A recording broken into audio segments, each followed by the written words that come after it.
those are transportation capital projects. And not to get ahead of myself, we have roughly 18.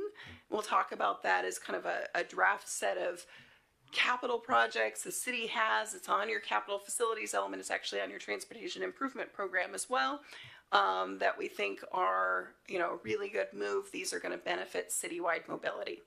What the impact fee program does is it establishes a nexus. So it says, if you're a development, you're coming in, you're generating this many trips, your fair share for this whole list is X amount, but then the city, that money kind of goes into an account, and the city is able to direct that opportunistically to any of the projects, the pre-described 18 projects that are on that list.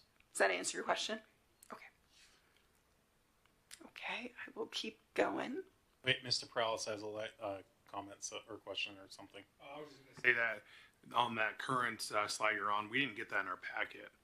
So it was added, apparently added. I don't have that. Go, if you keep on going, the last slide you were just on. I just want to make a note of that. It's not in the packet. Keep on going, keep on going. Slide that we were just on before we went back. Keep on going. One more. One more. This one. It just wasn't in our packet, so the presentation we have is, like I said, I wish I would have had a chance to review that.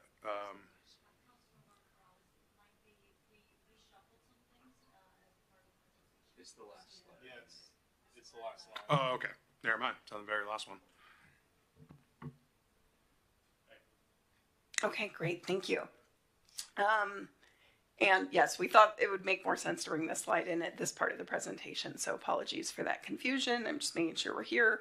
Okay, yes. And we already went through this slide, so I'm going to keep going.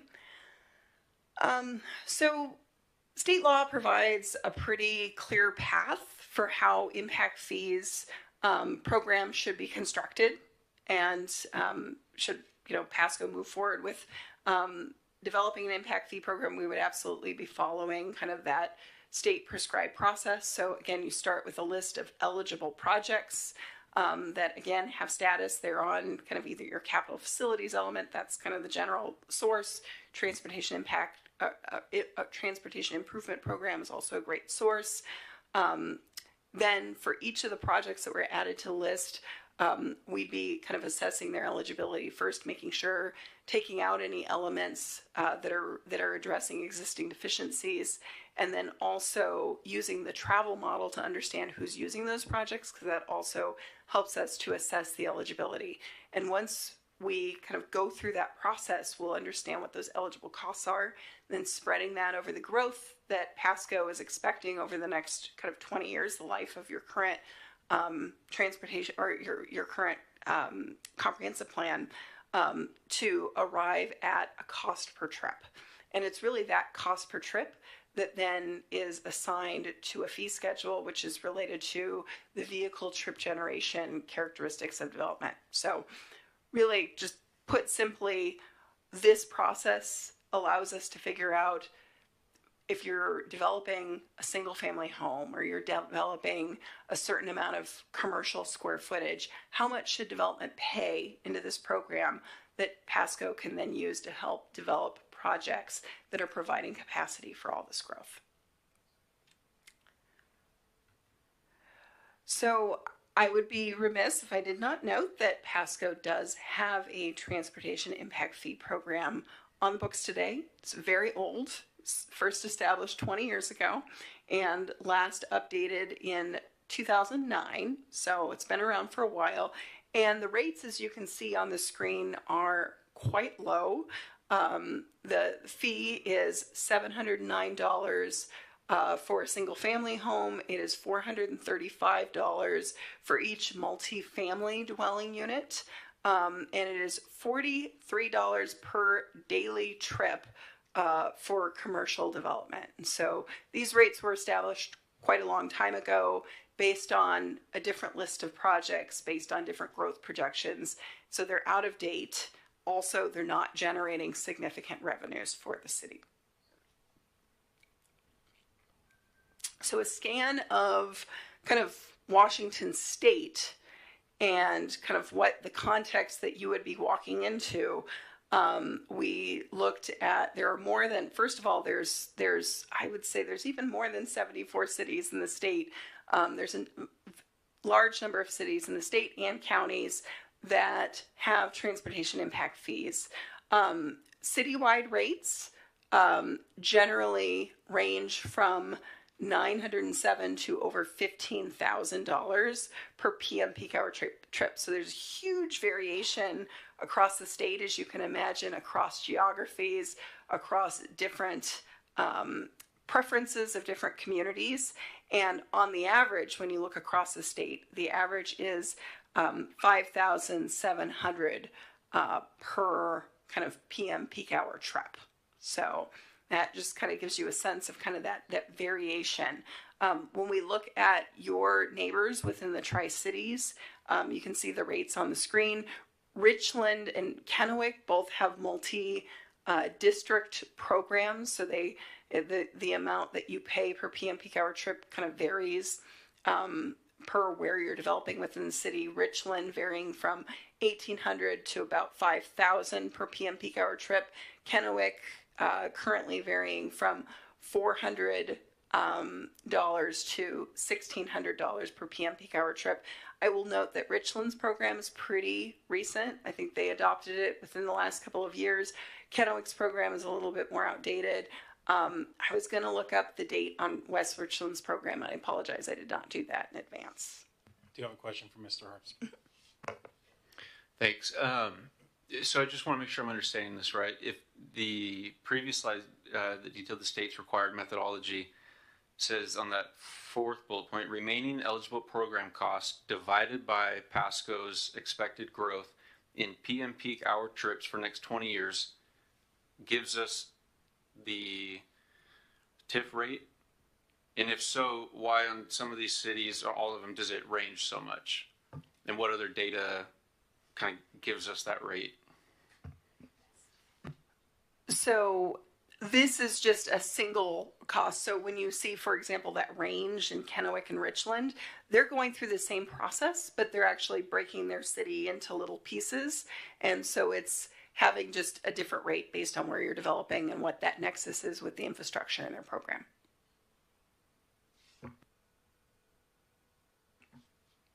Okay, I'll keep going.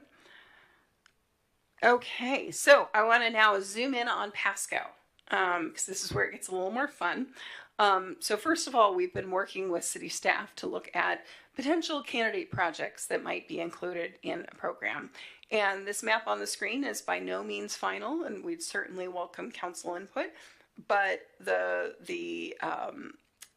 we've got 18 projects here. These are all on your transportation impact or your transportation improvement program. And I think staff was really mindful of striking that balance between having a list of projects that had citywide benefit, but at the same time, not such a large list that it would lead to an overwhelming rate. So just looking at kind of starting from kind of a reasonable balanced spot.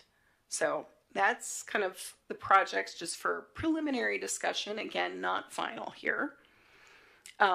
And I wanted to talk about the calculation, and I think Councilmember Harpster, you might appreciate this. We will actually go into kind of some of that math so you can see it here. But first of all, at an abstract level, we start with, kind of the cost of the project. And I will note in particular, I'm going to go back quickly to this slide. When we look at the projects that are on this slide, if you really kind of squint at them and you see them, some of these are really large projects. We've got some overpasses in here. And I want to note that we don't have to put 100% of the overpasses costs into the program, and we probably wouldn't. It's not reasonable to assume that Pasco would be funding 100% of that. We recognize there's a shared cost. So for these projects, as we're bringing them onto the list, we're certainly recognizing that the city pays a portion of those costs, sometimes most of it, but in other cases, a lesser portion. So again, we start with the project costs. So again, we have 18 projects. So we look at that. And then for each of those projects, we assess whether there's an existing deficiency. So we need to extract that from the eligible costs in the program. And then again, we run the model to understand who's using them. Trips that are starting outside of the city or ending outside of the city, we have to actually give haircuts because we can't charge for growth that's occurring outside of Pasco. And after we do that math, we arrive at an eligible impact fee cost. So I think it's probably a little bit more concrete if I give this an example. So we picked one of the projects on the list, the Burden and Madison Avenue intersection improvements. This is a project that's on your transportation improvement program. Its cost on that program is $2.17 million. And kind of the haircuts as we go through this process that we would take, first we recognize that intersection is not operating great today. It's side street stop controlled, so folks are stopping at a stop sign. We've got kind of lengthy queues today. The intersection certainly could benefit from additional capacity, even in the absence of development. So given that reality, we take a deficiency kind of haircut out of that project. Then the next step is that we use the travel model to understand, you know, who's kind of traveling through that intersection, where are they going, where are they coming from, and we arrive at 81% of those remaining costs are left. So when we take a $2.17 million project, we remove the existing deficiency, which we've estimated for this particular project at 70%, and then we recognize that of those remaining costs, only 81% can be assessed to Pasco given the trip profile of who's using it. We are left with $527,000 that could be included in the program. So we do that sort of calculation for each of those 18 or however many projects are in the program to arrive at kind of what the costs are. So let me just make sure I summarize this for the audience, but really, quite frankly, for my benefit. You start with the hard cost. You've determined that it's 70%. In other words, it's a congested area, so we can only allocate 30% of the issue to the future growth. And then we look at the 100% of the growth within the city, but assume that only 81%, because there will be places on the east side, there will be places elsewhere. So that 81% would then have a potential to impact that, and that's how we come out with the total kind of project fee eligibility, right? Okay. Thank you very much. Just want to make sure I wrap my head around it. You may have to re-hit your mic. I just had a question real quick. So that means out of the fees that we can collect, only $527,000 can go towards that? Okay. $527,000 of that project contributes to kind of getting to a cost per trip fee. So it actually doesn't mean you can only put that amount in. That project is only contributing because what we're doing is we're looking at all the projects you have in your program. We're assessing their eligibility. That actually isn't a limitation on how much you put to this project. That's the beauty of impact fees. When once you've got the program and you've got the projects on your list, you have a lot more flexibility in how much you're putting. You're not limited to a specific amount that's calculated on that table.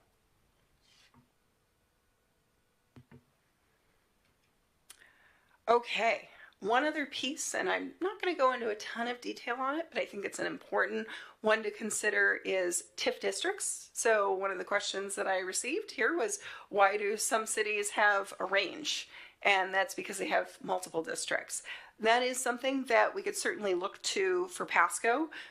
We could look to having many districts. We could look to just having a few, but it allows us to look at kind of, the nexus between development where it's occurring, what the infrastructure needs, and making sure that the fees make sense in the city. Certainly no requirement that you have multiple districts, but it is something that we could consider. And, you know, if we did consider different districts, we just want to make sure that they're logically set up. We're using, highways, railroads, topography features, or land use and zoning classifications to really make sure that, kind of those edge issues are as logical as possible. And the reason why I bring it up is just it does seem like a regional norm here to have multiple districts. So here's Kennewick's program. You can see they have 4 districts, and that's you can see kind of how the fees vary by those districts.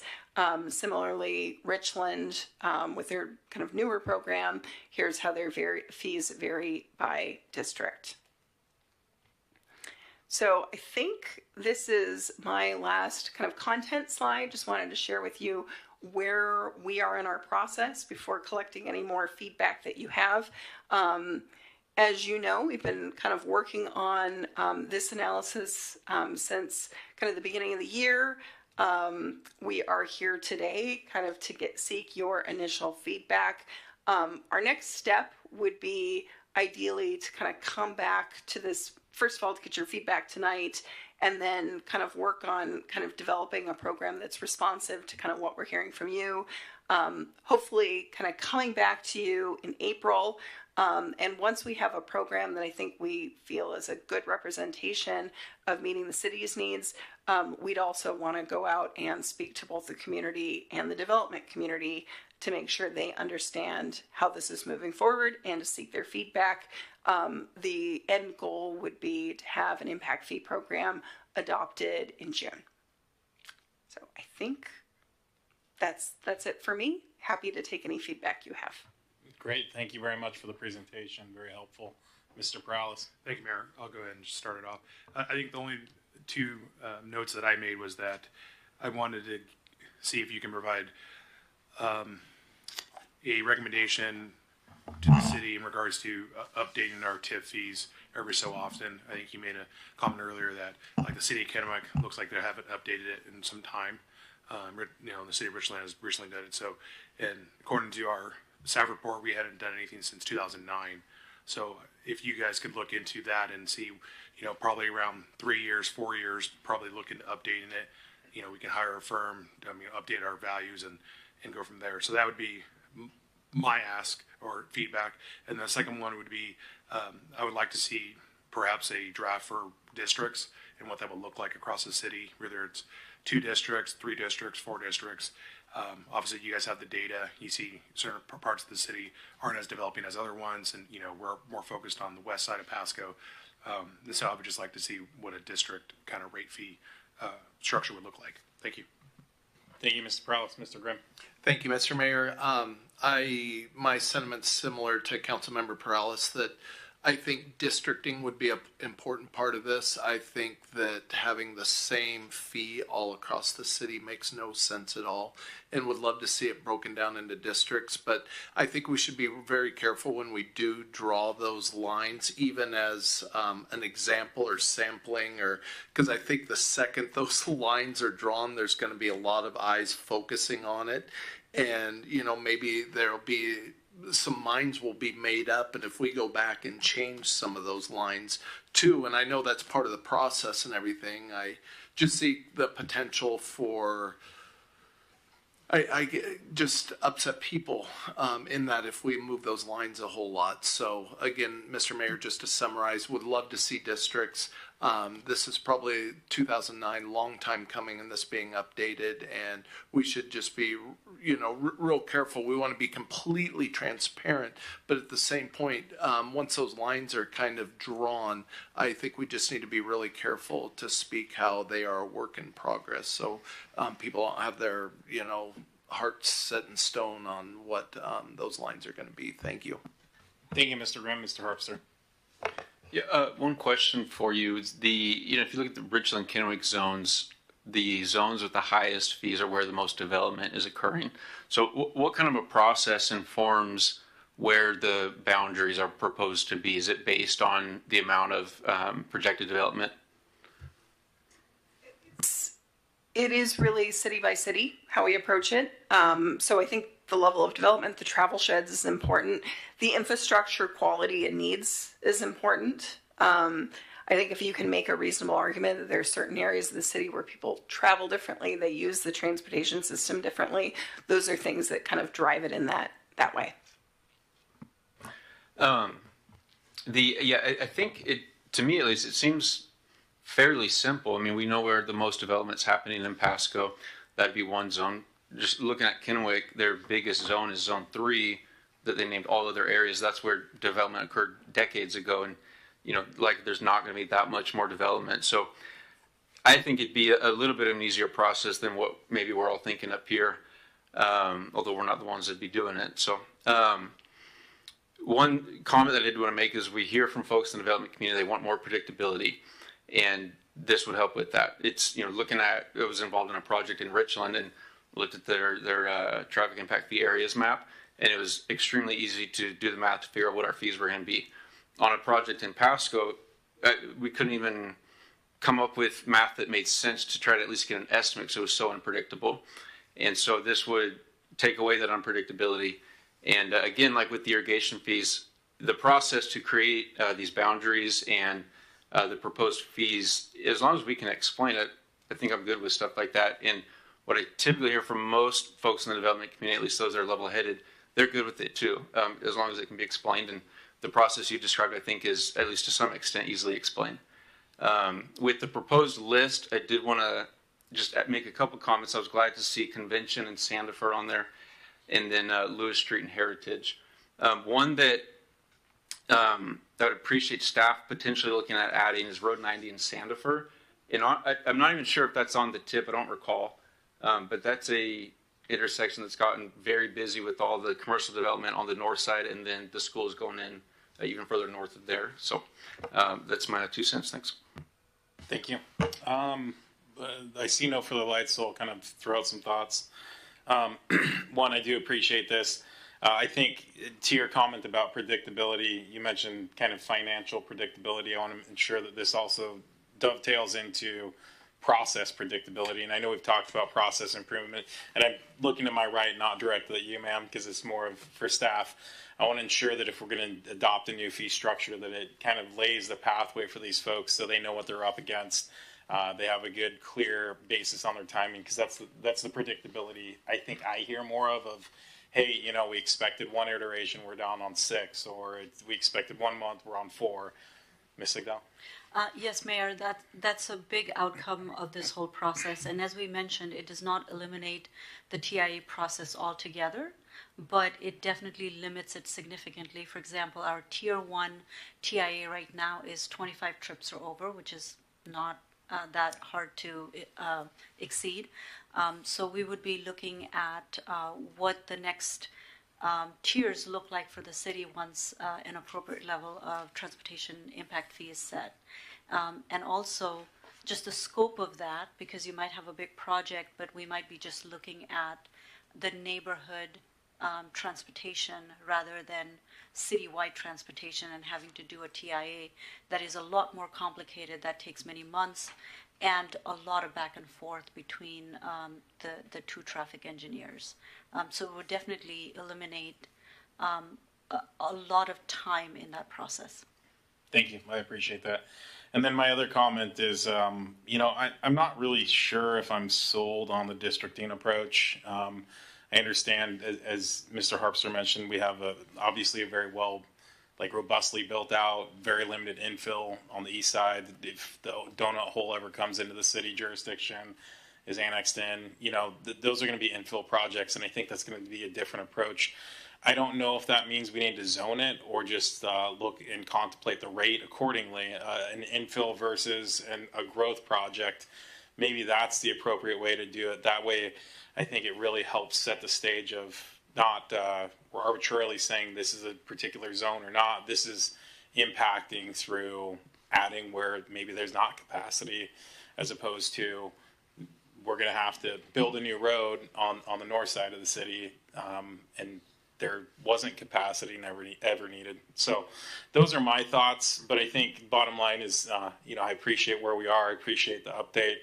I think this is something that's a long time coming, obviously, and it'll benefit, I think, both the city as well as the development community in understanding what the roles and responsibilities are. So we appreciate your expertise here, and staff, thank you for bringing this. I think with that, I see no further lights. It looks like you're off for the rest of the night, so enjoy the rest of your St. Patrick's Day.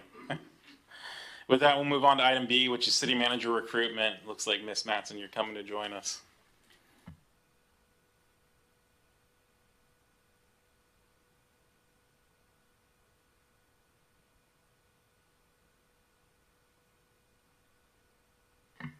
Do I just use the arrow? Okay. All right. So, Mayor, Council, thank you for letting me present tonight. I'm here to provide a brief overview of the proposals that were submitted by 3 firms for the city manager recruitment, GMP Consultants, Prothman, and Trepepe Smith. So the objective is for council to select the best recruitment firm to assist in the city management recruitment. In evaluating the proposals, we focused on 4 key areas. Each firm's experience and past work with Pasco, their proposed recruitment timelines, any guarantees offered if the selected candidate doesn't work out, and just the overall fit. So for all 3 firms, the recent experience working with the city, so GMP Consultants, they recently recruited the Pasco's Deputy CED Director and led the 2022 City Manager recruitment. Prothman recruited our current Public Works Director in 2024 and the HR Director in 2023. Trepepe Smith led searches for our IT Director in 2024 and our CED Director in 2023. So for the recruitment timelines, all 3 are very similar. They all propose a similar timeline of 12 to 13 week process. With the first 2 weeks would be initial stakeholder meetings and profile development. In weeks 3 through 7, they would do candidate outreach and advertising. Through 8 through 10, they would do candidate screening and preliminary interviews, with final interviews and candidate selection around weeks 12 and 13. This would ensure an efficient and thorough process regardless of the firm selected. So next steps, council has 3 options to choose tonight. Option 1 would be to make a selection based on the submitted proposals that are in your packets. Request presentations from 1 or more of the firms that have submitted proposals. Or solicit additional proposals if desired. If a firm is selected tonight, we can move quickly to finalize the contract and begin the recruitment within the next 2 weeks. That concludes my presentation. You made it under 3 minutes as promised. But as also promised, there may be some back end questions. So we have 3 options. I will tell you this, I think we can. Let's just start here. Can we scratch number 3, solicit additional proposal from other firms off? Can I get a head nod from council on that? Okay, so we're down to 2 options now. I mean, I think I could personally probably make a decision tonight, but let's talk this through. Who would like to schedule or discuss with these firms? Is there anyone on council that wants to participate in that selection process? Yeah, I mean, like have an interview process with the firms ahead of selecting one. Go for it. I'm off now. No? Sarah, you're on. Charles is on. So, Charles, you go off. Leo, you go on. No? It's my light. Oh, Harpster. Oh, it's. There we go. I was just going to say I would go with GMP, but I think I kind of want to go with a firm that hasn't chosen this position before for our city. So I'm going to go with TSTS. That would be my recommendation. And then I'll make it easy. If they're not on the table, then I would just go with GMP. Thank you, Mr. Prowse. So, Mr. Harpster. Yeah, I would agree with your take, Mr. Ronald, that we make a decision tonight based on the materials submitted. I would think that any presentation is just going to be a repeat of the information that was already provided to us that we all should have reviewed in depth. And so then with that, I'd be in favor of selecting GMP based on their history with the city, and also especially based on their very recent history with the city of Kennewick. Out of all the 3 firms listed, they have the most local recent experience. And I think that would be helpful. You know, there's a number of candidates for the city of Kennewick job. 1 got it. There's obviously potentially still some candidates out there that they've already made contact with. Thanks.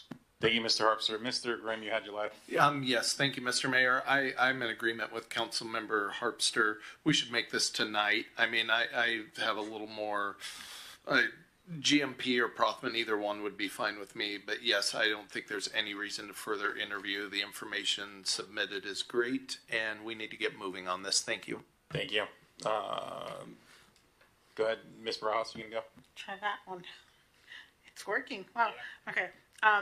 I don't think we need any further information from any of the three that we have there.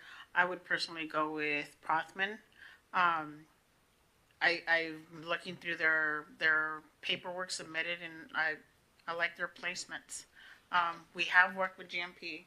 If I'm not mistaken, Mr. Zabel is here through GMP. So for that, I would like to go through Prothman. Okay. Like with that, you know, either Mr. Zabel or Mr. Ferguson, do we have any concerns if we were to select the firm that, if you can just put that on the record for us? I'm sorry, what's the question? That there's any concerns that if you went with a firm that you're currently already contracted to for a different service? Well, there's that, and Mr. Zabel, you still work with them, correct? Well, albeit not. Can you explain your status, and let's just have Mr. Ferguson speak to it? Yeah, the city has an agreement with GMP Consulting to provide city manager services. I was the selected city manager to assist the city here. Okay. Do we have any concerns with that, Mr. Ferguson? I'm not aware any. There is no ethical relationship in terms of like a reason to particularly cordon anyone off or keep any kind of. I mean, obviously, Mr. Zabel could be involved in that or not, depending on what your preference would be. But yeah, I don't think if there's any ethical issue there. Okay, thank you. Ms. Barajas, I see you're on. Yes, one quick question. On that note, Mr. Zabel, are you still a consultant, considered a consultant with GMP? I'm a consultant acting as the interim city manager. Yes. Okay. Mr. Milner or Ms. Blaisdell, do you have any input here? Yeah, basically, hold on, dude. Oh, sorry. You spoke once. You're great. Okay. Yeah, I like GMP as far as what they had to say in their packet, so that's where I was going on that. Okay. I don't have a preference. I was just going to ask Mr. Ferguson that because it appears we're a little bit split, would we need to make a motion to select a firm and make it official? I think we'll do that. It does sound like the GMC is leading. Mr. Milne, do you want to make a motion? That's what did I say? I don't know. I drive a Ford, so I can't be GMC. I promise. Yeah, let's start there and let's go from there because I only heard one for TSTS, Mr. Press. Anyway, go ahead, Mr. Milne. Okay, I make a motion that we use GMP Consultants as our search for the next city manager. Second. Got a motion by Mr. Milne, second by Ms. Blaisdell. Any further discussion? Hearing none, all in favor say aye. Aye. Any opposed, nay. Hearing none, it passes unanimously. So, it sounds like you will, Ms. Mattson, contact GMP, let them know, and roll this out. Yes. Thank you. Mr. Zabel can start breathing into retirement soon. With that, we got item C, which is a request for zoning code text amendment. Mr. Zabel, go ahead and kick this off for us.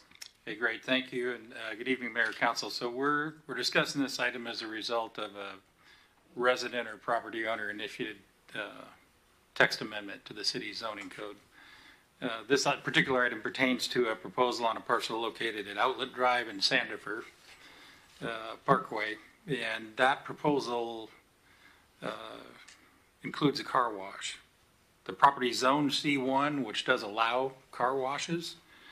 However, it requires that a car wash in a C1 zone be located more than 300 feet from a residential district. And the property itself is not large enough to accommodate a car wash and meet the 300-foot separation from the residential district that it is near. That includes the right of way of the street as well to the east of the property. So property owner, or at least interest, Mr. Mario Borszowski submitted a request for a zoning text amendment to reduce that 300-foot distance requirement contingent upon installation of noise mitigations or the ability to demonstrate noise levels that were equivalent to that 300-foot separation, that there's measures that potentially they could take to give that equivalency. Provided for you the PMC section 25.210.020 subsection 2 subsection Z, which allows those processes. And so for council on a resident or property owner initiated text amendment, the PMC provides that such a petition does not obligate the council to follow through with the petition amendment. City attorney and I had some discussion about what does that mean. Well, it means you don't have to necessarily agree with it, but you do probably have to hold a hearing. So tonight is just staff recommendation that council hold a public hearing at your earliest opportunity. Probably is going to be April 7th when you won't want to do some advertising and so forth, and then get that back in front of you along with the petitioner. Thank you, Mr. Zabel. I'll note that I attended that meeting with you as well, and I expressed that same concern. If 300 feet is kind of an arbitrary carryover, and we just talked about 15-year-old traffic fees that we're updating, it seems that there may be basis to look at whether or not a true noise ordinance, that being the case, or if it's a traffic issue, that we're able to mitigate whatever the concerns would be of those adjacent residents. So, I would be in favor of conducting the hearing, and I'd be interested in hearing the issues of whether or not this is truly a distance issue or if it's an audio issue. In other words, the sound emanation. Yeah, if I could, Mayor, I think instructive, and I don't mean to second guess past land use decisions, but if you think about Court Street and car washes on Court Street, right up across the alley from residential uses, that's my guess, just knowing the city a little bit and land use and how these things happen, I would think that's probably why you have this ordinance requirement. Yeah, I would anticipate so. And just knowing the area, there's a brick wall. I mean, there's stuff that could actually already mitigate some of the concerns. So, again, I'm in favor of hosting the hearing. Whether or not August or April 7th is the right date, I can't speak to that, but I think soon is wise. Mr. Harpster. Yeah, I agree with your sentiment 100%. I'm always eager to make things easier for property owners. And one item that I noted was that this parcel being Zone C1 has been Zone C1 for a while, including before the development on Aldridge Court occurred. So the folks purchasing a home on Aldridge Court had the opportunity to realize, whether they did or not, that they were buying a house right next door to future commercial development. And then I think the applicant noted this, that car washes that are built today are much quieter than they were 20 years ago. And so exactly what you said, I'd like to hold the public hearing and, let the 0 people that'll come out share their opinion. So. Thank you. Thank you, Mayor. Yeah, no, I would be in favor of entertaining this at another hearing.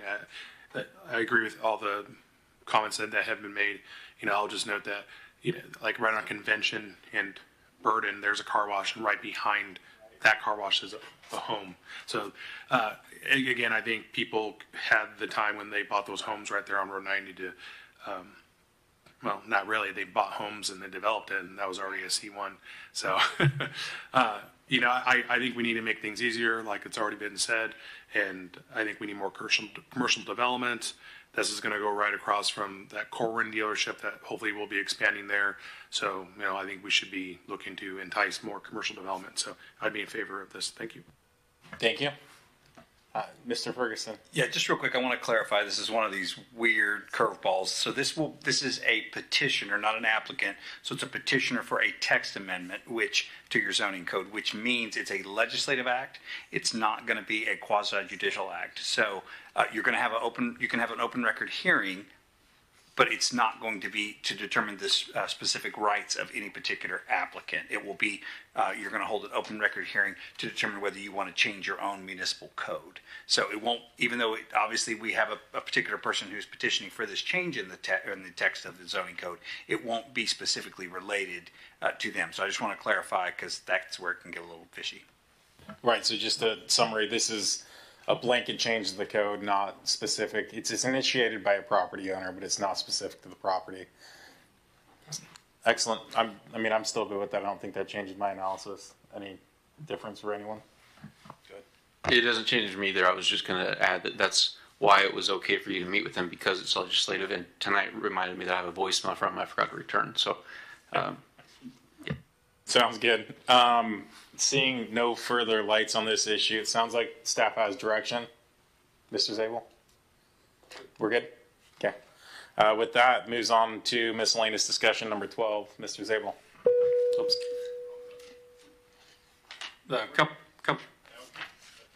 A couple different items. So one, just a reminder for council, the police department's conducting a business watch meeting at 1 p.m. tomorrow at HAPA. So business community is invited to attend. Second, just a couple of transitions I want to discuss, and I did send you emails about them, but I want to share that our finance director, Darcy Buckley, is transitioning to a new role with the city as, and that is finance training and compliance lead.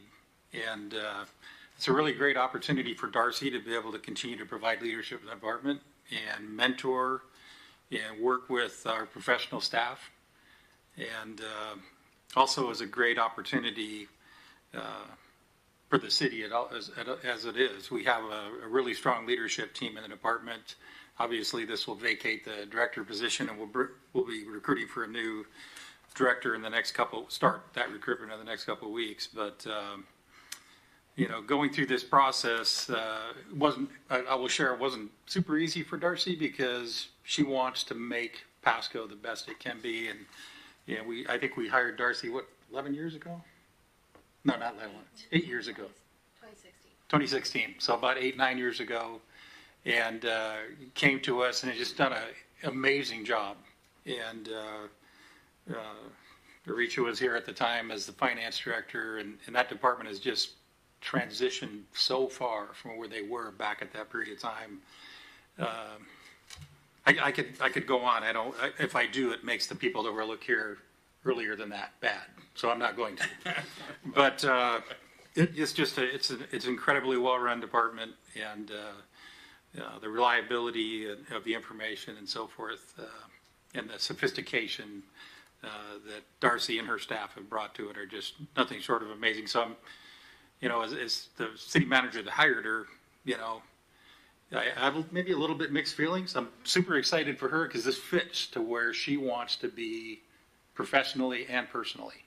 And we are lucky to be able to hang on to her in this position. Her family's lucky to get more of her, and it's kind of the perfect balance. So it's an exciting, a little strange. I've never given a presentation like this, but it's I don't know. I think it's super exciting for Darcy, and it is for the city too. Secondly, I also wanted to announce a second departure of sorts. So Richa Sigdal soon will be relinquishing her second title. Huh? Pretty good, huh? Yeah. So, she'll be relinquishing her title as interim CED director. And we'll be going back to full-time duty as the deputy city manager. So happy to announce the appointment of Haley Miller as community and economic development director. Haley brings about 15 years of professional experience in community development planning, worked her way up through that system, has spent several years, I think about half a dozen years as a director in 2 different cities. And I think it's Ferndale and currently Marysville. So she'll be starting here on the week of April 28th, and we're really looking forward to her her arrival, and probably nobody more so than Richa and Craig. So, yeah. So with that, that's all I had for this evening. Thank you, Mr. Zabel. Ms. Buckley, sounds like we're excited for you. I'm really grateful that we get to keep you, and grateful that we get to keep half of Miss Sigdell, or maybe all of her in one role instead of half her in two roles. Thank you very much. It's been my pleasure, and I am very happy to continue to work with everyone here at the city. So thank you. Well, we're very grateful for the work that you've done. Watched your countless hours and effort, so appreciate it. And see, anyone that's not paying attention online or wherever, the city of Pasco really is welcoming. We try to keep our people around. So I see no lights from council. Mr. Graham, of course. Thank you, Mr. Mayor. I just wanted to piggyback on a comment earlier about Mr. Redfield of our abatement program. And I too have had interactions with him, and it is worthy of his name being mentioned and how good of a job he is doing for the city. Mr. Mayor, I commend him to you. And also, I want to call out a couple of my council members there at the far end. Maybe not the way my tone suggests, but somebody brought a website to my attention recently, and Councilmember Perales and Councilmember Blaisdell were the only two Tri-Cities council members with perfect attendance last year, Mr. Mayor. You were always quick to thank us for our involvement in the community and how, we go above and beyond at events, but I know some of us had to attend remotely or perhaps even miss a meeting last year, Mr. Mayor, but to your left are the only two Tri-Cities area city council members with perfect attendance last year, and I think that's worth noting, Mr. Mayor. Thank you. Well, it's nice to know that at least a portion of Pasco achieves perfection as well, so thank you. Maybe we'll have to present some banner for you guys. With that, we do have need for an executive session. It's slated for 7 minutes. It is a single item to consider site selection or acquisition of real estate purchase or lease if likelihood the disclosure would increase price under Revised Code of Washington, Section 42.30, 0.110, subsection 1, subsection B. Again, for 7 minutes, it's 8:38. We're going to go at 8 till 8:45. I'm guessing city manager, deputy city manager, city attorney, anyone else? All right, with that, we'll see you at 8:45.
So you got his once. Okay. Okay, I think maybe.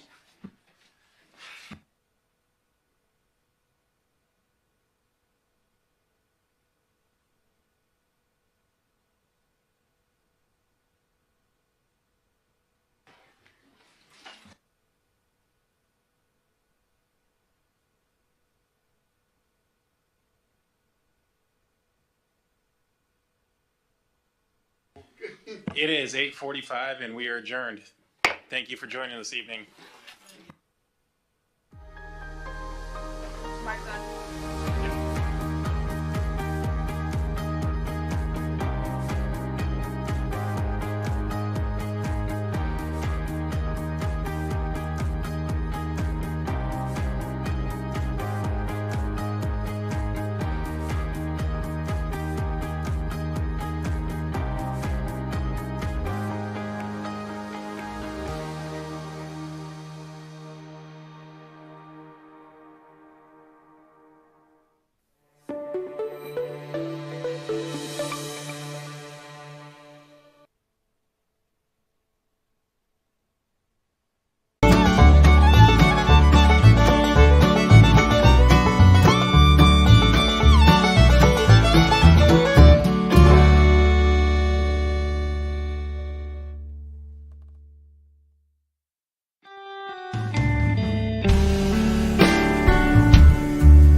I paint because I love it. As long as I can remember, I've always created. I am that person who smells the roses and stares at the clouds for the different colors that they are. Chantal Ely says she didn't always plan on turning her creative spirit towards an art career, but an experience in college convinced her to take a chance on sharing her work with the public. I went for government and law, plans on being an attorney, and then I took my art history class versus my government class, and I was like, the sky opened up and the angels started singing, and I was like, I'm at home. This is where I belong. Now, Ely says she finds inspiration in everything, from international travel to the most mundane of occurrences. There was this chocolate spill on my counter, and I just remember looking at it, and I told my husband, I was like, do not touch that. He was like, what? I was like, don't touch it. I don't know what I'm going to do with this, but something, it's speaking to me. It's going to live somehow. I don't know what I'm going to do with it, but just don't touch it. The spill came to life in a piece on display at Pasco City Hall called Priest of Aurora. You know, I was like, he looks like a priest or a drummer, or, you know, I wasn't sure. But so that outline was a chocolate spill on my counter that inspired me. You can see echoes of many cultures in Ely's art, and some of the pieces are designed to be viewed from multiple angles. Ely says her hope is that the complexity of each piece will keep viewers coming back. I want you to always be drawn in, and through that, receive peace and curiosity and joy and fulfillment in that.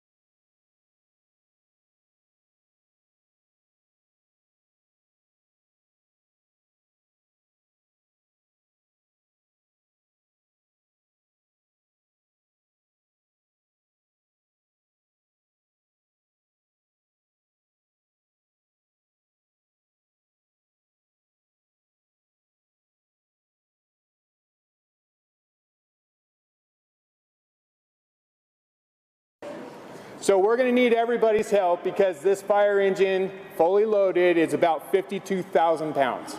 So a big effort, a big push will be greatly appreciated. So in the early 19th century, when we had horse-drawn wagons that would respond to fires, when they came back, they would unhitch the horses from the wagons and they would manually push the wagon back into the firehouse. And so it became a push-in effort to get that in. Now, as the fire apparatus became motorized, that tradition continued in order to honor those who came before us and continue the traditions that we respect within the service itself. The ceremony isn't just about a fire truck, it's about all of us, firefighters and the community, coming together to strengthen our bond and ensure our recognition of public safety.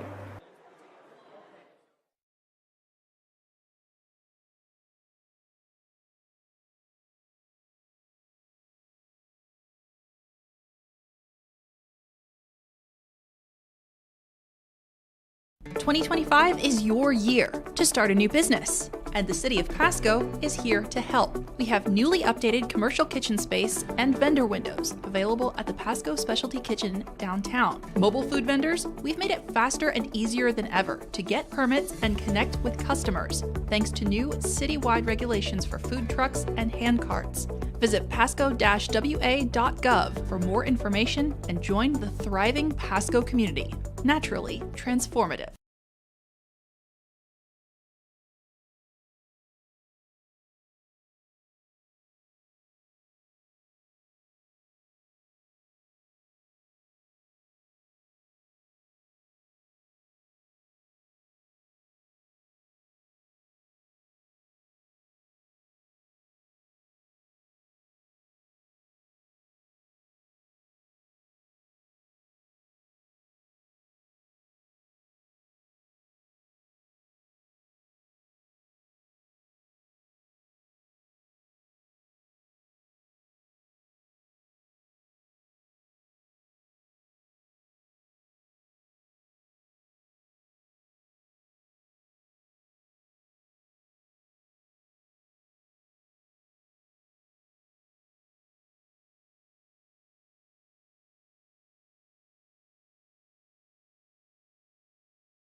I guess photography for me is really about storytelling, and I feel like my photography really tries to show the story of a space, a community, an environment. Alfred John Contreras says his interest in photography began as a child and grew into a unique way of observing the world around him.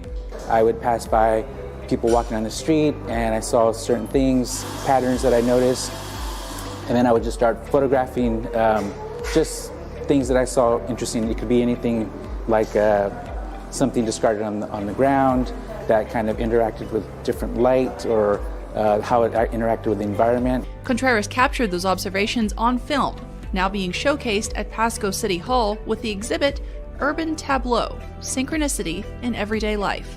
An urban tableau is capture a moment and you freeze it forever, and you can make up your own story behind that, and you'll see the different patterns within that picture. And I just really love to be able to showcase that's fraction of a second that can be captured, and that stories can be created from that. It will never be reproduced again the same way, because the lighting is going to change, everything's going to change, so it'll never be captured again. When looking at the photographs on display at City Hall, look for subtle patterns in the scene. If a person really takes the time to stop and look, you'll see that there's patterns in the chaos of like a everyday street.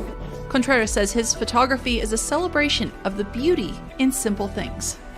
And there's also beauty in people just on the street walking and their interactions with each other, an unspoken glance between strangers on the street. And if you capture that, I feel like if it resonates with me and it gives an emotion for myself, it'll probably do the same for somebody else. There is beauty in everything, you just have to really look for it, and that's what I hope people take away from my photography and my exhibit at City Hall.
Stay busy this summer with the City of Pasco. Enjoy open swim at Memorial Aquatic Park from 1 to 5:45 p.m. every day, with lap swim weekdays at noon, or sign up for swim lessons throughout the summer.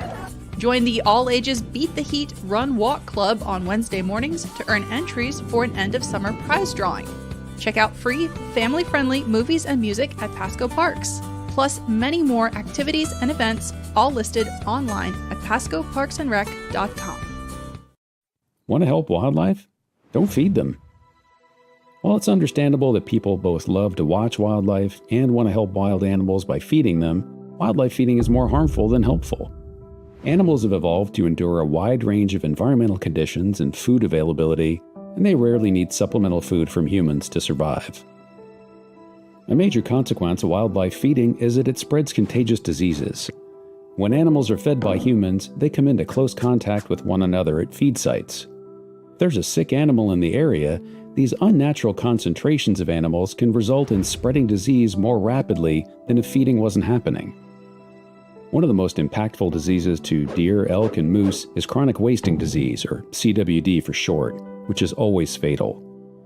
It's caused by proteins called prions that act as an infectious agent and spread through direct contact between animals, as well as indirect contact through exposure to contaminated environments. Once prions are deposited into soil, water, or even plant tissue from infected animals, they're extremely difficult to remove and can remain in the environment for years. The first detection of CWD in Washington was near Spokane in 2024.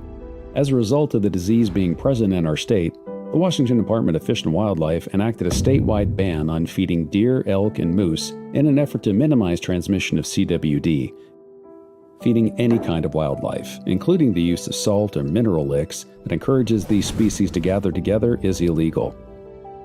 Most animals with CWD appear normal until the end stages of the disease, when they could show signs of weight loss, lethargy, drooping ears, excessive salivation and urination, and loss of fear of people. Even when infected animals look healthy, they're spreading CWD. Ultimately, this disease can cause serious threats to the long-term conservation of deer, elk, and moose populations. In addition to the ban on feeding deer, elk, and moose, WDFW has adopted several other rules to prevent the spread of CWD. Go to wdfw.wa.gov/CWD for additional information on CWD, how it's being managed in Washington, and more ways you can help prevent the spread of this disease. Most important, though, leave wild species alone and let them be wild. Welcome to Pasco, where we are building a community rooted in culture. Check out the Farmers Market downtown at Peanuts Park, Saturdays from May through October. Taste something new at one of our diverse local restaurants, the Pasco Specialty Kitchen vendor windows, or our growing food truck scene. And enjoy the natural beauty of our waterfront parks and the Sacagawea Heritage Trail. Shop small, explore local, and experience the spirit of Pasco. Naturally transformative. Good evening and welcome to the City of Pasco Council regular meeting of Monday, May 5th, 2025. Happy Cinco de Mayo. Thank you for all in attendance. Before we even get to it, I'm certain the city had a wonderful festivity this weekend. I apologize I wasn't able to be here. I had a wonderful benefit of being in Spokane on a work trip. I know that's the great municipality just north of us, where I brought back a bit of exhaustion and a bout of the gout. So TMI, I'm sure, but that's what Spokane has to offer, not like Pasco, culture and excitement. So we do thank you for being a part of our city government here. The agenda packets are available either online for anyone who's following along, anyone who's here. There is a small table immediately to the right as you walk in with a sign that says agendas with an arrow pointing at the agendas. The meeting is also televised live on PSC-TV channel 191 on Spectrum in both Pasco and Richland. It's also streamed on the city's Facebook page, its YouTube channel, and via Microsoft Teams. This and previous council meeting video is available on the city's website. The public may submit their comments either through the Ask Pasco app or through the city manager or city clerk's office. With that, Ms. Clerk. Councilmember Blaisdell. Here. Graham. Here. Harpster. Present. Perales. Here. Milne. Present. Serrano. I am here. And Barajas is not here. We have 6 council members present. Yeah, and I'm just trying to think. I don't recall Ms. Barajas asking to be excused or letting us know she's going to be joining online. Do we see her online? Don't, but she did accept the meeting, so it's possible that she's going to log on. Well, for now, we'll play it by ear. She can be excused or unexcused, and we'll go from there. But I do. If I missed it, I apologize, Blanche. With that, if you'll stand with me for the Pledge of Allegiance. I pledge allegiance to the flag of the United States of America and to the republic for which it stands, one nation, under God, indivisible, with liberty and justice for all. Thank you all. You may be seated. So, for anyone following along, that slides us into item number 4, which is our consent agenda. All items listed on the consent agenda are considered to be routine by the City Council, will be enacted by a singular motion as it's listed on the agenda. There will be no separate discussion of these items, but if separate discussion is desired by council, they can make that known now and seek to remove an item from the consent to the regular agenda. So before we roll through, any council members asking to move anything from the consent? Excuse me, seeing nobody's mic on, I'll roll through. Item A, the approval of meeting minutes from April 21st and 28th, 2025. Item B, bills and communications approving claims in the total amount of $6,502,775.89.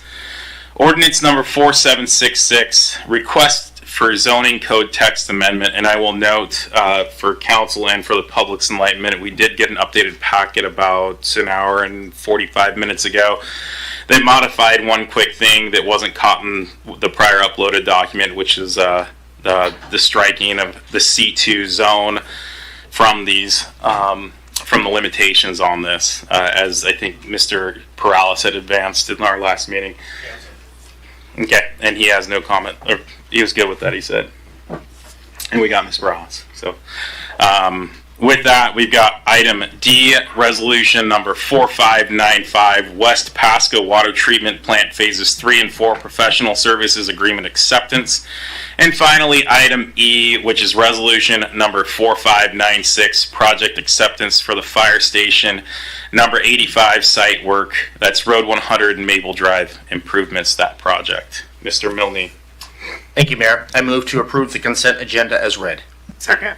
Got a motion on the floor and a second by Ms. Blaisdell. But before we get there, Ms. Barajas, did you have a request to remove anything from the consent agenda? No? Okay.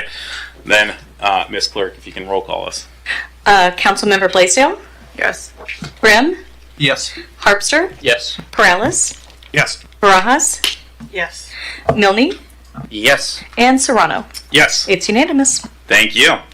That rules us on to number 5, which is our proclamation acknowledgments. I'll note that we have 3 such proclamations tonight. So, typically what we do is I read it, hand it out, and do a photo op. I think we'll go ahead and stay with that procedure. It just may be a little cumbersome with all the folks in the audience, which is great to see, just to be clear. Just maybe a lot of shuffling. So the first is the proclaiming May 2025 as Asian American Pacific Islander and Heritage Month. So again, the folks representing that community, if you can, I guess, I'll read it. Usually I read it and there's like one person at the mic, but again, I know there's a lot of folks for each one of these proclamations. Let's go ahead and do this. Why don't I slide to that mic and have the folks representing the Asian Island Pacific Islander Heritage Month acceptance slide over to this side. You can take your photos while we do that, and then if you want to say a couple words, let's do that, okay? So I'm going to come down to this mic, and if folks can line up that way if you want some photos, we can go there, okay?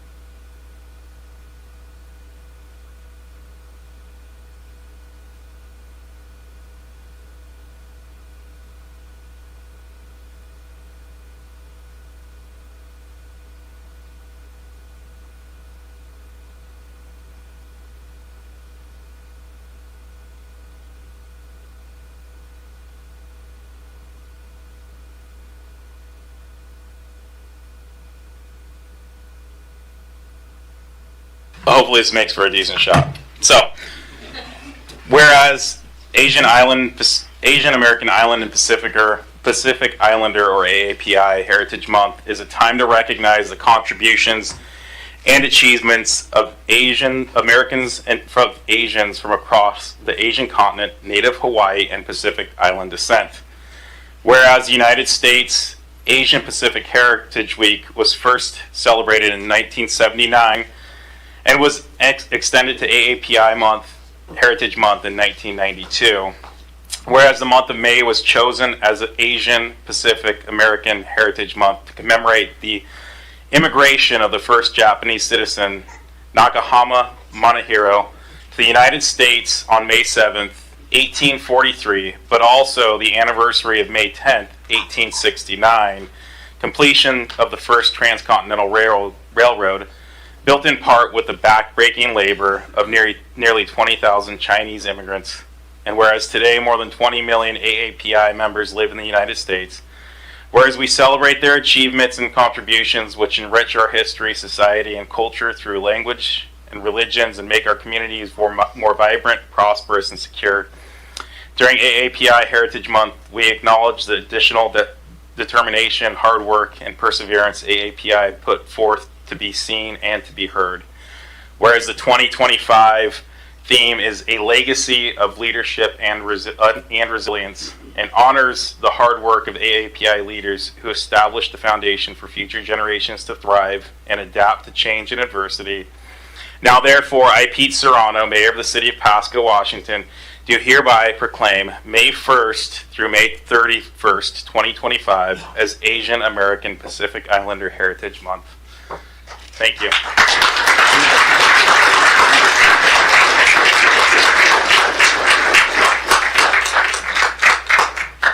And we can do some pictures, I don't know, and then if you have someone designated to speak. If not, I mean, we can keep. No, I'll say that words. Yep, yeah. Do you want? Let's do a quick photo and maybe take a couple. Whoever wants to get around here. Yeah, absolutely. Council, slide down in. I don't know. You can hide or stay. Squeeze in just. Yeah. If we need to do 2 levels on top of those 2 levels, that's fine.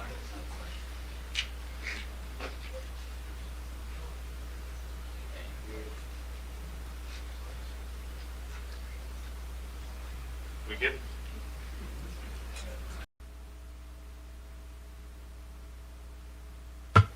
Welcome to the City of Pasco Council regular meeting of Monday, April 7th, 2025. Thank you to those who are joining us both live and on the television. City Council really thanks you for being a part of our government. At workshop, I don't know why I've got that one. That's fine. I got it. At regular meetings, the City Council takes action on formal items, holds public hearings, and conducts other business of the city. Agenda packets are available for those following along online at www.pasco-wa.gov/agenda. For those present, there is a table in back and a sign that says agendas. This meeting is being televised on PSC-TV channel 191 on Spectrum Cable in Pasco and Richland, and is streamed on the city's Facebook page, website, YouTube channel, and via Microsoft Teams webinar. This and previous council meeting video is available on the city's website. Lastly, the public may submit their comments or ask questions by contacting the city manager, city clerk, or by using the Ask Pasco app. With that, Ms. Clerk. Councilmember Barajas. She is excused. Thank you. Councilmember Blaisdell. Present. Councilmember Grimm. Here. Councilmember Harpster. He is also excused. Thank you. Councilmember Perales. Should be joining us via technology. Leo, can you hear us?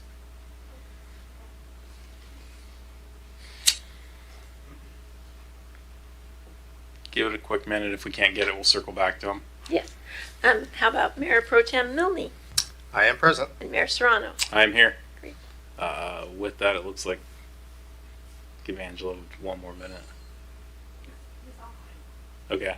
Is he muted or we muted him? Or okay. Mr. Perales, if you can hear us, it sounds like you're muted. And I think you've got that control function. Yeah, apparently he can handle that himself. Okay.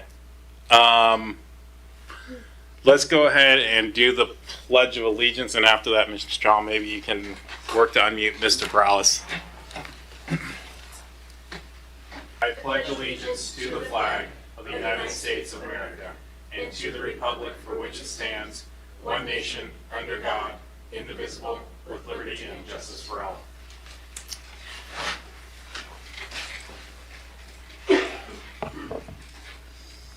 We'll sit tight 1 second for Mr. Perales.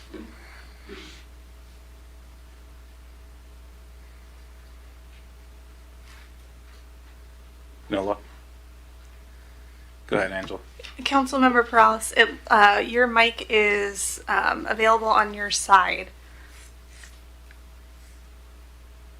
So, I guess Ms. Blaisdell, if he shoots you any updates, let us know.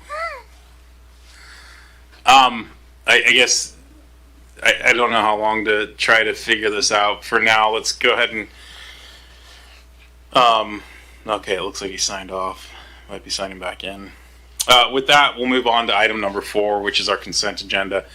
All items listed under the consent agenda are considered to be routine by the City Council and will be enacted by a roll call vote as one motion as listed in the agenda.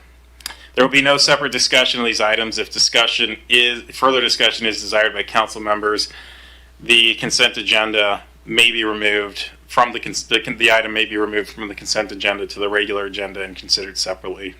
So with that, we've got a handful of items. Item A is approval of meeting minutes for March 17th, March 22nd, March 24th, and March 31st, 2025. Item B is bills and communications, approving the claims in the total amount of $6,863,149.92.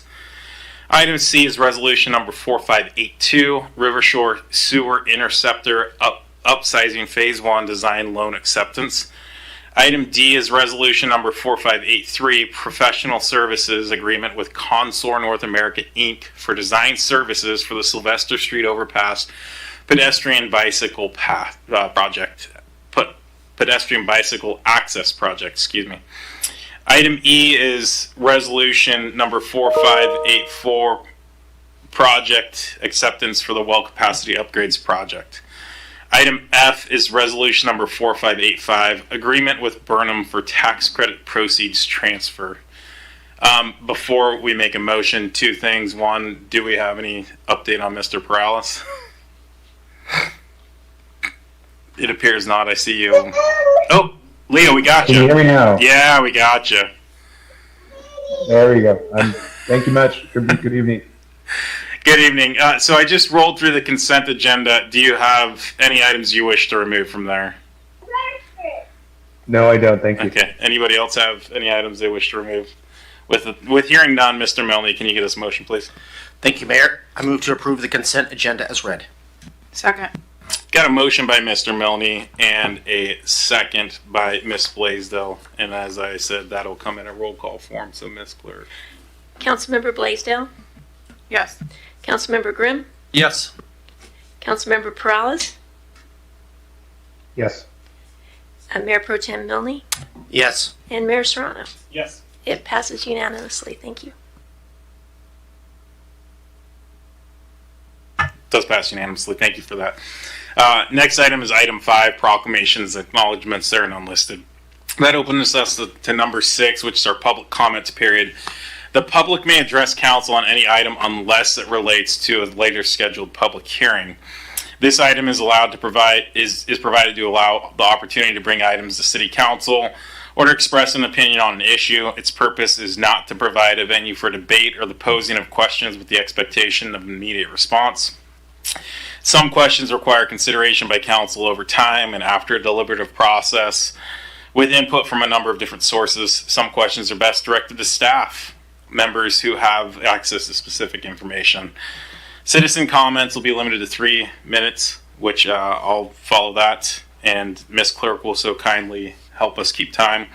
Those with lengthy messages are invited to summarize their comments or submit written information for council consideration outside of formal meetings. Lastly, when you step up to the microphone for your comment, please provide your name and your county of residence. With that, we are open for public comment. Yes, sir. I see the mic's bent down, so if you can bend it up, and then there's also like a little speaker thing. There we go. We're red. We're good to go. My name's Dennis Brown, Franklin County resident. Okay. So I'm burning my 3 minutes. I had to have AI write me up a summary of what I want to say because I'm not that clever. So to begin with, it's curb ramps. I live in a part of town where they put the endless curb, and it's quite annoying. So here's what we have. Curb ramps are essential for providing smooth and safe access to your driveway by addressing several key issues. Protection of car suspension. Without a curb ramp, driving over the abrupt edge of a curb can cause significant impact on the car suspension system. This repeated jarring can lead to premature wear and tear on shock struts and other suspension components, potentially resulting in costly repairs and a less comfortable ride. Curb ramps effectively bridge a gap between the street and the driveway, creating a gradual incline that allows your car's suspension to compress and decompress, blah, blah, blah. Prevention of scraping low-riding vehicles, in particular, are susceptible to scraping their front bumpers, undercarriage, and even the exhaust systems when navigating the sharp angle of a curb. Curb ramps eliminate this risk by providing a gentler slope, making the transition without contact, preserving your vehicle's paintwork and structural integrity. I have a sedan, and I still bump on it if I hit it wrong. Reduced jolting for individuals. The sudden upward and downward motion experienced when driving over a curb can be particularly uncomfortable and even painful for older individuals. The impact can jolt the body, potentially exacerbating existing back or neck injuries problems. Curb ramps significantly reduce the abruptness, allowing for a smoother and more comfortable transition into and out of the driveway.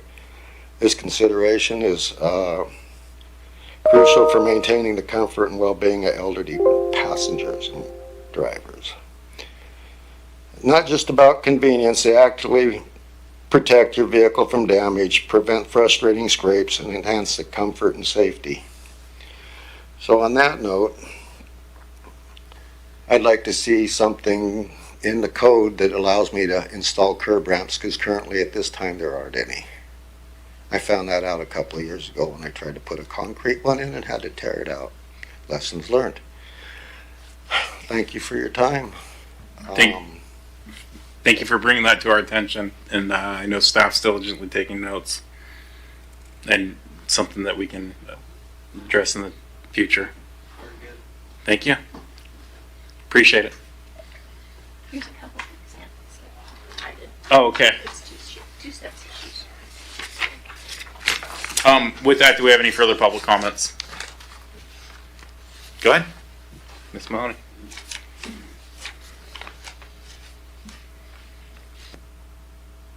And make sure the mic's on. Looks like it's off. Is it on? Is it on? Yeah. Mary Mahoney, Pasco resident, 2 Pasco, RCW 42.56. Provide permits for Pasco and Hayden Homes to kill our 8 floodplain American bald eagles and eaglets. Provide a 404 permit for floodplain Road 48 Park, floodplain sewer, and for resolution number 4582. Provide all LID designs for Pearl Street, past and present, and for my property, indicating harassment and retaliation. Provide an LID and or ULID start date and cost for my property. Forced LID Pasco City Council meeting on 5/23/22 and public comments hands off to Pasco and developers. With the Pasco Aquatic Center, how much is ex-Pasco Mayor Matt Watkins paid at a rate of $10,390 per month plus travel expenses? What's the total cost of the wow factor or wave machine, costing $22 million to $280 million, while Yakima's Aquatic Center, opening in June, costs only $10.8 million total. Pasco's CIP budget is well over $500 million, yet there's no money for a homeless shelter for people and no money for a low-cost spay-neuter clinic for dogs and cats. With animal control, provided permit for Tri-City Animal Services to operate as an animal research provider, include Angela Zeiler's animal holding facility plans for WSU. See Zeiler's quote in the Tri-City Herald. See Zegan Zeiler's WSU Buncher files and WSU dog videos extending well over 30 years. C, Pasco City Council Meeting 4119 with Pasco City Attorney Lee Kerr, authorization of new due process at animal control that results in unlawful seizures. Dogs are killed and or sent to WSU for research. See Bell, Kilo, Jake, and many, many more. See animal control botched euthanasias they call popcorning the dogs and cats, or also called a violent, painful way to die. Provide Ziegler-Zeiler's humane euthanasia certifications as required by the Animal Welfare Act. Provide TCAS insurance and Pasco's cat bonds. Provide results for 48 counts of animal cruelty, theft of $375,000, and the missing rainy day fund at Animal Control. See Chambers, Howard, Hernandez, and Angela Zeiler. For questions, call Pasco's Lee Kerr at 509-735-1542.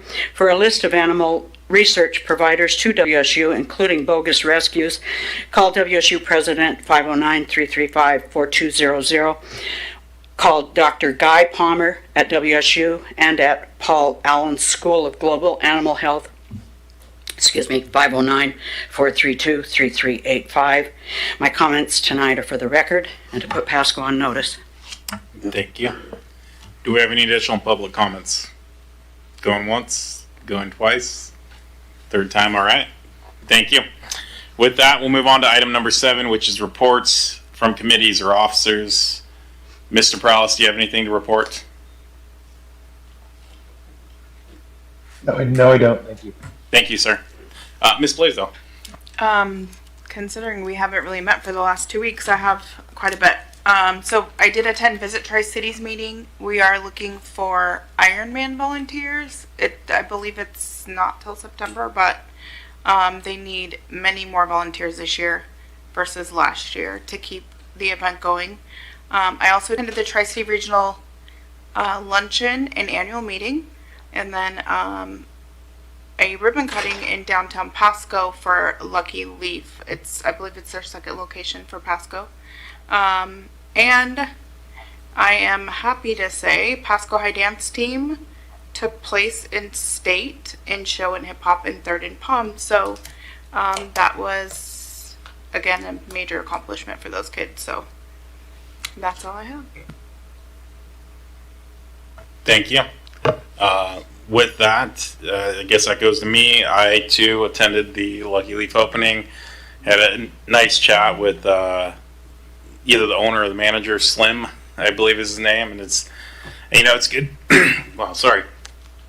It's good to see folks who stay in town or leave town and come back and want to participate in the business community. So I appreciate that. And again, it was a great conversation. I also today attended the Pasco Aviation Celebration.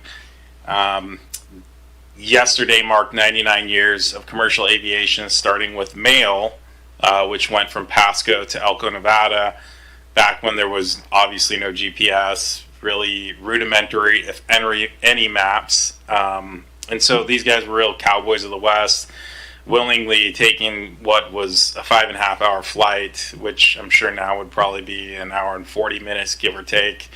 And really were that innovation. And my message to the community today was, and especially to our next generation, is as the Port of Pasco looks to expand, as the city is looking at, with our RNG facility, with the PWRF, there's opportunity to be on the cutting edge of innovation here in the Tri-Cities. You can leave, that's great, but hopefully you'll come back with something more, or you can stay and there's opportunity for you. And I think that spirit of innovation that we had 99 years ago as the port and as the Aviation Museum seeks to share that 100-year flight over the course of the next year, hopefully that spirit of enthusiasm, excitement, and innovation, and maybe a little bit of Wild West cowboy resides in the leadership here, as well as the next generation. And I'm hopeful that our kids can get that message that, sure, go ahead and go off, but come back and bring something, or again, stay here and be on that cutting edge as we look to expand what the city offers. So I'm excited to see what the Aviation Museum is going to do over the next year. The culminating events will be April 6th of 2026, as well as May 15th and 16th. and I look forward to our partnership with them. So with that, I think that's all I have. And I did ask for Mr. Prowell. So moving on to item 8, hearings and council action on ordinances and resolutions relating thereto. I've got a single item here. Item A, public hearing and resolution number 4586, surplus and transfer of city-owned personal property to a government agency. And Chief Crowley, or it's Captain, right? Deputy Chief. I'm sorry, Mort. That's okay. I just like Mort. Deputy Chief Mortensen. I apologize. That works. Yeah. Mayor, Council, thank you for allowing me the time tonight to talk about a couple of fleet proposals we have out of the fire department. Before we do that, I do want to thank you again. I haven't had a chance to talk to you too much about your presence and representation at our push-in ceremonies. That was a really big hit, and having your representation there meant a lot. It was a highlight. So appreciate the speeches and the extra effort too. I think we needed every last bit of muscle. So with that, though, we wanted to talk about our transition with some of those pieces of apparatus and some of the analysis we've done. And tonight we have, let me make sure I can do this. We have 2 pieces of apparatus that we want to talk about tonight. And when we were doing our analysis at the beginning of the year and getting ready for the biennium budget proposal, we really were taking a look at what we need in the department versus what we want and where we want to go in the next couple of years. And what we found out is we have a couple of pieces of apparatus that were heading towards the end of their life cycle, and then a couple that are in reserve. And it's nice to have that reserve, but we really do need some funding in the future for some new apparatus. And given the state of our budget and the economy, national economy all the way down, we're trying to be responsible with what we have and plan out the future. And we saw an opportunity to move a couple of pieces of apparatus that's going to allow us that opportunity to take a look at some newer pieces in the future. First one I want to talk about tonight is our we call our spill response boat, and we got this on a Department of Ecology grant in 2020. And the purpose of the boat the council approved was to carry what we call boom on that, and that's to go out and contain any oil spills or any spills out on the river, waterways that need mitigated, and it kind of just confines that and keeps it in place. What we found was, while it is very useful, we haven't really had that opportunity. The numbers haven't been there to really demonstrate that we need this vessel still in our fleet. Now, we did put in the electronics on that, so the grant covered the motors, the power plants, the vessel itself, and then the rest of it we had to take care of. So all the electronics and everything were borne from the city of Pasco budget. And that was about $45,000. So we're taking a look at that, and what it's turned into is more of a backup boat for us, just because those numbers on our responses aren't quite there. So with that, when it comes in, we do have to start budgeting and planning for its replacement. And it's roughly a 10-year life cycle before we start having to take a look at the motors, and then taking a look at the electronics and getting those updated. So while the boat didn't cost us anything, the replacement plan in the future is something that we have to save for. Ongoing maintenance costs, there's not a whole lot to it, but it is maintenance costs that we have to go through. The oil changes, making sure all the pumps and everything are working. So there are costs associated with that taking a look at what we can eliminate, that's something we can do. I do want to go back. So before we say, hold on a second, we don't have any deployment capabilities now, or we don't have the ability to mitigate a spill response. Our primary vessel can carry the boom that I was talking about earlier. Plus, it's kind of a dualistic purpose. It works really, really well as a rescue. Plus, we have the ability to go out there and handle some of those spills. And that's what we did before 2020 when we got this grant. This was just really a boat that was designed more towards that and not necessarily towards rescue. So our primary vessel right now does both, and we feel comfortable with that. So when we're going through this and saying what could we do with this, we got a hold of the Department of Ecology, and they said there's a couple different options you guys can take a look at. The easiest option for you, just for simplicity, is to transfer it to another agency, either governmental, somebody who can go out and their job is to clean up spills or have that for that capacity. So started asking around, and Chelan County Fire District 7, who's up there, they take care of the fires, the shoreline of Lake Chelan, they expressed a lot of interest. And so they went to their commissioners and said, hey, what would this look like? And what we did was we also, I think, let me see what that's going back to. So they went up there, their commissioners took a look at it. I did want to recover some of the funding on our electronics, and it's probably in the PowerPoint here in a second. But we did make a deal. So looking at the depreciation value on those electronics, what we did was we took some of the newer equipment off of the boat we're talking about right now. We refreshed the electronics on our older one. And so they're getting a boat that does have electronics in it, but in the whole process we were able to upgrade ours, and they're going to give us some money on that. We have a deal to get $20,000 in recovery on the electronics, which is the depreciation value on those.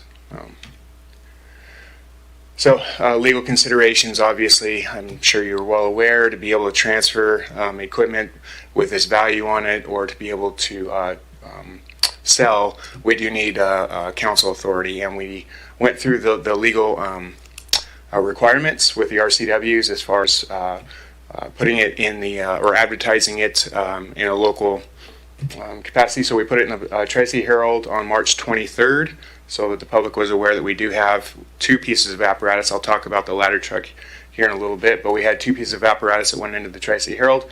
The public hearing is scheduled for tonight as we're here, and public comment period obviously will be afforded as well. Fiscal impact, like I said, there's no value. We're not going to be gaining any money from the vessel.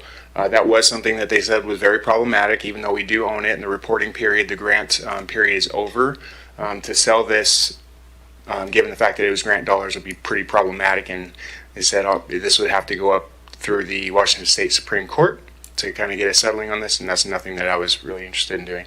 So again, at $20,000 recovery for the electronics that we're going to give to Chelan 7 will be there, so we're not completely giving it away. We are recovering a portion of the cost that we put into it. And then the funds that we are collecting, we are asking that those be put back into our equipment reserve to cover some of the fleet expenses, which I'll talk about briefly coming up. So policy decisions. What we're asking council for is to declare the vessel surplus, and that will allow us to transfer the vessel to Chelan County Fire District 7. Their commissioners have already met, and contingent upon your decision tonight, they've accepted the transfer and the monetary displacement back to our fund. So I'd like to ask you to authorize the city manager to execute and negotiate the transfer after we're done, and allocate the proceeds from the electronic equipment towards the Fire Fleet Fund. I'll move forward. In addition to the vessel, and do I need to pause for that, or can I roll both pieces of apparatus together? I can keep going. Okay. Okay. In addition to the transfer of the boat, we are also looking to sell our reserve ladder truck. And just a little bit of history on this. This was purchased about 4 years ago. Deputy Chief, I think we need to take public comment separately. So with that, I am going to open the public hearing on the first vessel, which is the boat. I'm going to call it that. Do we have any public comments on this? The declaration of surplus of this vehicle? Going once, going twice, third time. With that, we can move on to the second vehicle, or second item of surplus. Thank you, Mr. Mayor. The second item that we want to discuss tonight is our reserve ladder truck. In a little bit of history, we purchased this reserve approximately 4.5 years ago, and it is served in a reserve capacity. We do have our primary ladder truck. Sit tight, I'm getting some side eye here. Were we supposed to conduct the hearing and then take action on each? Okay. So with that, now that the hearing is closed, I will declare the hearing on the first vessel closed with no public comment. I guess, Mr. Milne, can I get a motion on that? Sorry about this. All right, you can, Mayor. I move to approve resolution number 4586 declaring certain city-owned personal property as surplus, approving the method of disposal, and further authorize the interim city manager to transfer the property to another government agency. Second. Got a motion and a second. All in favor, say aye. Aye. Aye. Any opposed? Oh, thank you. Sorry. That was an aye, correct, Mr. Perales? Yes, sir. Okay. Since we've all spoken, I'll still say any opposed, say nay. Passes unanimously. Okay. With that, we'll move on to the second. Thank you, Mr. Mayor. So a picture here of our reserve ladder truck, and again, I'll just go back through that. We've had it for about 4.5 years. It serves as our reserve ladder truck in the event that our primary ladder truck needs maintenance, has a mechanical issue of that nature, so it'll go into its place. The reserve ladder truck is 20 years old, and about that time frame, NFPA is advised. Deputy Chief, I apologize. So this is listed under resolutions with no public hearing for this one. That's correct? Okay. Hold on. Let me make it formal. So we're going to move on to item number 9, which is ordinances, resolutions not relating to hearings. There's a single item, item A, which is resolution number 4587, surplus sale through consignment of city personal property. This is going to stay with Deputy Chief. I apologize for these fumbles here. But here we are. You can move back into your presentation. No problem. Sorry about that, sir. No problem at all. Thank you. So again, here's our reserve ladder truck, and again, when we were going through our fleet and considering the outlook and the future and what our needs are going to be, we realized that we are going to be needing a new ladder truck within the next 4 years. Our current ladder truck is going to be reaching the end of its life cycle, which for the NFPA is about 20 years. So this ladder truck is 20 years old. The maintenance costs on it are increasing as they naturally do with age. So we have two. What we need to do is try and focus on the purchase and acquisition of a new ladder truck. And right now, talking with our manufacturer, the build time on that is about 3.5 to 4 years. So if we ordered it today, we wouldn't see it until about 2028. So at hopefully the earliest. And they are rising in costs. Our equipment replacement fund is healthy in that reserve right there. We have about $1.6 million in the bank. Now, don't have a heart attack, but the ladder trucks right now, the newer ones are going for about 2.4. So we have a gap there to cover. And what we found is that we believe if we were able to sell our backup ladder truck, and right now the average on what we're seeing would be around $300,000. We still think that we could collect on the ladder truck even with its age.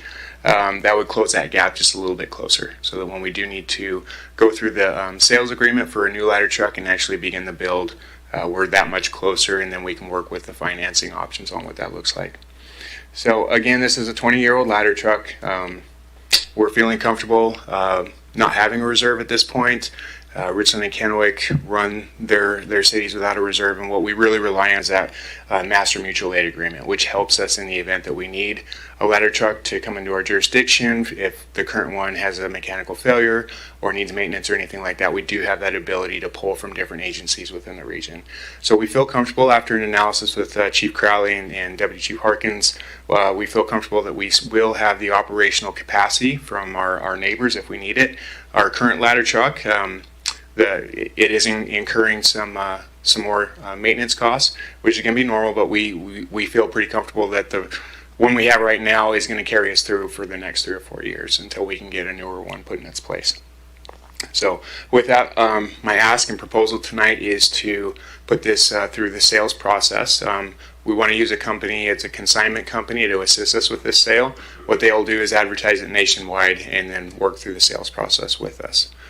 But that's the request we have for tonight, is the ability to sell our reserve ladder truck as well to close the gap on the purchase of a new one. Thank you, Deputy Chief. Do we have any questions or comments from council? Mr. Prowlis? Yeah, the only question that I had was that we bought this a few years ago, and now we're trying to sell it to get some money. And so I hope we're buying equipment that we're going to be needing for a longer duration of time. So I guess if I can get some insights on that, that'd be greatly appreciated. Yeah, absolutely, and I can certainly speak to that, Mr. Prowse. Appreciate the question. The new ladder or new aerial trucks, new fire engines that we just purchased, they're good for that 20-year mark.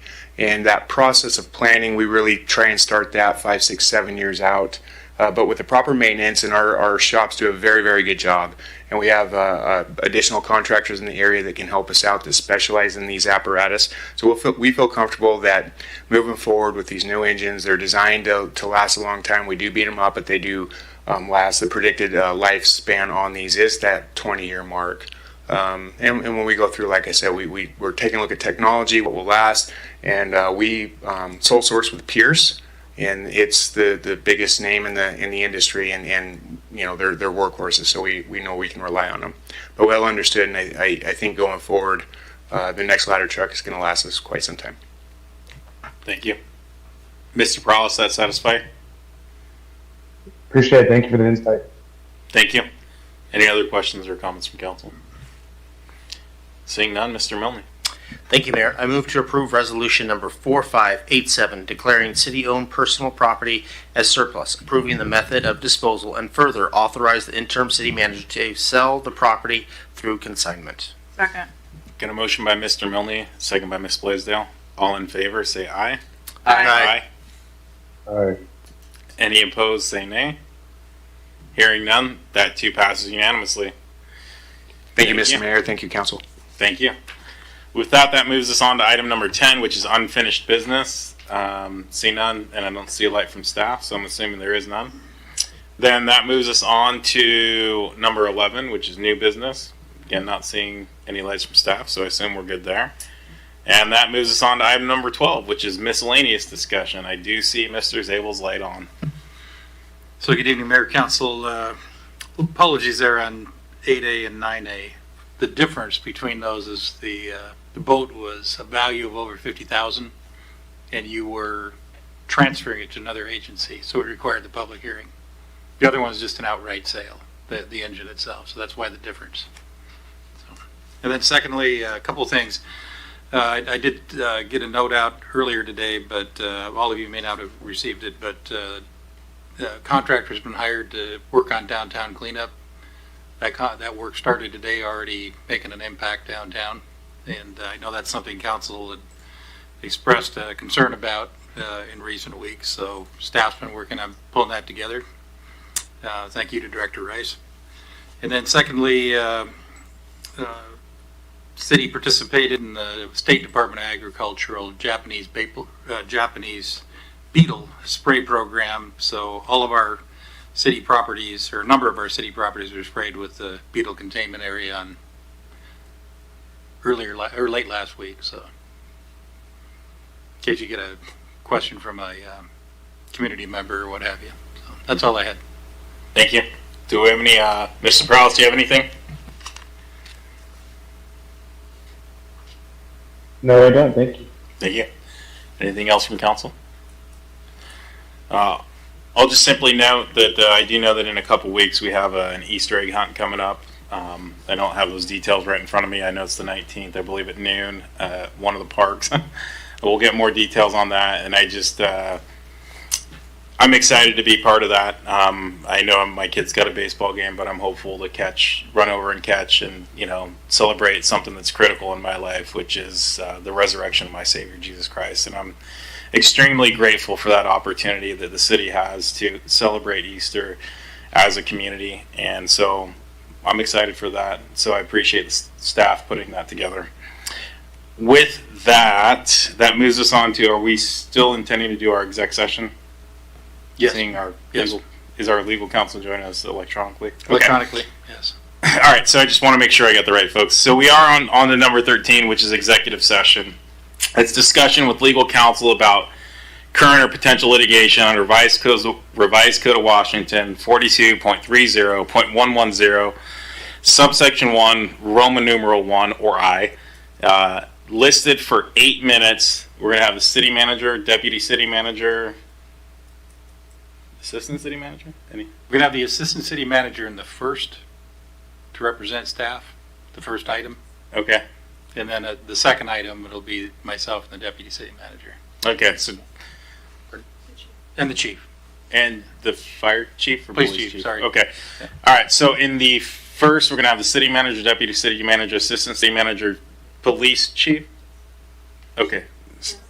Just the assistant city manager in the first. Okay, so in the first, we're going to have the assistant city manager. In the second, we're going to have the city manager, deputy city manager, assistant city manager, and police chief in the second. Legal counsel being both. Slated for 8 minutes. We are going to call that 7:47 since we're halfway through this minute. So we'll be back roughly at 7:47.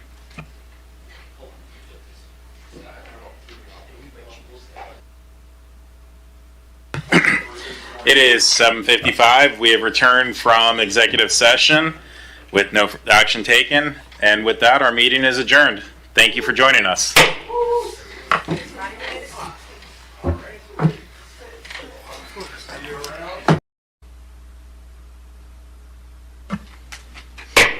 Good evening and welcome to the City of Pasco Council special meeting on Monday, April 14th, 2025. The council thanks you for being a part of your city government. At special meetings, the council takes formal action in specific items, and during workshops, we only discuss items with no formal action items taken. So with that, you'll hear that we have a special meeting shortly thereafter, followed by a workshop meeting. Agenda packets are available at www.pasco-wa.gov/agenda. For those following along online, for those present, there's a little table with a blue arrow that says agendas. This meeting is being televised live on PSC-TV, channel 191 and Spectrum Cable in Pasco and Richland. It's streamed on the city's Facebook page, on its website, on its YouTube channel, and via Microsoft Teams webinar. This and previous council meeting agenda and video is available on the city's website. Lastly, the public may submit comments or ask questions by contacting the city manager, city clerk, or by using the Ask Pasco app. With that, Ms. Clerk. Council members, Barajas. Present. Blaisdell. Here. Grimm. Here. Harpster. Present. Morales. Here. Mayor Pro Tem Milne. Present. And Mayor Serrano. I am here. Thank you. With that, if you'll stand with me for the Pledge of Allegiance, please. I pledge allegiance to the flag of the United States of America and to the republic for which it stands, one nation, under God, indivisible, with liberty and justice for all. Thank you.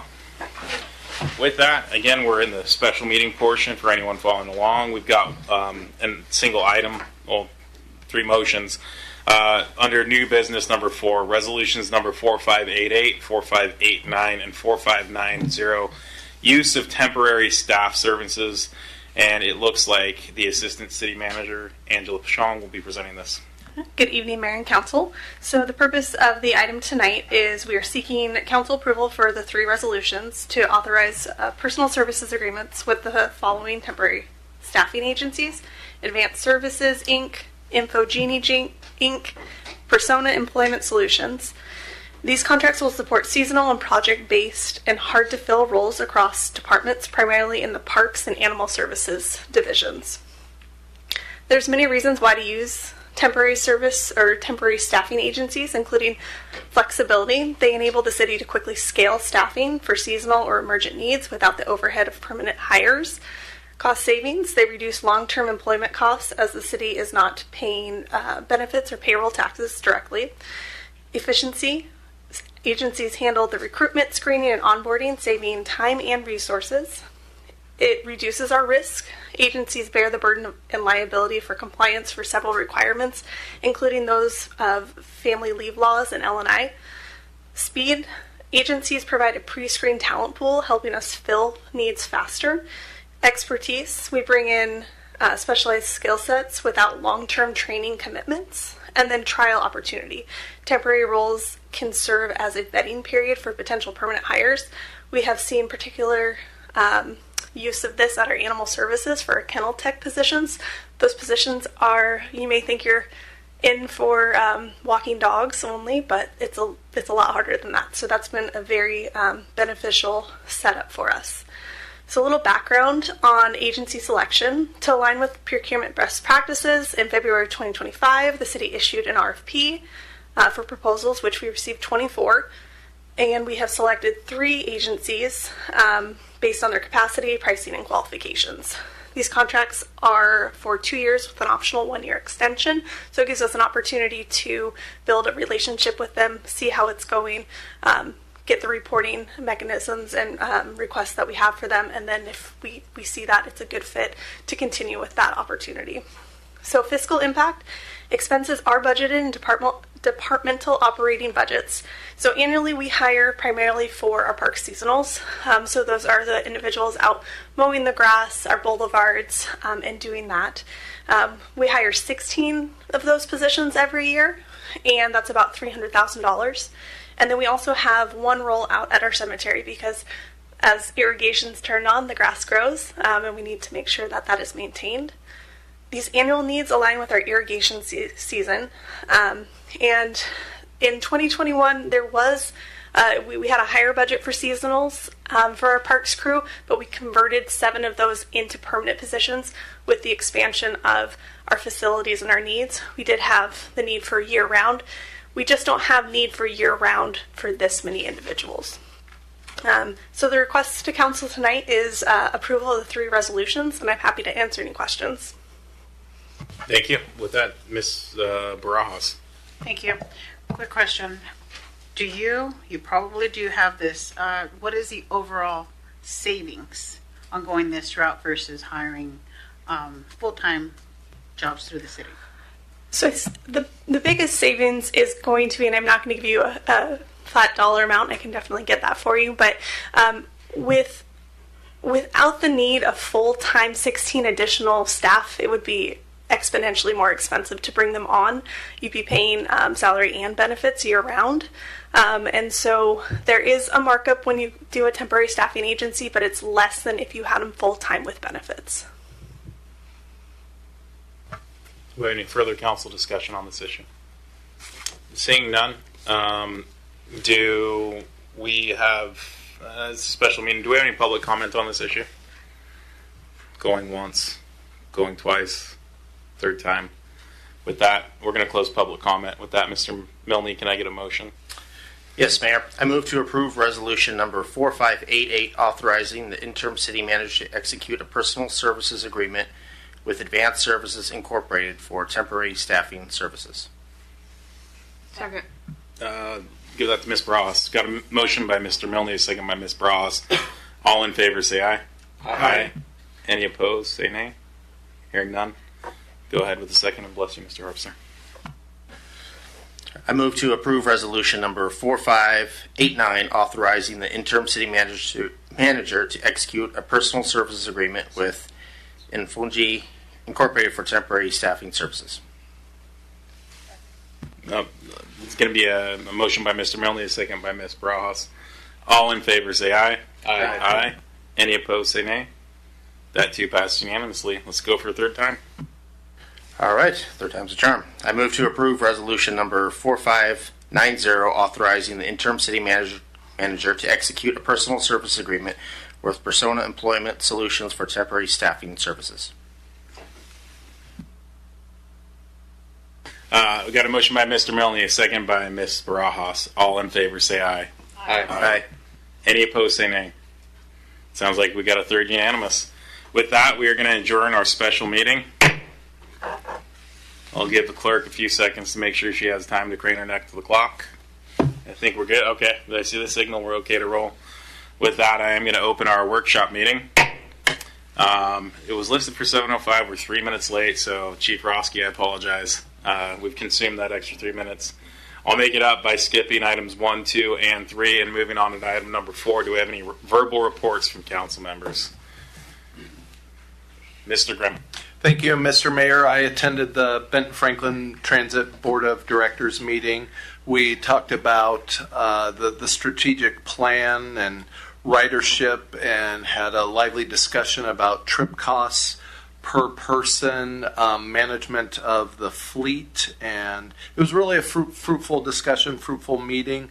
The day before, myself, Councilmember Barajas, and Councilwoman Blaisdell all attended online the Tri-Cities Public Facilities District meeting, where the group voted me secretary of the board. The interesting thing about that is they had not called a meeting in nearly 2 years. It was, I believe, March or April of 2023 was the last time they had called a meeting. And there's various reasons and things going on, but that is something for me really to dig into in coming weeks and months and find out, well, what are we doing if, we don't need to meet that often? And I know the idea is obviously to serve as a regional public facilities board, but once again, I have a lot to learn, a lot to dig my teeth into, Mr. Mayor, and I also joined the Mayor Pro Tem today at the Pasco Chamber of Commerce lunch with a fair amount of staff, where we got to hear our own Fire Chief Crowley give an update about really the fire department. And it was the first time that anybody knows the fire department ever presented at the lunch. So it was really good to have one of our own heart and soul there talking just the core of Pasco. So anyways, thank you, Mr. Mayor. Thank you, Mr. Grimm. Mr. Prowse. Thank you, Mayor. I attended my first night with the Pasco Police Academy last Tuesday. Very informative. I was pretty impressed. I've done a couple of them, not for the Pasco, but for other municipalities, and just the breadth of knowledge and the presentations was really well done. So yeah, I'm really excited for the next couple weeks. Then I attended the JoJo's Freeze Dried Goodies ribbon cutting. I wasn't there for the ribbon cutting initially, but I ended up going about an hour after. A lot of people already had left, and I talked with Sarah, and she has some really good treats, and it's cool to see that she has stuff in the White House. I thought that was really interesting, and really, should make us all proud that something like that is actually making that much of an impact. And then I went out and gave out some VIP patches to some of our Girl Scouts this weekend. I think Sunday was the last day for them to sell cookies. So that's all I have to report. Thank you, Mr. Prowse. Mr. Munley.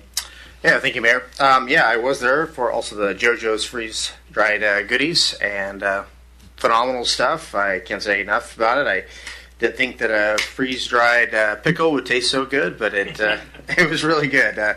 All the stuff she had was really good. They had a lot of candies and freeze-dried, was it the pickle Skittles? I didn't think that was good, but it was actually pretty good as well. So I would recommend people that if it's by the Berkshire Aircraft is on the back side and the railway yard is on the front side, but it's that whole row, and it's just some unique places in there. So I'd recommend if you get a chance to go check it out. And then I also did have a COPA meeting also on Friday, and they talked a lot about how to move the organization along, but not asking for the city for money at the moment. And one thing they're talking about doing is fundraising. In October, some students from Kalima will be coming and visiting the Pasco. And again, just different ways that we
Hi, Blanche. I'm just checking to see if you can unmute yourself.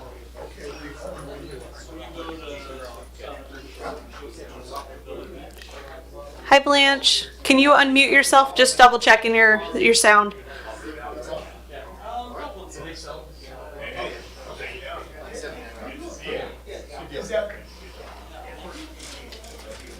For sale.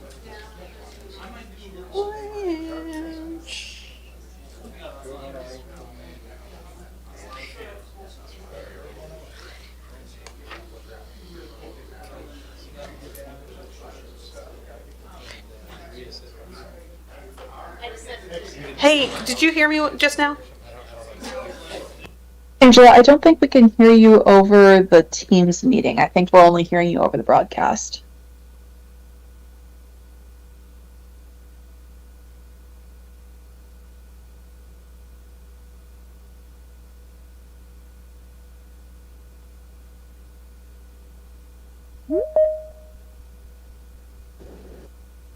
Okay, let me try it again.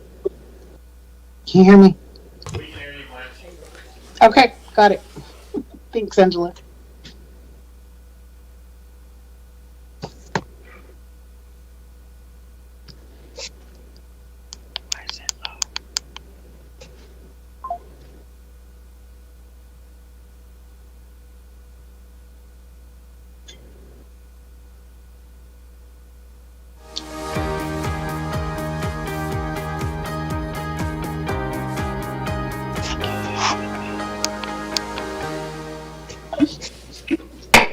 Good evening and welcome to the City of Pasco Council Workshop Meeting of Monday, July 28th, 2025.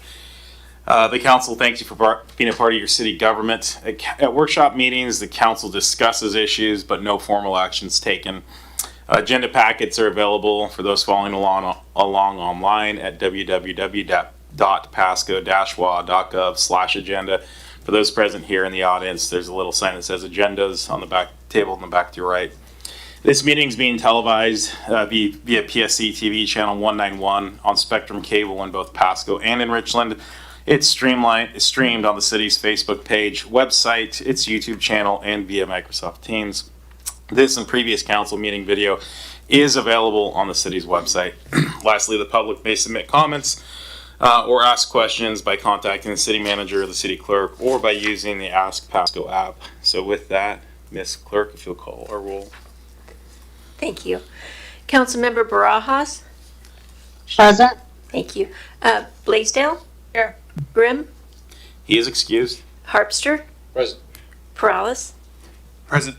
Mayor Pro Tem Milne? I'm present. And Mayor Serrano. I am here. Thank you. Thank you. If you all please stand and join me in the Pledge of Allegiance.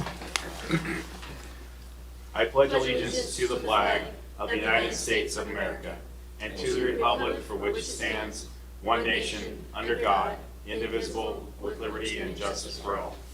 Thank you. With that, that moves us along to item number 4, which is our verbal reports from council members. I'll kick off. Ms. Barajas, do you have anything out there in the ether? Nothing to report. Thank you.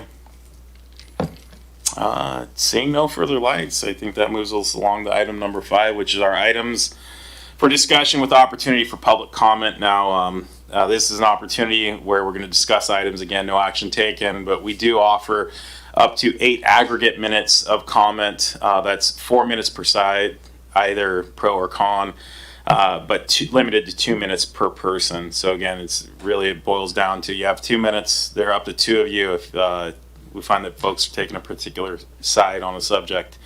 So with that, we're going to roll on to item A, which is our resolution. It's a project acceptance for the 182 and Broadmoor Boulevard intersection project. And we have Miss Mary Heather Ames, our Deputy Public Works Director, filling in. And thank you for being with us, Mary Heather. Thank you. I would like to point out that I'll be presenting actually item A and B together. They are both project acceptance. So since they have very similar topic, we'll smush them together, so to speak. If you'll do me a favor, and when you get to like a transition point, that way, you know what, let's just go ahead and do this. For the record, we're going to be discussing item A and B, which are resolutions The first A being project acceptance for the I-182 and Broadmoor Boulevard intersection project. And item B is the project acceptance for the Broadmoor TIF for the Broadmoor Burns intersection project. Again, this is going to be by Deputy Director Mary Heather Ames. So with that, we'll go to items A and B, although we may have to differentiate comments from the public. Thank you. Thank you, Mayor. So good evening. I'm going to talk first about the I-182 and Broadmoor Boulevard intersection project. This is a project that I imagine most of the people in Pasco experienced in one way or another. This is on the south side of the 182 Broadmoor and Road 100 interchange. So this is a photo of what it looked like beforehand. And then we moved into construction. And on the left here, you can see the embankment work for the loop that came around. And on the right, you can see some stormwater work, which is important when we're doing streets. We don't always think about the stormwater, but it's intricately and intimately connected with street work. So here's an aerial photo of the completed loop. This project included a deceleration lane and the loop and the roundabout. So you can see it all here in this aerial photo. And finally, some pictures of the roundabout.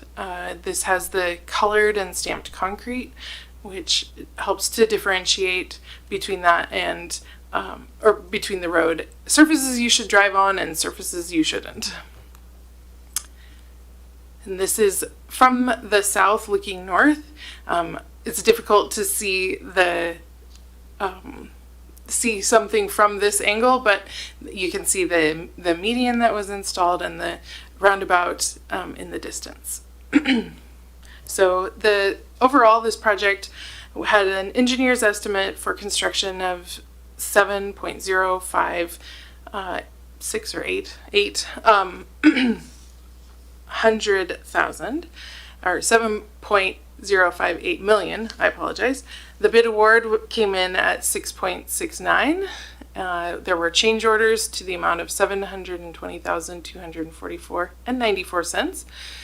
There was a closeout reconciliation that actually decreased by $26,240.21. So our final construction cost comes in at $7.385 million. Funding for this project was provided by utility rates for the associated items that were utility. There was the Broadmoor Tax Increment Financing Program and developer contributions. And this is where a good breaking point between this and the other project. So it sounds like that's our breaking point. Correct. With that, do we have any questions or comments from council on item A? I see no heads shaking. Thank you for staying as close to budget as possible, realizing there were some differentiations of about 10%. I'm sure that's within the contingency that we had planned. Yes, that is correct. Excellent. Well, thank you very much. Do we have any public comments on item A? Going once, going twice, third time. Hearing none, let's roll on to item B. Again, that's resolutions project acceptance for the Broadmoor TIF, the Broadmoor Burns intersection project. Back to you, Mary Heather. Thank you. So we'll just move to the north up to the Broadmoor and Burns intersection. This shows before, and I believe this is the location that our interim city manager, Zabel, was remembering the days when there weren't even this many lanes here earlier today. Construction included on the left, you can see some center curbing being put in. On the right, some curb, some exterior curb, and some pedestrian sidewalk. And here we have the finished project, and a new signalized intersection for safety and efficiency traveling through our city. And this project, the engineer's estimate was $3.666 million. The bid award came in quite a bit lower at $2.695, basically $2.696. There were change orders to the amount of $33,278.37. The project closeout reconciliation came in at $35,989.17, and that's a deduction. So our final construction cost was $2.693 to $83.39 million. Funding for this project was provided again by utility rates. There was a small amount, Broadmoor Tax Increment Financing Program, which was the majority of it, and developer contributions, which was a portion of it. And that's that project. Thank you. Do we have any questions or comments from council? Mr. Harpster. Yeah, thanks. No questions on these projects, and I don't mean to throw a curveball at you, but Sylvester Street improvements were started before both of these projects, and I don't think we've seen a closeout on those or project acceptance. When do you anticipate that will occur? So what I can tell you is what I know, which is not a lot, but I believe on that one we're waiting for an inspection from the state to go to closeout, and I don't know when that is scheduled for, but I believe that is our next step before finishing out that project. Okay. And that's the last item we're waiting on that one? I believe so. Okay. I have been wrong before. Like I said, I didn't want to throw a curveball at you, but that's good enough. Thanks. Any further questions or comments? I'll just note, obviously this is getting a lot of eyebrows raised. A lot of folks I hear both sides of the coin. People happy with seeing changes on the road, a lot of complaints about, specifically on the median issues. But I've tried to remind folks that if you look, I guess, was that to the east or whatever it is, into the Broadmoor area, you'll notice that there are roads that eventually are going to come through, and we'll have signalized intersections, which also draws complaints. But, with growth, there's an opportunity that I think will have a fine way to manage traffic. Appreciate the time and money spent here, and both here from council as well as from staff. So thank you for staying on top of this. Do we have any questions or do we have any public comments here on item B? Going once, going twice, third time. Okay. With that, we'll move on to item C, which is a resolution. The supplement to professional services agreement with HLA Engineering and Surveying, Inc. for Ainsworth Avenue Pavement Preservation Project. And we're going to stick with you, Ms. Ames. Thank you. So, as the mayor just said, this is the Ainsworth Avenue Pavement Preservation Project. This has begun with design. We are moving into right-of-way acquisition. So this supplement to the professional services agreement will handle the right-of-way acquisition. The project overall includes overlay, curb ramp upgrades, and storm drain improvements. It's federally funded by a 2023 National Highway Performance Program grant. We also sometimes refer to those as NHS, but they're the official name is the NHPP. So we have an agreement with HLA. We entered that at the end of last year. For the design services, we have 60% plans and estimate, and we're looking to move into right-of-way. So the original PSA with the supplement will take us to a $378,600 contract. The funding that we have is, as I mentioned, the NHPP. It's just over $2 million, and then we have some overlay funds in there as well. So the expenditures we have planned are $430,000 for the PE, which we are within that right now. Right of way, we're looking at $250,000, and then construction of just over $1.4 million. Do we have any questions or comments from council on this one? Seeing none, again, thank you for the information. Thank you for keeping the work moving. Do we have any public comments on this issue? Going once, going twice, third time. Alrighty. That moves us along to item D, which is our resolution. Professional services agreement with McKay Esposito for a Lewis Street Pavement Preservation Project. Sorry, that's a lot of P's, kind of got tied up there. Stays with you again, Ms. Ames. All right. It feels a little bit like I'm on a game show, and I like it. I can, throw a whammy at you or something if you prefer. Oh dear. All right. This is the Lewis Street Pavement Preservation Project and the professional services agreement with McKay Esposito. So this project includes a taper mill with a 2-inch overlay, some localized asphalt repairs, striping, and the associated ADA upgrades that go with pavement work. Within the scope of work, we have the design phase, which includes things like project management, surveying, and permitting, design, and then geotechnical and bidding assistance. Then the right-of-way phase is also included here. We have the project, setting it up, going ahead with the valuation, negotiations, acquisitions, and certification, and then finally we'll move to construction phase. I'm getting older, I think. Okay, so for this one, the funding that we have is the NHPP program, again, the National Highway Performance Program, and it's in the amount of just over $4.7 million, and then our overlay fund kicking in with just over $530,000 for a total of $5.246 million.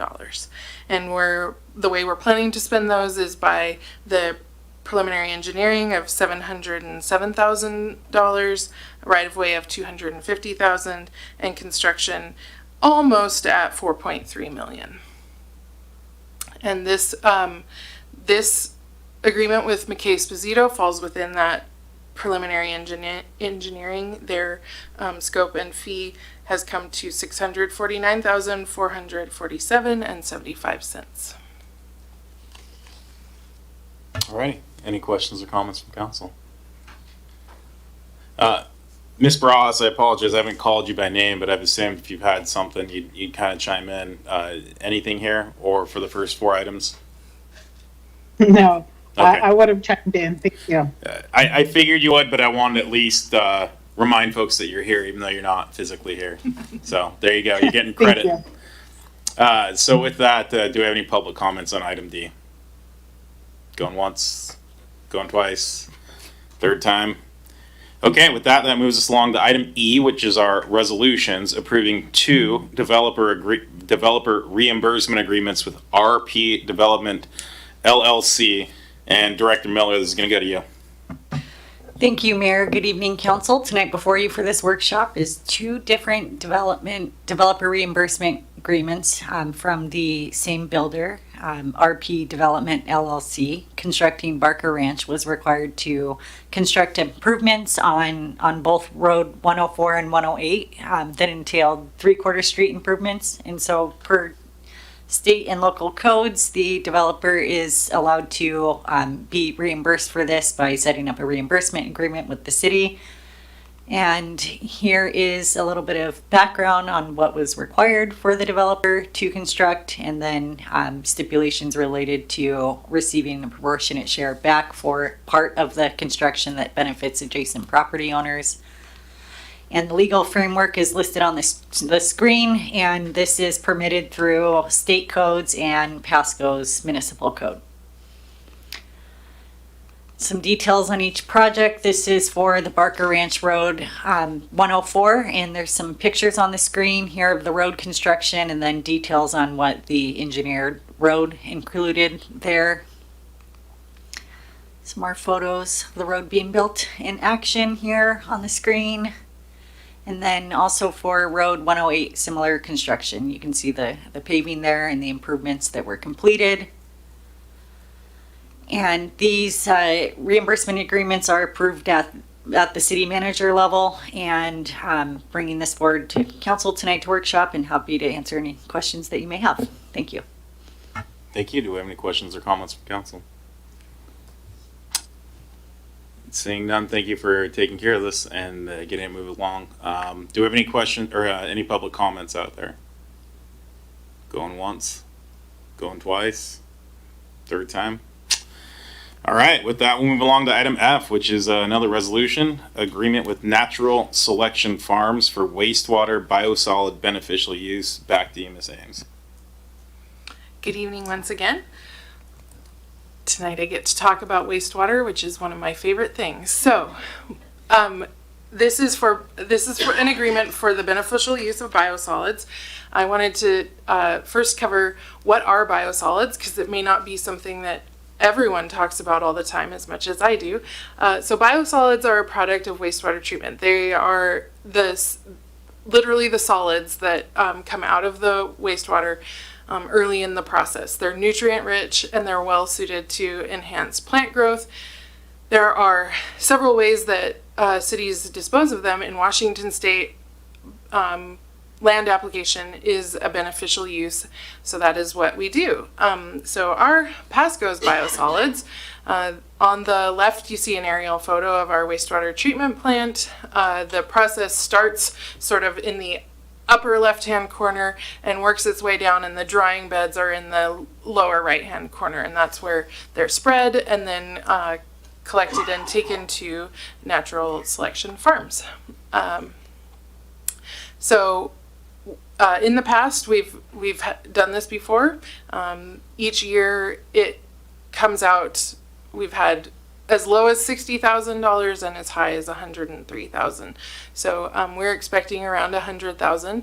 This agreement covers the next 5 years, and so we made it for approximately $500,000. The reason that we're going with Natural Selection Farms as opposed to anywhere else is that Natural Selection Farms is the only location that is designated by the state as a place that we can use for the beneficial use of biosolids. So they are our only option, and that's why we also have a sole source going with this agreement. I'd be happy to answer any questions you might have. Excellent, Mr. Perales. So where do we take that to? Where's their facility located? So we don't actually take it. They come and take it from us. Okay. So the point of handoff happens at our site. They are located somewhere that I'm not remembering right now. Let me see if I can find it. No, I was just kind of curious. I was wondering if we were transporting it ourselves or something. We are not. I believe we load and they take it from there. Oh, okay, thank you. Any further questions or comments from council? Seeing and hearing none, do we have any public comment on this issue? Going once, going twice, 3 times. Well, excellent. Well done. Maybe you should fill in more often.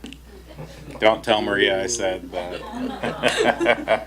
With that, it moves us along to item 6, which is our miscellaneous council discussion. Do we have any from staff? Sunnyside. That's from Natural Selection Farms there. Thank you. Yes. Okay. That's hopeful to not know that we're turning into Sunnyside. Thank you. And I do have some exciting news, but Mayor, I think it's your news to tell tonight. So I would assume that would be the paper I signed. Yes. Yeah. So I'll jump in. Anything else from you before I jump? No, sir. Okay. Yeah. So this afternoon, Ms. Matson brought over the signed contract by Mr. Stewart, Mr. Harold Stewart. I countersigned that, and so all the paperwork is done for everyone following along. We have a basically a not to exceed date of October 15th, correct? October 1st. Or October 1st, and no later than date of October 1st. So, we'll see him as soon as possible, but no later than October 1st. I just want to reiterate, it was a competitive process. It was probably more arduous for our consultants and staff than it was for us, but we've got a lot of information and a lot of strong applicants, even including those who didn't rise up to that top 3 level. And I would say this, we felt very confident in our decision. We believe that Mr. Stewart's going to bring some really solid decision making. He has some economic development background where in one of the municipal jurisdictions, they landed a distribution center, much like some of the ones that we've seen over here. So I think while we're maybe not targeting just that model, that will be helpful background. And I'm excited to see that opportunity. As much as it's gonna be sad to see it go, Dave, but it is what it is. You know, you're a Band-Aid, and we'll rip you right off and replace you with a permanent skin. I mean, Oh, joking please don't. aside, we appreciate your service. So, I have nothing else, council. Anyone else have anything for miscellaneous? Ms. Ross? Nothing on my end. Alrighty. Well, with that then moves us to item number 7, which is our executive session. I'm going to start with the end, which is it's listed for 30 minutes. We're going to target 15, but it's listed at 30, so just anticipate that when I come out the first time, it might be the first of one or many. Hopefully it is the first and last. So it is going to be 15 minutes. We're going to start it at 7:25. And it's item A is discussion with legal counsel about current or potential litigation under RCW, Revised Code of Washington, 42.30.110, subsection 1, Roman numeral 1 or I, and to evaluate the qualifications of an applicant for public employment under RCW or Revised Code of Washington, 42.30.110, subsection 1, subsection G. Again, 15 minutes, commencing at 7:25. We are going to have counsel, the legal counsel, the interim city manager, and who else is coming, and are we bifurcating? Yeah, the deputy will be in the second 2 items. Okay, so the deputy city manager will be on in the second 2 items, but other than that, it's going to be legal counsel and the interim city manager, correct? Alrighty, we'll break at 7:25 and be back soon.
It is 7:40. We have returned from executive session with no action taken.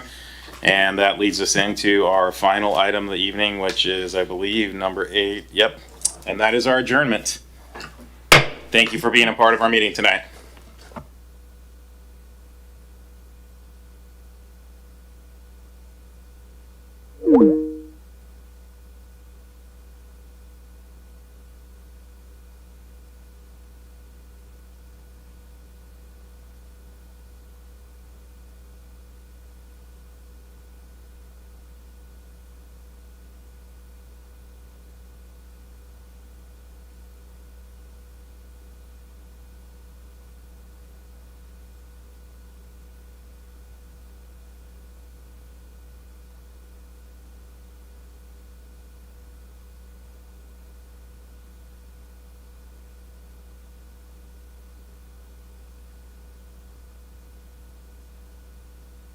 Fee adjustments over time, and then of course yes to enhancing transparency. So again, appreciate the work that's gone into this. Thanks. Thank you, Mr. Officer. Mr. Grimm. Thank you. I have similar thoughts. First of all, I just want to say, Ms. Sigdell, you have taken this on, and like Mr. Harpster said, just kind of ran with it as really from a council request. It's one of the bigger items of feedback that we heard from the development community. So I really, really appreciate you working with us on it. If you would remind me one thing, these fees, they just can't be used for anything though, correct?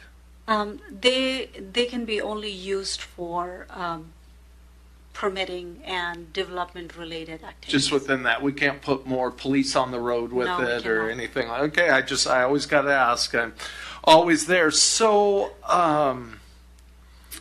just a couple more thoughts here. Looking at this, and you gave an example here that shows a huge disparity between the city of Pasco and the other municipalities by tens of thousands of dollars. Was this example picked? I mean, I guess, would this example be more favorable than other examples?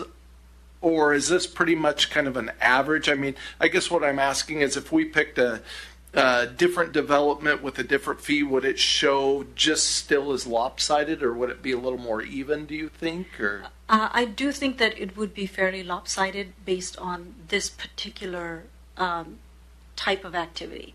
And the reason I say that is our building permits. So the permits for building, they're pretty similar all across the board. But there might be some other activity that where we might be a little bit more expensive. School impact fees are part of that. So that's why, and I apologize for not attaching the slide that shows some of our impact fees and a little bit more effort to do apples to apples comparison. But every development is different. It comes with its own challenges. But I do believe that overall, we are in line with other cities when you include school impact fees, and we are less with other cities when you exclude it. Okay, no, I appreciate that. Looking at this, obviously, one of the biggest complaints several of us heard from the development community was the process, was the time, how much money it was costing them, having to wait and everything. And I guess just to be blunt, did they kind of look at the bill of what it would be at 3% and say, hey, this would actually be financially better for us? That trade-off is really the feedback you heard? Yes.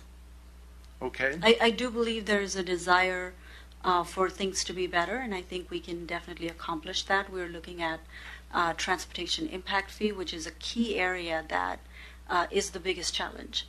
And so if we are to reduce the scope of the traffic impact analysis, because right now it includes everything and anything, a large volume of projects might be included in that. They might be big dollars, like sometimes Road 76 overpass, and those are big dollar projects.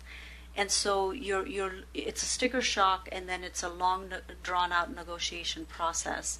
Whereas updating the transportation impact fee is going to get us to a lot more localized safety access around the neighborhood, and maybe an intersection kind of discussion rather than the interchange discussion. And so that is the one area that is a big issue that we hear and we experience as staff as well, that extends the timeline a lot farther out. And so once we resolve that, then you're going to see the process be a lot better. There's definitely many other things that we need to do. Increasing the SEPA threshold is one that we've been talking about, and I will just apologize in advance. We've been too busy to be able to kind of move that process along, but our newest CED director is going to be arriving here in 2 weeks, and she's going to fix everything. So, but there's a lot of those key things that are a challenge right now that are outside of the cost, as you mentioned, and so we're working on that. Okay, no, I really appreciate that, and I appreciate all the work you've done on. I mean, the last thing I want to see this do is, for lack of a better phrase, just stick it to the development community. I mean, these are people who are investing in our community. These are people who live in our community. These are people really we're in partnership with to build this community. And so, yes, as much as we can work with them and partner with them is great. But on the other hand, we are all, to be stewards of the community too, and to make sure that, we have the resources to provide the assets and the infrastructure for the communities. So I would definitely be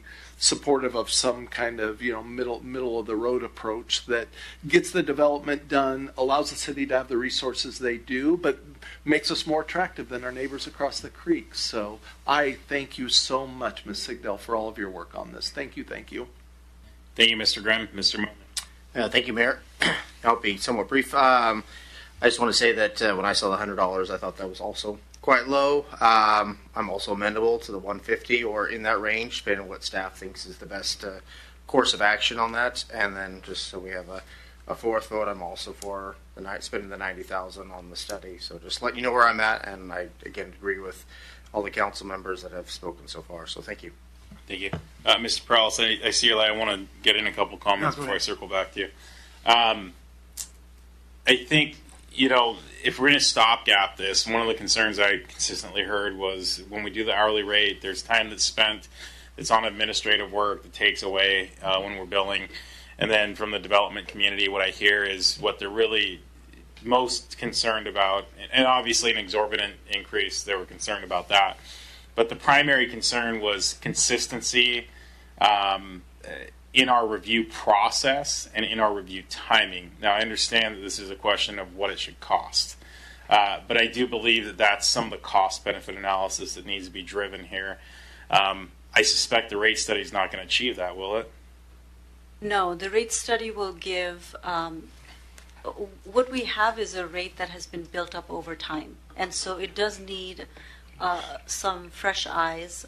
It is not going to fix the process, but it might allow us, I do believe actually it'll allow us to think about our processes and how our rates are charged and what does it truly take to do something and if it's worth doing or it's worth doing differently. So I do believe it's going to help us think about our processes differently, but not necessarily if we, it's not going to change the process unless we think about the process and how we're going to change it. So realizing that your joy begins in 2 weeks, when we get the CED director and this falls onto her plate. My admonition, my comment, I guess my individual direction, see if council supports it, is if we're going to go ahead and increase the rate for a stopgap. I'm fine with that. Quite frankly, I'm not sure the full utility of the rate study. I understand that it helps support if we modify or restructure our rates. But it sounds to me the most important things are, one, making sure that the bank account's adequately funded so that we could spend some time bettering our process, giving more surety and direct path to the development community who's coming in here and paying these fees. I think I would be more inclined to increase the rate, hit the stopgap, and put that same effort, maybe not into a rate study, but into a process streamlining. I can't remember stupid crap they do out on site, the Kaizen stuff or whatever, like the yeah, Six Sigma. I mean, I didn't buy into it, but some sort of study like that where you're looking at your process, determining what's broken and what's fixable. So I think for me, if 150 is justifiable, and I don't know that it is, and I don't know that it isn't, and that allows us to set aside some money or utilize that to look hard at our process while making sure we're not expending too much, my preference would be to increase the fee, hold on the rate study, look at the process study or study the process, maybe whether that means hiring someone to do that or whatever, purchasing new technology. I think we need to get that process moving before justifying an even greater increase. So I'd like to see an increase to get the support. Does that make sense? Yes, it does. And Mayor, that is an effort that it's been ongoing, but it's a really big ship to turn around. I understand. We are working through some of the staffing and locations and also our technology, which is quite old and doesn't quite meet our criteria, but it's not easy right now to move on to something new either. So we're trying to find a good space to maneuver in some and have a long-term plan. So I do want to assure you that that's on top of mind for staff.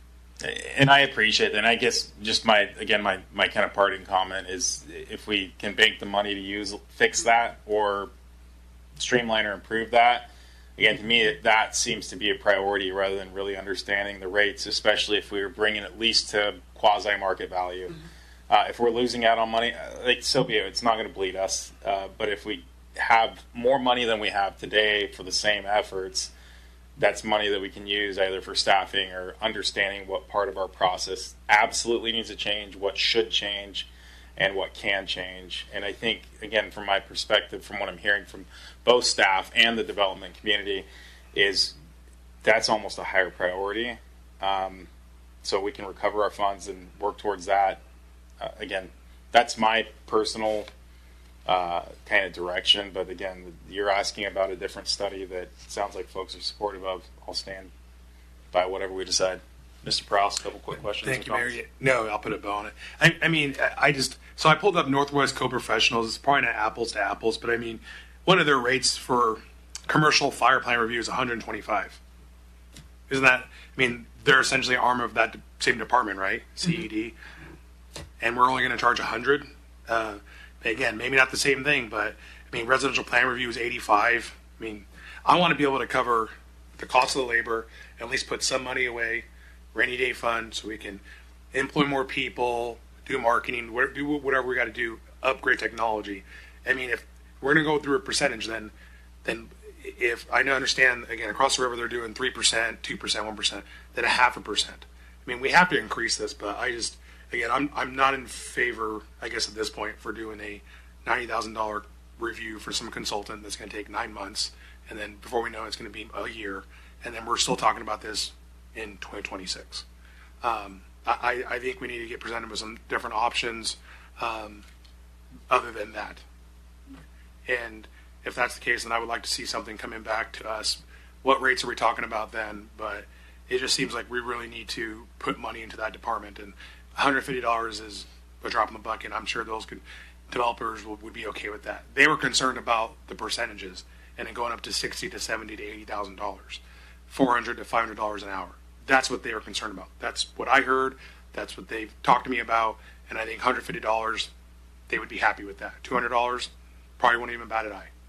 I mean, we're charging $60 an hour, $9 for the first hour. I don't know who made up those rates, but man, they really put us in a hole going forward. And so that's the whole point, I guess, why I'm so passionate about it. Let's do something correct so that at least it makes it so that we're stable for years to come. If that's a study, then be my guest. But I'm just not in favor of these consultants. I don't know why we waste our money on them. Thank you. Thank you, Mr. Prowse. Mr. Officer. Yeah, I was just going to add my support for the mayor's position on maybe spending some of that $90,000 on working with staff. So again, like you said, whatever council wants to do, I'd be open to going with. But I just think it's an interesting idea instead of doing a rate study to. I know, as you said, Mr. there's already a lot of effort going into that with the Lean Six Sigma stuff, of which I'm a certified expert. Thank you very much. But maybe some more effort could go into that. And I'm sure we can't do both. And so I think my priority, if we had to pick one, would be more time spent with staff and not preparing, but bettering their processes. But again, if we could only pick one, that'd be my priority. If that's not the way council wants to go, then I'd still be in favor of the rate study. Thank you. I'll watch out for my black belt friend here. So you don't have clear direction at this point, and you need that. I guess the question is, do we believe that 150 is a justifiable market rate, or do we need more information on? Do you need to uncover more information on that? No, we can definitely get to 150. Okay. And we can have a plan for an update down the line. So with that, I'm going to ask for a non-vote but supportive council. Are we good with the 150 by either head nod or yay or golly geez? We got enough heads and thumbs that it's an informal support of that approach. So again, come back please if 150 is not justifiable for some reason. Bring it back to whatever is between 100 and 150 the staff sees fit. So two of us have pitched the idea of looking at process improvement before going out to a market rate. Okay, I see enough head nods. Is that something that's clear enough to staff, or do we need to hash that out? I mean, I think, quite frankly, you're the ones that ought to lead that. No, I think that we can definitely forego that. I will just say that probably in a year or so, we do want to look at that, just given that these rates have not been looked at for a very long time. And they need to be looked at holistically, all together, rather than one by one, if we can do so. I think we're all in agreement with that. I think if we can focus our immediate efforts on improving the process, you come back, hopefully maybe you uncover something in 2-3 months and bring back, hey, look, we're going, or even a quick email to council. It doesn't have to be in one of these presentations. Hey, we uncovered this. There's a new product out. It's going to cost blank and whatever, right? And we can talk about it if it needs to be, or if it's under the threshold, we give you the go ahead to purchase, right? So my take is, again, and I think this is hopefully articulated this, let's figure out what we can band-aid, what's broken we can fix, and very quickly thereafter, having a direction of a process improvement, then commence the rate study, or at least bring back that request. Does that make sense? Yes. Thank you. Any questions? No. Okay. I see no further lights with that. Do we have any public comment on this issue?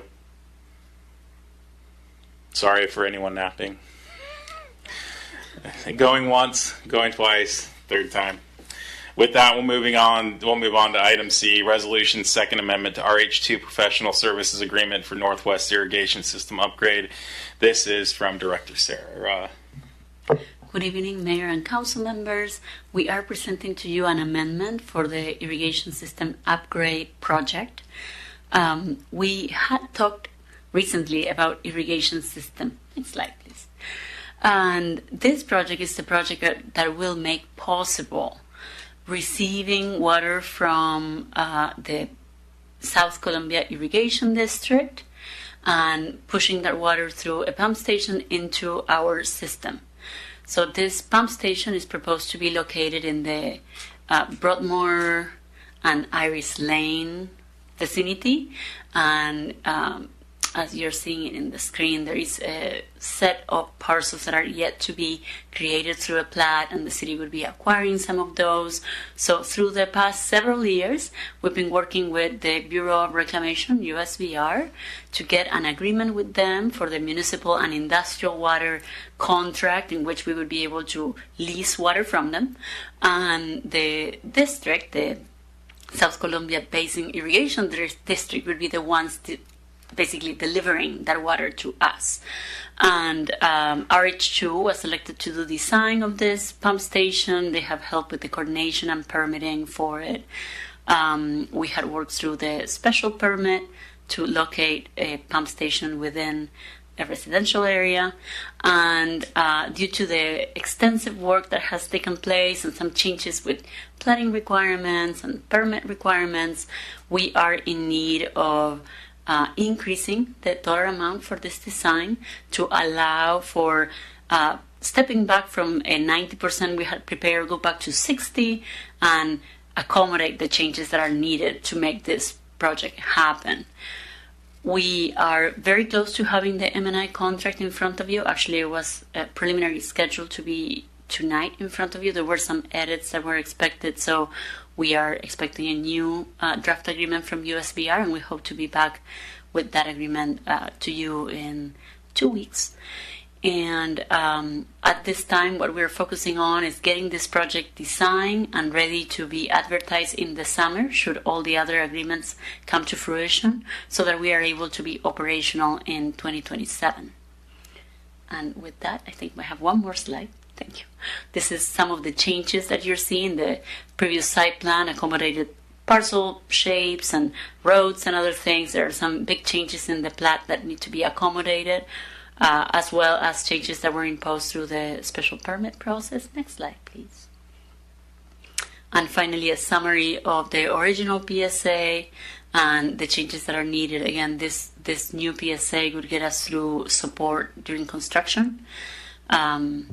And you are seeing the dollar amount. So this amendment is for just under $234,000 for RH2 services for the coming years.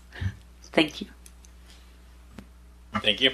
Do we have any questions or comments from council?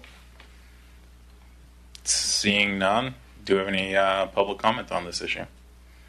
Going once, going twice, 3 times. With that, that moves along to item number 6, which is miscellaneous council discussion. Seeing Mr. Milne's light, we'll go there. I just want to make a point that on Thursday on my agenda thing has the April 17th at Chihuahua High School, the International Night. And I'm hosting a Japanese exchange student, so I'm sure I will be there. But just letting everybody in the community come out, and these things are really good to get to know different cultures, and yeah, very excited about this. So just wanted to share. That was my point. Thank you. City Manager, I skipped you. I didn't see your light at first. Sorry. It's okay. I was a little slow on it. Good evening again, Council. Deputy Mayor, thank you for announcing International Night. I did get an email out to Council from Kim Lerman today that you all should have. Gives you a little more specifics. So, following up on the Mayor's comments last week, I wanted to just another reminder on the spring egg extravaganza. That's a Jesse word, but it'll be Saturday the 19th at the Pasco Sporting Complex. The city is partnering with God's New Generation Church. Games and prizes, 55,000 Easter eggs to find out there. So kids of all ages, and we're noon to 2 p.m. So should be a pretty well-attended event, as it has in the past. And then we mentioned a few minutes ago about Sergeant Gregory's retirement. And I wanted to just, Council indulge me a minute to talk a little bit about his career. So Brad's been here since 1992 as a full-time officer. So 33 years of service. He was a reserve prior to that. He's received actually 8 unit citations. He's been the employee of the quarter. He's received multiple commanding officer citations. And then from the Pasco Kennewick Rotary, the John Goldsberry Award back in 2012. And that goes to officers in the Tri-Cities that put service above self. So in the Rotary tradition, so it's a pretty unique award for law enforcement officers, at least in our region. Brad, since 2021, has been Detective Sergeant of Investigations. He was promoted to Patrol Sergeant about 10 years before that, 2013, and he's been a detective. He's been on the Metro Drug Task Force. He's been on a Traffic Safety Officer and our Gang Task Force. And as I mentioned, started out here as a reserve officer back in 1991. So I think you all have it on your calendars, but retirement celebration will be 16th of April at 3 p.m. So would encourage council to attend. It's a pretty significant career to honor and celebrate. Thank you. Thank you. I look forward to celebrating with Mr. Riga. Hopefully I'll be there, and I look forward to celebrating Easter with the spring extravaganza, whatever it's called. With that, Mr. Perales. Thank you, Mayor. I just wanted to bring up the issue that I'm seeing across the city of Pasco with these corner side vendors. I saw one really close to my house, and I have nothing against people trying to make a living, I would celebrate the entrepreneurial spirit of anyone, but I have a problem when they're like right around the corner from my house, just on the block, standing there aimlessly with oranges or selling snow globes. And I would think we're doing a disservice, because I think eventually they're going to cause an accident. Some of them do stand on the corners, like right there on Road 68, Court Street. And so I just wanted to field the council for direction to the city about what we're going to do about this, because they're selling oranges. I don't know if they're insanitary to sell. Again, I haven't bought in anything, but I think we're doing a really bigger disservice to the brick and mortar businesses who pay utility taxes, sales taxes and all that stuff, and all their overhead costs and employees. And then we have people just really almost seems like a group across the whole city selling on almost every other street corner. So if Mr. Zabel has any information to share on that, if we need to just start making complaints to code enforcement, please let me know, and I'll use the Ask Pasco app. But I have fielded phone calls from residents, and for me, the trigger was, I'm just driving down 44 in Burden, and lady's just standing there with oranges on the sidewalk, and again, she's not hurting anyone, but it's just, we don't need people doing that in our neighborhoods. There's places for that. If we need to create a place at Peanuts Park where they can come, and, it's farmers market, maybe give them an application to farmers market. It seems like there's appropriate places for that, and it's not on street corners. Thank you, Mr. Perales. Mr. Zabel, I see your light. Yeah, I'll just note, and we've been talking about this at the staff level for the past couple of weeks when the vendors first started popping up, and what actions the city can take. That certainly things have been preempted over the years in terms of local control. This is one area where some of that has been preempted. For instance, if it's a Washington grown or made product, there's really not much the city can do.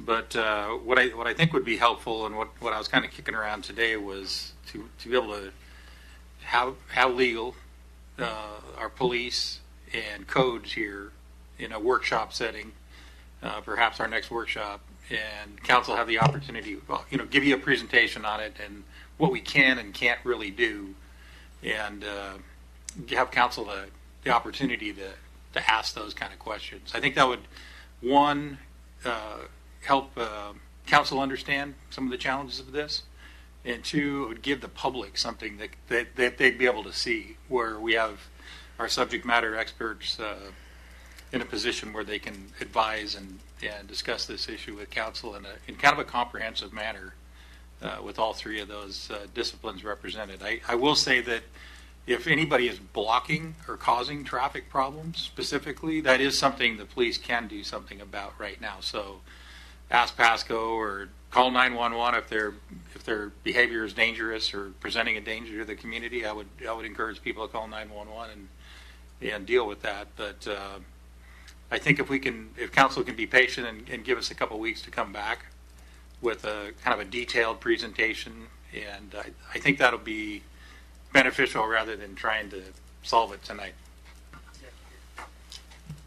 Thank you. With that, Mr. Harpster. Thank you. I wanted to add on to Mr. Zabel's comments about Sergeant Gregory.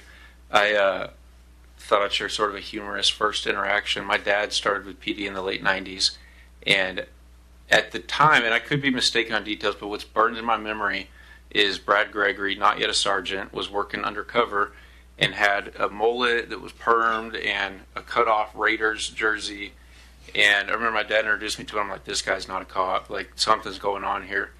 And was very intimidated by him for several years. And so that was the beginning. And then the end, sort of his career, I had some interaction with him last year where we were dealing with some things at our house. And it was kind of cool to come full circle, no longer scared of him, and having him help me and my family, my kids out. So he's, I've always enjoyed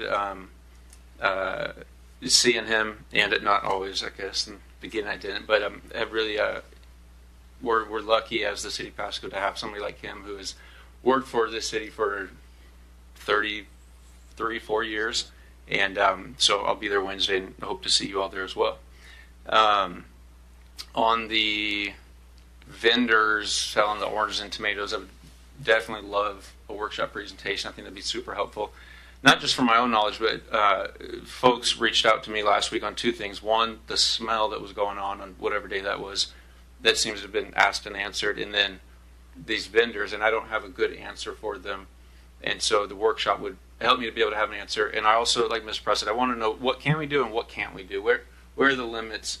And explore what we can do. For instance, several months ago, maybe this time last year, I think Chief Roski indicated that if they're blocking sidewalk traffic, then now there's an issue. And some of them on Route 68, you guys might have seen, will line up their flowers along the sidewalk and then stand there. So if I'm walking by and they move out of the way, are they no longer blocking? I've just got a lot of questions like that would be great for a workshop discussion. A couple other questions. The city manager update, there was an email that indicated that GMP was in the information gathering phase. Can you help me understand what exactly does that mean? What does that entail? So part of that, thank you. Part of that process would be individual conversations which you had scheduled with council members as well as department directors. And so it's really to kind of get your individual take on characteristics you might want to see in the next city manager experience, those kind of things, as well as your thoughts on the goals and objectives, the major challenges, opportunities you see ahead for the city on the near term and maybe the midterm, things that you're expecting the manager to weigh in on immediately. It's helpful to have that information. Well, the other piece, the third leg of that really is, what is it about the city that brought you here and keeps you here? Because part of this is marketing and trying to describe this opportunity in a way that prospective candidates are going to look at it and say, this is a place that I want to be.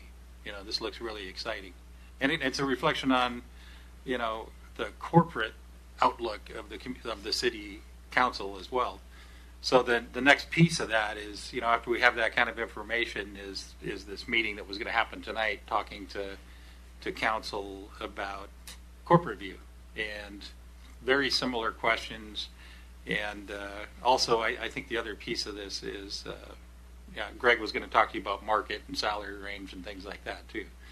I shared with Councilmember Perales before the meeting that unfortunately the consultant couldn't be here tonight due to illness, but we'll have him back at workshop in a couple of weeks. But we're not going to slow the process down or let the schedule slip by 2 weeks. We're going to continue those interviews. Probably will be me instead of Greg, and Greg will then talk to council at the workshop level. But we'll continue that out so we can start to develop that profile and maintain the schedule that was provided previously to you.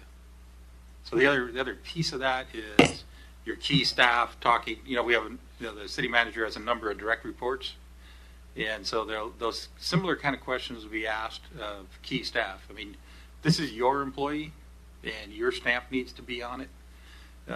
This is their boss, their supervisor, and having an understanding of the perspective of the directors, I think, is really important too. And not only is it important in the profile, it's important for the recruiters, because when you're talking to prospective candidates, understanding where council or staff are coming from, understanding what they're hopeful of seeing, whether it's reasonable or not, is worth knowing when you're talking to prospective candidates. And I'll just say, having been in here now, a couple months, this is a council that is very action oriented. That's going to attract a certain kind of candidate.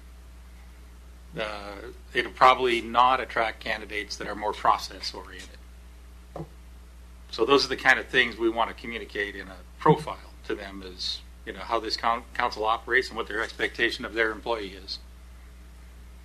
Okay, appreciate that explanation. That's very helpful. And then last time was short-term rentals. It's been like 8 or 9 months since we first gave direction to staff to prepare a presentation on that. And I know we've discussed it via email a couple times, but what progress has been made to that and so far, and when is staff currently anticipating to bring that to council?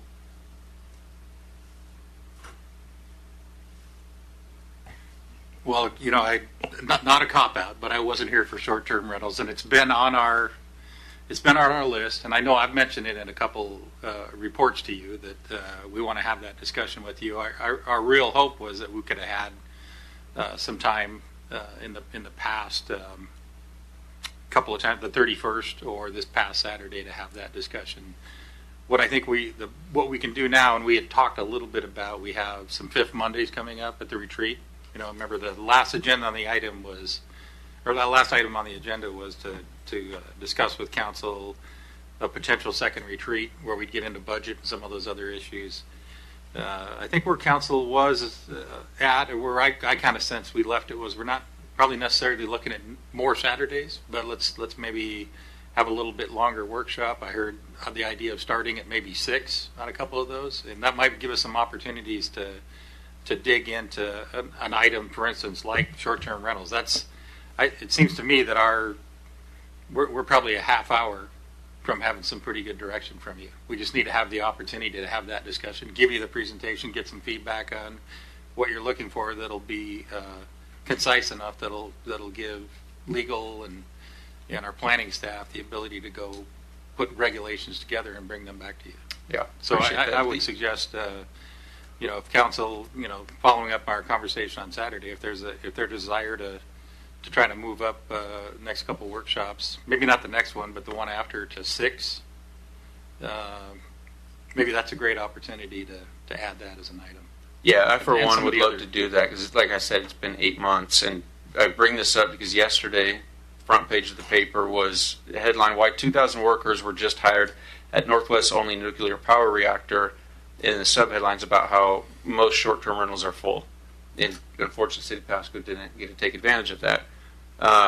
So, like we've mentioned tonight, regarding the other cities around Kennewick and Richland are doing it, and so really think we're missing out. When we talked 8 months ago, there was not a consensus to allow short-term rentals through a code amendment, but there was consensus to discuss it. And so I'd definitely be in favor of doing that in 4 weeks or so. Thanks. Thank you. Ms. Blaisdell.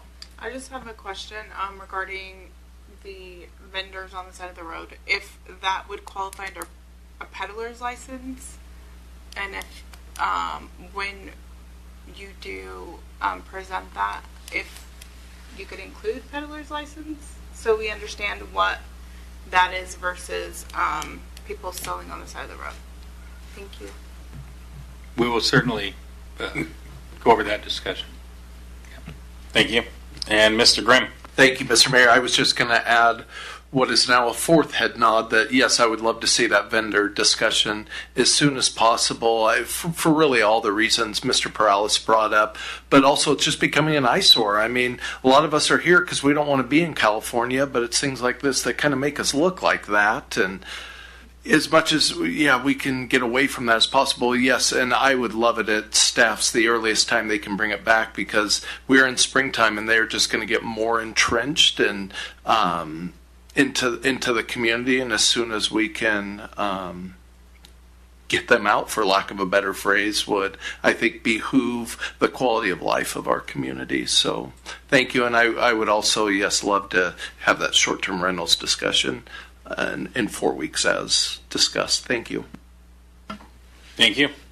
Seeing no further lights and nothing from staff, that moves us on to item number 7, which is executive session. None is listed, which puts us to adjournment. It is 8:41 and we are now adjourned. Thank you for sticking around.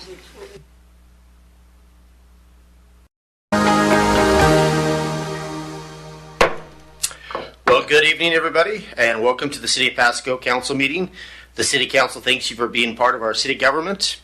At meetings, the City Council takes formal action on items, holds public hearings, and conducts other business of the city. Agenda packets are available at the City of Pasco's website at www.pasco-wa.gov/agenda. This meeting is also being televised live on PSC-TV, channel 191, on Spectrum Cable in Pasco and Richland, and is streamed on the city's Facebook page, website, YouTube channel, and Microsoft Teams webinar. This and previous council meetings video is available on the city's website. Lastly, the public may submit their comments and or questions by contacting the city manager, city clerk, or by using the Pasco Ask Pasco app. And with that, we are going to do a roll call. Councilmember Barajas. Raha is supposed to be online, I believe. Councilmember Blaisdell. Here. Councilmember Grimm. Here. Councilmember Harpster. Present. Councilmember Perales. He is also supposed to be online. Okay, and then Mayor Serrano is excused. And Mayor Pro Tem Milne. And I am here as well. So yeah, I know Mayor Serrano's with city staff, interim city manager, and they're at a conference to promote the city of Pasco. So very pleased that they're willing to do that for us. So did we get response from the other two councilmen? Are they online or no? Okay, well if we get a chance, maybe they could chime in later, but we will mark that they are trying to chime in. So with that, I'm going to roll on to number 4, which is the consent agenda. All items listed under the consent agenda are considered to be routine by the City Council and will be enacted by roll call vote as one motion. There will be no separate discussions of these items. If further discussion is desired by the council members, the item may be removed from the consent agenda to the regular agenda and considered separately. So do we have any council member that wants to pull it? Well, how the heck did I miss that? Well, thank you, Councilman Grimm. I guess I missed the Pledge of Allegiance. This is embarrassment. Most important thing we need to do as Americans. So let's rise for the Pledge of Allegiance. I pledge allegiance to the flag of the United States of America and to the republic for which it stands, one nation, under God, indivisible, with liberty and justice for all. All right, well, sorry for that. I was, I guess, too anxious to get a lot of business done for the city of Pasco, so my apologies. So with that, going back to, do we have any council members that would like to pull anything from the consent agenda? I'm not seeing anything, so on 4A, we have approval of meeting minutes for May 5th and May 12th. We have B, which is bills and communications, approving claims in the total amount of $4,909,379.11. We got C, resolution number 4600, surplus and sale of city personal property. And with that, Councilman Harpster, can I get a motion? Yes, I move to approve the consent agenda as read. Second. Got a motion from Harpster and a second from Blaisdell. So with that, can I get a roll call? Yes. Councilmember Barajas, if she's on. Blaisdell. Yes. Grimm. Yes. Harpster. Yes. Perales, if he's on. Milne. Yes. Great. Then it passes 4-0. So yeah, so it's good that we got that passed. So anyway, we'll move on to number 5, proclamations and acknowledgments. So right now we have part A is a Public Works Week proclamation, and we're gonna. Give me 1 second, I'll get it to you. Okay. And we're also being made aware that audio is something that we're looking at, so we're working on it on our end. So we just need a minute. Okay.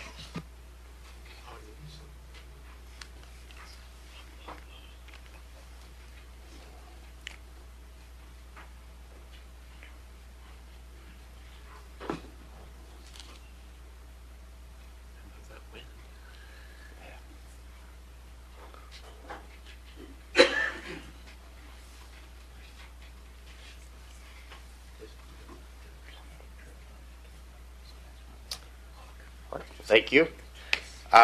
Before I read the proclamation, did Director Maria Sarah, did you want to have any words, or do you want me to go right to the proclamation? Actually, if I may, I would like to invite the members of the Public Works Department to come closer. Okay. And then Mary Heather Ames, the Deputy Public Works Director, will have some words after the proclamation, if that's okay. Okay. Well, let's have where you guys. I'll come up front and I'll come down and read this, and we'll get the ball rolling here. So.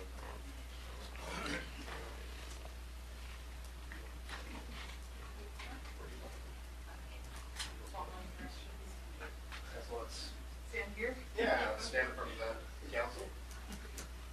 You have whatever feels comfortable for you guys.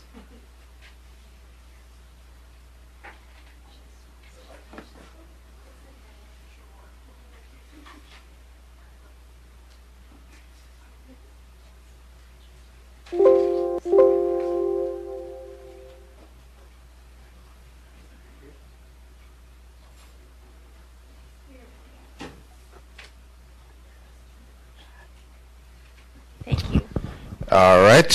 Hopefully everybody can hear me just fine. So I'm pleased to pronounce that May 18th through the 24th of 2025 is Public Works Week. And whereas the Public Works professionals focus on infrastructure, facilities, and service that are vital importance to sustainable and resilient communities and to public health, high quality of life, and well-being of the people.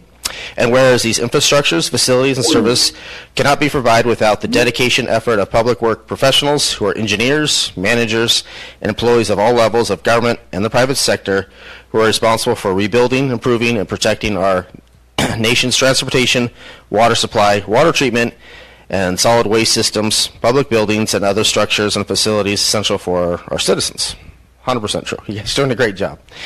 Whereas it is the public interest for its citizens, civic leaders, and children of Pasco to gain knowledge and maintain an ongoing interest and understanding of the importance of public works and public work programs in their respective communities. And whereas in the year 2025 marks the 65th annual National Public Works Week, sponsored by the American Public Works Association, Canadian Public Works Association.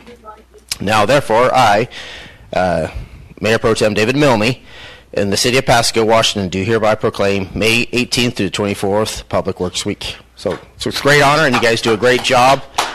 So thank you. And so, do I give this to you, or all right? So.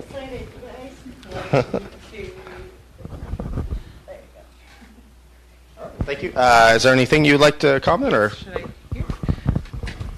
I came prepared with a speech, but it's quick.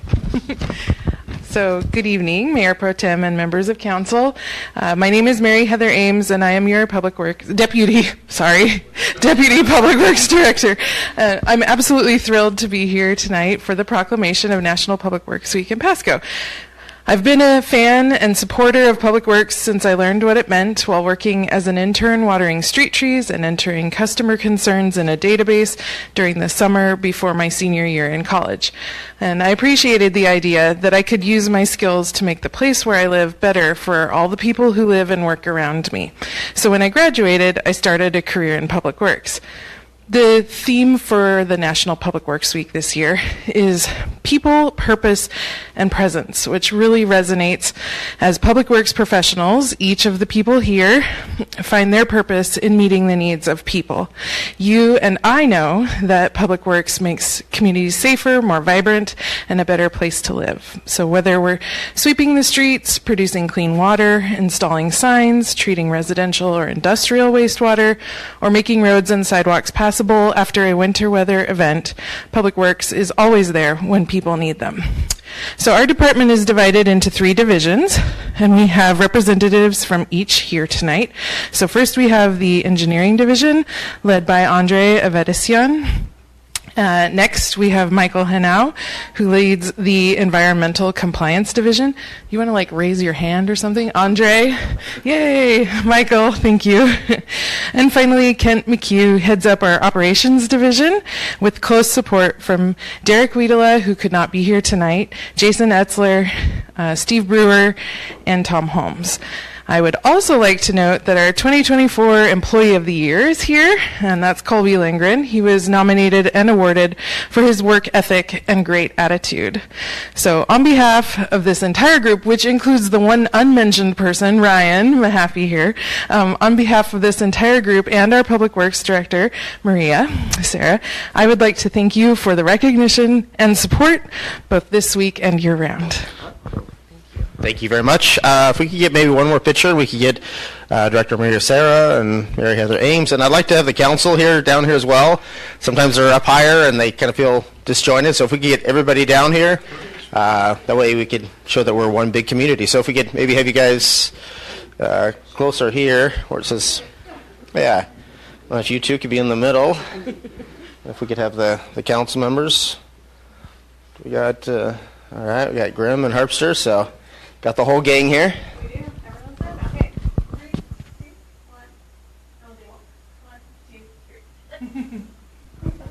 Well, again, thank you, everybody. Thank you for everything you do. It's always impressive, your hard work.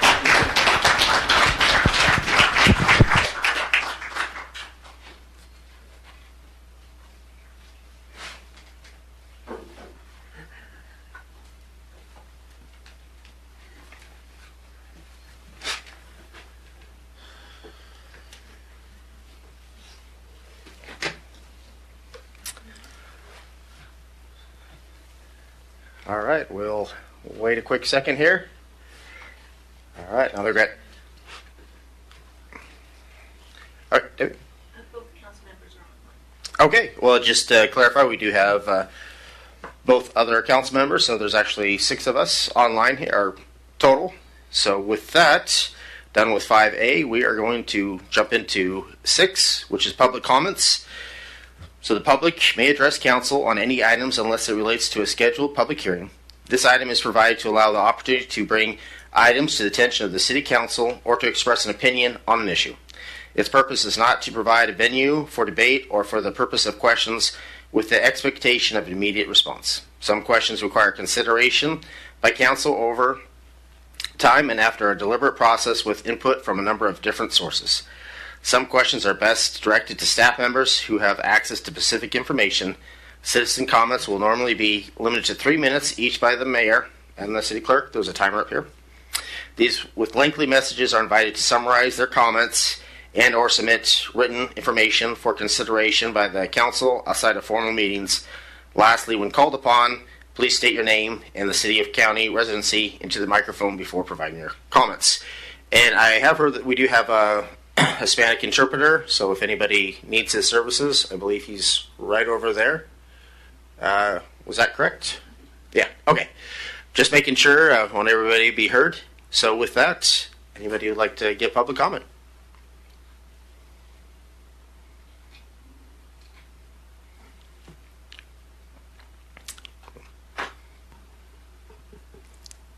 Mi nombre es Santos Echeverría. Yo vivo en la calle Bonneville, enfrente del Parque Memorial, que es la 1516 West Bonneville. My name is Santos Echeverría. I live on 1516 West Bonneville Street, in front of Memorial Park. Y mi comentario es que el parque ya no veo que es un parque calmadito, es un parque lleno de gente de la calle. Hay mucho fuego en una parrilla de 10 a 11 de la noche, mucha gente en la calle y muchos carros ahí vienen por 2 años con tanates adentro, se hacen pipí afuera, un desaseo. Vienen muchos carros en la noche y paran allí, se detienen, no sé qué está pasando, pero para mí ya no me siento que es seguridad el Parque Memorial. Y quiero saber si así va a seguir o así es, o hay reglas o no hay reglas. My concern was with Memorial Park and how it's not a calm park anymore. It's lately full of street people, and there's a lot of fire. They have a fire pit going from 10 to 11 p.m., There's cars out there that have been there for 2 or 3 years. There's a lot of people peeing outside. I wanted to know if this was something that was going to keep going because I don't feel secure anymore. Okay, thank you. I wasn't aware of that, so I appreciate you bringing that to the attention of the city council, and we'll definitely direct staff and see what we could do. So thank you.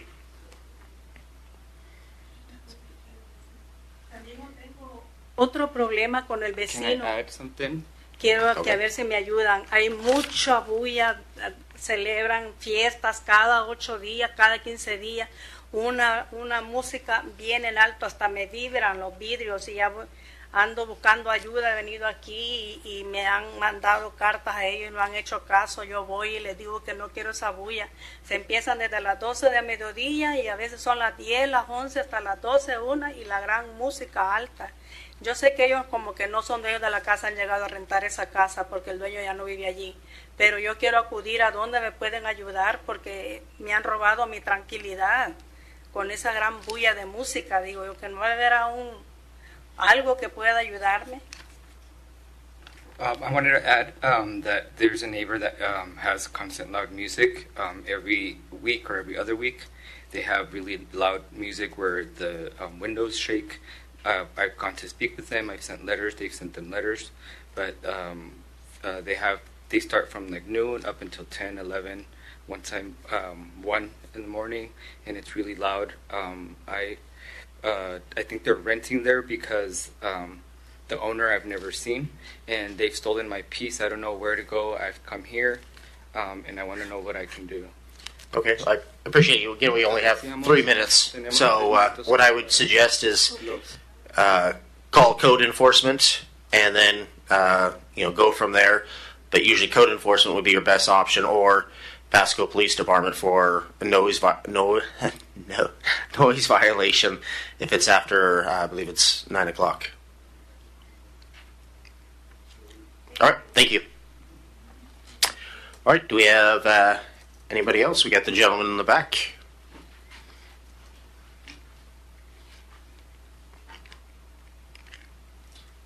If you could push the red button, or the button there. Yep, now you're on. Good to go. All right. My name is Brian Tuckisvig. I live at 4202 Road 105 in Pasco.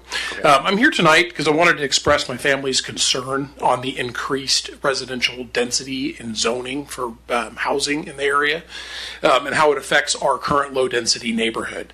My wife and I moved from a smaller neighborhood to our neighborhood in Wilson Meadows because of the larger lots and the space between homes. There's currently a neighborhood going in behind us that's really small with duplexes, townhomes, and very small residential lots that are very disproportionate to the lots that we have in our current neighborhood.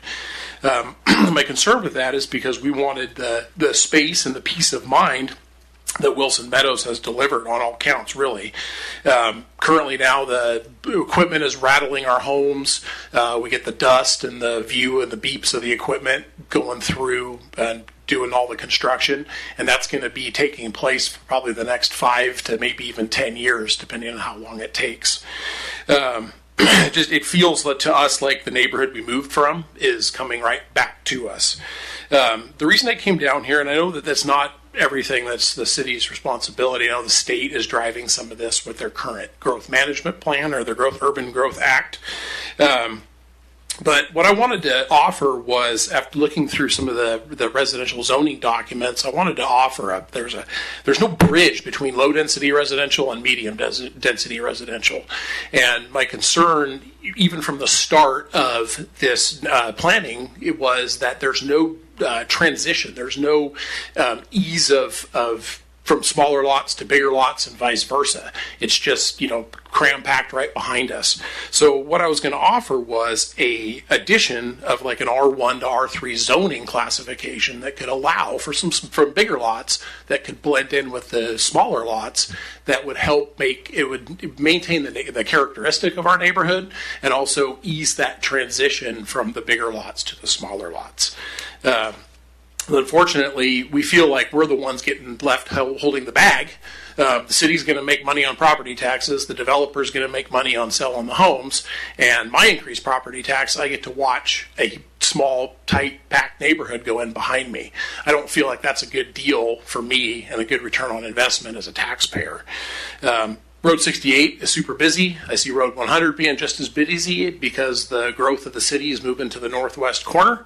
And I just feel like, from my point of view, things are closing in around us. So I just ask the city consider a zoning density that would allow for low density and medium density blended in a zoning category that would help ease the congestion and allow for a general transition of residential zoning to help maintain the character and the quality of life that we have. So looks like my time's up. So thank you for your attention and your. I will say that there's members on the council that agree with you 100%. I don't want to get into a debate, but you're more than welcome to contact me. Okay. I'm pretty much on your side on this, but if you write it out, definitely and send it to the whole council so we're all transparent. But okay. Again, there is. It's not just. We want certain things. Again, you move to a certain area, you want the best you can for your community and your own family. So, just letting you know that as a council, the majority rules, but there is people up here that think the same way you do. But please feel free to. I'm willing to definitely more time, kind of explain things a little bit better. Okay. But please reach out to me. Okay. Yeah, absolutely. I will do that. Thank you. 3 minutes goes by quick. It does. Thank you. All right. Do we have any other public comment?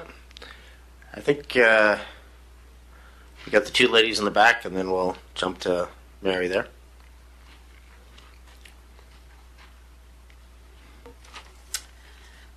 Good evening, Mayor Pro Tem and Council. My name is Emily Maloney, and I'm the Taco Boss, or Could you chair move it down just a little of so I the can hear you a Pasco little better? Taco Crawl. Yep. Thank you. That better? It's better. Okay. We have just completed our 9th annual Pasco Taco Crawl, so we thought we'd celebrate our winner and share the impact we've had on Pasco. This year, Trejo's Mexican Restaurant is our winner, making them our only 4-time champion. Rounding out our top 6 are second place El Habanero Mexican Grill, or Taqueria, excuse me. Third place, Tacos Las Tres Hermanos. Fourth place, Taqueria Las Marias. Fifth place, Mexican American Restaurant, or Kitchen, excuse me. And sixth place, Tri-Cities Afghan Food. Since the event started in 2016, we have paid more than $130,000 to local businesses for the over 80,000 tacos they've made for taco crawlers. That is enough for about 1 taco for every man, woman, and child currently living in Pasco. We think it's important to pay our vendors for each taco, and we increase our payment amount to keep up with inflation. Our businesses have reported increases in year-over-year revenue of 10 to 15% after participating in the taco crawl. So far, 8,171 taco enthusiasts have bought into the Pasco Taco Crawl. Most taco crawlers are from across the river in Kennewick and Richland, and we have folks make trips from the Seattle area and beyond to participate. One taco crawler shared that he was out of the Seattle area and that he shut down his chiropractor practice for a week each year to come in and taco crawl. The Pasco Taco Crawl is grassroots tourism at its finest. On top of all of that, we have raised almost $90,000 for Boys and Girls Clubs. We are a volunteer committee, and our major expense is paying the small businesses and printing the Taco Crawl booklets. Everything else goes to support the Boys and Girls Clubs. We have some big things in mind for our 10th anniversary this next year, so we hope that you'll keep an eye out. Thank you for your time, and I'd like to introduce Megan Sharks from the Boys and Girls Clubs to tell you more. Thank you so much, Council, for your time. The Boys and Girls Club serve over 12 sites across Pasco, and we are committed to empowering local youth, and with the great support from the Taco Crawl and sponsors alike, they help us serve more Pasco kids and teens in meaningful ways and giving them the tools that they need to be successful in life and in this thriving community. The funds raised from the Taco Crawl directly help support over the 1,600 youth served in Pasco, and we are so grateful for the continued support from this award-winning fundraising community event. We look forward to celebrating the 10-year anniversary of the Taco Crawl next year and provide even more meaningful programming to the youth of Pasco. Thank you. Well, thank you for that, and Taco Crawl is an amazing event, so thank you for all you do, and please tell your husband we said hi as well. I will. Thank you. All right, I think now it looks like Mary wants to tell us some important words here.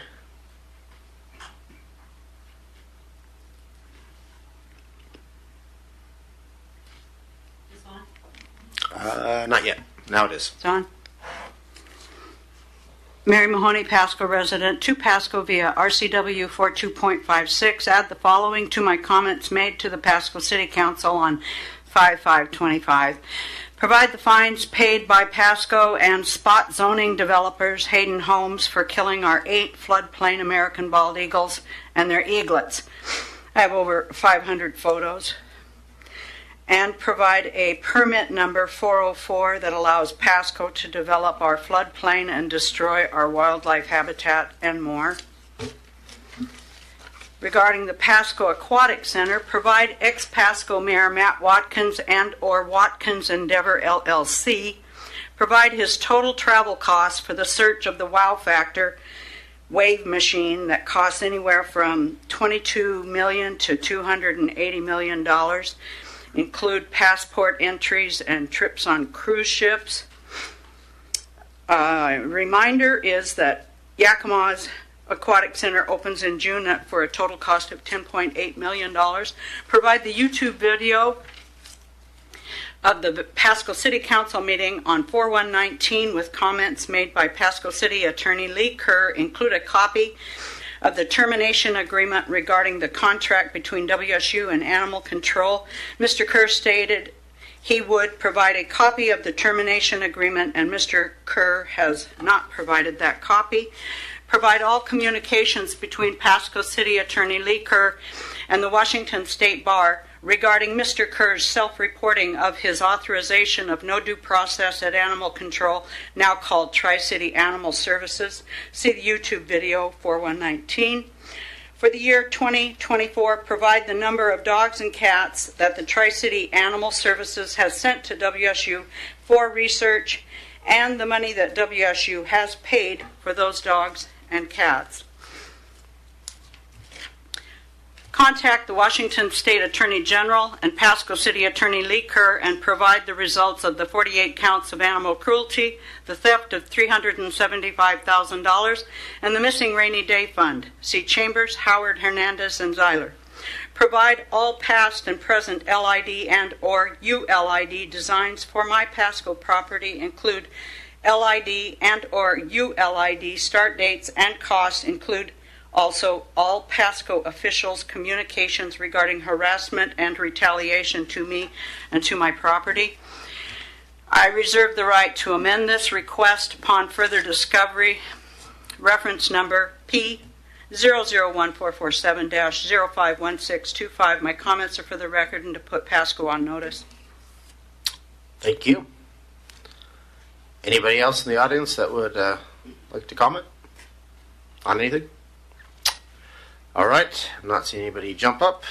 So with that, we're going to move on to number 7, which is reports and committees from our council. We got Councilman Grimm. Oh, thank you, Mr. Mayor Pro Tem. Attended this last week, the groundbreaking for the CBC new housing unit for student housing.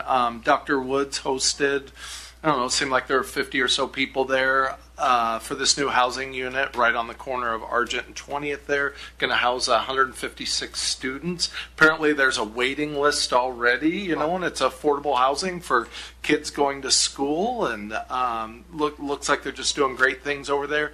And then also this last Friday, it was our Ben Franklin Council of Governments meeting where I was going to forward on the packet to the rest of the council like I did last week at my other meeting, or some pertinent screenshots, but it was over 500-page packet.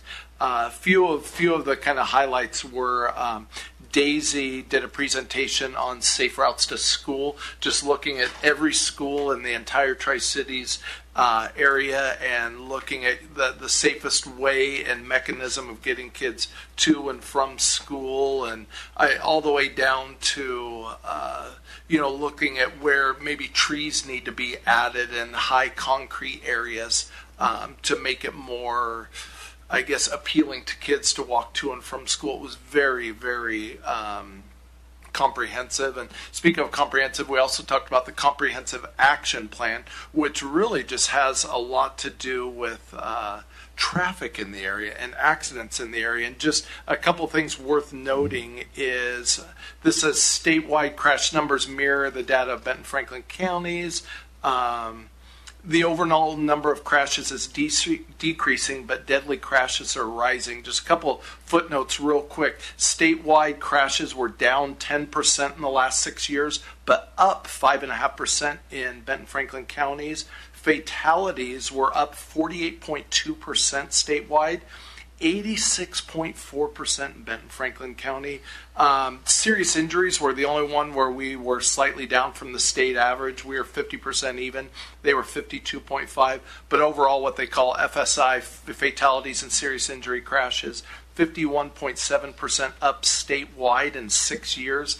Benton Franklin County up 58.3%. So then we went on, without going too deep into this, about what steps are taken to mitigate some of those through whether it be traffic calming measures or just training drivers better, and just how can we get better on this. And I thought that would just be a great point to also make a plug for our dedicated traffic unit for the Pasco Police Force that I think would help deter some of that I will keep fighting for. Thank you, Mr. Mayor Pro Tem. Well, thank you, Councilman Grimm. A lot of statistics there. I appreciate the honest report, and then also thank you for attending the groundbreaking. It's always good when a council is active in our community. So, Councilwoman Blaisdell. Thank you. I had the opportunity to go to Persona Employment Solutions for their ribbon cutting. They have actually Pasco is their third location, and they chose Pasco out of the whole Tri-Cities. So, interesting fact, they also support farm labor for Pasco, so it's definitely much needed here. So welcome to Pasco. Well, thank you for that. Also, again, thank you for taking time out of your day to attend the groundbreaking. Means a lot. So do we have anything from, we'll start off with Councilman Perales first. Can you hear me? Yeah, now we can. Perfect. I attended the grand opening of Stack's Mobile Bistro right there off of Court Street. So they have a brick and mortar there. They have another one over in Kennewick, but this one's very special. It's unique to them, and I can tell they're very proud for opening up their first really unique and just a lot of culture in there, and the art in there was amazing. It was all done by hand by a local artist, and so yeah, I had a good time there. Went through this weekend with my family, so I definitely recommend the Chilaquiles. If anyone's looking for a new place to go try them out, and that's all I have. Well, thank you, Councilman Perales. Appreciate that. And do we have anything from Councilwoman Brajas? Nothing to report on my end. I'm still out of state with family. Okay. Well, hopefully you'll be able to come back next week. So thank you. With that done, we're going to move on to 7B, which is 2025 Washington State Legislative Session Update. And absolutely, I will introduce Breon Murray, partner of Gordon Thomas Honeywell Government Affairs, our lobbyist, and she will provide you a recap. Well, thank you, Brianna, for making it all the way over here. We always appreciate you making the drive and not doing this by Zoom. That does make us feel special. So, again, thank you for being here to present us what you're able to tell us. So thank you. I can share. Absolutely. Well, good evening. And yes, anytime I'm able to make the drive, I do. And then on those times that I'm not, I always appreciate your all's flexibility to allow me to appear before you virtually. This evening, I'm going to provide you with an overview of the 2025 legislative session, review for you the outcome of your 2025 legislative priorities, and then also identify next steps. In your packet, you have a fairly comprehensive draft report from me. That report will be finalized, and you'll get a final version of it after the governor takes final action on all budgets and bills, which is supposed to occur tomorrow, late in the day. It will take me some time to wrap up all the action, so don't expect it on Wednesday, but within the week we'll get you a fully final version of those written materials. The legislative session included a lot of action, so my goal this evening is to hit you with the highlights. start with an overview of just the high-level context for the 2025 legislative session. You'll recall from some of our previous discussions that the legislature operates on a 2-year cycle, and this legislative session was the first year of that 2-year cycle and was a long legislative session scheduled to last 105 days. During long legislative session, the legislature focuses on developing their biennial budgets, operating capital and transportation. Unlike the city's budget, they separate out capital and transportation. Transportation's in a separate budget and all other construction is in capital. In addition to doing their budgeting work, they also consider all legislation. There were over 2,500 bills introduced this session, 431 of those passed into law, and so far the governor has not vetoed any of them. Any legislation that was introduced that did not pass into law automatically carries over and will be considered in 2026. The political context of the session is important to understanding why what occurred. And following the November 2024 elections, we saw 24 new legislators join the Washington State Legislature. That was significant turnover, about 30% for the Washington State Legislature, and is on par with what we've seen the last 3 biennia, which means in the last 5 years we've seen over 50% of the legislature turnover to be relatively new elected officials. Also, this year was the beginning of Bob Ferguson's first term in office. Democrats not only had control of the governor's office, but they had strong majorities in both the House and the Senate. The House was 58 Democrats and 40 Republicans, and the Senate was 29 Democrats, 20 Republicans. As the majority party, Democrats controlled not just what bills and budgets advanced, but also floor schedules, floor action, and generally set the priorities for the legislative session. So that's the broad context. The other really key component of the shaping of the legislative session was driven by budgets. Leading into the legislative session, we heard legislators indicate, a lot of the budget writers indicate that the state was facing a multi-billion-dollar budget shortfall. As the legislative session carried on, the budget shortfall began to be articulated by a variety of different numbers in the $10 to $16 billion range. The shortfall is articulated as being driven by slowing revenue growth and rising caseloads. One of the key components of the rising caseloads was the collective bargaining agreements that each of the state's unions negotiate each year that are then funded, as well as other statutory obligations that the legislature had passed but not yet fully funded. So some of the rise in cost was actually commitments that the state had made to fund certain things that had never received funding before. There were how to address this budget shortfall and the debate over whether or not there was a budget shortfall really was all-consuming throughout the legislative session. There were concerns during the final days of the legislative session that there would not be an agreement on a final budget and it would trigger a special session. However, they were able to reach an agreement and adjourn on time. The governor played a key role in the budget development. The governor signs the budget into law. We're waiting for that action tomorrow to see if it will indeed occur.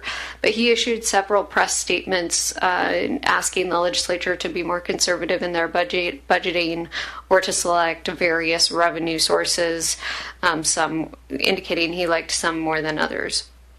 At the end of the day, the legislature approved a $77.8 billion budget for 25-27 with $2.3 billion in reserves, which is slightly less than what the state treasurer's office recommends.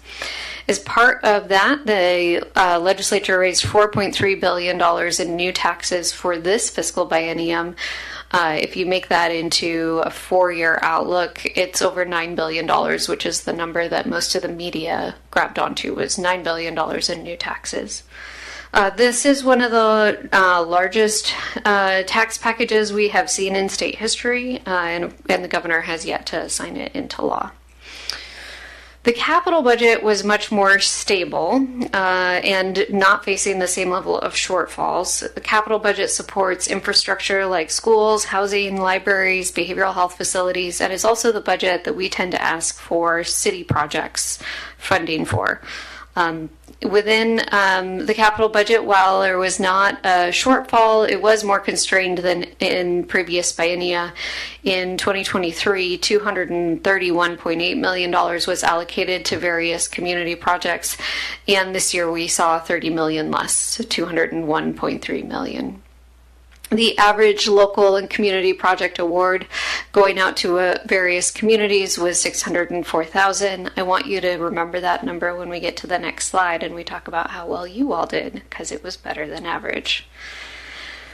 The third budget was the transportation budget. The transportation budget faced an over $1 billion shortfall in the 25-27 biennium and a multi-billion dollar shortfall over their 6-year outlook. It was largely driven by transportation project costs increasing with inflation, as well as increasing costs to comply with the Supreme Court mandate that the state replace all fish culverts.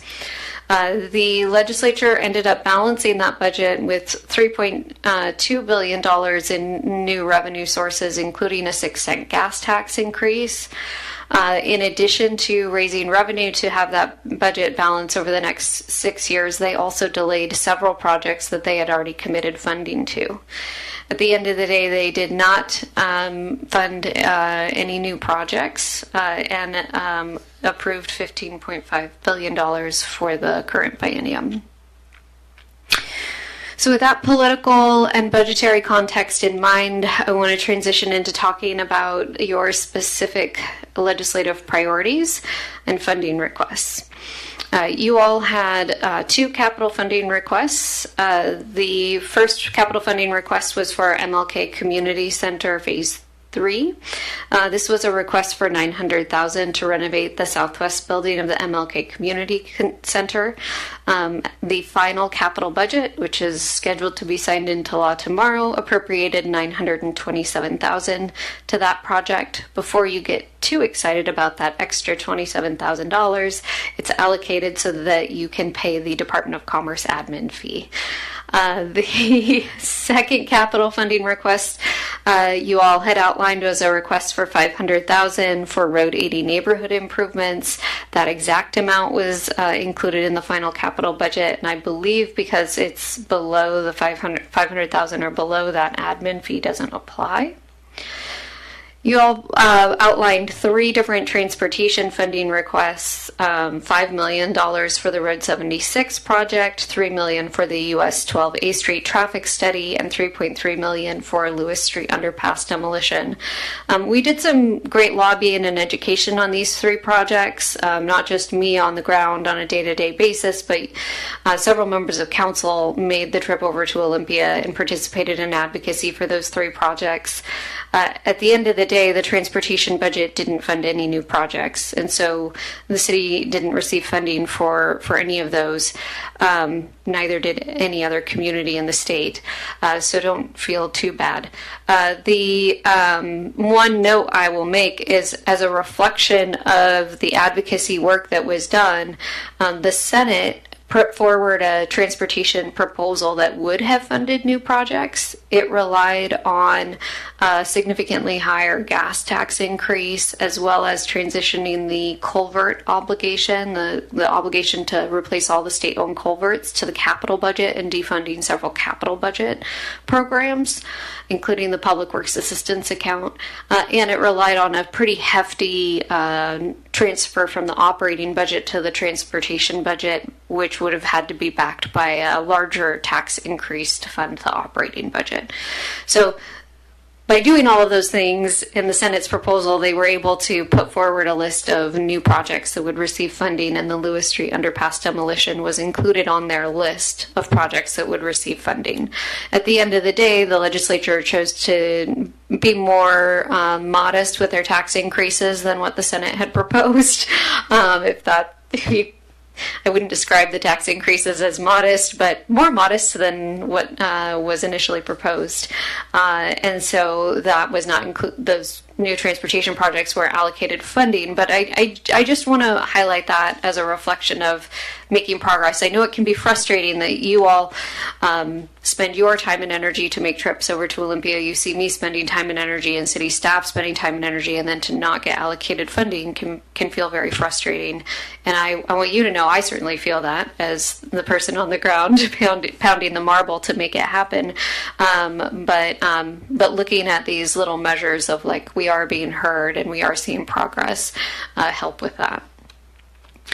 In addition to your funding requests, you all have a series of policy statements that direct our advocacy on policy issues, and I want to express great gratitude also to city staff who assist me in reviewing the various different bills that are brought forward and ascertaining the impact specifically to the Pasco community. It could go on a variety of different policy areas, but this evening, with the short amount of time we have together, I wanted to highlight a few items for your consideration. The first one is around local community decision making. Over the last several years, we have seen the legislature advance this trend of preempting local control, particularly in the space of land use, in the notion or in the vein of trying to increase housing availability. We saw that trend continue this year. There were 3 major pieces of preemption that I wanted to highlight for you all this evening, and then the report captures probably about 15 additional bills. The first one is that the legislature is directing your ability to require parking for new construction.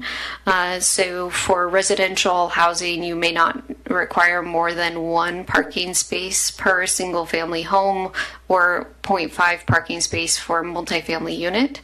And there's also a limit on the amount of parking you can require for commercial space per square footage. There are some different off-ramps that have been built into that legislation that we were able to get through advocacy and articulating to legislators some potential negative impacts of greatly reduced parking requirements, but largely the city will be in a position of having to follow the state law within the next, I think it's 3 years or 18 months, I can't remember, but within the near term. The second major piece of preemption occurred around lot splitting. The city will be required to offer a administrative ability to take 1 lot and divide it into 2. I am pleased to share with you that there were a lot of, I'll say, belts and suspenders built into that bill to make sure that the resulting 2 lots are buildable and that the resulting 2 lots cannot be further split into a subsequent 2 lots, which are both the buildability of the resulting lot and the sort of never-ending lot splitting were 2 concerns that were very strongly raised in previous legislative sessions. And then the third item was called the Housing Accountability Act. And what it does is it allows Commerce to go in and audit 10 jurisdictions per year to see whether or not you are adequately complying with the preemption or mandates that have been passed in the last handful of years by the legislature. The next item is on housing and homelessness. Democrats articulated their priorities on housing and homeless around stability, supply, and subsidy. On the supply side, they really focused on the land use bills I just outlined for you. On the subsidy side, they passed a rent stabilization bill that caps annual rent increases at 7% plus inflation or 10%, whichever is less, and an even further reduced rent cap for mobile home parks. And then on the subsidy side, the legislature invested $600 million into the Housing Trust Fund and an additional $90 million into a program that helps connect infrastructure to housing to hopefully help get more units constructed. The third item is fiscal sustainability. On this one, I would like to frame it as the best defense is some offense. So through the course of my 18 years lobbying in Olympia, every time the legislature has faced a significant budget shortfall, they have balanced their budget by reducing state shared revenues. That did not happen this year. And it did not happen in large part because there was significant taxes raised, revenue raised through tax increases. But it also didn't happen because I think local governments came forward asking for greater fiscal sustainability, and they heard that outcry, and therefore those state shared revenues were not on the chopping block in the same way that they've been in previous years. So the good news is no cuts. The other piece of good news is a small amount of flexibility with your existing real estate excise tax revenues that allows you to spend some of that revenue on operating and maintenance rather than on new capital expenditures. So a little bit more flexibility with the dollars that you have. And then I'll just note that you all have had debate over the years on the 1% property tax cap. And so that was not an item that we weighed in on in any way, but the legislature had a robust discussion but chose not to advance forward any changes on that cap after the governor indicated he would be inclined to veto anything. Finally, on community safety, the legislature's biggest action was that they allocated $100 million to a grant program to hire law enforcement officers. To be eligible for that grant program, you do have to have either you or the county have to have an ongoing revenue source to support those positions. I'm not actually sure whether you all have one of those ongoing revenue sources in place, but if you don't, they provided you with councilmanic authority to increase the sales tax locally in order to provide that ongoing funding and take advantage of the grant funds. So that's a snapshot. That comprehensive written report that I mentioned goes into a lot more detail, and I could stand up here probably talking for an hour, and I won't. But that gives you some flavor of where some of the policy issues we worked on your behalf landed. I want to direct you to next steps. We had great success within the capital budget, getting 2 appropriations and between the 2 of them, greater than average dollar coming into the community compared to many others. And you all truly have an excellent delegation in the 14th, the 8th, and the 16th district legislators. And as you see them out in community or otherwise, please thank them. They have heard from me endless amounts of gratitude and appreciation, but it is very meaningful coming from you all, elected to elected. And I will be brainstorming with city staff different ways of more formally acknowledging and expressing our appreciation to our legislators. You all also have some work to do to implement not just some of the policies that they've passed, but also make sure we deliver on their funding. Anytime the legislature allocates us funding, we want to make sure that we can show them that groundbreaking or that ribbon cutting or the project moving forward as soon as possible. So we will get working on that. And it's never too early to start thinking about the next legislative session, because while we're not quite done with the governor's final action for 2025, January 12th, 2026 will be here before we know it. The next year of the legislative biennium will be a short legislative session. It'll last 60 days, and the legislature will be going in and making amendments to the budgets that they just adopted. I will note that it is possible, if not likely, that we will see a special session between now and January 12th that would be driven by actions at the federal level that would result in their budget no longer balancing. One of the things that was new this year in the budget is that the legislative budget writers are going to be receiving monthly fiscal reports from the Office of Financial Management on the status of revenue collections and expenditures so that they can call a special session quickly if the budget really starts to get out of balance in an effort to try and avoid getting to a $15 billion shortfall number like we saw this last year. With that, I'm happy to answer any questions. Well, thank you, Brianna Murray, for your presentation on that. Definitely frustrating being a Washington State resident and seeing taxes continually go up. Wasn't it just a couple years ago the state of Washington had a surplus? Yes, however, much of it was one-time dollars through ARPA. Okay. How much was that surplus, just out of curiosity? I don't know off the top of my head. Sorry, I'm happy to follow up. Okay. Well, again, I really do appreciate your hard work getting the City of Pasco some big wins. I know Councilman Grimm is very unhappy that he doesn't get his road 76 overpass, the 76 Grimm overpass, as he calls it. But just joking. But anyway, I did want to let my other colleagues say a few words, but I know as a resident it is very frustrating to constantly see tax, and we tax our way out of issues. I know this isn't your doing, and again, I know our legislative groups very well, and I know they are trying. It's hard when you're in the minority and you have the majority choosing what and how whatever you think gets passed and what gets even read. So I do understand it. I'm just saying, and I'm sure you hear it all the time, that it's very difficult to be taxed every year. Then you wonder if you can continually stay in this state of Washington when it gets to retirement age. It just seems to be so difficult. But I do love the state, do love the trees, do love living here. I'm proud to be a Washingtonian. Just always frustrating that our state seems to want to tax their way out of stuff versus actually find better ways. And then again, I would want to make a comment that what also is frustrating is we don't get money for some of these things that would alleviate traffic, like the Road 76 overpass, and yet the council then is blamed for not thinking ahead, and yet in reality we're asking for the state's help.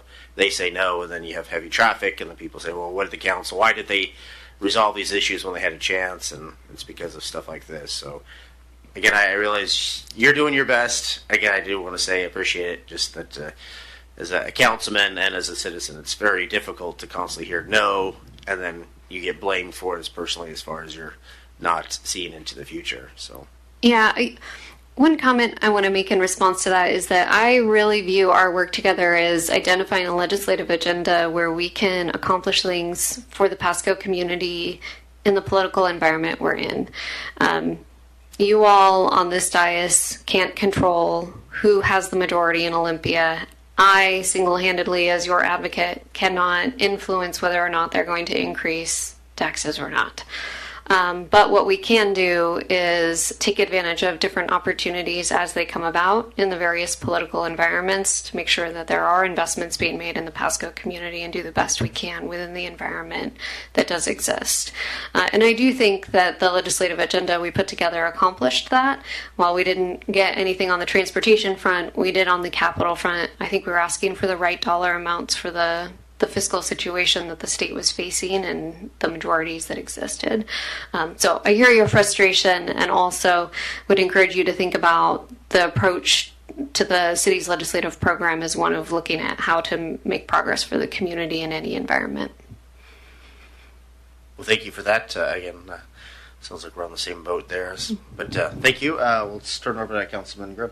Thank you, Mr. Mayor Pro Tem. Thank you, Ms. Murray, for everything this season. Really, my sentiments are nearly identical to the Mayor Pro Tem's, and if I didn't have so much opportunity for personal interaction with you over the last legislative session, I probably wouldn't have turned on my light. But no, thank you for giving me every opportunity to advocate on behalf of the city and the mayor and the Mayor Pro Tem also when we were over there. All the meetings you set up, and then me springing on a last-minute visit that you still accommodated and was able to connect me to senators and legislators and everything. Really appreciate it. Yeah, of course I'm disappointed, as I would think most Washingtonians are. I mean, the highest tax package ever, so hard on the working class, the middle class, lower income workers. But,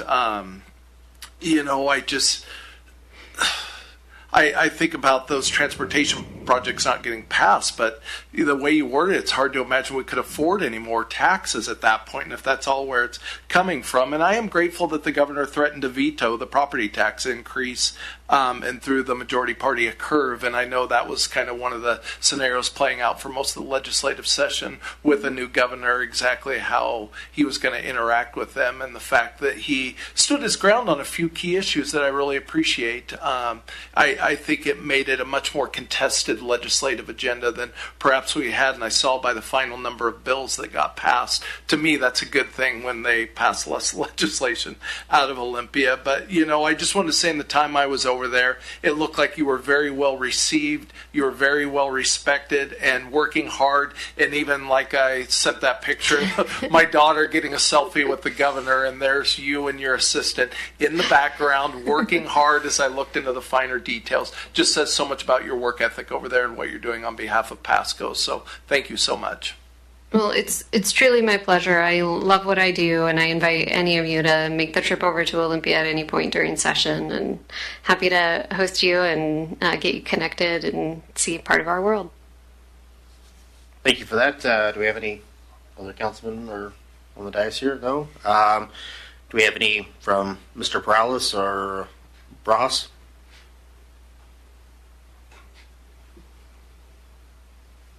I was just going to say thank you to Brianna and her staff and her colleagues for helping us out there in Olympia this past session. And she said it all in the presentation.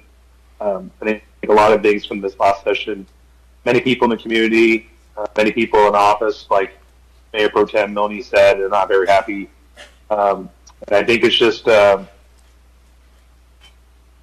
think at the end of the day, maybe this time, with what we've seen come out of Olympia, people will start to wake up, engage with their local council members, engage with the representatives, to start going in a different direction in regards to policies. And I'll commend the governor for fighting back on a couple of these bills and what have you. But I think we're going to have come to Jesus moment in the next couple of years with these rising taxes and stuff. I'm sorry to go on a tangent, but definitely it struck a chord me listening to the presentation tonight. So again, thank you, Brianna. Thank you to Gordon Thomas Honeywell for all the hard work you guys have been doing. Appreciate it. Thank you. Thank you for that, Councilman Perales. Councilwoman Bras, do you have anything to say?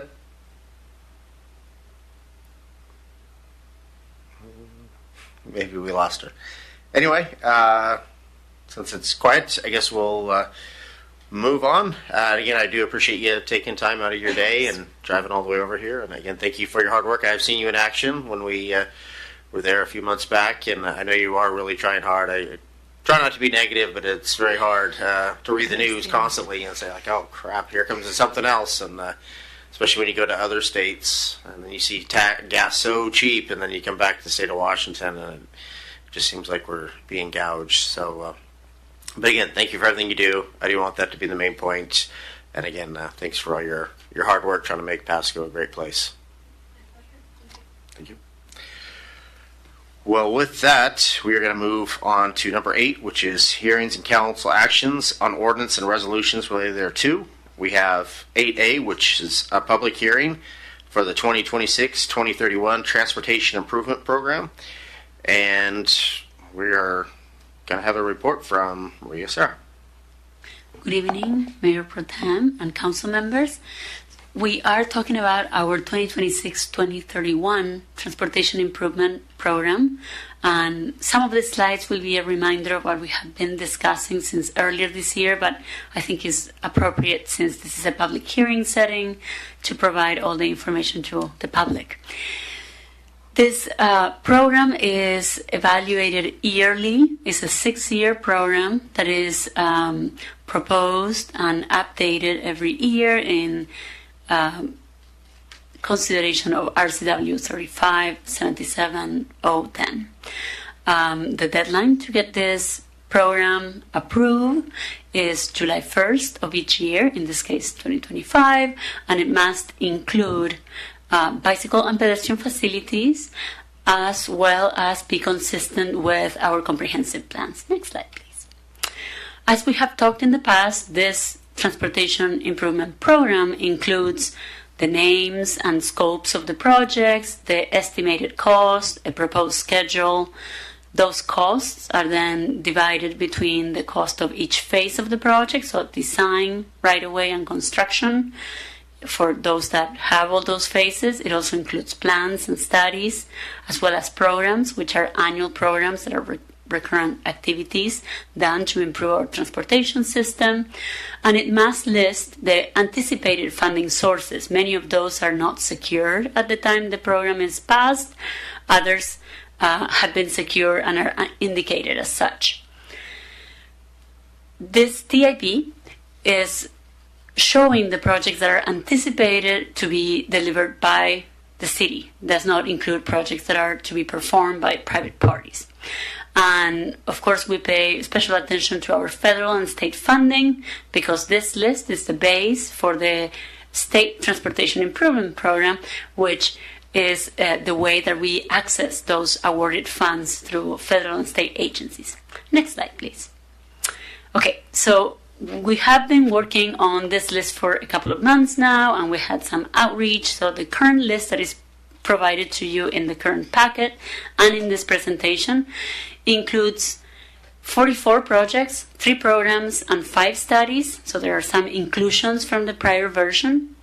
All the work that has been done so far is starting from the prior TIP, so the previously adopted TIP, which is the 2025 to 2030 TIP, updating anything that has changed in those, from updates to schedule or changes in funding, any change to priorities that has been identified, maybe because a project is no longer needed or has become more important, so it has moved up or received funding that was not anticipated to be available this fast. So all those updates have occurred in the list.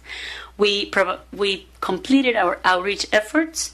There were in-person and online outreach opportunities, and we have incorporated the feedback both received here in the council chambers as well as in our public events, plus any comments that we receive online. Some of the comments were really related to O&M activities, so operations and maintenance, and so those are included in our list for addressing those as we do our daily work. Others resulted in addition to new items in this list. So what is still left to do is having this public hearing and confirming the prioritization so that later on this program can be adopted, and that is scheduled to occur in a couple of weeks. Next slide, please. Okay, so what you're seeing on the screen right now is the map that shows all the proposed improvements. You're seeing in anything that is lines, is a corridor improvement or an extension or a connection. Anything that looks like a traffic signal is an intersection improvement, not necessarily a signal, could be a roundabout, but it's a symbol that we use, which is easy to understand. And you are seeing all projects that have a location, and that includes also studies that have a location. There are some programs that are citywide, and those are not really represented in the map because of how difficult it is to identify that it's across the whole city. Next slide, please. Okay, so once more, this table is much easier to review in your packet, but it's showing the overall list of what we have, and I will call attention to the different colors. We have in the first segment in blue the projects. So those are projects that have design, sometimes right-of-way acquisition, and then construction. Call attention to those that are bolded. Those are new to this list, and I will tell you which ones those are. And then we have 2 projects that are shown in orangey color at the bottom of the first group of projects, and those are brand new, different, or new from the last list you saw as a draft in our previous meeting. So that's why we are trying to call attention to those, and I will go ahead and read what those are. Then in green, we have programs, and at the bottom of our list are the studies, and there is also 1 bolded project there. Okay, so let me read to you what are the new projects that have been added.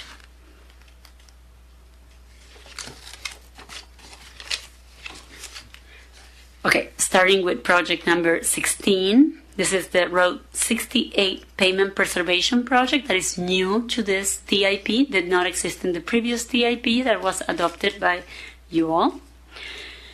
Number 30 is the 4th Avenue Payment Preservation, which extends from I-182 to the county line. And then in orange, in the first group of projects, is the brand new project. You have not seen this one before in any draft list. That is project number 43, is the Road 44 FCID Canal Crossing. That is pedestrian facilities to cross the canal. It's a gap that has been identified and mentioned in prior meetings. And then item 44 is Core Street Safety Improvements Phase 2. And this was as a result of comments that we received during our meetings. It's pedestrian and bicycle facilities along that corridor extending between Road 68 and Road 96. And this is because there are safety improvements proposed in our current TIP that extend on either side of this segment, but this segment was not identified yet, and it's planned to be incorporated in this program should you desire to do so, likely in the later years of the plan. So it's a brand new project coming to add with the new time frame that we have in this program versus the prior one. And finally, the other new project to this, it is a study to this program is number 51, Road 68 and Taylor Flats intersection study. That is an intersection that didn't used to be city jurisdiction. It is now partially city jurisdiction, and with increased volumes and the configuration of that intersection that has 5 legs, it is likely we will have to find solutions for increasing safety at that location. Okay, so next slide is the same list of projects, but in this case you are seeing the schedule in which they've been planned to be delivered. And along with that, you are seeing also the status of their funding. That's the very last column. And what you're seeing is that the vast majority of priorities 1 have funding secured, and that carries us pretty much to number 10. So there's at least 10 projects that are either fully funded or substantially funded. And then we have other projects that have partial funding and so on. So that is the current proposed prioritization of the projects and schedule. Next slide, please. And then this is our schedule that we had discussed earlier. You are seeing all the things, all the activities that have already occurred. We had several meetings in which we discussed this preliminary list, and we received feedback. We did outreach and received more feedback, incorporated the feedback, discussed the feedback with you.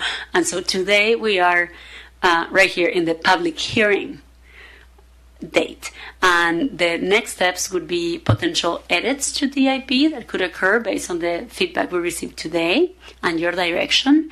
And the adoption prior to July 1st of 2025 is currently scheduled for June 16. And there is something weird happening with our slides, but I will confirm. Yes, June 16th is the tentative date for adoption of this plan.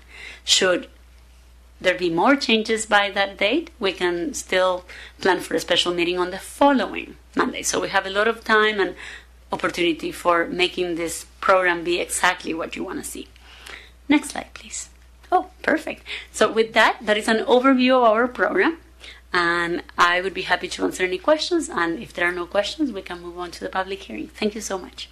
Okay, well, thank you for that presentation. I know before I ask my colleagues if they have any questions for you before we do the public hearing, I had a question. Maybe you could kind of like run us through, like, say for instance on Road 100 in Court Street, where it's my area. We talked about the roundabout, and I know it's on here, but so say like in 2027, you don't get the 500,000. So obviously it wouldn't be completed. And again, it's hard to read some of these numbers because my eyes, I guess, aren't as good as I think they are. You're talking 2030 or 2031 for that to complete it. So what if there's another budget crisis? I mean, how does this work basically just for the people at home? We see it on the list. We see that's when it would happen or what should happen. But what if it doesn't? When? How long? I mean, does it just go with the first 10 get knocked off and then they move up in the list? Or how does that work where we have the most constituents complain that they want their stuff? Because I will say I've been trying really hard to go down Road 100. We got a constituent in the audience, and so I'm like, instead of taking the pathway along the park to Chihuahua, I've been actually walking down Court Street more with my dog, and literally, I don't know if somebody was trying to scare me or what, but they were within a foot, and I was in the bike lane, and at night, and wham, went by me. I thought for sure they were trying to knock me out, and I was totally shocked. But again, usually it's at nighttime where people really like fly down, and maybe they weren't paying attention, I don't know. But obviously I do think a roundabout would, because you would nail it going the speeds they're going. So getting off my tangent, what do you think would be more realistic in people in this area And then like on funding, can you give us a quick overview of how this should work and how realistically it does work? Yes, so the program itself proposes the schedule based on likelihood of receiving funds or having collected the funds. There are several mechanisms for collecting funds for projects. Of course, our arterial fund and streets funds are funded through gas tax and other utility tax revenue that is provided for street maintenance and improvements. Now, additional to that, there is the transportation impact fee, which could be one mechanism to partially fund projects, and that is a project that is included in the transportation impact fee list of projects. So that is another avenue. And then, of course, there's always the opportunity to pursue grants from federal and state agencies, and the city has a history of pursuing and receiving, thankfully, some of those grants. We anticipate that the future of grants for the foreseeable future will be a little bit drier than what it has been up until now. And Pasco has been very, very successful, so that may actually impact our likelihood of receiving additional funds, since when funds and resources are short, there is the feeling that funding agencies need to ensure that everybody's receiving a little bit, right? And so Pasco, having had so much success, may actually not be our best way to advocate for more funds. Now, the way our plan or program is proposed is based on reasonable expectation of receiving funds. So we believe that this is not too aggressive of a plan, and therefore we think that it is possible to receive funds. If funds were not available, typically what happens is year after year, as we look at TIP, we identify how much end balance is available and whether we've received the funds or not, and then we adjust priorities. As we have talked in the past, priority to safety issues is typically given over other amenities within the roadway. And so there is dollars that are good for maintenance, especially in the grant world and our own funds, and then dollars that are good for constructing new. And therefore, there is the possibility that the funds will not be available to do the full improvements that are planned, and then projects get reprioritized, whether that means that this project moves further out in the future or other project gets moved down from the list and this one takes its place. And that is a call that is made during this TIP planning, and then if it's dependent on receiving funds that are external, is on the actual receiving those funds and securing them. So it's a combination of factors there. Hopefully that addresses the That does. Again, just to clarify one quick thing. So, say like for instance this roundabout. I always love the idea, always wanted to see it. And again, it's hard sometimes to rally people to a cause and to attend these meetings. But say you had 20, 30 people come to a meeting, everybody said the exact same thing. Would that like up the scale, or would it mainly just be the same? I mean, if everybody comes out and says, this is what we really want, we want Court Street, Road 100, roundabout, does that like jack it up, or does it mainly stay the same? I mean, I'm just asking, I understand. So yes, we appreciate public input. I cannot underestimate the amount of data that is used to prioritize things. And so as an engineer, for good or for bad, I make decisions based on data. And so we take into consideration crash data, analysis on volumes, and then prioritize based on that. Similarly, as we talk about different treatments for addressing an issue, we look at the possibilities of how to solve that and evaluate which alternative is the one that produces the best results. At the same time with, balancing use of resources. And so that is a equilibrium that we try to have. And yes, we value input. We want to know where people are experiencing issues, but certainly at the time of prioritizing, we're also looking at data.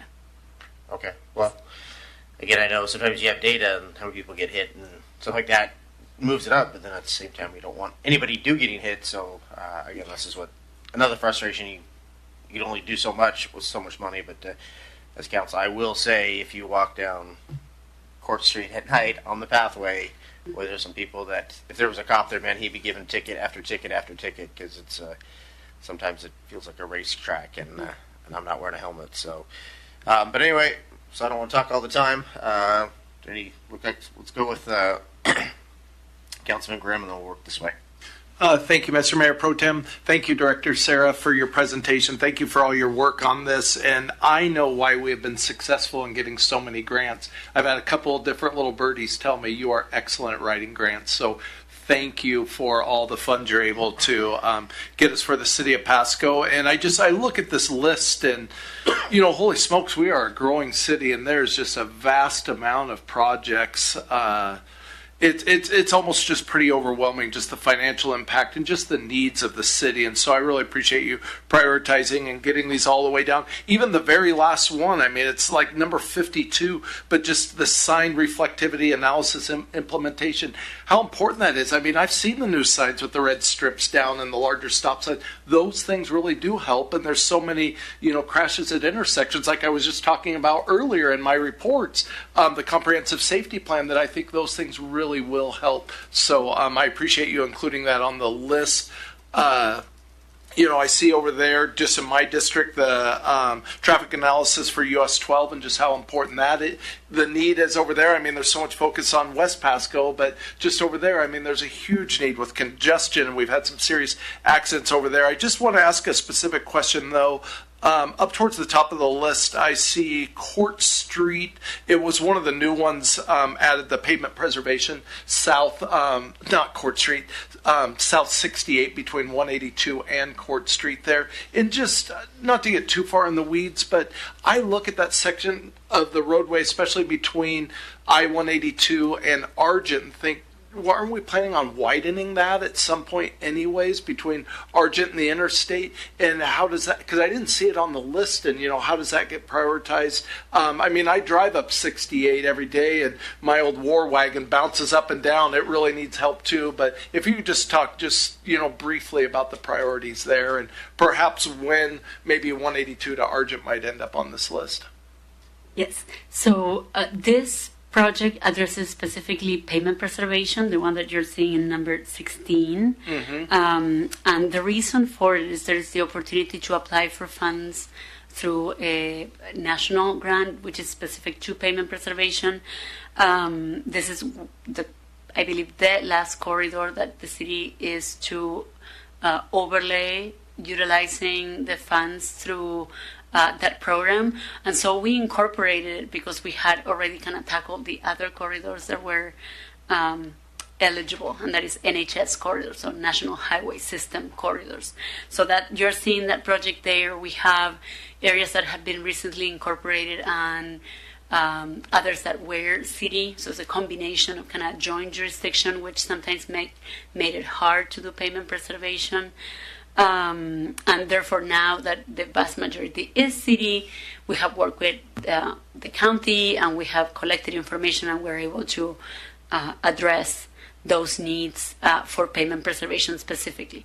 As far as widening, we did find that the prior TIP did not include a widening, but our CIP did, and we did some research, and we believe it was prudent to wait until our transportation system master plan was updated, which is underway, and determine whether that project was adequate and consistent with our patterns of development, and whether that needed that additional lane or not. It was going to be a pretty expensive project, and knowing what we know about grant funding, we thought that it wasn't very prudent to add it to this list yet.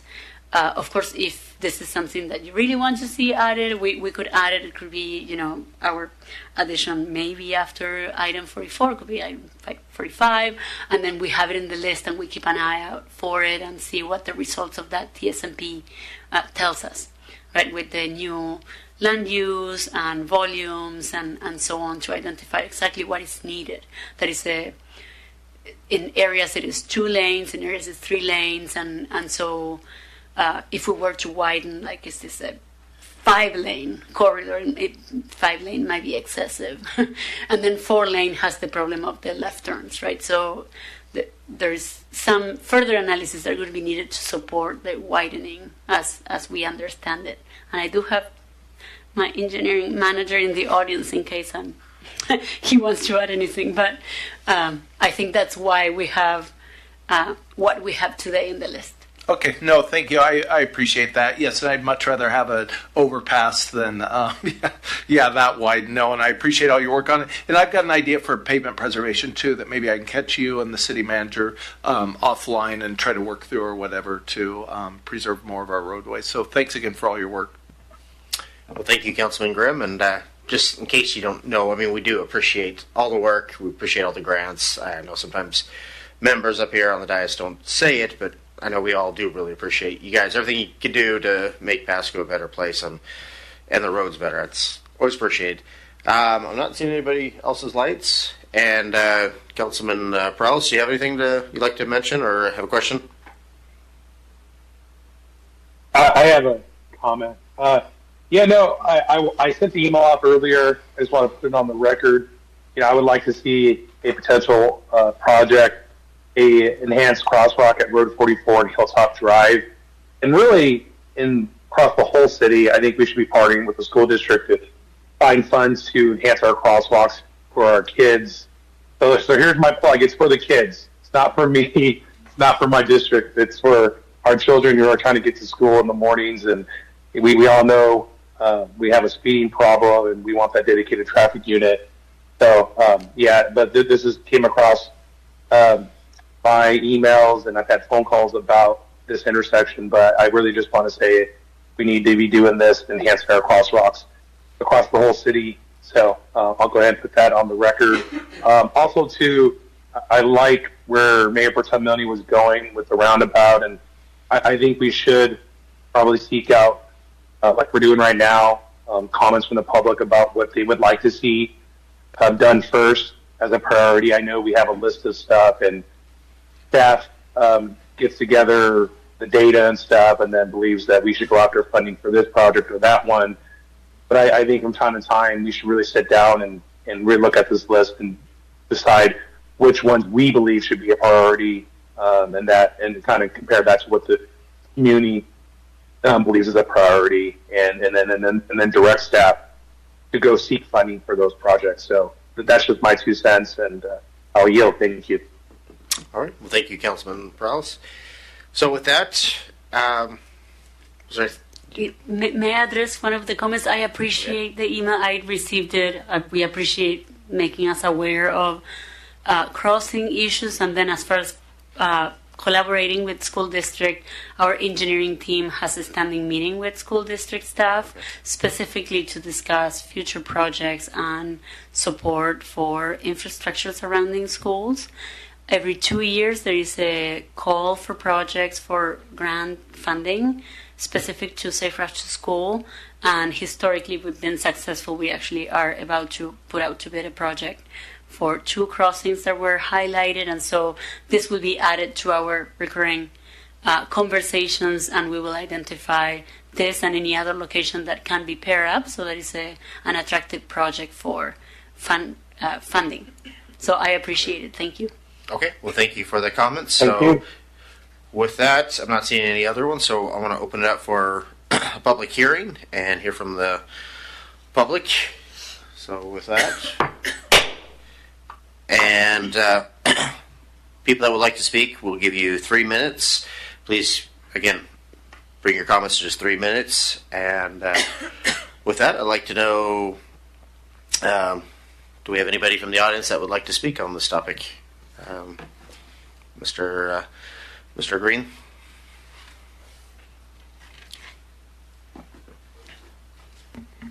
My name is Dallas Green. I live in West Pasco.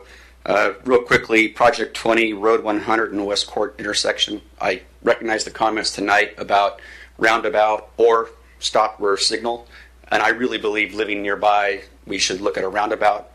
It will allow flow, but also slow traffic. I think a signal, because I'm a traffic engineer in my dreams, not in real life, I think a signal will allow people with a steady green at night or whenever, just to bomb down that street. So if we have a roundabout, that works 24/7. Project 28, pedestrian bike safety on West Court between 96 and Harris. The 25 mile an hour speed limit, believe it or not, Councilwoman, is working pretty well. It's slowed, I believe, anecdotally, the average speed. But we still need the radar feedback signs that the council voted for, and also the striping. And I know there's some engineering involved in that, getting some approvals done in that, but we are now in the spring season. As you know, that path is busy. It's busy at night, it's busy during the day, and people are inches away, and he's not kidding when he sees it. Coming up on that, look at that project, $7 million, that's number 28. That's a lot of money that we hope to get someday. And I think that's kind of a pie in the sky. And, you know, as you know, I've brought a lot of residents to these meetings, 50 some at a time. They're terrified of Sylvester Street. I don't know anyone that goes down Sylvester and thinks it's a workable street plan. And residents on that street don't like it. You have vehicles delivering FedEx, UPS, whatever, they're having to stop in the roadway. And we just cannot allow that to be repeated, not just on West Court Street, but anywhere in the city. So if Project 28 moves forward, I do believe there should be some public input, and that needs to be considered in what's done, as well as looking at stats. But we need to make sure that we've got something that's workable for all parties, the users of the trail as well as the residents. Last thing real quick, I think the traffic improvement plan, you know, is always kind of a reactive thing, fixing problems. And I really want to address, you know, what are we doing with developers to make sure we're not chasing the problem 10, 20 years later? And I think the city has to think about that when they're looking at their planning and when they issue permits, how they issue permits. Look at what Ken Oak's done with fire stations, creating a special district, in effect, where if you want to build in this zone, you're going to contribute as a developer to fire protection.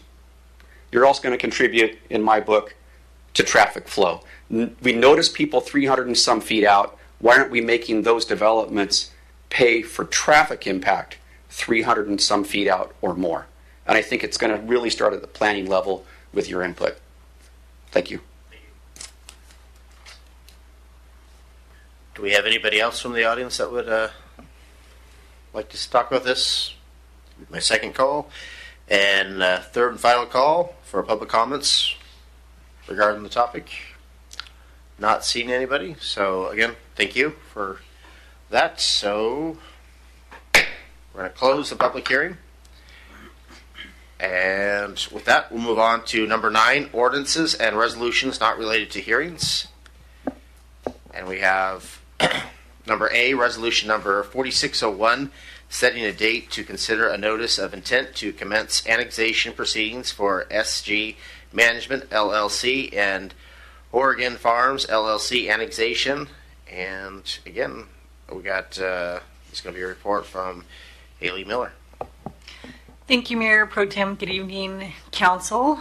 Tonight before you is a resolution to establish a date to consider the intent to annex these two properties in Pasco. And when the date is set, then we will review the details with Council, and then eventually we'll have another meeting for the official annexation proposal. So this is part of the process. The applicant has met all the procedural requirements to staff, so we're forwarding it to the group to set a public or a meeting date to consider this notice on June 2nd.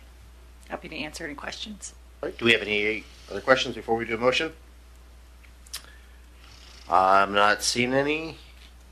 We'll give Mr. Perales a second, but nothing to answer. Okay. Well, with that, I'd like to get a motion from Mr. Harpster. I move to approve resolution number 4601, setting 7:00 p.m. June 2nd, 2025, as the time and date for a public meeting with the initiators to consider the SG Land Management LLC and Oregon Farms LLC notice of intent to commence annexation of short plat 2021-08 Lot 2 and short plat 2022-32 Lot 1, property located south of Burns Road and east of Shoreline Road in Section 12, Township 9 North, Range 28, east westernmost. Second. Thank you. So we have the motion by Councilman Harpster and a second by Councilwoman Blaisdell. And with that, all those in favor say aye. Aye. Aye. Aye. Aye. All those opposed say nay. Looks like that one carries unanimously. So we're going to go on to B, resolution number 4602, setting date and time for right-of-way vacation public hearing for Wanderack. And again, Ms. Miller. Thank you.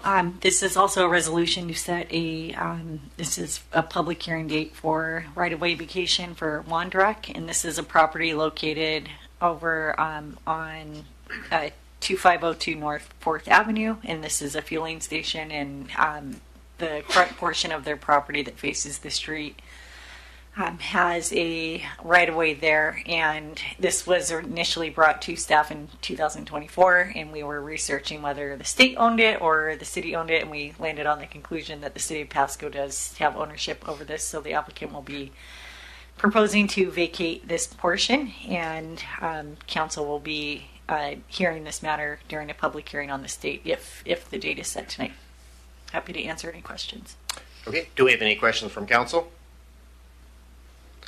I'm not seeing any. So with that, can I get a motion, Mr. Harpster? Councilman Harpster.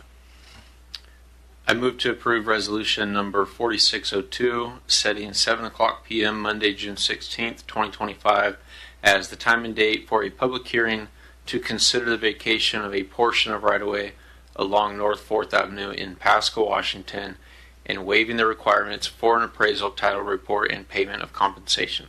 Second. So we got a motion by Councilman Harpster and a second by Councilwoman Blaisdell. All those in favor say aye. Aye. All those opposed Aye. say. Thank you. All those opposed say nay. Again, passes unanimously. So with that, we're going to move on to item C, which is resolution number 4603, setting date and time for right-of-way vacation public hearing for Pasco School District. And again, Thank you. A little bit of repetition tonight here. So this resolution is for the school district, and they are proposing to vacate parts of the right-of-way along North Utah Avenue and then East Salt Lake Street. On their property boundary, there's a jog that goes into their site, and it looks like they don't need that much room to provide the frontage improvements. And then there will be also a dedication on North Welch Avenue to facilitate North Welch Avenue extension. So the date proposed for this is June 16th. I'm happy to answer any questions. okay, thank you for that, Director Haley Miller. Do we have any questions from the council on this? I'm not hearing any. So with that, I'd like to get a motion from Councilman Harpster. I move to approve resolution number 4603, setting 7:00 p.m. Monday, June 16th, 2025, as the time and date for a public hearing to consider the vacation of a portion of North Utah Avenue and East Salt Lake Street right-of-way in Lot 1, Block 18 of Fraze Addition to Pasco, Washington, and a North Weehee Avenue dedication of Lot 1, Block 19 of Fraze Addition to Pasco, Washington. Second. Okay, so we have a motion by Councilman Harpster and a second by Councilwoman Blaisdell. All those in favor say aye. Aye. Aye. All those opposed? So we have an aye there. So again, passes unanimously. So we're going to move on to 10, unfinished business. I'm not seeing anything, so let's move on to 11, new business. Again, I'm not seeing anything listed, so let's move on to number 12, miscellaneous discussion. And it looks like we got Mr. Eric Ferguson. Lawyer. I'm actually going to have Director Miller start off with an update for city activities that have been happening. Okay. Thank you. Quick update for the group. We had a third-party canvasser start with the City of Pasco this last Monday. I believe it was the 12th. So they have been out there 5 days in a row, and they were able to make contact with five different vendors and move them along and educate the vendors on the process. So far, 5 for 5. I'm not guaranteeing they're not going to come back into the area or end up somewhere else, but the 5 that we were able to make contact with were asked to move along and pack up, basically, if they weren't able to show they had the proper approval. So I believe it's going well. If you do see a roadside vendor out in a location consistently and want to let me know, feel free to email, I guess, Dave and CC me and let me know, and we can emphasize those areas for you. But so far, it's going well. All right. Well, thank you for that update. Was there anything else from staff that would like to, Mr. Ferguson? Yeah. So essentially, I just wanted to circle back. Last time we talked about this a couple of weeks ago, the kind of the marching orders, as I understood them anyway, was to make sure that we looked at this issue with the other cities, get a sense of what our other neighbors are doing, and then also see if there's just something that we don't have that everybody else has, kind of a silver bullet. Is there just something is this just new to us, kind of thing? So we did a couple things in order to start that process. The main thing we did was we reached out to Richland and Kennewick. Didn't hear back from Richland, but I did have an extended conversation with the city attorney for Kennewick, which was kind of a nice treat. We were able to really dig into this issue quite a bit. And essentially, I think the article, a lot of folks saw the article in the paper, and it talked about kind of what their approach is. But essentially, excuse me, they're not too worried about it. That was kind of the takeaway that I got. And that's not from the city attorney. That's not his assessment. That's just based on the conversations that it sounds like that have been dealt with. It sounds like it hasn't been as prolific, maybe. I don't know if that's the right use of that word in this sense. But it also it seems to be the issue that they were addressing they felt it was more related to seasonal aspects, in terms of that it goes away pretty quick after this kind of the spring kind of run at it, and then they really weren't getting a whole lot of complaints. It sounds like that. I don't mean to be putting words in their mouth. This is just kind of my assessment from the conversations in the article. But so it doesn't sound like they're in any hurry to try to do anything about it, and they're just going to kind of stand down and stay where they're at. The other thing that we did was I took the effort to get on what's referred to as the WASAMA listserv, which is the Washington State Association of Municipal Attorneys, and put out a very specific inquiry related to this. It's one of the few times where we can do that where we don't have to worry about any kind of privilege, because obviously this is a big issue that we're not seeking legal advice. We're just trying to gather policy advice online. So I received a whopping 0 responses from about 200 to 300 attorneys statewide. So normally someone will just ping you and say, how's the weather over there? But I didn't even get that. So yeah, I was disappointed in that. I thought for sure that there would be a little more out there. One of the things that did come out of my conversation with the Kennewick city attorney was that apparently their current city manager was the former city manager in Battleground, and she was she had stated, or he told me that she'd stated that they had tried to address something like this in Battleground and to take a peek there. So we did. We went to Battleground, looked at their statute or their code sections, and unfortunately, it's not really helpful. It's. I see why people might think that it would be a little more helpful because of the way it's titled. It's called mobile food units, and so it looks like it might be a little different than what we're normally looking at. But essentially, when you read it, it is essentially the exact same thing as what we do under mobile vendors. Now, the one little nuance, they have this. Description of where a mobile food unit has to be must have, quote, wheels and be attached and be readily movable. So clearly that's not anything remotely close to what we're talking about with this situation. So anyway, I guess a long way to say that Battleground wasn't a whole lot of help. We didn't. That wasn't really what we were looking for.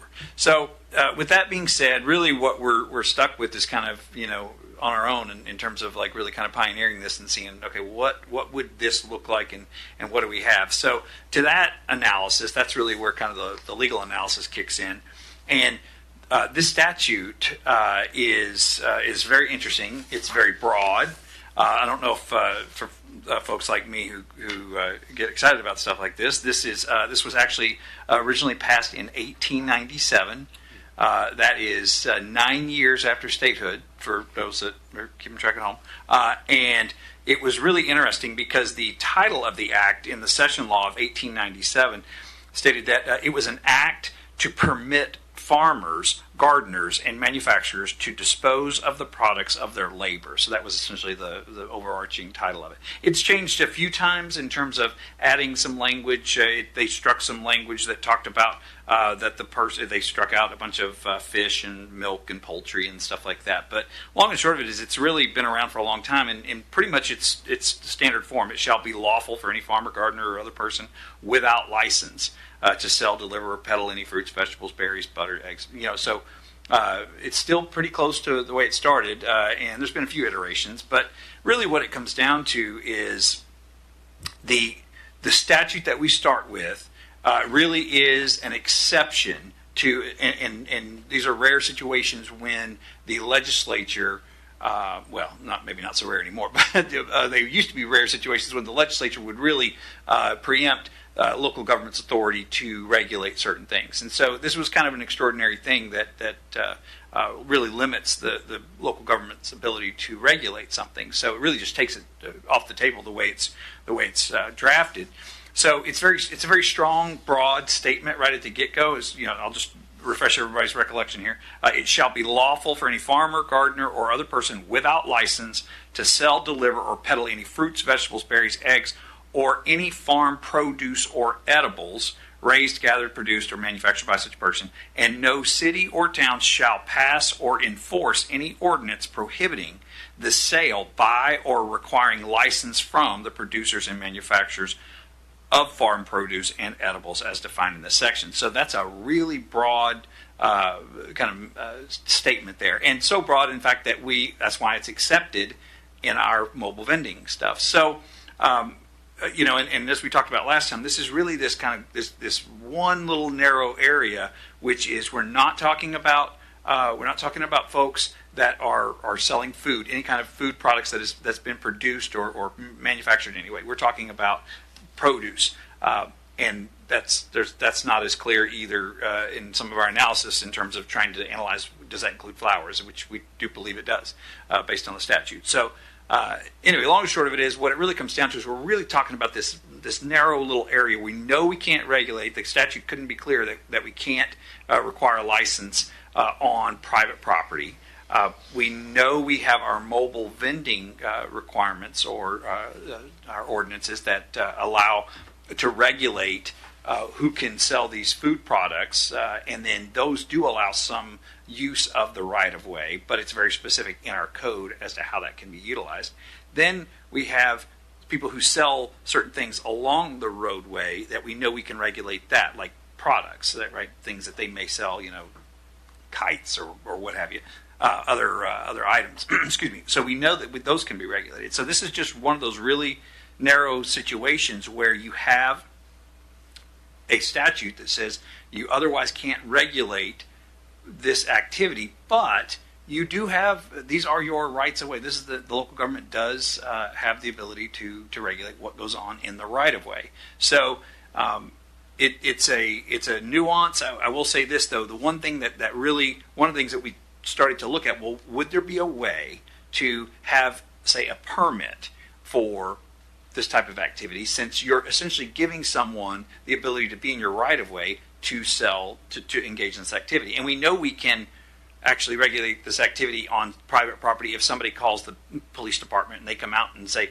get them off of my property, right? That's trespass, right? So what would be the equivalent of a civil situation where the local government may or may not be willing to give its permission to be in the right of way? So our thought was, well, maybe this would be some kind of permit, not a license in the sense of like a business license, but some kind of a permit to do a certain activity in a certain place.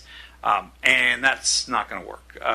If it's specifically related to this activity, a permit and a license are going to be looked at interchangeably. One of the Cornell Law School, they have a website that does a lot of definitions, and license is defined multiple different times in the RCWs, not in this particular section, so it kind of amalgamates them all. But the definition that really seems to be stated over and over again is generally a license is permission granted by qualified authority permitting a licensee to do something that would otherwise be prohibited. License may also refer to the physical document granting such permission, sometimes referred to as a permit.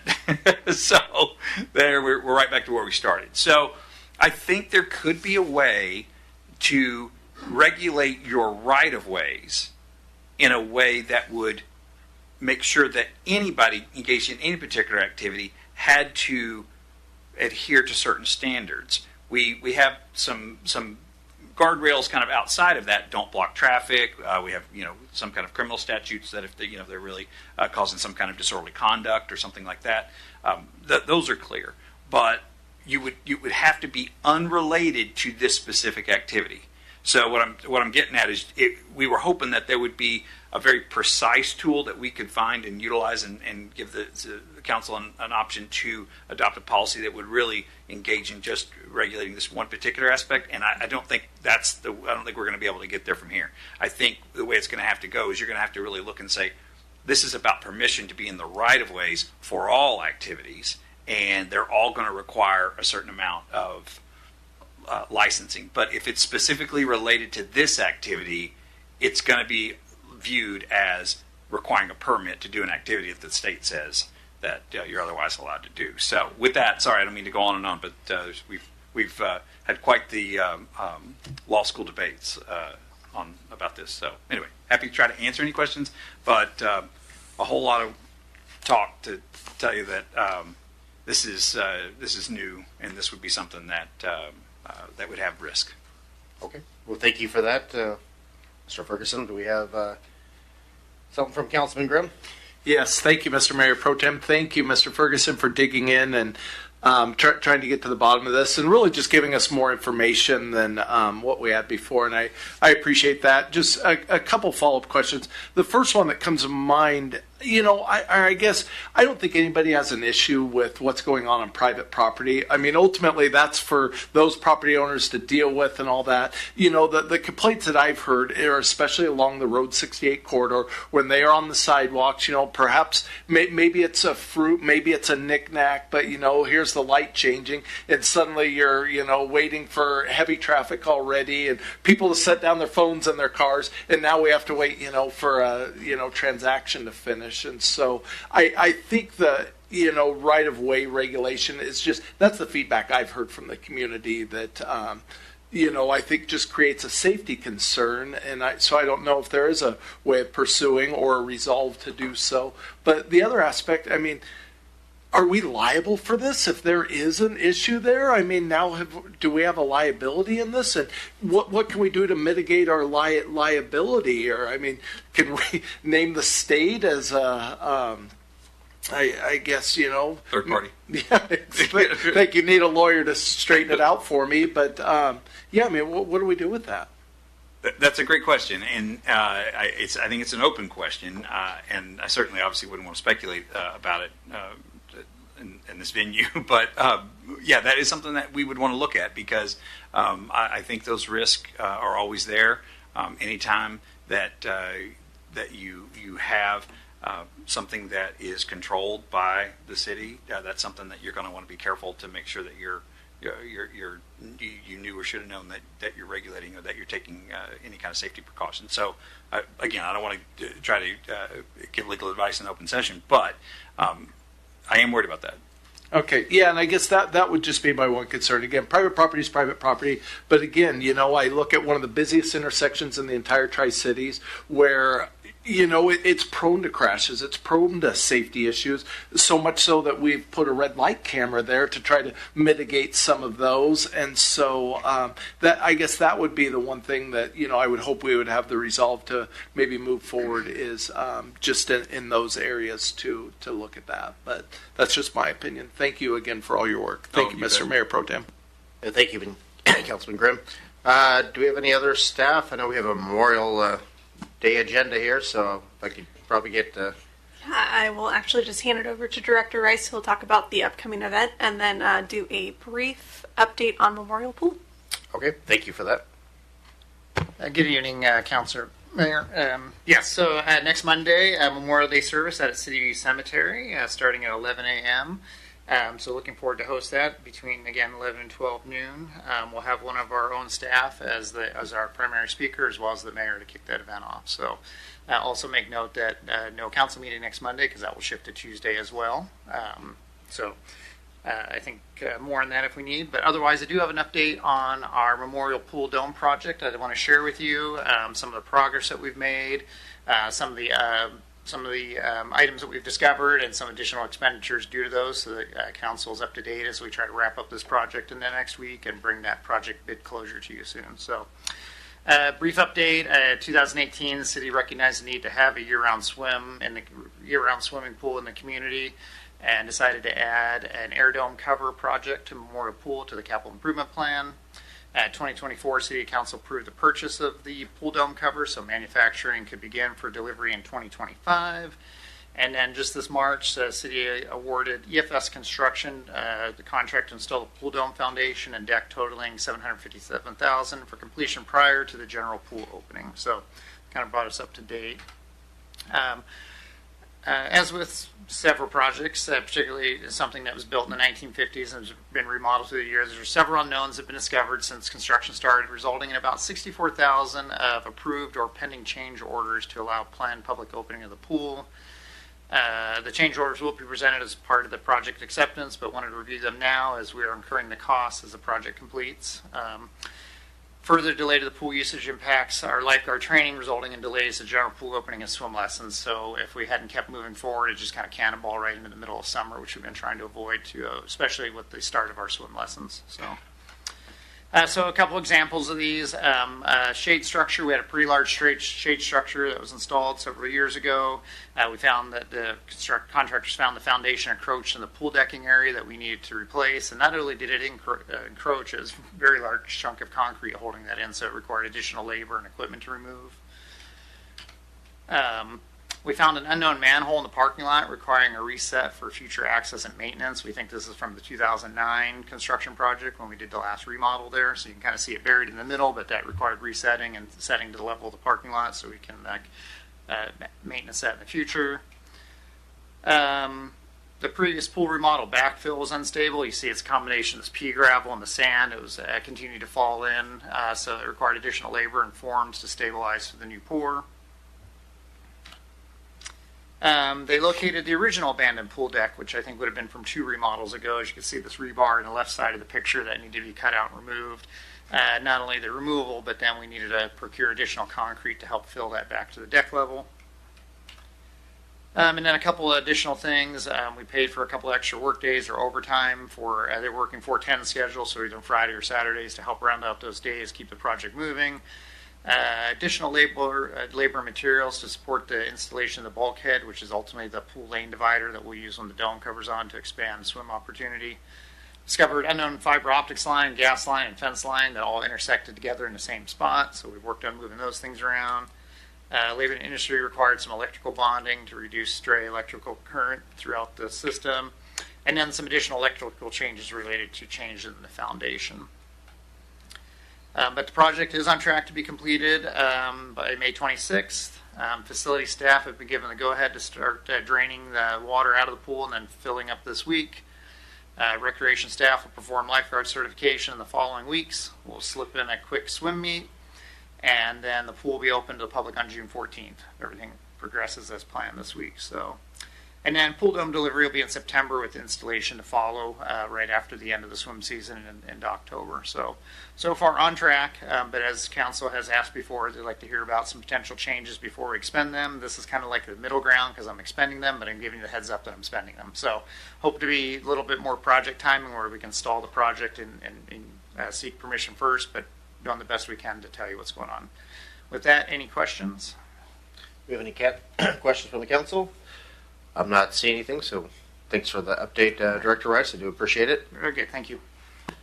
And with that, I'm not seeing anything else, so we're going to jump to number 13, which is exec session, and I'm not seeing anything listed, so hallelujah on that. And so at 9 o'clock, we are adjourned. Thank you.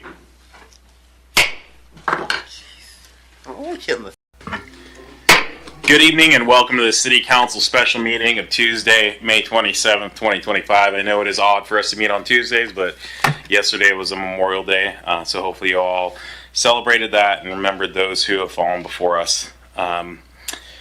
With that, Ms. Clerk, if you'll call us in. Yes. Council members Barajas. Present. Blaisdell. Present. Grimm.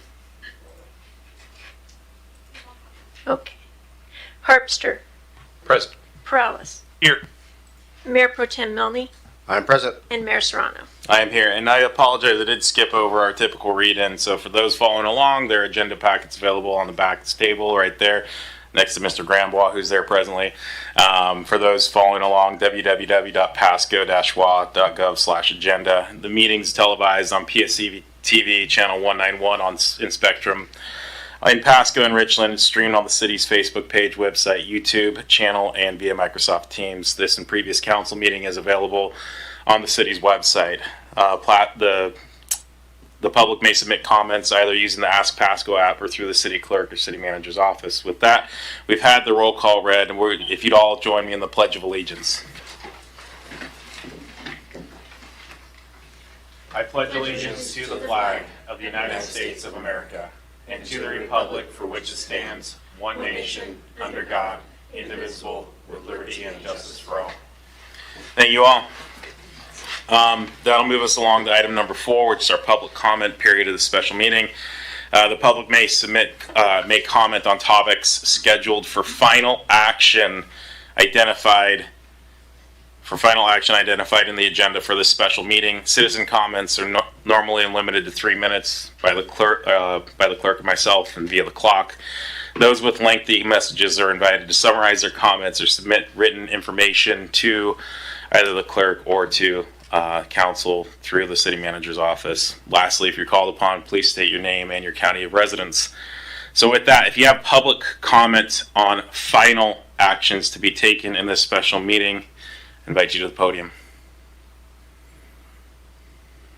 Going once, going twice, 3 times. With that, we have no public comments. We'll move along to item number 5, which is ordinances and resolutions not relating thereto. We do have a couple of items here. We've got A and B. And the first one is item A, ordinance number 4767, Transportation Impact Fee Program. It looks like Ms. Sarah is going to be presenting that. Good evening, Mayor and council members. We will have. Okay. Mayor? Can I make it work? Oh, sorry, Mr. Prowse, I didn't see your light. I'm sorry about that. I was, in the interest of time, I want to make a motion to postpone the vote on the traffic impact fee program. I have reservations, so I'd like to make a motion to postpone it until the school impact fee, ILA, and all that stuff gets figured out.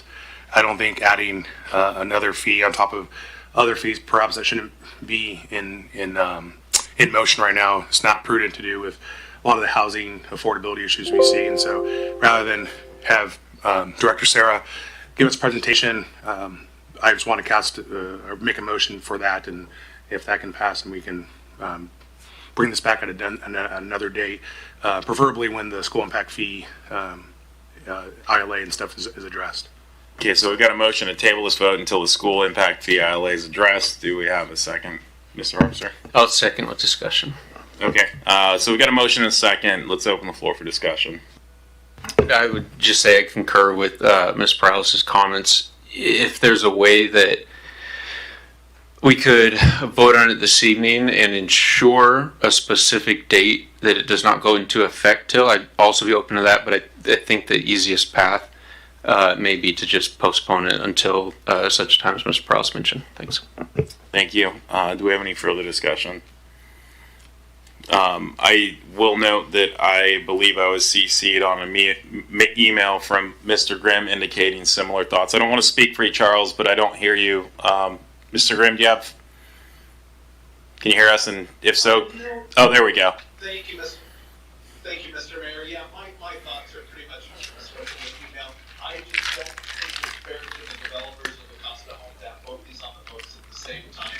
And just in case there's a hiccup at the school level or something, I would be concerned about passing something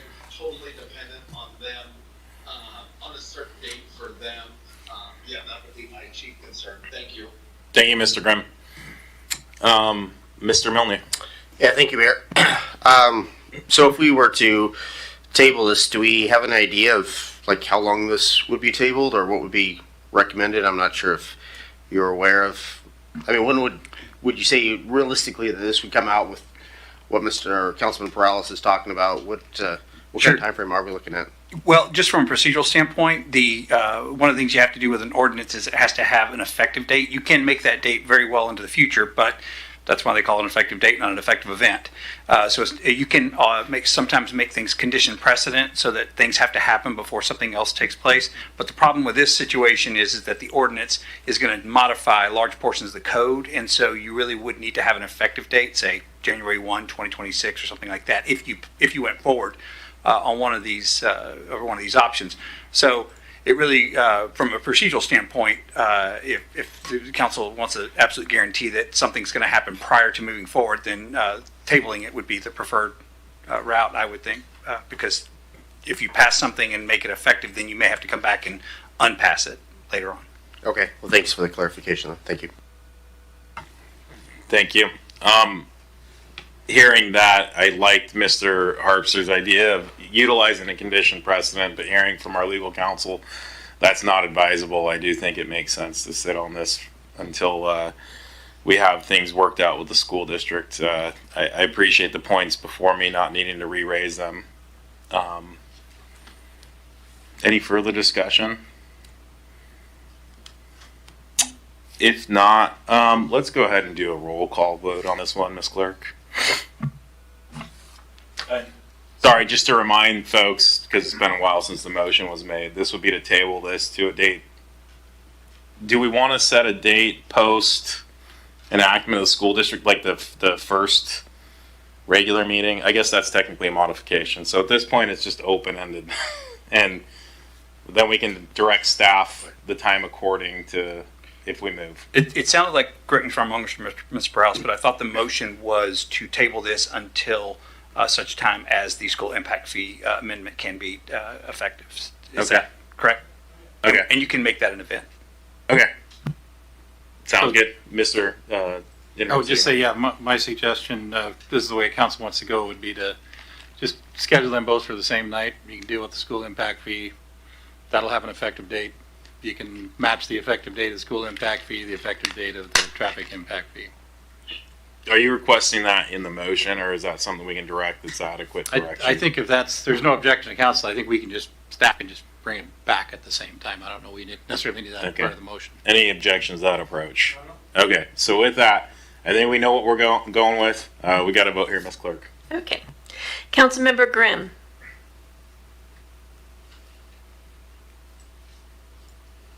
Councilmember Grimm. Yes. Sorry. Yes. Thank you. Councilmember Harpster. Yes. Councilmember Perales. Yes.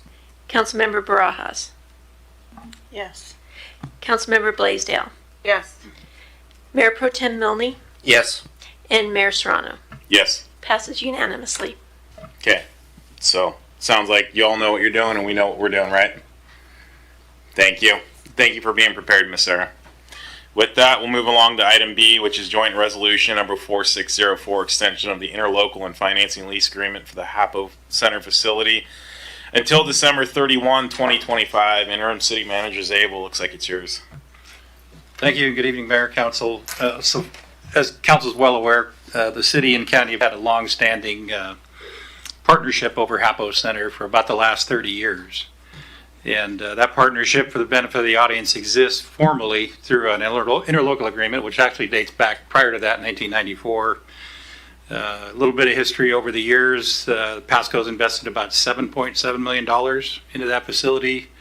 The majority of it, $5.6 million for operational subsidies per the agreement, and about $2.1 million for 20 years worth of loan payments towards the initial capital outlay for construction of the project itself.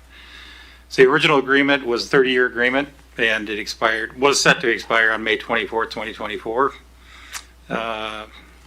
Council extended that agreement in December of 2024. and we're now coming up to the expiration of that agreement, which will be in May 31st of this year. So we have to act fairly quickly. So we've been, we have a committee of council members, staff, and then some other meetings have occurred, and trying to get us to probably an extension. There was no way we were going to be able to, in the amount of time we had left when we really started meeting with the council or the commission, no way really to pull together a comprehensive agreement in just a couple months. And so we pulled together with their cooperation, just a brief extension. We talked about this a little bit at the retreat and got some direction from council that council would be willing to entertain an extension to the end of this year.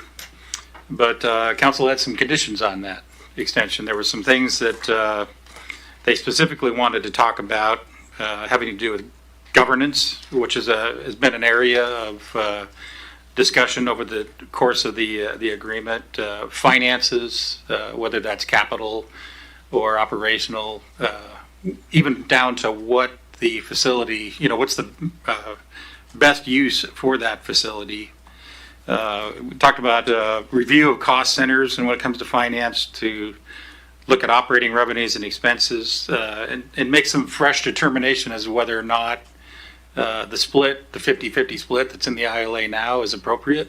So that there's about probably 12 or so items that are listed in the resolution. Those are not necessarily demands in that resolution. They're really a list of topics that we're going to talk about that we're interested in the council, and they're not all inclusive either. The guy invited the county to add anything to the list they wanted to. They felt that was a pretty good list to talk about, but we certainly, there's maybe other items come up during the course of those negotiations. So this extension gives some time to talk about these and other issues, and ultimately for the county commissioners and the city council to decide at the end of the day whether or not they want to continue the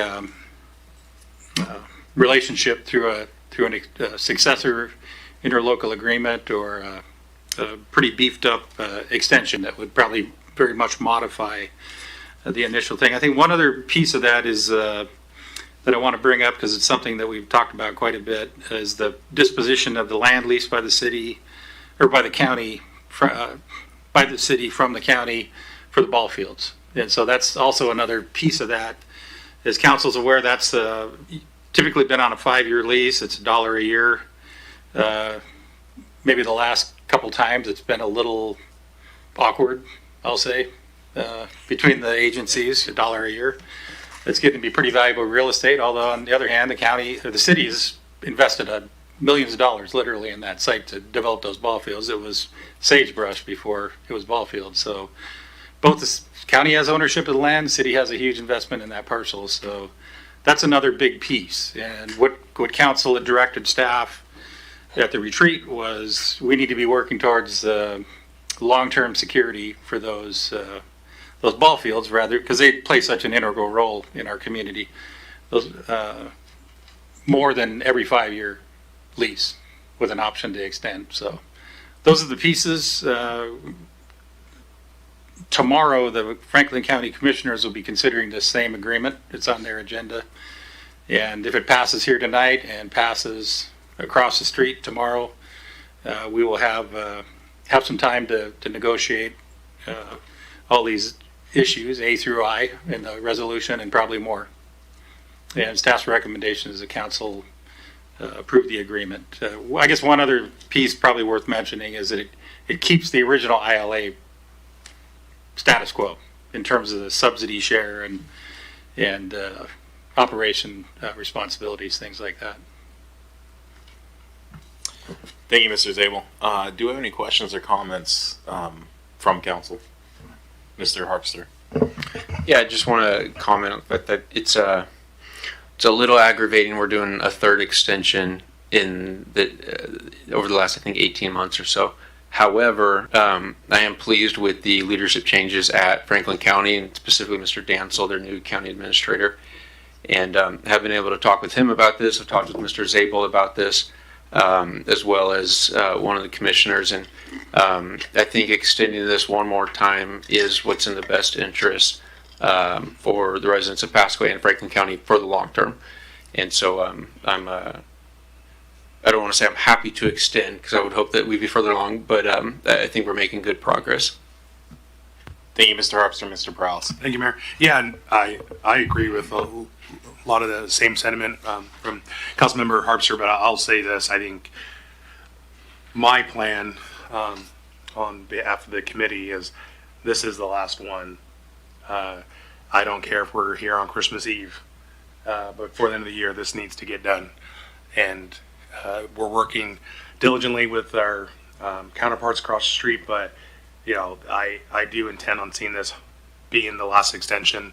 I like the conversations that I've had, that the committee's had, and I think we're getting there. And I think from here on out, we're gonna see something come together here shortly and here in the near term. So don't get me wrong, I share the same frustrations, but negotiations sometimes take time. And I think with some of the changes that we've seen there over at the county at the courthouse, they've been good.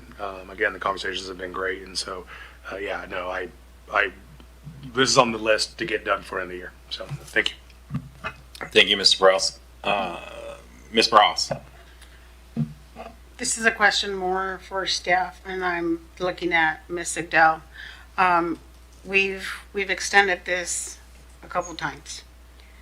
Is there any accountability to the individuals managing this organization as far as the accounting, as far as the reporting, so that we can finally come to a final last interlocal agreement to where we don't have to depend on extensions?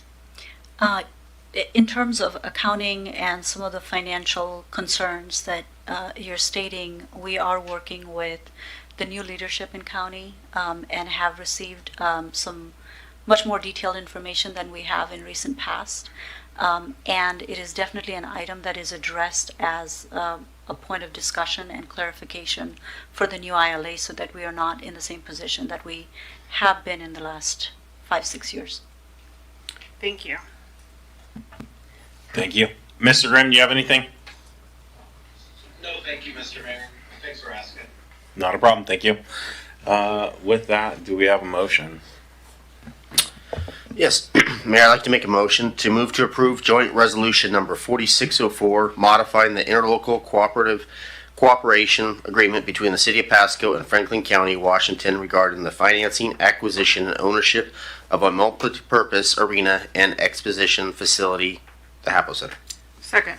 Motion by Mr. Milne, second by Ms. Blaisdell. All in favor, say aye. Aye. Aye. Mr. Grimm? Oh, I said aye. Sorry, didn't catch you. Thank you for clarifying. Sounds like that passes unanimously, Ms. Clerk. So, just one quick question on that staff. Will you be able to either transmit something signed or some confirmation that we passed this, just as a heads up ahead of their meeting tomorrow morning? I was planning on sending county administrator an email tonight. So. Thank you. I appreciate it. Yeah. I know you're working long hours, but it's always good to give them a heads up before they take action or don't. I was going to do it during the meeting, but perfect. I wasn't going to call you out there. I was just going to give you kudos for long hours. With that, we're going to roll on to item number 6, which is adjournment of this special meeting.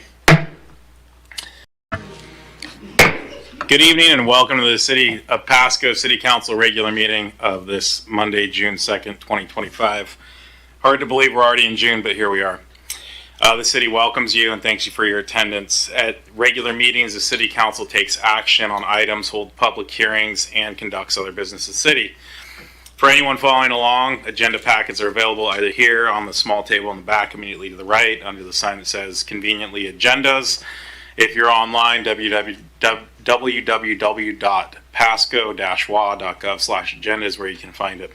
This meeting is being televised on PSC-TV channel 191 in Pasco and Richland via Spectrum Cable, and is streamed on the city's Facebook page, website, YouTube channel, and via Microsoft Teams webinar. This and previous council meeting is available on the city's website.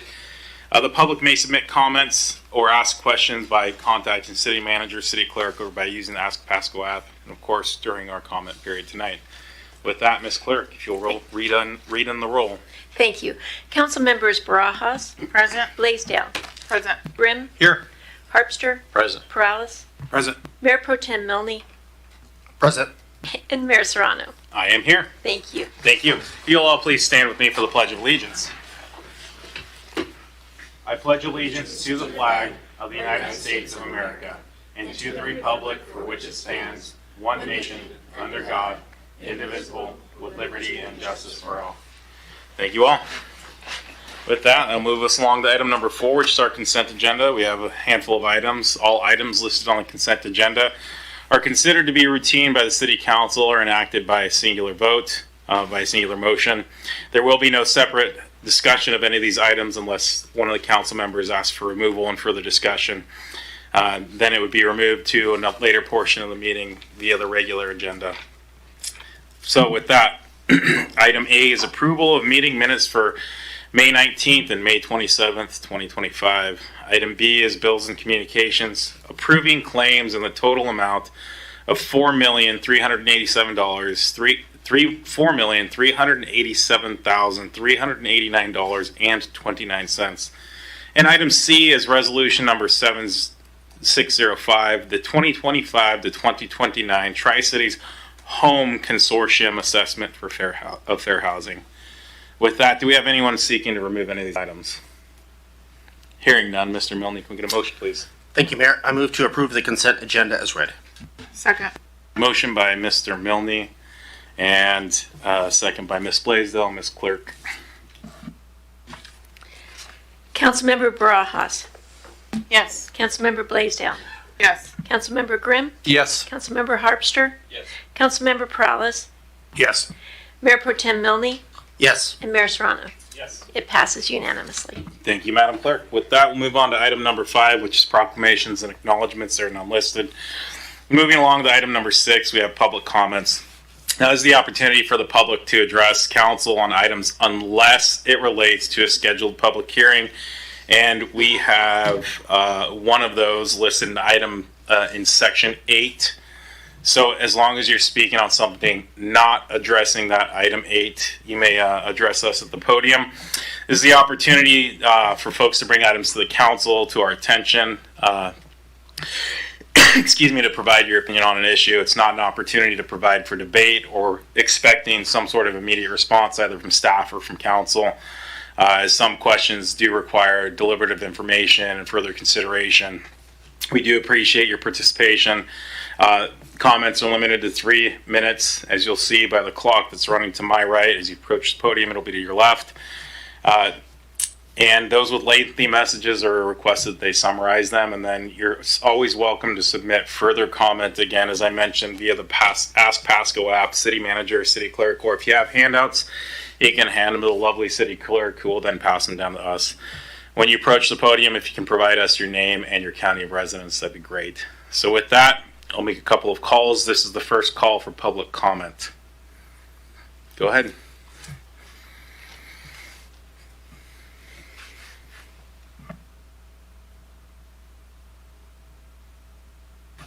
And if you can push down on the mic, there should be like a little mouth button. There you go. You're on. Thank you, Mr. Mayor. I'm Marcel Brown.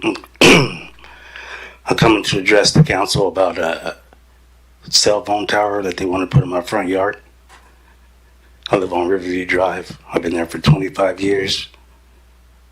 I have grandkids that are growing up.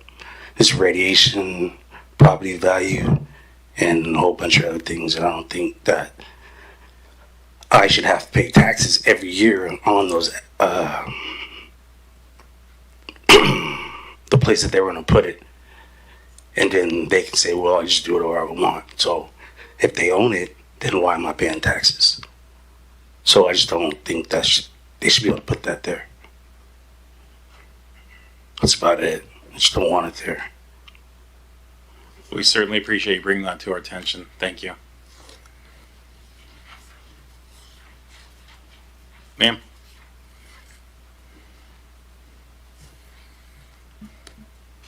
It looks like a mouth with a couple of lines. There you go. I'm also the grandparent, but I don't live there anymore. But, you know, the we really don't know about. We just want you to really consider it. I have 6 grandkids living there, and they're real young, so just please consider that. Thank you, ma'am. Do we have any additional public comments? Ms. Mahoney?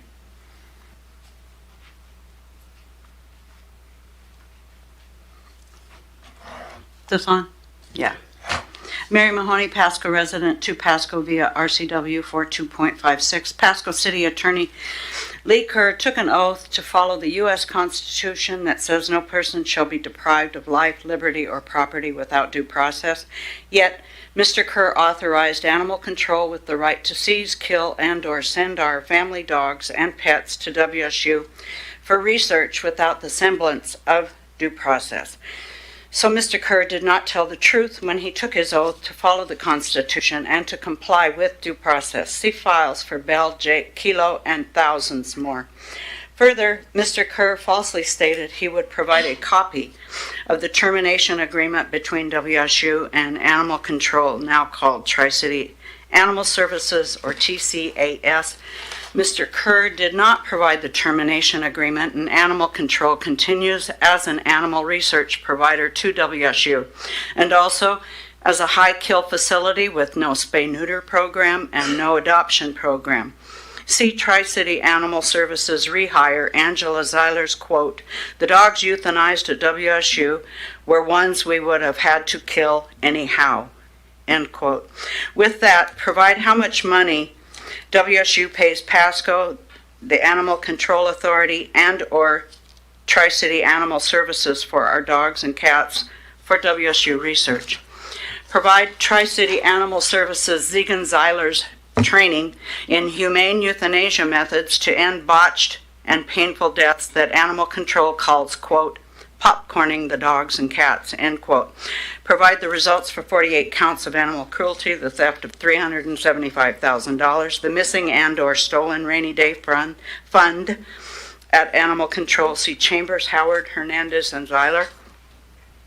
Provide the fines paid by Pasco and spot zoning developers, Hayden Homes, for killing our 8 floodplain American bald eagles and their eaglets. Provide a permit number 404 that allows Pasco to develop and destroy our floodplain. Provide all past and present ULID and/or LID designs for my Pasco property with start dates and costs.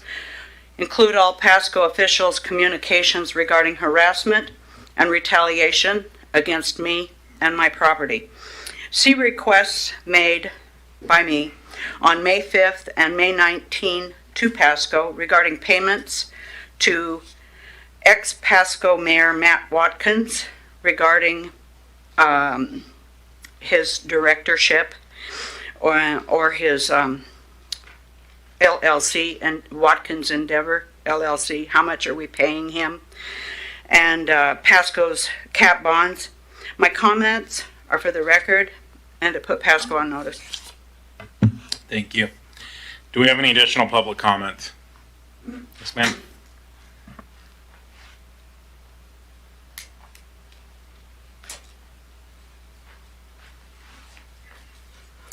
Good evening, council members. My name is Amber Wade, as you might know by now. I live at the Sands Mobile Home Park in Pasco, and I know this might seem like an unusual comment, but I'm here today to honor someone who has quietly given so much for our city. This week, Becky, the very first resident of the Sands Mobile Home Park, is preparing to move now after 55 years in the same home. She's in her 70s now, and while this is a big transformation, she's meeting it with strength and grace. Becky has been the heart of our park. She's someone who checks in on neighbors, helps people through hard times, and has never asked anything in return. She's supported children, veterans, the elderly, and anyone in need quietly and consistently. She's been a source of stability, kindness, and community for generations, and now we want to return that love and support to her. We are inviting anyone who can lend a helping hand for her to move tomorrow and Wednesday with care, dignity, and gratitude from everything she has done for us. The address here at the Sands is 1416 North 1st Avenue, Lot 21. She will need help Tuesday at 2 p.m., that's tomorrow, and Wednesday bright and early at 8 a.m. She will be traveling with her family clear back east. I keep getting the state wrong. Let's give Becky the send-off she deserves after 55 years of showing up for others. It's our turn to show up for her. Thank you. Thank you. Do we have any additional public comment?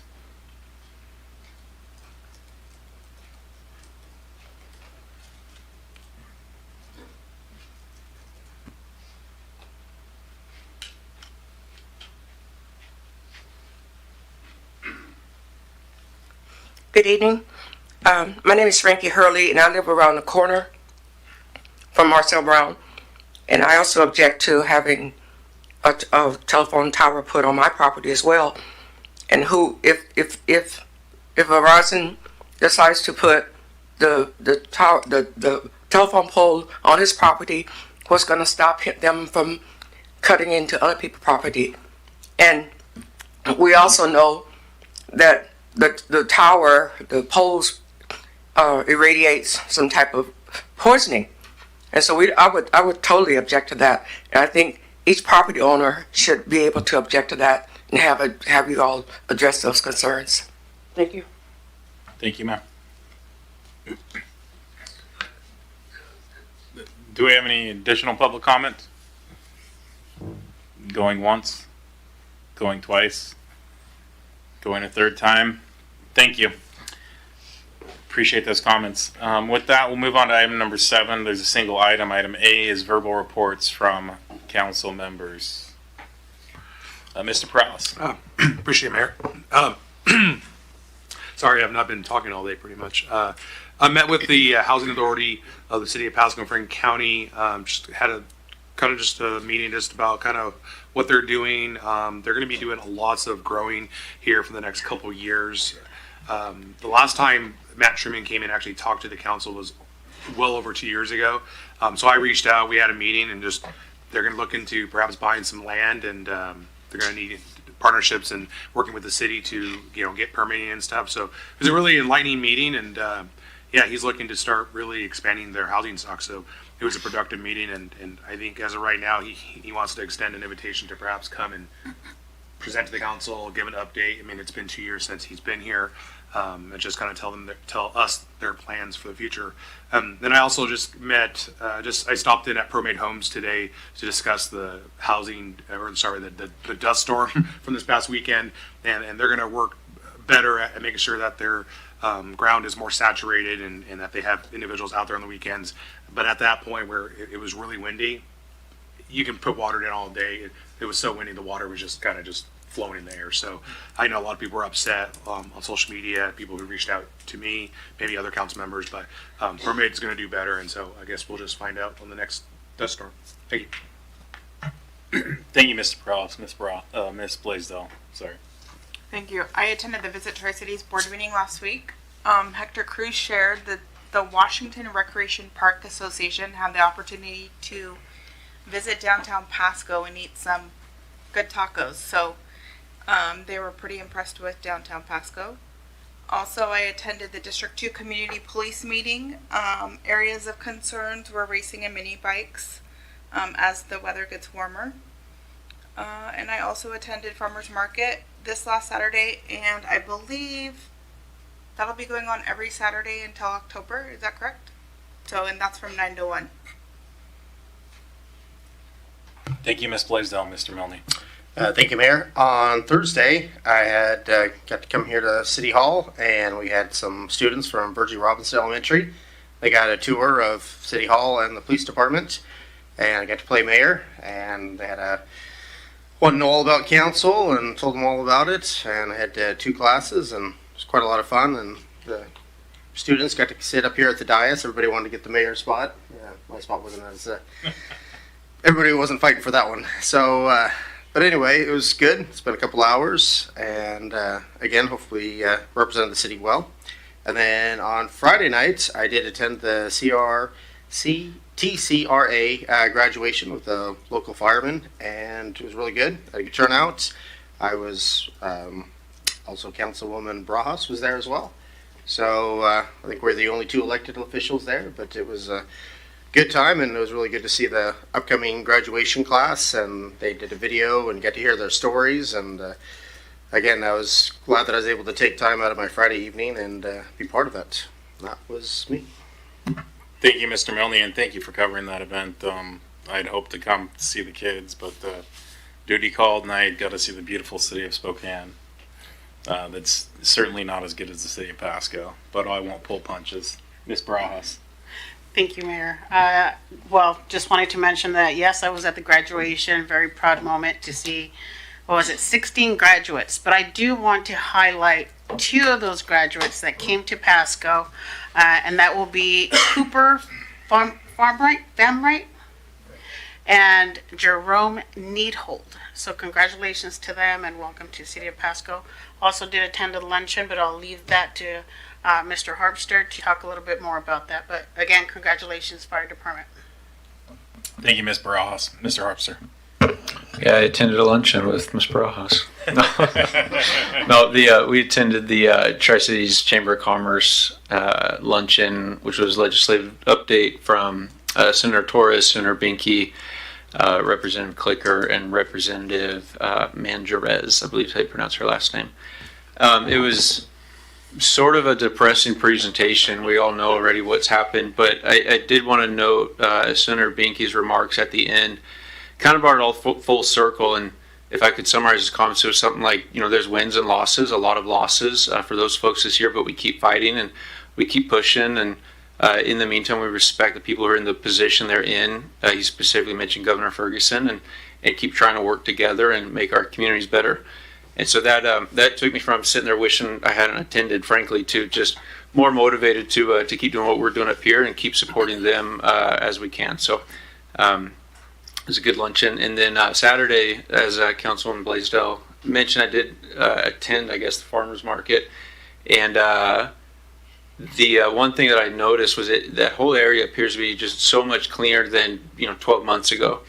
And a lot of the activity that was maybe going on in Peanuts Park North was not present, and I haven't seen it there happening for a while. And then talked to a couple different business owners there, and they passed along their kudos to staff for the work that's been getting done in that area. So I wanted to pass it along to all of you. And it's just great as a council member for a city that I really truly love and have grown up in, to hear stuff like that from people and see really good sized crowds. Typically this time of year before all the crops start coming off, it's a little hard to draw some crowds out there, but it was noticeably busy, and they had kids band out there and stuff. So I think lots of good progress being made there, and really cool to see. Thanks. Thank you, Mr. Harpster. Mr. Grimm. Thank you, Mr. Mayor. Speaking of food, I forgot I attended a fundraiser for the Boys and Girls Club with Benton Franklin Transit, and the new CEO there, Thomas Strauss, just really brings a lot of new energy, passion, and excitement.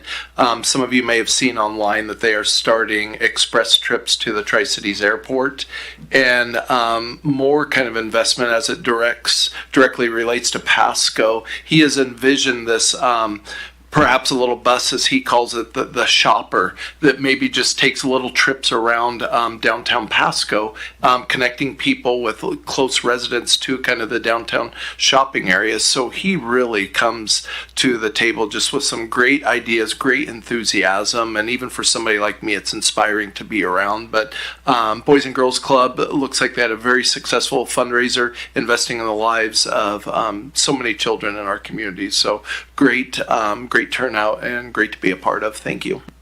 Thank you, Mr. Grimm, and thank you for attending that. If that's the breakfast, I'd hoped to attend that, but same reason I missed. I was out of the area.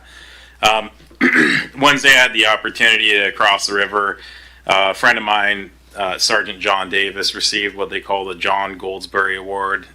This was by the Rotary Club, and really the ultimate goal is to not promote in the sense of giving him a promotion, but promote an officer who embodies service above self. So when I heard he was going to be honored with that award, my wife and I attended, not so much in the mayoral capacity, but it's great to see folks throughout the community recognizing our great officers, both for fire and police. And so, you know, shout out to John and his great work and his team, and folks at PD and the folks at fire. Thursday, I attended a National Parks Committee meeting. If you're not aware, they're doing some work to the B reactor, so tours are temporarily stopped for about, I think, 2 years. As you can imagine, with one, a behemoth that size, and two, trying to keep the historical authenticity, it's not so easy to replace a roof as it may be with, you know, your shingles or something of that nature. So it's kind of a bummer, but it's the process. It'll bring the integrity of the building and the structure, and again, keep the historical presence. I think what I'm hearing is like a 50-year lifespan that it should add to the B reactor. So once the work's done, it'll be back up for quite some time, you know, God willing. Let's see. In addition to that, and I have a list of places I was somewhere on Friday, and I don't know why it's escaping me where I was.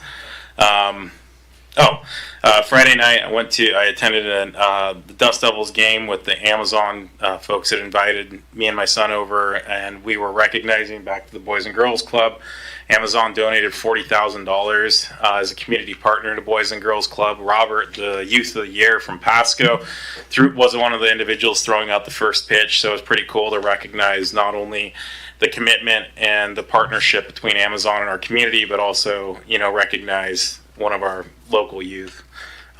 So that's always exciting. I think that's about it for me. So with that, we'll move on to item 8, which is hearings and council action on ordinances and resolutions relating thereto.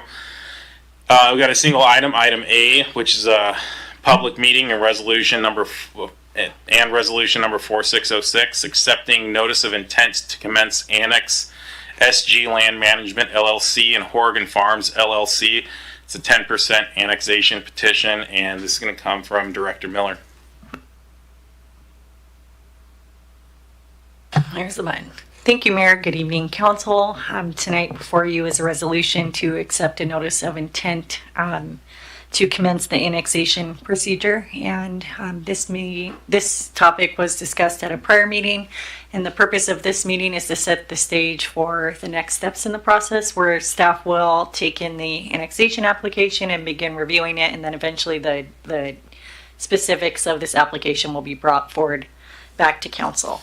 And so during the public meeting, Council is, as outlined in code, reviewing these 3 key items: the annexation area itself, and staff is proposing that we modify the annexation area to include the portion of Burns Road that's located north of the project site and north of other neighborhoods that are already in city limits. So staff is recommending motion B tonight for consideration. And the second item to consider related to this is whether or not a simultaneous adoption of zoning regulations will be required, and it is likely that staff will go ahead and recommend that route. We do want to review the application, and then when it comes back, have a formal application or a recommendation within that. And then the final item is whether or not there's an assumption of bonded indebtedness that is required for the site, and that will be reviewed in the materials. So staff is requesting a motion from Council and recommending motion B. Happy to answer any questions if you have any. Do we have any questions or comments? Seeing none, this is listed as a public meeting, so I suppose I need to, and I'm not opening a hearing. Am I offering comment period? This is one of our one-offs in the statute. The legislative body is required to hold a meeting in public with the initiators. So typically what we do is just ask if the initiators are here and they would like to speak on this matter before you move forward. At this point it's not a public hearing. Okay. Yeah, I caught that and I forgot the distinction. So is the initiator here? I'm going to assume that silence means no. I guess going once, going twice, third time. Okay. It sounds like the initiator is not going to speak. So with that, Having no comments from council or questions, go ahead and move forward with the motion, Mr. Milne.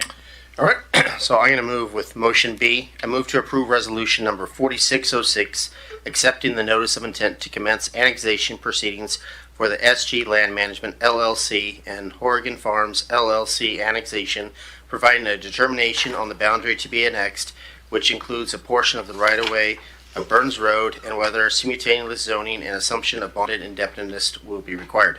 Second. Motion by Mr. Milne, second by Ms. Blaisdell. All in favor, say aye. Aye. Any opposed, say nay. Hearing none, that passes unanimously. It moves us along. You're right, Ms. Burrell, we need to take a break? I'm good. Okay. If we gotta do it, we gotta do it. Just want to make sure you're okay. With that, we got number 9, which is ordinances and resolutions not relating thereto, and resolutions not relating to hearings. Sorry, I went a little lower on that and just went into full autopilot for a second. Number 8, at letter A, is ordinance number 4768, Sawyer RS1 to R1 zone change. This is Z 2025-002. And back to you, Ms. Miller.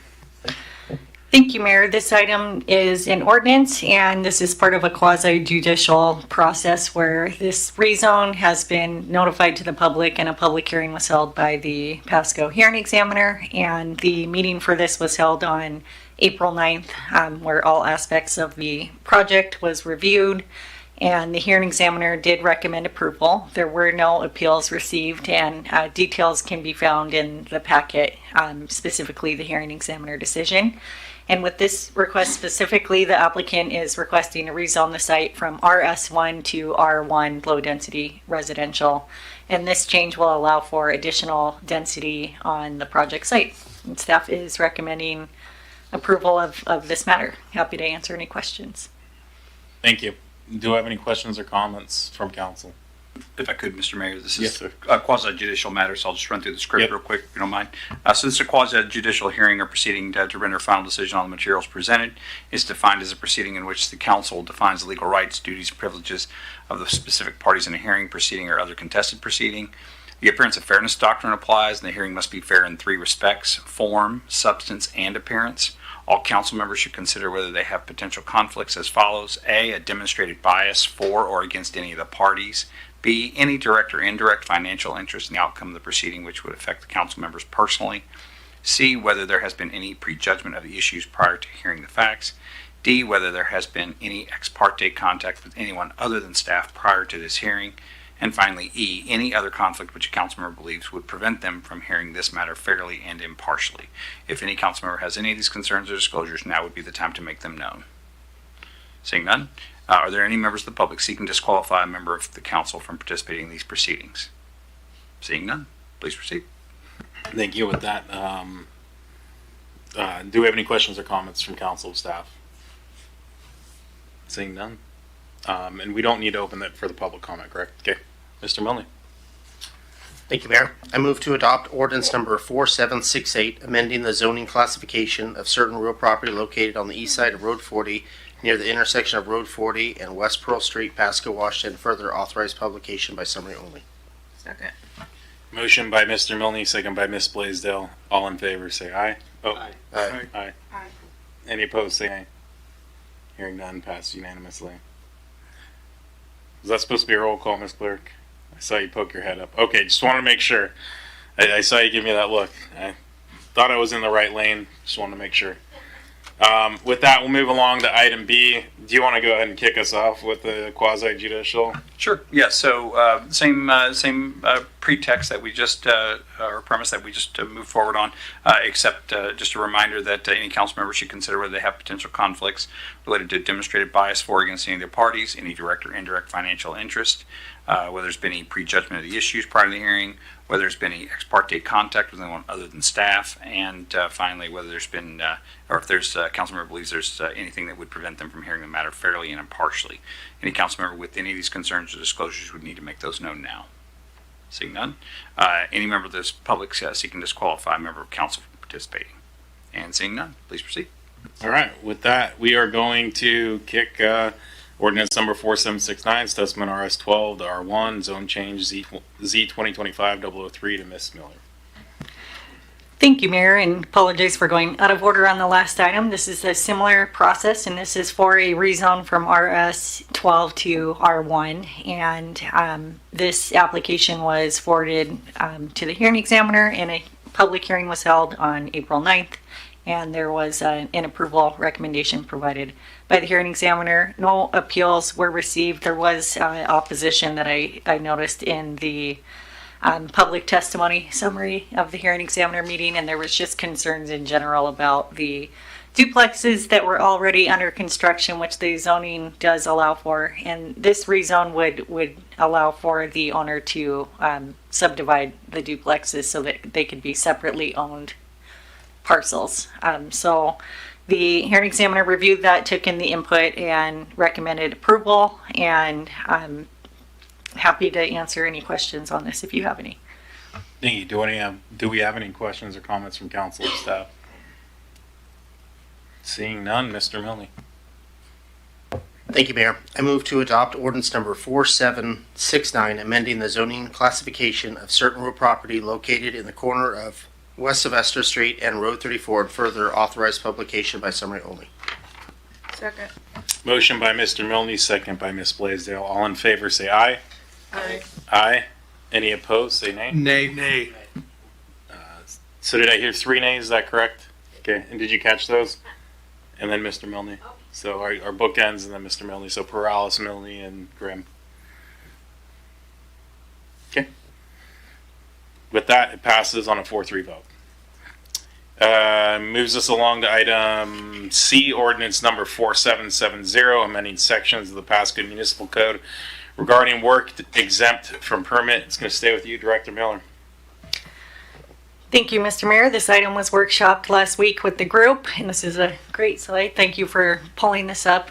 Staff is excited to work toward exempting these different uses in the code. So Pasco has, over the years, which they are permitted to do, has required permits for certain activities that are exempted on a national scale through the International Residential Code and the International Building Code. And so with this code change, it would enable the residents to bypass the permit process with Pasco, save a trip, and be able to construct these different items listed or related to roofing without coming in and getting a permit. So this is a very exciting step for Pasco, and I feel a little guilty taking this near the end because I did not start this. I do want to give credit to our deputy city manager, Richa, and then the staff who worked on this. But we're looking forward to saving time for our customers, and we do have a flyer that is prepared that outlines these new stipulations. So we intend, if this is adopted by the council, to educate our customers who are calling in. We'll have a cheat sheet that says here's what you can and can't do if customers do need additional support with locating sheds in their backyard, or if they're not sure where their fence will be located. We will have our front permit staff help them. If the questions become more complex, we'll transfer them to a planner who can help them with the spatial regulations for the site. So we believe with outreach to our customers and educating that we can assist customers in building these correctly and in the right location. If for some reason there is an issue, that would be something that we would work with the property owner on through code enforcement if it does come to that, and if something is built over an essential water line or sewer line. But we will educate people when they call where they can locate these structures in their property to alleviate hopefully most of those cases. Thank you. Do we have any questions or comments from council? Mr. Grimm? Thank you, Mr. Mayor. Thank you, Director Miller. I'm absolutely over the moon by this. I know this council's been, had some frustration here and there about goals and agendas not maybe being done in the time we would appreciate, even though we've thrown a lot at staff. But this is one, thank you each and every one of staff who worked on this, because this is just a big win for the citizens of Pasco. And I was going to bring some red tape, Mr. Mayor, that we could ceremoniously cut, but I did forget that. Probably a good thing, but no, and I appreciate staff talking through some of the potential issues of, somebody building something that may end up in the right of way, or something that could bring a real issue down the road. But overall, I think this is a big win for the people of Pasco, and we'll obviously free up some staff help. I think, as this says, to be utilized for a higher mission, and just a big win all the way around. So thank you so much, every member of staff. Deputy City Manager Sigdell, I know you worked on this a lot, and thank you, Director Miller, for bringing it across the finish line. Thank you, Mr. Mayor. Thank you, Mr. Grimm. I'll definitely echo the sentiments of gratitude. I know it's something that we've talked about, trying to figure out how to right size some of our code provisions. So thank you to all staff who worked on this. And Ms. Miller, welcome to the team. And you get to carry the torch across the finish line. So you're the heroine of the day. Seeing no further lights, can I get a motion, Mr. Milne? Thank you, Mayor. I move to adopt ordinance number 4770, amending Pasco Municipal Code sections 16.05.050, 12.040.100, 12.04.120, 19.10.070, and 25.180.050 regarding work exempt from permit and further authorized publication by summary only. Second.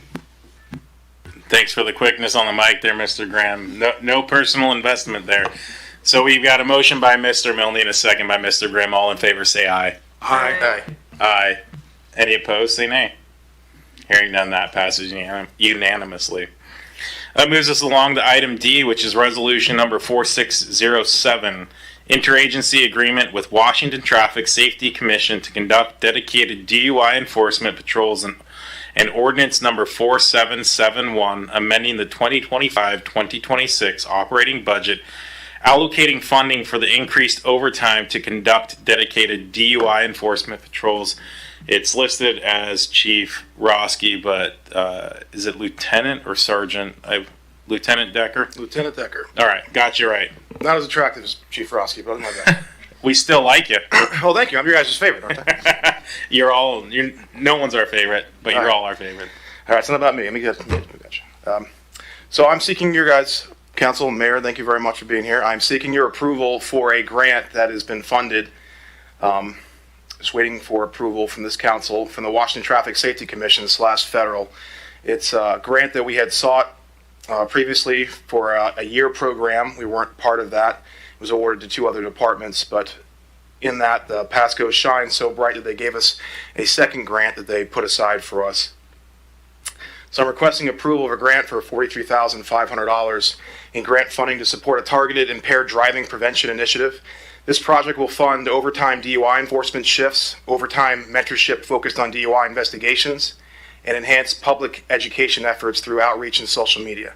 The grant also covers the purchase of DUI-related equipment, including LiDAR, speed detection units, and portable breath testers. These resources will enable Pasco PD to increase proactive enforcement, improve officer proficiency, and expand the reach of traffic safety messaging, particularly in non-English speaking communities, which the grant is also funded. The initiative directly addresses the growing concern of impaired driving in Pasco, where DUI arrests have increased in 2024 and continue in 2025, and impairment remains a leading cause of fatal crashes. By investing in the strategic enforcement, officer development, and community education, this grant supports a comprehensive approach to reducing collisions, saving lives, and reinforcing the public trust in the traffic safety efforts that Pasco has put forward. As Pasco continues to grow, this program will help ensure we meet the rising demand for safer streets and accountable enforcement. I can take any questions if you have any. I see Mr. Grimm. Thank you, Mr. Mayor. Thank you, Lieutenant Decker. I just want to thank you for your work on this, and I look forward to having some more enforcement dollars, especially ones that don't have to come out of our budget. It was just last week I was kind of highlighting information, or the week before now, from the COG, just talking about the rise in serious injuries and fatalities here, especially in Franklin County and everything. So really appreciate any more emphasis and enforcement we can have. And it's probably the number one thing I think probably I know me for sure hears from constituents, just as far as just woes of traffic and everything. So really appreciate you guys taking advantage of this, and I know you will. Thank you so much. Thank you, Mr. Grimm. Ms. Braha. Thank you, Mayor. Lieutenant Decker, this might be a question that I'm not sure you're going to be able to answer, but you can definitely come back with it. Just a quick question in regards to around the last 2 paragraphs on the discussion part. It says that there is External funding with no local match requirement. Can you just elaborate a little bit about that and what it means? I can address that if you'd like. Essentially, usually many grants come with requirements of a 5%, 10%. So if they are giving us $100, then we need to, if it's a 10% matching, we need to provide 10 local dollars to the grants. So you really cannot get the $100 without spending $10. And so essentially this grant does not have any matching requirements. So whatever we get from the grant, there's no requirement for any of the city's funds to be spent in order to qualify for those funds. Thank you. That's what I needed. Every dollar they give us is a dollar we can spend. So I'll have to make weekly reports to Washington Traffic Safety Commission for what we do spend for that week and provide data to them why I'm doing what I'm doing. So the benefit to this is, I'm sure we're all familiar with the Team Target Zero program. That I run based upon their data and where they want us to do enforcement. With this grant, with the data I have, whatever the need for Pasco is where I can push the resources to. So it doesn't have to be targeted what they want. I can push it to where our data says we need help doing this and use that money for those resources. Perfect. Thank you. Thank you. Just a couple quick things and then hopefully roll into motion. Do you anticipate this is going to be more, I know it's enforcement, do you foresee it being like stops with, like a reader board or active patrolling? Both? It's everything. So this grant covers everything from getting new equipment for those officers that are out there so they have it, doesn't affect patrols resources from what we already have. So it gives them new equipment so them to go out and hunt down impaired drivers. It covers everything from social media, paying them to be in overtime to do social media posts, to go out and do interviews with the radio shows, to do Spanish-speaking radio, that kind of thing, all in overtime, to do a whole board from everything from social media to putting the reader boards out, those kinds of things. But the majority of it, the bulk of that money, is for straight enforcement. And as of right now, we're a little behind because of just the way how things lagged with getting that grant in. So I actually have, once this kicks in, I'll have to be able to put out extra patrols once this starts. So it won't impact the staffing at Pasco because it's an overtime detail that we will be scheduling out. So it's going to do everything. It'll run all the way until the end of September 30th. Excellent. Well, I appreciate that, and I look forward to seeing the quarter end report or whatever September 30th turns out to be. We really appreciate the work y'all do in keeping our community safe. I see no further lights, so Mr. Milne. Thank you, Mayor. I move to approve resolution number 4607, authorizing the interim city manager to execute the interagency agreement with the Washington Traffic Safety Commission and the Pasco Police Department for grant funding to support DUI overtime. Second. Got a motion by Mr. Milne, a second by Ms. Blaisdell. All in favor say aye. Aye. Aye. Any opposed say nay. Hearing none, that passes unanimously. Now to the second one, Mr. Milne. Thank you, Mayor. I move to adopt ordinance number 4771, amending the 2025-2026 biennial operating budget by providing supplement thereto to provide additional appropriation in the city's general fund, allocating funding for increased overtime for the police department to conduct dedicated DUI enforcement patrols, and further authorize publication by summary only. Aye. I'm guessing it's a second. I mean, it can be both. Second. But, I second that, yes. Okay, I wanted to say that. Well, you can have both if you just sit tight a second. We got. It's okay. We all are. It's a Monday. So Mr. Milne's got the motion. Ms. Barajas says the second. Do we have any discussion? If I know typically we don't do that, but since this is a second motion on the same topic, I just want to make sure we didn't need to cover anything. Seeing none, all in favor say aye. Aye. Aye. Any opposed say nay. Hearing none, that too passes unanimously. That rolls us into item number 10, which is unfinished business. There is none listed. Moving along to item number 11, there's a single item, item A, that's new business. Designating voting delegates and alternate delegates for the Association of Washington City, or the AWC, annual meeting scheduled for June 26th, 2025. Interim City Manager Zabel, looks like you're taking this. Yep. Good evening, Mayor, Council. So the AWC annual meeting will occur, as the Mayor mentioned, on the 26th, and that's kind of sandwiched into the Association of Washington Cities Conference, which is going to take place at Three Rivers between the 24th of June and the 27th of June. So the annual meeting itself, a little bit different than the meeting. Meeting, you just need to register and you're in there, but the annual meeting, you need to be actually designated by the council as delegates or alternates to be able to participate.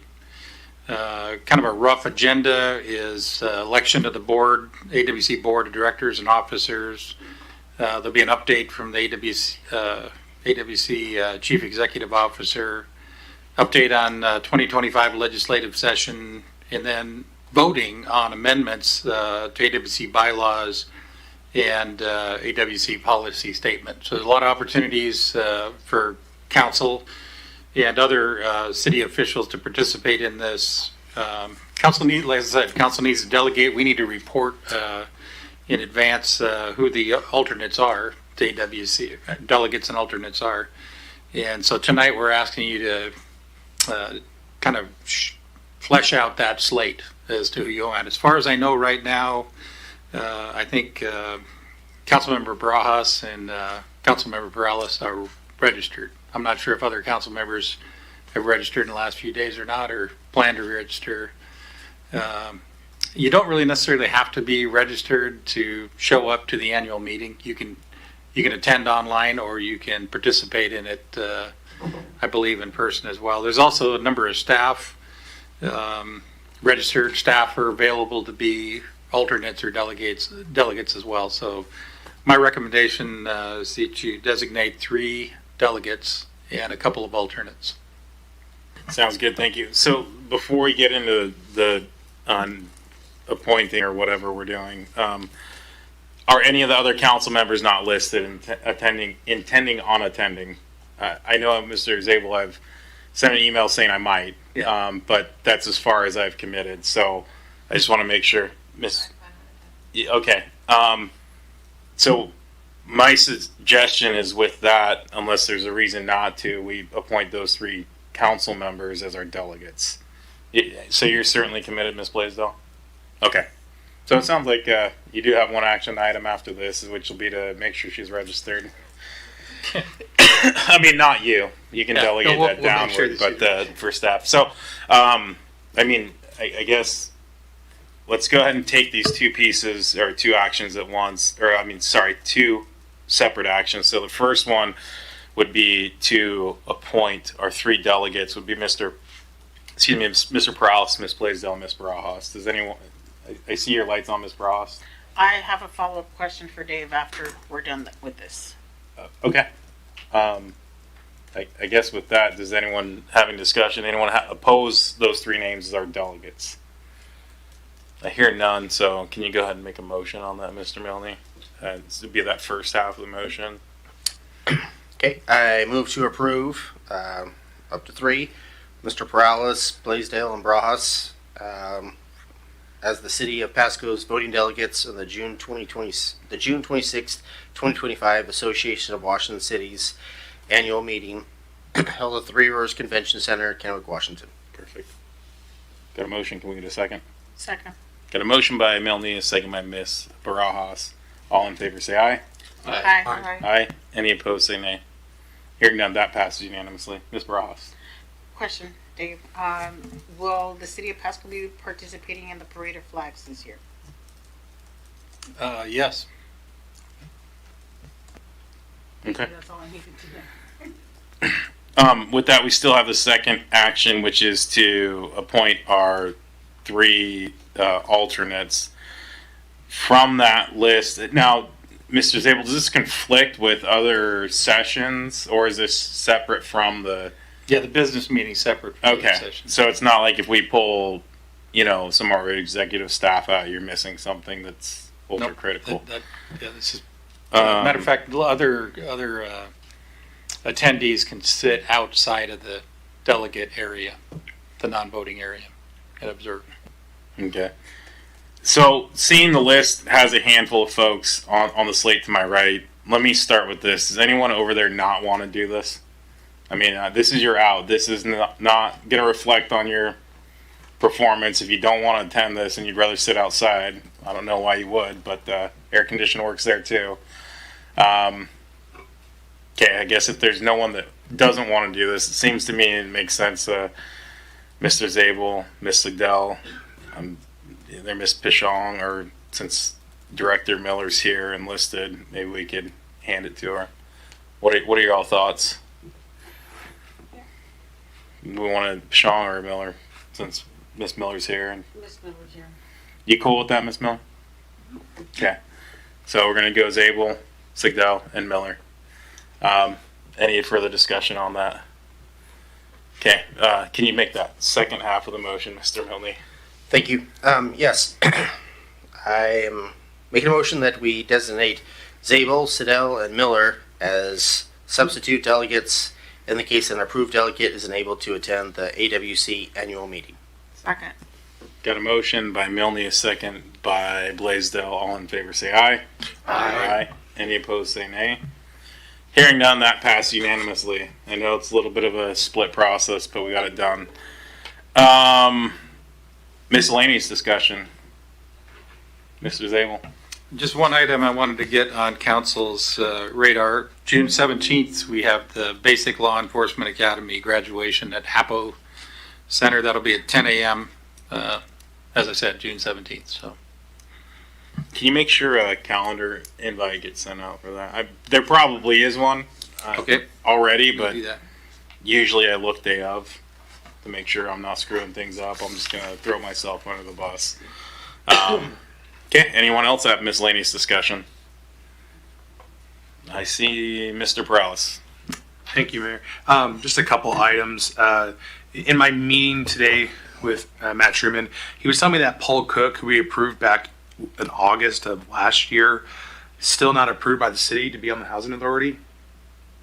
We haven't sent over paperwork for him, approved paperwork. So he wanted me to bring that up, and I figured I'd bring that up in a miscellaneous. And then also I was going to request, can we get more information about this Verizon cell tower? Because I mean, it was essentially a complaint about it, and just I want to learn more about it, and I guess if there is a complaint process, and how does that go? we could do that. Matter of fact, I was in the process earlier today of kind of putting together a note. Staff's been working on this to kind of get council up to speed, but short story is that you know, as a local agency, much of your former authority, as of about 30 years ago, was preempted by the federal government having to do with telecom, the ability to regulate telecom within the public right of way. So you're very limited. Two, you did go through a franchise process. This was the U.S. Cellular, and you know, even in that franchise process, there's only so much the city could regulate. And frankly, it isn't a whole lot. So what you heard tonight, that example, and I plan on getting a hold of Browns as well, but and is with U.S. Cellular, but they're operating within their permit and they're operating within the franchise. That's the unfortunate part, and there's not much this council or prior councils could have done about it, at least not in the last few decades. Okay, and then lastly, I know we've talked about fluoride a few times today. It seemed like perhaps we're going to get information. I was just wondering, engage interest from the council, if we can just bring forward a vote in the next couple weeks to just remove it from our water without getting a staff presentation and or hearing. So I think a lot of us feel that we should just take it out, and so that's what I wanted to gauge the interest of the council. Thank you. So I'll speak to that before I get to you, Mr. Grimm. I'm certainly in favor of removing it, as insofar as I think my concern with jumping ahead of staff's presentation is if there's an indication of a high cost or a prohibitive issue of removing it, I'd want to be informed of that, or if there's some sort of process that would implicate other water quality issues, I guess. I don't know enough about it, but again, if staff's done the research and they say, hey, look, it's as simple as running it through a filter again and not going to cost us a bunch of OT and that sort of thing, I'd be okay with that. But I do think the presentation potentially could present those types of concerns or address them. Mr. Ferguson. Just for the council, mayor and council's edification, I have not even looked at the legal ramifications of any of that. We've been obviously busy with school impact fees and vendors and all these other larger projects at council, as well as the packet items that we do have to do on a regular weekly basis. So we haven't even looked into the legal aspects of that yet. So just FYI. Okay. So I think I'll just take my position. I don't necessarily need a formal presentation if staff's going to run it to the ground and give us the information. But that's my take. Anyone? Yeah, Mr. Zabel. Yeah, I will just throw this out here because this is something that's come up before in the city back probably 8 years ago or so. I think we had maybe 2 different presentations about it. And it's a health issue, you know, and there's 2 sides to it. I honestly don't think the cost or the procedural issues are that significant. We'll probably save $50,000 a year in chemicals, right? That's basically, and the water plant operator's job is probably going to be a little bit easier. I'm not sure what we'd have to do for, off the top of my head, and Director Sarah's not here, but in terms of modification of any kind of equipment, but I don't think it would be very extensive. But I think the thing I would just caution the council, what the city attorney said aside, is that there'll be a lot of interest in this. There was before, you know, because there's people that are strong believers in fluoride for dental health, and there's strong believers opposed to fluoride, and you're probably going to want to give them a little bit of some runway to address you. And if my fear, and certainly council can do what they want, but my fear is if you just make a decision without inviting input from those groups, it could just come back and bite you, and you know, they'll probably give you input anyway, you know, for a while, and I don't think it does a whole lot of harm to let folks talk. So. Okay.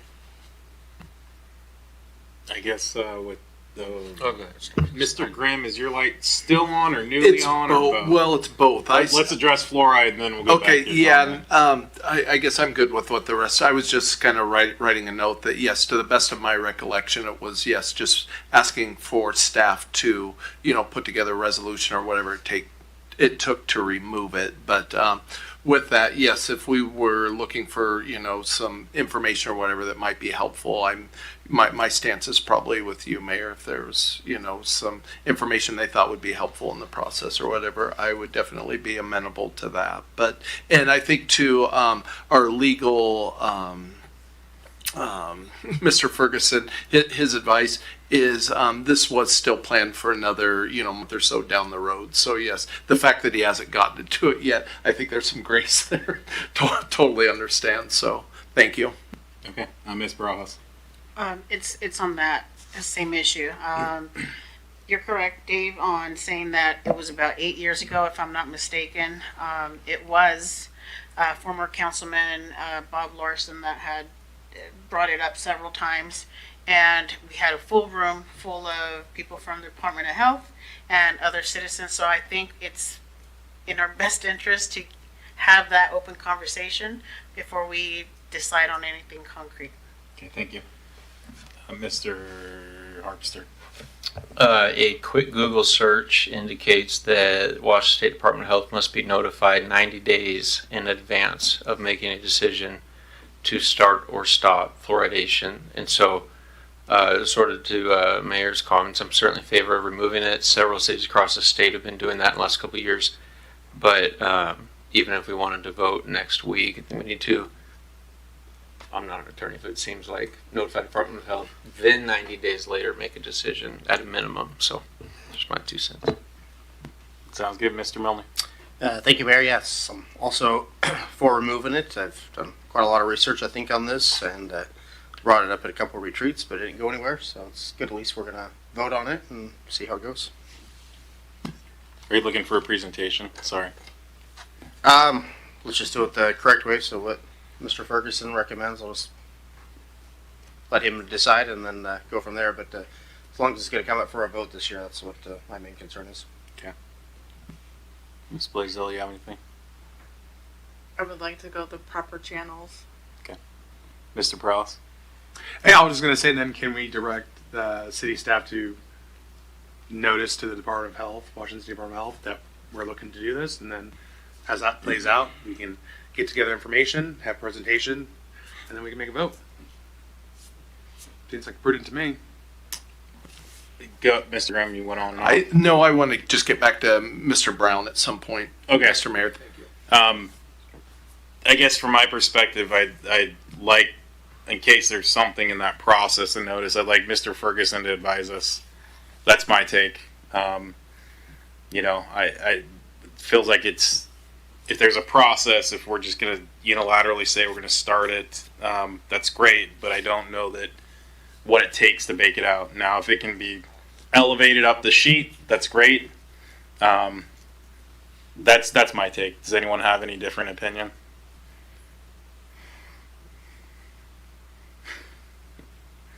So, I guess there's either consensus that we just push the notice out now, or there's consensus that we await legal review. So please help me here. I would just add, I'll just add that, that we have until, Mr. Ferguson has till July 1st to give us something. And that's a month, right? Say by July, we should have something, a review, kind of a plan or a process of what we would need to do. And I think that would be appropriate. So I guess that would be my ask. Okay, that seems to make sense. If you're good with that, you It's can on bring June. us back. Just so you know, it's in the queue for June. Okay. So Okay, that's so not then changed. we'll anticipate something by July 1st regarding fluoride in the process. We good? All right, thanks. Okay.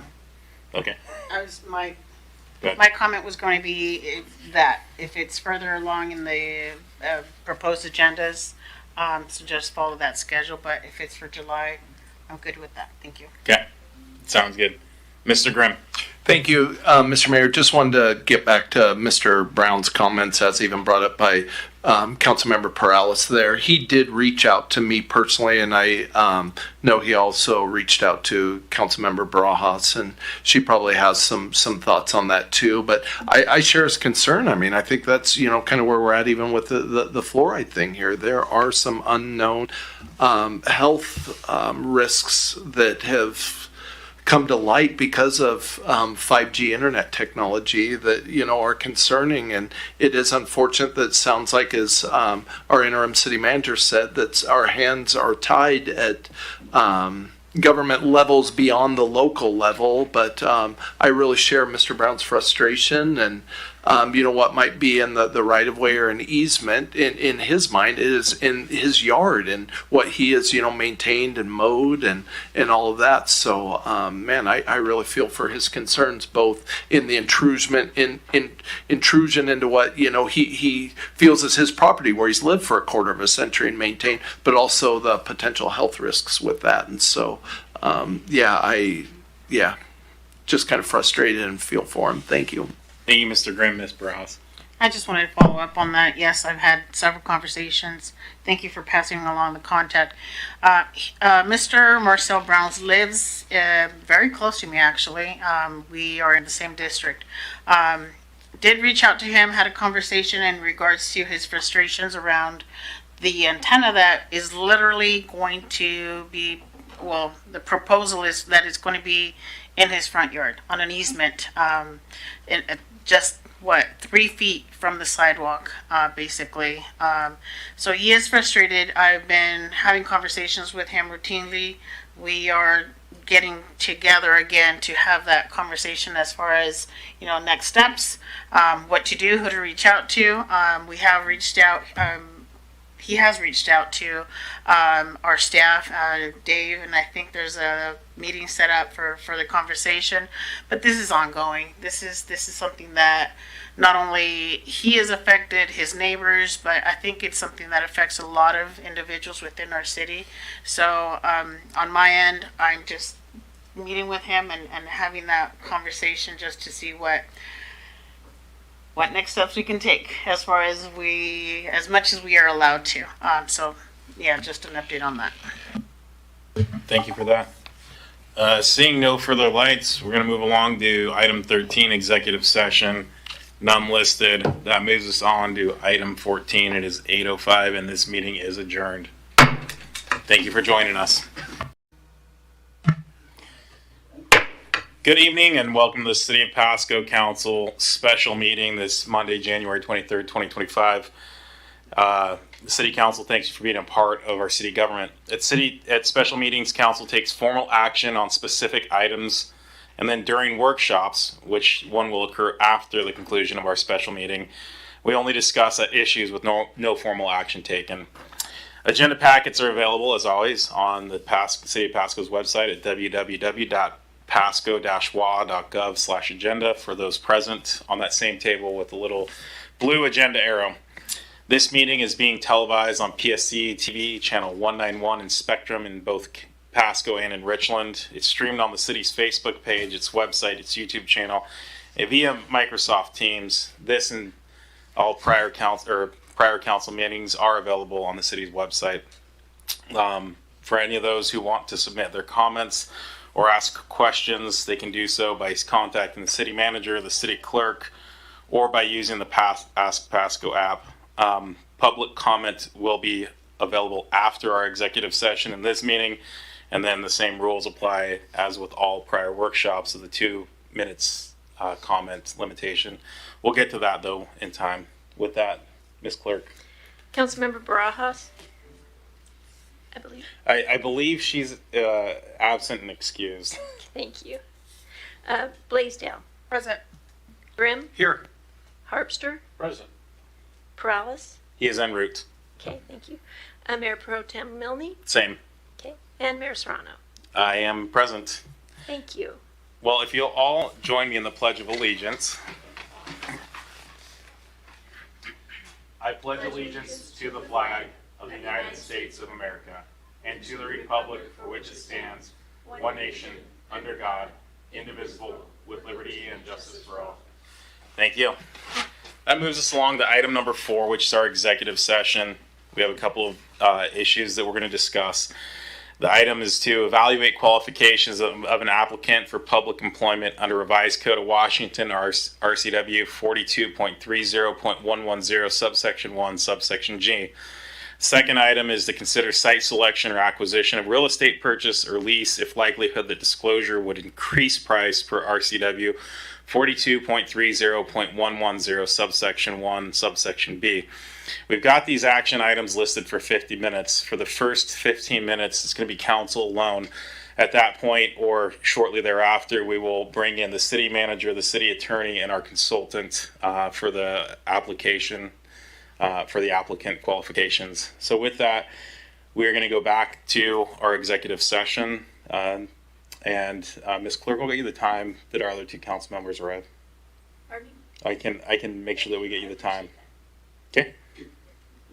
Yes, sir. Mr. Mayor, could you oblige me for 2 minutes, for the first 2 minutes of the session, just so I can make council aware of some things related to that. Okay, so we'll bring the city attorney in for the first couple minutes and slide you out, and then we'll bring you right back. Absolutely. All right, with that, we are going to executive session. Thank you. Thanks, everybody, for joining us for this special meeting.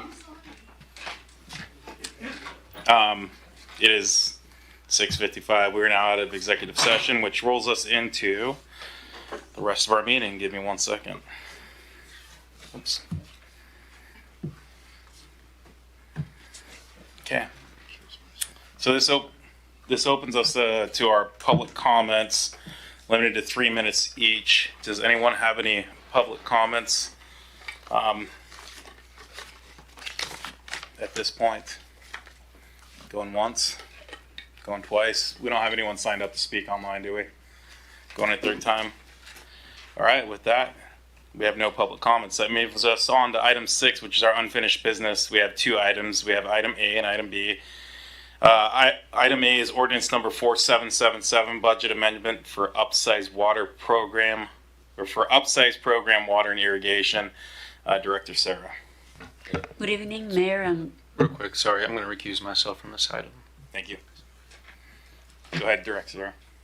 Good evening, Mayor and council members. This is an item that was discussed in prior two meetings, most recently last Monday. And it pertains to an ordinance amending the water and irrigation budgets to allow for a supplement to the irrigation upsize program allocation and the inclusion of an allocation in the water budget for the same type of program. As a reminder, the program works as development occurs. We want to ensure that underground infrastructure is built to the right size to serve the long-term needs of our system, and this contribution from this allocation would support that activity, preventing the need for upsizing later on and disturbances when that occurs. I'm happy to answer questions. I'm being brief, just understanding that it will be a long night. Thank you. Thank you, Director. Do we have any questions or comments from council? Mr. Browse. I'll keep it brief. I appreciate the information I was given over the weekend. I would say just for future reference, if we're going to be doing upsizing agreements like this, either out of budget or in budget cycle, just to have more information, have the information. We need to have the information so we can think about it, make the best decisions. And so that's all I'm going to say. I would like to see it maybe codified in some way, shape, or form, but those are just my 2 cents. Thank you, Mr. Prowse. Seeing no further lights, Mr. Milne. Thank you, Mayor. I move to adopt ordinance number 4777, amending the 2025-2026 biennial operating budget by providing supplement thereto to provide additional appropriation in the city's water and irrigation funds and declaring that an emergency exists and further authorize publication by summary only. Second. Got a motion and a second. Any further discussion? Seeing none, all in favor say aye. Aye. Any opposed say nay. Hearing none, it passed unanimously. Go ahead and grab Mr. Harpster.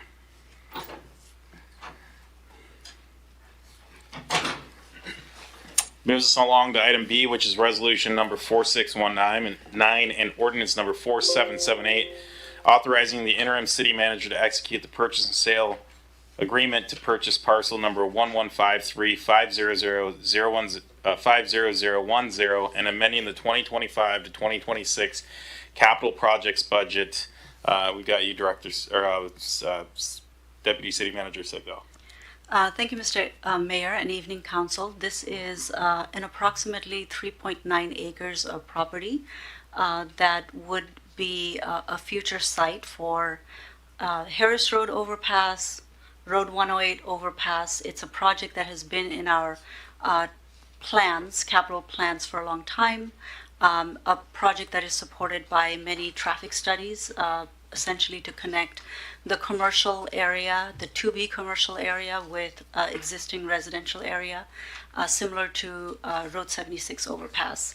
Overpasses are critical for our city given that we're bisected by a freeway and ensuring that there's not critical choke points in our interchanges, which are a lot more expensive and require a lot of coordination with WashDOT to build to begin with. We are extremely preliminary in the design of the overpass. The Road 76 overpass that we are working on for design that we recently received grant for, we're looking at about $2.5 million. So just to design an overpass costs significant amount of money. This project is listed in our transportation impact fee project list, so that's something that had recently passed. And there's a very small sliver given that this is an out-year project. And we are recommending at this time, from staff's perspective, that we buy the piece of property with this future overpass in mind. And given that we do not have a complete design and all of the contours of what that project will need and require in the future, as there's some interest there to develop this piece of land. As we've had discussions, if council desires to purchase a smaller piece of land, I would recommend that you vote down the motion that is currently there, and staff can restart the process in a different manner. Thank you, Director. Do we have any questions or comments from council? Mr. Harpster. I think it would be very wise of us to vote this down to do exactly what Ms. Sigdell just mentioned, look at acquiring a smaller piece. Staff said themselves in the staff report, we are extremely preliminary, and I think it would be foolish to spend almost $1.4 million on what may or could happen. My recommendation would be to staff that we purchase a much smaller portion, around 30,000 square feet or so. Looking at the preliminary designs, where we need approximately 10,000 square feet, so around 30,000 gives 3 times the space we need, which should allow flexibility for design as well as flexibility for eventual construction. And I'd also recommend that the seller, if still interested, be responsible for doing that. It shouldn't be up to the city or city staff to complete a short plat or some kind of parcel segregation. So those are some of my thoughts. Thanks. Thank you, Mr. Harpster. Any further comments? Seeing none, Mr. Milne, can we get a motion? Thank you, Mayor. I move to approve resolution number 4619, ratifying the purchase and sale agreement with Gage Properties LLC for purchase of parcel number 115350010. Second. Got a motion and a second. I think this one, given we're already at 6 instead of 7, let's do a voice vote here. Councilmember Blaisdell. No. Councilmember Grimm. No. Councilmember Harpster. No. Councilmember Perales. No. Mayor Pro Tem Milne. Yes. And Mayor Serrano. I'll go with yes, but it fails 4 to 2. However, Yes, you that want is to count correct. that. Thank you. All right. With that, does staff need further, Mr. Zabel? I was going to suggest, Council, and I know there's an idea about how much we should negotiate with. I'm wondering if Council be open to staff working with, doing a little bit of consulting engineering work to kind of take a look at what we might need out there and then come back to you with a more defined portion of that parcel, whether that's 30,000 square feet or 1 acre or whatever it might be. And make sure we have enough for the future, because we're trying to hit a target we don't know where it quite is yet on this one. Yeah, I would, just speaking from my perspective, I would be very much in favor of that. Because to your point, Mr. Zabel, it could be 30,000 or more or less. And once we had some preliminary engineering done, I'd feel much more comfortable spending this amount of money on this kind of purchase. Because again, we're paying apartment dirt level rates, and we don't have an intention of building apartments there. And so, well, like my comments last week, I still understand we need that property, and I, again, appreciate the forward thinking, but if we did some preliminary engineering, then I could much more easily stomach apartment dirt pricing for that project. Thanks. Thank you. So what I'm going to do, since we're a little bit over, is anyone oppose that approach? Okay. So hopefully that's enough head nods. Mr. Ferguson, I see you trying to zoom your light in here. Yeah, so this is a little bit of a new one or odd one. So essentially what's happened is the resolution that the emergency in the ordinance that was based on failed. And so it sounds like you're giving further direction to staff to proceed. So my recommendation on the next item would be for someone to make a motion to strike from the agenda so that you don't have to take action on the next item. That would be my recommendation, or you could actually bring it up and discuss it and then decide to vote or not vote. But I would caution you that a lot of the basis for the ordinance emergency was the resolution. Okay. You catch that? Yeah, you want I think if you can strike that, that'd be easiest, unless someone wants to discuss this. I think striking is the best. Okay, I move to strike the ordinance number 4778, amending the 2025-2026 biennial capital project budget. Do you want to read the whole thing? Second. Got a motion and a second. Any further discussion? Seeing none, all in favor say aye. Aye. Any opposed say nay. That passes unanimously. Thank you. I'll sleep much better today. All right. Hey, that's what we're here for. We'll get you a pillow next time. With that moves us along to item number 7, which is adjournment. We are adjourned. Communicates. Welcome to the City of Pasco City Council Workshop Meeting of Monday, June 23rd, 2025. We've already done our roll call, so we're going to go ahead and we don't need another roll call on this one, correct? That's what I thought. Let's roll into verbal reports from council members. Anyone have anything they'd like to share? I'll kick us off. Today I attended the Hanford Area Economic Investment Fund Advisory Committee. We are actually transferring some of those funds over to TriDeck to help smaller businesses and potential grant funds. I will say we've had some great successes throughout HAFE's run. The Port of Pasco is able to utilize some monies to purchase the ground for the Ryman Center. If you're not following along, that's pretty significant to the industrial development of the city of Pasco. Thanks to our partnership there with the port. And the city also has been a beneficiary of some of the monies that it's been able to use in leveraging for the land acquisition. Then the other thing that I attended was the, I think this was last week. Chief, correct me if I'm wrong. Attended the graduation ceremony. That was last week, right? Okay, thank you. Graduation ceremony from our Pasco Police Academy. There were, I believe, 32 officers. One of ours was graduated, Officer Rodriguez, I believe, right? Rivera, I apologize, sir. Very great meeting, Officer Rivera. His family was very supportive. It's always great to have folks in our community come and serve our community. So that's what I've got to report. What else did I do? Oh, yeah. Apparently, thanks, thanks, Mayor Pro Tem. Also, with Mayor Pro Tem, did the Breeza Heights, which is an apartment complex right off of Burns and 100, right next to that Sinclair, did an opening ribbon cutting. It's certainly beautiful property. They had some pretty cool amenities. They had stuff like a dog park, a splash pad, pickleball court, so pool. You know, some really good. They have this interesting trash service that could come right to your door.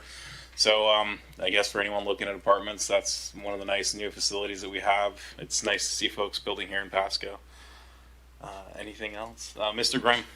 Thank you, Mr. Mayor. I attended with the Mayor Pro Tem the, make sure I get the name correct here, the Wheelhouse Events ribbons, ribbon cutting ceremony there, just in my district down there on the port and near the barge slip, and just kind of what the family has done there with the old restaurant and modernizing it. And it looks like the rates are pretty affordable for what's really a nice venue for people to rent out on the water. And so that was really good. And then also on Friday, I attended the BFCOG meeting, where really the only action item we had was a big one. It's approving the 5-year comprehensive economic development strategy. Thank you. Thank you, Mr. Grimm. Seeing no further lights, that moves us along to item number 5, which is our items for discussion with opportunity for public comment. If you're not familiar with this process, there's an opportunity as we discuss these next 3 items, A, B, and C. For public input, there are up to 2-minute conversations per side, either pro or against. And so there's a total aggregate of 8 minutes. You can't cede your time, but this is the opportunity. I'll call for public comments after we discuss it. So the first item A, is discontinue fluoridation and drinking water communications plan and timeline. City manager or interim city manager Zabel.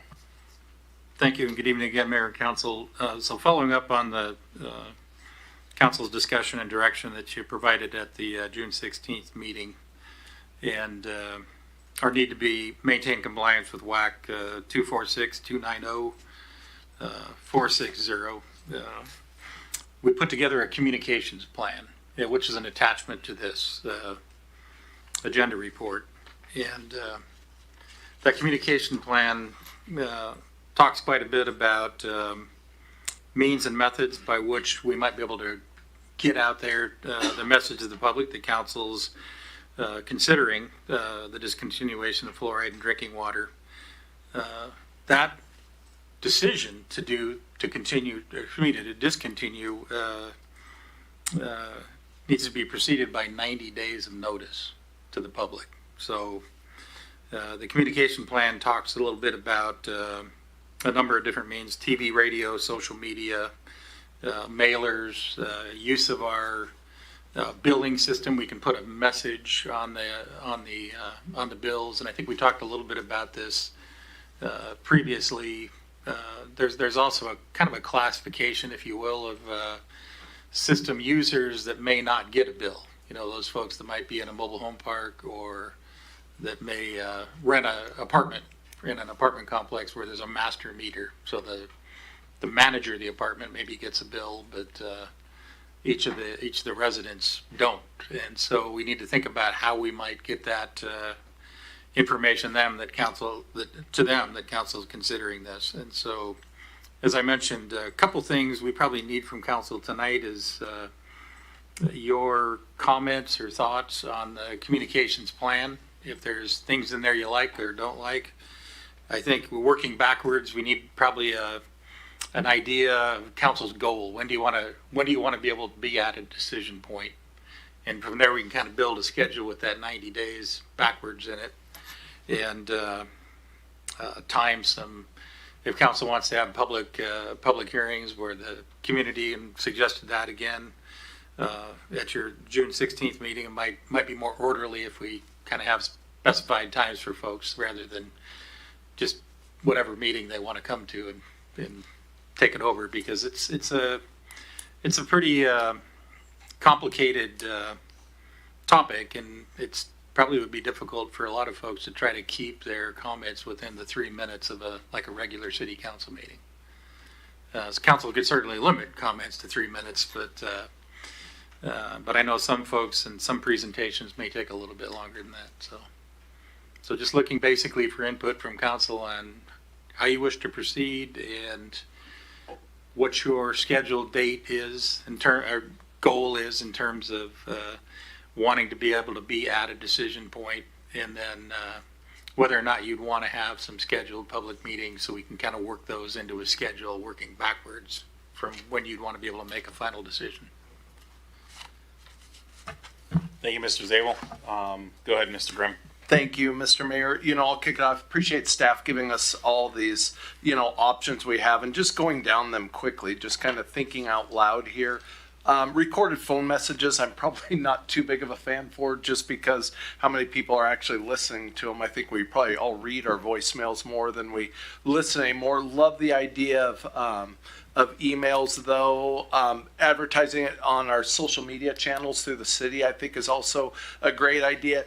I like the idea of an online survey, as long as we could, I guess, keep it to just residents of the city of Pasco, or we're going to get people from all over the nation. I'm not sure if we can qualify that or prove in a way that that's where they're coming from, because this is really about our constituents. So that's the only reason I'd steer away from that. And then, public hearings. I think the public, wants to speak about this. I think, just as we've heard already, I think a couple of them would be a great idea. An advisory ballot, that's going to kick it down the road a ways. And as far as I know there's a large expense with that and everything too.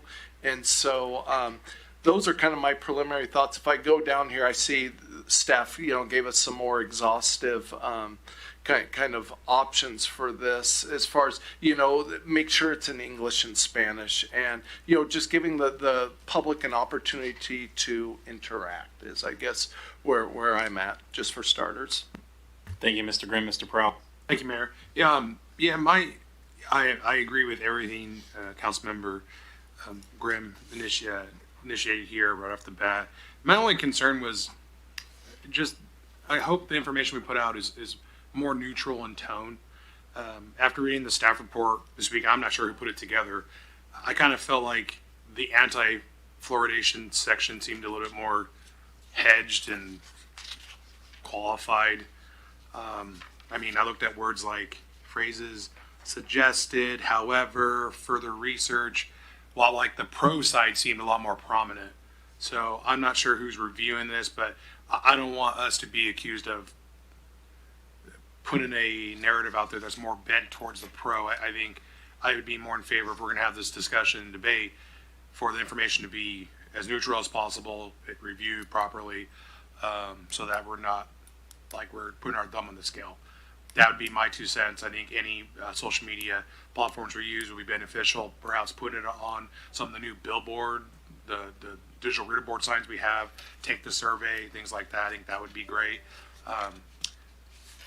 Perhaps put in the Tri-City Herald, but I think they only put out it twice a week, Wednesday and Sunday. So, I mean, a lot of people still get the Herald. So, I think that would be, I think they just put out an editorial this past week. So, I just think we got to do our due diligence in regards to outreach and, again, so that'd be my 2 cents, but I think the wording needs to be more neutral. So. Thank you. And I believe I saw a head shake on the Wednesday, Sunday publication. Yep. Double head shake. Great. Thank you for that confirmation. Mr. Harpster. A few different comments. One, I appreciate the timeline that was provided in the staff report. I would be good with that. Would put us at a decision point somewhere around late September, early October. To Mr. Grimm's point, I think we can, in my opinion, be that we scratch the recorded phone messages, and that looked to be one of the most expensive option. For the same reason, I don't listen to recorded messages, and there's, I think, more efficient ways to get the message out. As far as public hearings stuff, one of my initial thoughts was I don't want to have additional separate meetings just for this item. We have public comment every single week, both workshop and regular scheduled meetings. But, and I hate to bring it up, but I know a couple years ago when council was discussing marijuana, that became such a hot topic that it almost distracted from the other business at hand. And so maybe look to Mayor Pro Tem Milne and Mayor Serrano's experience on whether that was a distraction or whether we should have separate meetings. If it does become such a huge distraction based on previous items they've got experience with, then I'd be open to maybe hosting some open houses or meetings specifically for public comments on fluoride and nothing else. But what I don't want is some of those meetings, 2022-23 went till 11 p.m. at night, and 15 minutes of it was city business and the rest was just comments and discussion. And so I want to hear all that, but I'm not sure if a regularly scheduled meeting is the appropriate place or not. So I'll respond to that, even though typically we don't do that, but you asked the input, so I feel it's okay. Yeah, I mean, it definitely, the issue took over a lot of meetings, so I'm with you. I think this is going to be an issue that's hotly contested, and I think it's worth having workshops. We did that for a lot of the design work when we were kicking off various plans for parts of the city, like the downtown master plan. We hosted some public meetings. People had the opportunity. Obviously, there were more choices other than yes and no, so it wasn't just a binary decision, but people had the opportunity to kind of weigh in on some thoughts. So I'm with you. I think it would be worthwhile potentially having those types of meetings. I don't necessarily want to schedule a ton of these meetings where we conduct several items of business and have that overtake other workshop. Unless we have a really light agenda somewhere down the road, I'm fine kind of keying it in. Admittedly, I don't know how many I'm going to show up to of those public meetings. So it's just simply put, like, we're going to inform our decision. We'll go how we go. So with that, I do think having, I can't remember what we call them, like not zone-based, but kind of district-based meetings, maybe one or two in different parts of the city makes sense. Just touching on everything else that's been said, I'm with it. The expense of the recorded phone messages, we could probably cover some of the OT that staff might need if we were to host, something at the Hapo and something at one of the libraries in downtown. I think really that's the one thing that I see as an added service that we could probably scratch. That looks like the rest. Again, with the public hearings, I don't know that we necessarily need a public hearing. I think having meetings, again, community engagement meetings, I think are adequate. I guess they're technically the public hearing is a requirement if that's what that intends. I understand that's maybe a requirement for the code, and if that's the case, then I'm all for that. I don't have anything else to add. I see Mr. Grimm, you're letting. Yeah. Oh, sorry. Go right. I'm going to slide to Mr. Millie because I haven't spoken on it yet. Yeah, I mean, I personally believe, I know the marijuana issue is a big one, but that's kind of like a very hot topic. Fluoridation or not is, to a lot of people, really isn't that big of a deal, especially considering that the other two cities don't have fluoride in their water. So, I know the council kind of has, maybe we haven't all decided, but I think we should, have a meeting and maybe we have, as the Mayor Serrano was talking about, we have 2 events or 2 open houses, in the city. See how much people actually turn out to that, see what we get, and just kind of try to move this along quickly and then go for the vote. I would, again, try to do it in 60 days or 90 days, whatever the staff thinks is appropriate. But to me, I don't want to have this stretched out, and I just don't think it's as big of a topic as marijuana, and I don't want to put too much time and resources of city staff into this. Want to hear everybody, definitely, but a lot of times when we have these open houses, it seems like we get 8 people or 10 people, and that's my 2 cents. Let's just see what emails we get, see what we get. Try not to spend a ton of money on this, and then put it up for vote.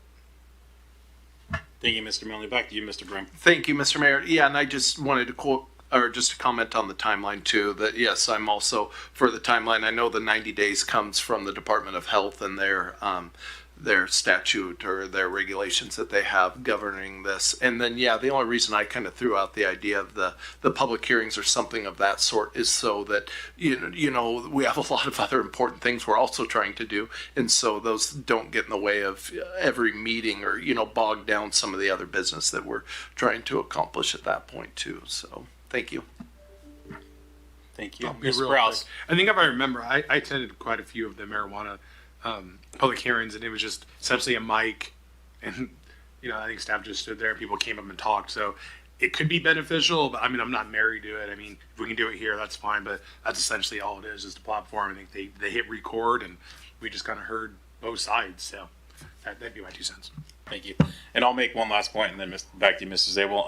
What I did hear that I do agree with is if we're going to do an online survey, and this is true about hosting in-person people, I think we'd need to make sure that we somehow capture the data of who's a resident and who's not. I recall with the marijuana issue, we had a lot of people that were from out of the city that, I mean, quite frankly, I don't care if you live in Yakima, you don't have an opinion on what happens in Pasco unless you're speeding or your car catches on fire and you need our emergency services, right? But when it comes to our day-to-day life, you don't have a vote here, and I equally don't have a vote to say what happens in Seattle, Yakima, pick any other jurisdiction. So if we're going to do it, we're going to need to make sure. And I mean, the tough part about either is someone could make up an address or whatever, but hopefully no one's going to that much trouble over fluoride. But that said, I do think having it culled down to people who are residents of the city who are going to be impacted would be helpful. Mr. Zabel. Yeah, well, just on that issue, I think the first question of the proposed survey kind of gets at that, something along the lines of, do you or your dependents live, work, or attend school in Pasco? So, but the other comment I wanted to make about the recorded phone message, so that's the quickest way to get to all of our utility customers. So we could do it with the mailer or the bill, the message on the bill. But that's a four-week process if we hit it just right, because the bill is split into 2, to where half the accounts go out 1 month and the next month the other half the accounts go out. So depending on when we hit that, could impact when everybody has notice. So that was one of the reasons why the recorded phone message piece got out there, so we could get everybody that has a utility account notified at exactly the same time, or at least within a few days of each other. Gotcha. I think, if that's our quickest way, I'm not hot on spending extra money, but it sounds like it's money worth spending. Anyone, Mr. Grimm? Yeah, I would also not be opposed to that for the reasons our interim city manager stated, Mr. Mayor. Thank you. Anyone oppose it? All right. Sounds like you got a head nod on that option. And I think we have sufficient direction on what council supports and what methods probably aren't necessary. Sounds good. Thank you. Thank you very much. And I'm sure our future city manager is going to enjoy walking into that one. With that, we'll move on to item B, which is overview of payment transaction fees. Deputy City Manager Sigdell. Sounds like it's on you. Thank you, Mayor, and evening council. This is an introduction to the credit card fees, essentially online payments, I'm going to say, because it does include ACH, which would be a direct withdrawal from your payment or your bank accounts as well. Over the years, the primary area where we utilize online payments the most is our utility payments. You have significant amount of customers. The bill is on a monthly basis, and so every month there's 20,000 plus transactions happening, and so that's your biggest area where you're paying for services to provide online payments. We just in the utility side, we have about 25% of our transactions where we're withdrawing via ACH, and the rest of that, 75% about, are paid via credit cards. We have a payment processor called Paymentus. Their contract with us ends at in November of this year. And I remember when I first started with the city changing a payment processor, and it is quite a transition. And the reason for that is because it disrupts what some people just have a credit card in there, it charges every month, have their bank account in there, and then they are not really paying attention till they're in arrears. And so it is quite a bit of work to do transition of payment providers. However, recently I've heard that they've made that process much smoother, linking kind of transactions so that people do not have to make those changes again or set up their accounts again. We are, there's a lot that has changed since we picked the last payment provider, and one of which is that our utility billing system has changed. And also in the industry, what we're seeing is a software comes with its own payment provider, which didn't used to be always like this. They would be connecting with others and allow for, let's say, our TrackIt, which is our permitting system, to connect with Paymentus, which happens right now. But now there's a lot more exclusive access to the software. So we're seeing a lot of different softwares have different payment providers because of that reason. But the key impact, financial impact to the city, are really in two areas. One is the utilities, which we do provide online payments, and one is for permit fees, which we're looking to provide online payments. And as council remembers, as we were talking with our development community and asking them about how we can provide better customer service to them, online payments and online applications was on the top of the list. What is happening right now is either somebody's having to send a check, put it in the mail, wait some time, receive their permit, or somebody's having to come to the city hall. So that's a lot of labor, gas, to come all the way to the city hall for, if it's a really large permit, maybe that's worth it. But if it's a smaller permit, you might be spending a lot of time just on staff labor. So that was a big thing. We've been working on figuring out how we can utilize our current permitting system and integrate it with an online payment system. Our team has been working diligently, our IS, Information Services team, and our CED team, and we believe that we would be ready to roll it out in the next 2 to 3 weeks. However, our current codes read as such that essentially does not really address how we handle credit card fees or any online payment processing fees, because a large part of our expenses have been in the utility realm, and there's advantages to incentivizing people to pay their utility bills online. Otherwise, you'd be dealing with, I don't know how many people have checks now, but let's say that, people had checks and they wrote it. It cost a lot to process that. So we want to incentivize people to pay online for such a routine, but a smaller amount as much as possible. On the permitting side, you have usually bigger checks and they're less frequent, so it's not a monthly bill. The model for how the city's handle this cost is all over. So it's really up to us on how we want to handle it.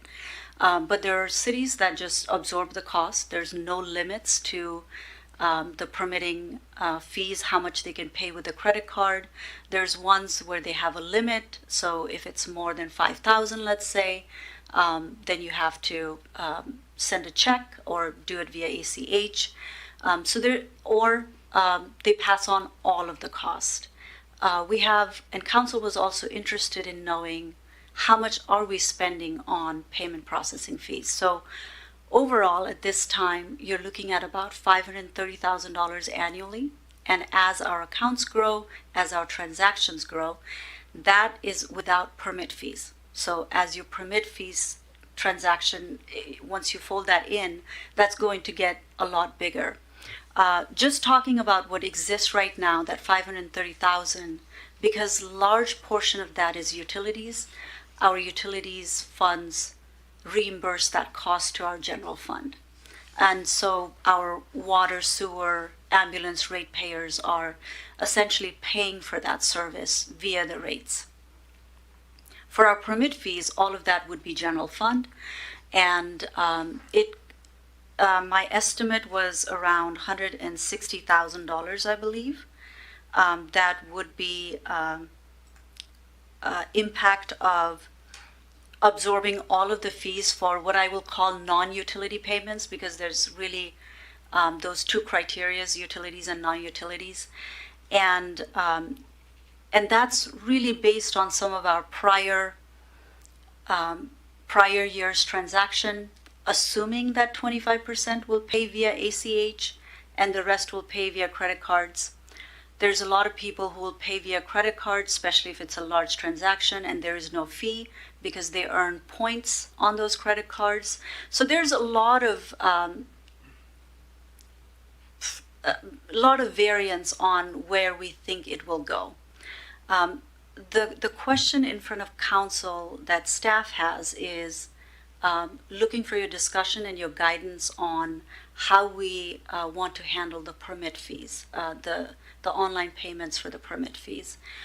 It will cost around 2.75% for transaction of the permit fee if it's a credit card, or I believe $1.1 per ACH transaction.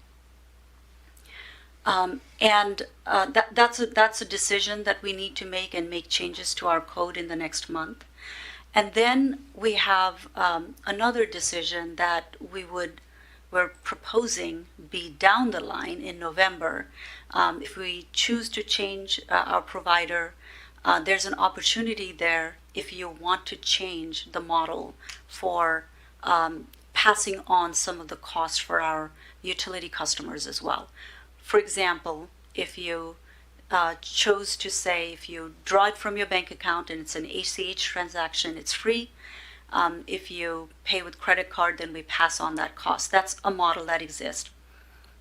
It doesn't save as much money as one might think, because what will happen is most people will then migrate to ACH, which is not free either, right? So it's a lot of transactions happening on a monthly basis, but it's a model that we can do.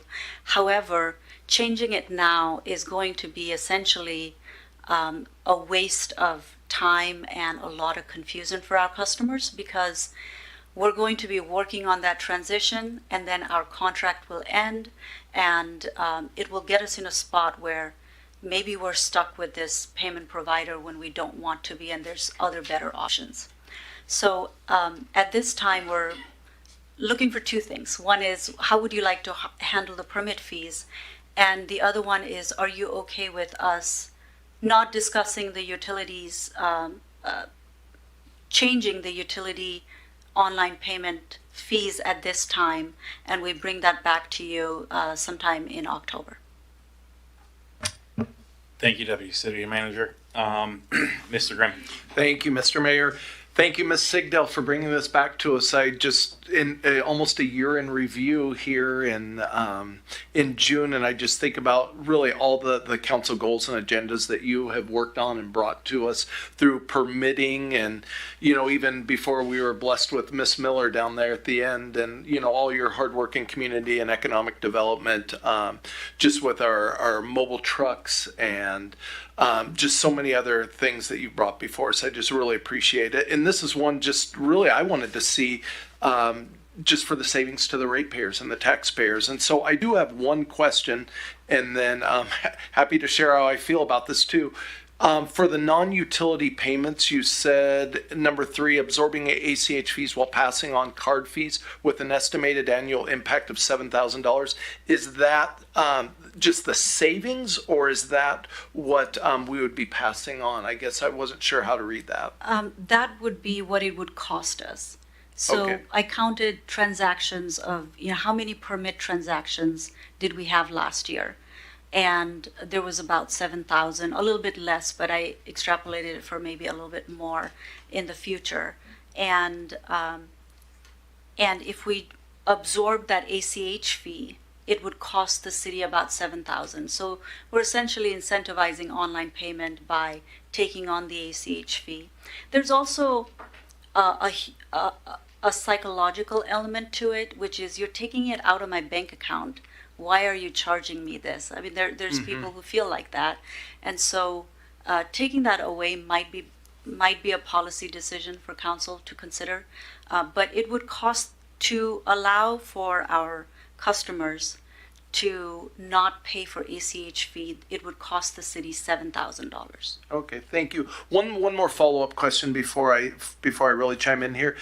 As far as the fees and everything for the non-utility customers, do we ever have an issue with bounce checks? Is there, and I'm not talking the ratepayers for utility payments, but the non-utility payments. And the reason I just ask is I know there's services out there that will run a check as like a debit card that costs about $1 a unit. And I was just wondering if we do get a lot of bounce checks, if we've considered that option also. We've not, of course, we received some, but not in a volume that has been challenging to address at this time. Okay. So I think just kind of where I'm at on this is, of course, we don't want staff to have to start digging through wrestling checks out of envelopes and preparing deposit slips. That's not the idea of this at all. I guess I'm just going to throw mine out there. First of all, I think you're totally right. If we're switching this up in November, we shouldn't, there's absolutely no reason, at least in my mind, that we should be doing, this should be, done all at the same time and everything. But I think that the ratepayers should not have to pay more. We're basically just pulling 2 cards out of our pocket. One is our debit card, one is our credit card, and I get it. One's actually a checking account and a routing number. So I would be for absorbing the ACH fees, but passing on the credit card fees for, like you said, to incentivize people to still pay online, because that is a huge labor push to open up, fill out deposit slips and all that, but yet would save $250,000 on the bottom line. I don't think it's the responsibility of the ratepayers and the taxpayers of the city of Pasco to allow people to get more miles for their credit card and everything. I don't think that's our business at all, and it's for that same reason for the non-utility payments that I believe we should also pass on the credit card fees. But I guess I'm amicable. I would be for absorbing the ACH fees, because again, as you stated, it makes people say, hey, you know what, I'm going to pay to use my checking account. So I would, my position is to take the same position on both. Absorb the ACH fees, pass on the credit card fees, and yes, as you also recommended, wait till November for all of it. Thank you, Mr. Mayor. Thank you. Mr. Prowse. No, I agree with Councilmember Grimm. That was the same sentiment that I shared in my notes. Can you give an example of permit fees, I guess, for non-utility with a 2.75 pass on? It would be any building permit fee, plan check fees, anything that is related to development. Okay, so like $100,000. It could, it could be. It includes school impact fees. It includes. Okay. So it can get up there. Okay, thank you very much. Thank you, Mr. Prowse. Mr. Harpster. I was just going to say ditto to Mr. Grimm's lengthy comments. Mr. Milne. Same here. I thought it was well put. So I would, as a business owner, I'd also agree with Councilman Grimm. I guess I'm somewhat off here because I think all fees should be consumed by the consumer. So, Mr. Ferguson. Well, to that point, I haven't had a chance to fully dig into this, but one of the concerns that we would have to analyze is making sure there wouldn't be a gifting issue related to a specific ratepayer. So that'd be something we'd have to analyze, but that's the first time looking at it. Okay. I was just going to add, I know like when we pay our property tax bill, it's the same thing, you know. I think Josie Kelser charges us $1. It's $1 flat fee if we do an ACH versus like the 2.75 or 3%. So I would assume it would fall under the same statute. And I know there's other municipalities and counties that do the same. Thank you. Yeah. So that's my only comment. I'm fine with pushing this down till October, November, whatever it takes. But again, I recommend allowing the user to decide to either come in here and pay the same price in gas as their ACH fees, or, I run a nonprofit. We have the people the option for them to either eat their fees or I eat it. I'm pretty sure you don't even have that option. And I'm pretty sure you don't either, and you don't either, and you don't either. And technically, I don't know that you ever take payment, Mr. Prowse, but for all of those. Yeah, for all those who have some sort of point of sale type service, our customers eat that cost, and we eat the cost, yeah. And I think in this case, I struggle to have the ratepayers being the ones that eat the cost. So, Mayor, if I'm hearing this right, are you all okay with bringing a change to our code for at least the non-utility payments, so we can roll out the online payments for the permit fees, which you should be seeing in the next couple of weeks? Yeah, I'm seeing enough head nods that would be the case, and then in October we can address how we want to deal with the utility payments. Thank you. Thank you. Anything further on that? Ms. Sigdahl? We good? Okay. With no further comments on that, we're going to move on to item C, which is a resolution acceptance. Oh yeah, I apologize. I have totally failed to invite the public to comment on items A and B. Do we have any public comment on item A, the drinking water fluoride issue? Going once, going twice, third time. Okay. Back to public comment on this one. Do we have any public comment on item B, this payment issue that we just discussed? Going once, going twice, third time. With that, we'll move on to item C, which is resolution acceptance of work for MLB required improvement at Giza Stadium dugout bench additions. This is phase 1B. This is coming from Director Sarah. Good evening, Mayor and Council members. This is the acceptance of work completed as one of the several phases of improvements that are happening at the Giza Stadium. And we have a location of the project. That's where the Giza Stadium is located. Next slide, please. This work was completed by CMR General Contractors, and we're going to see pictures of the before and after of the dugout bench additions. Also, if you came to our CIP open house at Giza Stadium, you may have gotten an opportunity to tour the facility. Next slide. And you're seeing, so pictures were before in the previous, this is in progress. You're seeing the work happening, the construction of those benches. Next slide, resurfacing of those areas. And then the final product all finished and ready to be used, already being used in this season. Next slide, please. And finally, an overview of the contract, which was a bid award for $45,481. No change orders for this project, and was completed within that construction cost, and it was slightly below the range provided by the design architect. And with that, I'm happy to answer any questions. Any discussions on this issue? Seeing none, I anticipate we'll see it. I do have one question not related to this specific. Last week we rejected a bid related to the stadium. Has there been further conversation with the Dust Devils folks, and can you share any update on that? Yes, there was. Thank you for that question. There's been further conversation. There was a meeting that happened late last week, and there is a path forward with a proposed revised bid package that provides alternatives, in part based on the feedback or what was the driver for the higher price from the one contractor that bid. So we had some insight on what were the things that were rising the price. So we look at alternatives, and we're generating a set of alternatives that will go in the revised bid package. The plan is to be advertised in the next 2 weeks and have a bid opening 2 weeks after the advertisement, so that it can be quickly brought back for award and construction can happen. Now, we have also identified that the time of construction was a constraint that was also increasing price substantially, much more than had been anticipated. So there is some flexibility there to allow for the additional days in the contract that would allow for a more aligned cost with what is in the budget for the project. Thank you for that update. Really appreciate that. With nothing further, do we have any public comments on this issue? Going once, going twice, third time. That moves us along to item number 6, which is our miscellaneous council discussion. Mr. Zabel.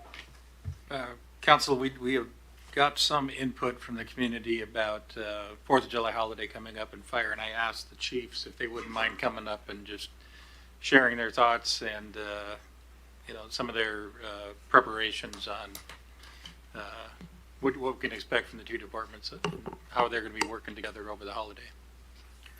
Thank you, Mr. Zabel, Mayor, council members. The police department is gearing up, ramping up. Plans are in place for an active July 4th and the weekend or the days before and after that. This isn't anything new to us. We gear up for it. All hands are on deck that day. We have resources for the parade in the morning, for the event at the Gisa Stadium, as well as the river activities and the rest of the events that will occur across our community to celebrate the holiday. It is an active time for us. We see a significant increase in just calls for service, aside from the obvious fireworks calls that we do get that come in on that day. So traffic control and the preparation for that is taxing on our resources. So we are prepared. We're in a good position. We have good resources and good plans in place, and I feel comfortable about our approach this year to keeping the community safe. As far as fireworks and the enforcement of fireworks, that will be focused on those with the most dangerous fireworks activity, where people or property are in danger. And then, of course, those violations that occur where our officers can observe them and issue tickets and seize fireworks, we will be doing that as well. So we work closely with the fire department in their preparations, and I think we're ready for a safe 4th. Yeah, thanks, Chief. And like Chief Roski was saying, we are working together on this. So from a fire standpoint, what we're doing is we're upstaffing. So we have a couple extra brush trucks on hand that we'll have throughout the city. Our deputy chiefs will be splitting the city into 2 to help monitor activity. We also have a regional plan, so that's with all the other fire agencies, the 3 cities and the counties. We went through some specific dispatch protocols and how to dispatch more appropriately. So we really feel comfortable, and we feel very confident that we have the cities secured and safe as much as we can. So we feel very good with this 4th of July. Do you have any questions for us? Yeah, I got one. I mean, if there's people, so are we looking to cite people if they are doing, if they're using dangerous and fireworks that aren't allowed in the city? Because I'm glad I moved out of Linda La Vista, because it was really bad the last couple of years. Ever since previous council opened it back up, it was nice to kind of get it out there again and see how people would act. But I honestly, at this point, from a lot of people that I've talked with and my own personal experience, I almost feel like we need, if not an outright ban, I don't know. I think in more enforcement. People out there getting tickets and then setting the tone. Because I'd hate to just take it all away, but with wildfire season and all this stuff, you guys are already taxed to limits with your resources. I just something has to give, and so that would be my only thing. If I hope we're actually writing tickets if people are actually, and we have evidence of them breaking the law. Yeah, so our posture won't change from years past.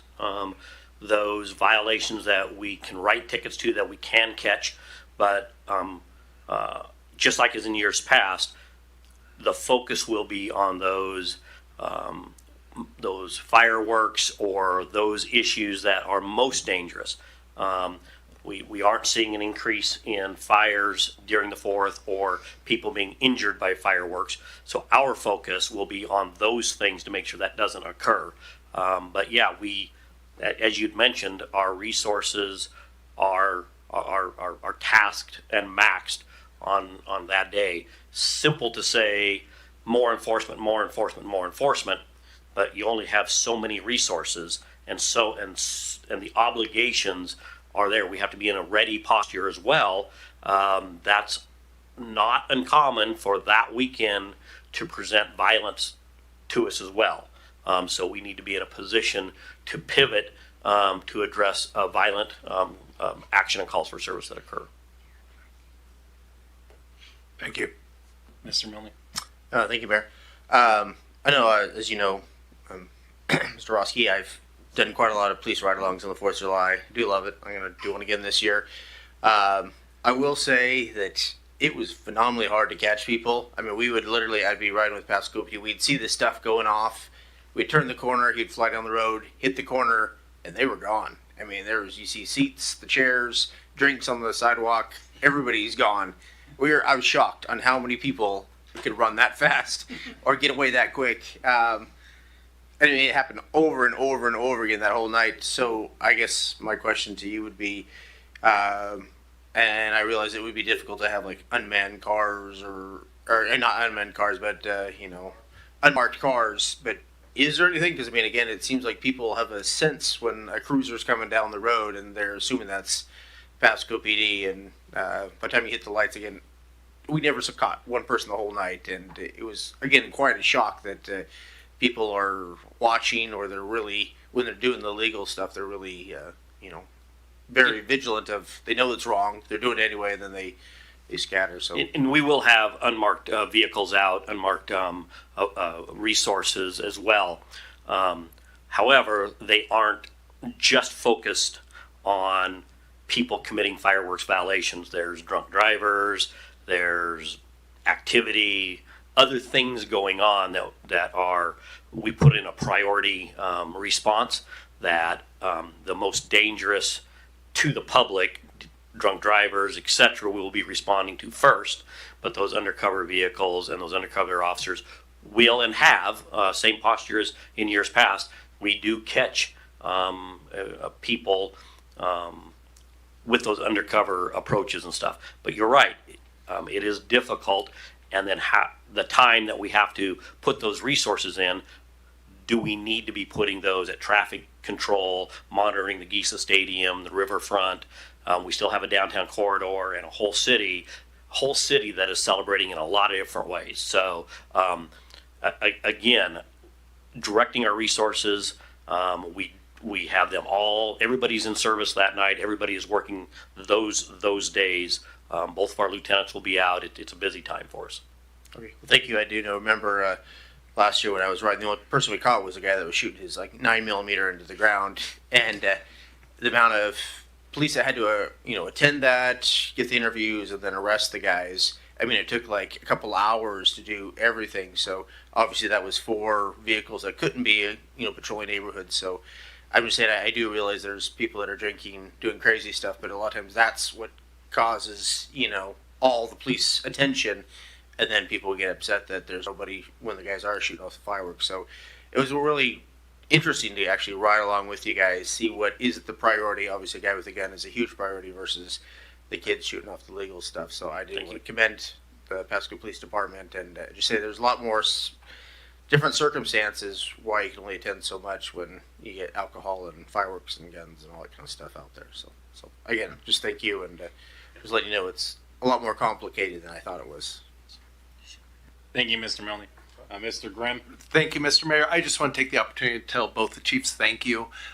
Chief Roski, you used the term taxing on your crew, and I know this is kind of a big push for them, that weekend for both of your crews. And so just wanted to say appreciate the service of all of your teams, and thank you. And hopefully they're all able to get some rest at the end of the day. Appreciate it. Thank you, Mr. Rice. I just want to take the opportunity to promote our Grand Old Fourth celebration, which will be out at the Gisa Stadium this year, and encourage those that are using fireworks at home to maybe come out and attend our celebration. This year we've partnered up with Gisa Stadium to expand our event, which will include a battle of the bands. 4 local bands will be battling it out. So instead of our normal start time, we'll be starting at 6:30 p.m. Concessions will be open this year at 7, and then the battle of the bands starting at 7:30.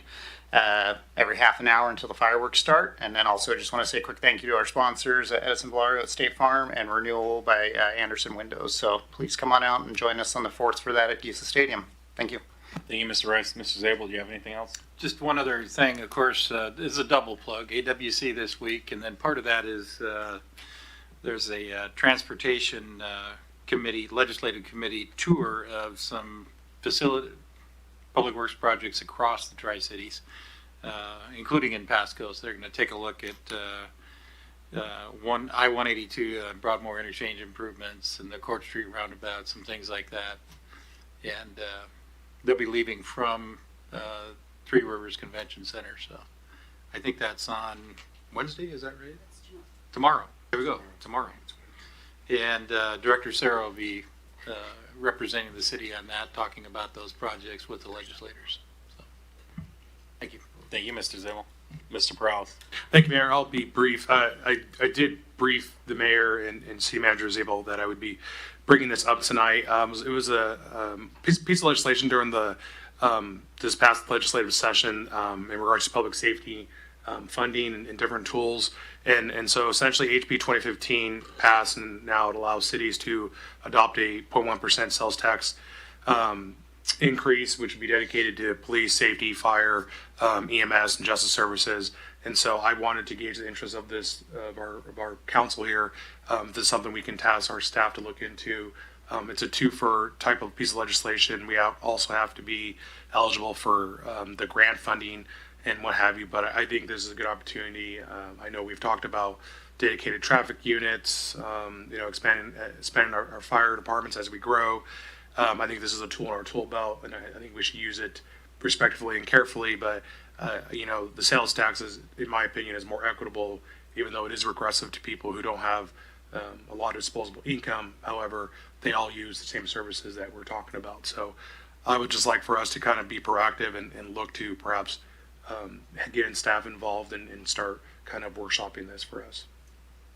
So I know you're asking for kind of some head nods. I'm open to looking into this, or having staff look into it. I don't know. I think my comment to you earlier was I don't know what our timing is as far as where it falls in our list of honeydews and hot sheet lists, but I think it is something worth looking into if there's an opportunity for helping our budget out, which is tight, especially in some of these areas.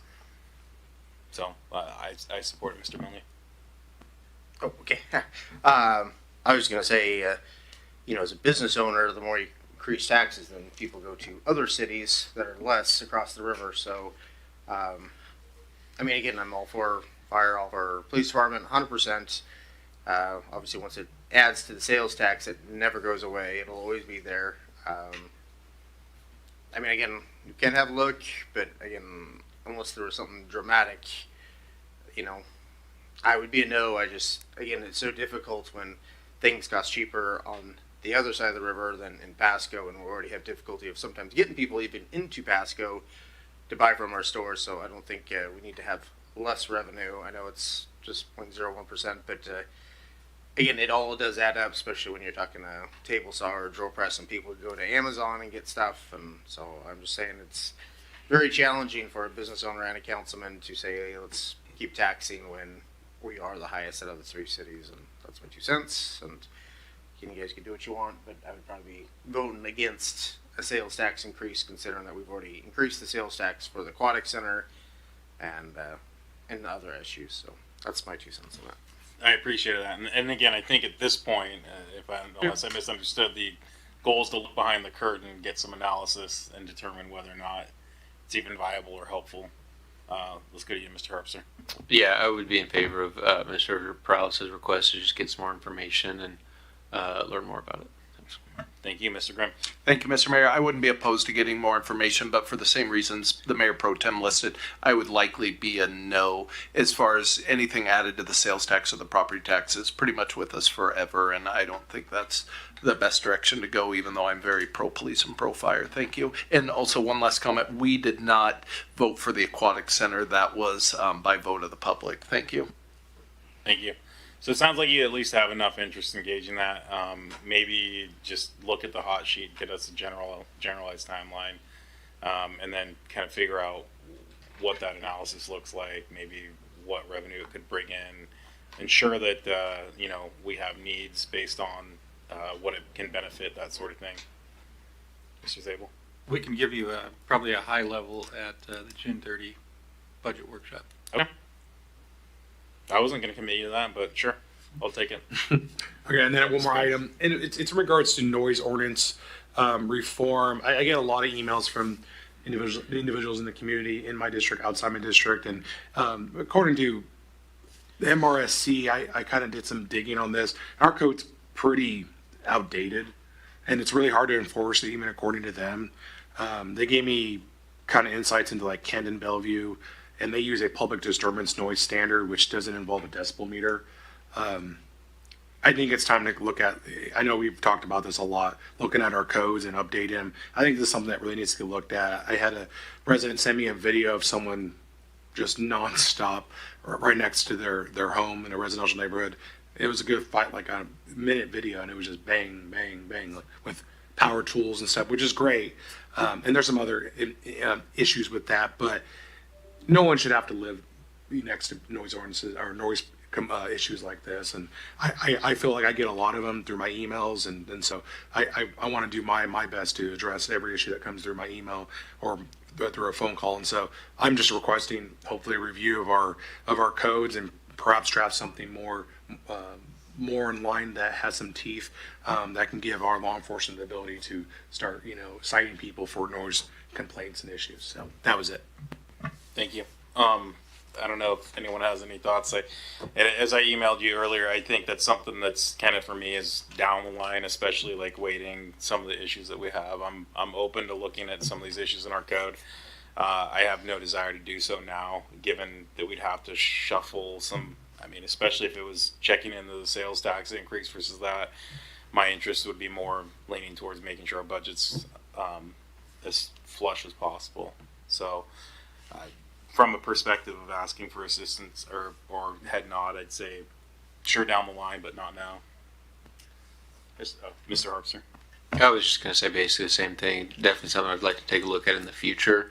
But I think we got quite the workload at this time. And I don't remember what the item was, but sometime recent I mentioned that the noise ordinance part of our code mentions jukeboxes and cassette tapes and things like that. So it probably is due for an update. So is much of our code. So something to probably add to the list, but not to try to get done in the next 6 months or so, in my opinion. Does anyone have a higher priority? Okay. I think just sit and wait and put it in the shuffle and the iPod shuffle, that is, because that's probably in our noise ordinance too, if it was updated in 2006. But just put it in the queue as something down the line, or just where we go. I do have one item. Sadly, I got this information from a friend in Tacoma, not from Washington State Department of Transportation. They're going to be here tomorrow night, in case anyone was wondering. They're going to be talking about the Snake River dams at the Pasco Library, the one on 1320 Hopkins Street, from 5 to 8 p.m. Pretty frankly, I'm disappointed that that's how I learned about it. that they didn't communicate to the city. Apparently, they're doing these presentations in Colfax, Pullman, and Clarkston. And tomorrow night, Pasco's open house is at the Mid-Columbia's Libraries branch at 1320 West Hawkins, 5 to 8. I know I've got a jam-packed evening, but I'm going to try and shove a few minutes in there to just say I'm the mayor and I still oppose this. Hopefully council members can slide in for a couple minutes. I don't know how this is going to play out. I don't know what their structure is of the meetings. Apparently there's one that just finished in Colfax. So hopefully we can get some staff there, at least to hear. I mean, I hate to throw more on the plate and not needing to stay for all 3 hours, and hopefully some of us can show up. But yeah, so the WashDOT's talking about the Snake River Dams tomorrow, 1320 West Hopkins Street, 5 to 8 p.m. for anyone interested. Seeing no further lights, that leads us to our favorite part of the evening. It is 8:08 p.m. and we are, oh wait, sorry, just kidding, executive session, there's none listed. I don't hear a need for a second one. All right. With that, it's still 8:08 and we are now on to item number 8, which is adjournment. We are now adjourned. Thank you.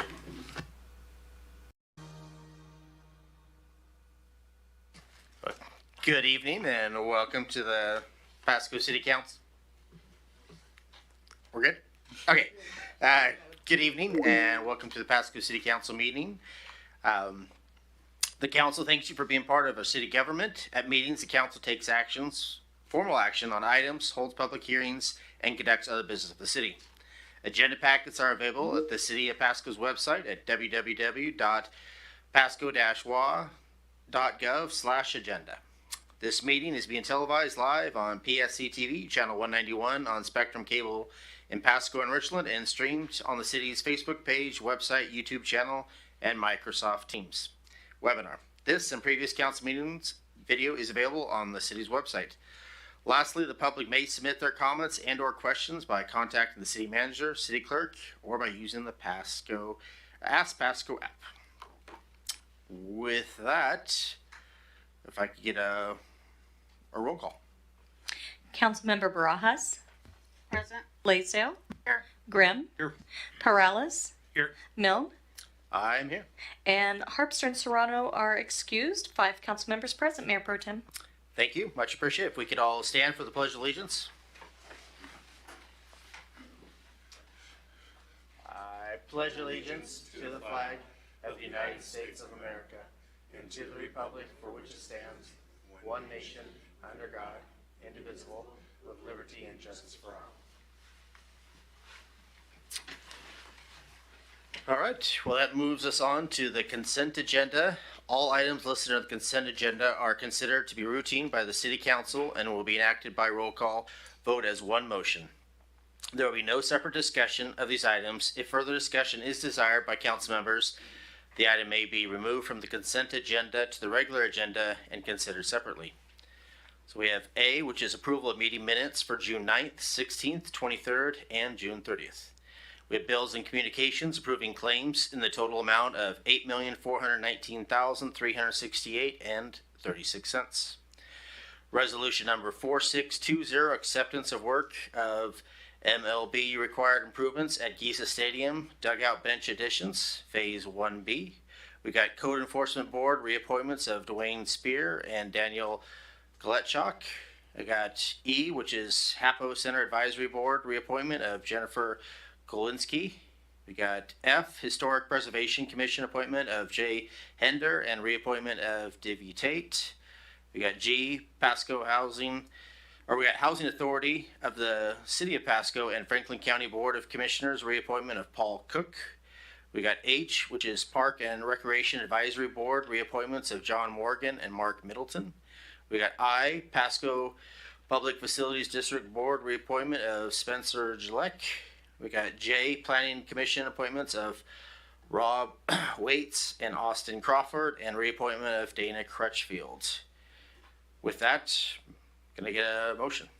Mayor, I move to approve the consent agenda as read. Second. We got a motion by Perales and a second by Blaisdell. If we could get roll call on this. Councilmember Blaisdell, Yes. Grimm, Yes. Perales, Yes. Barajas, Yes.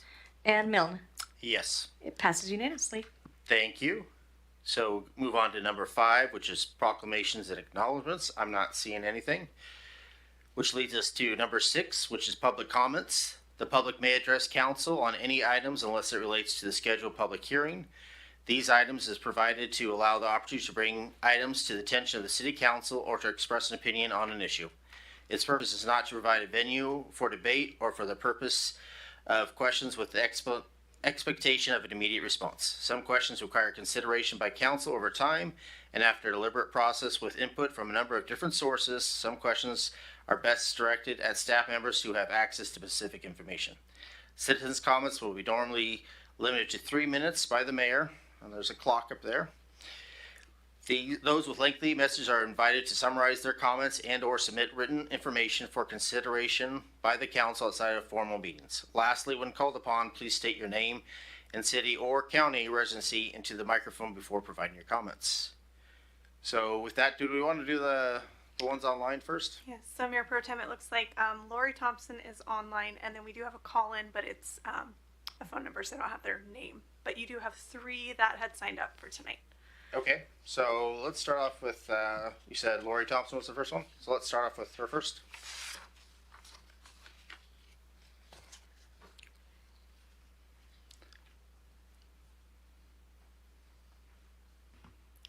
Lori, it looks like you should be able to unmute yourself on your side.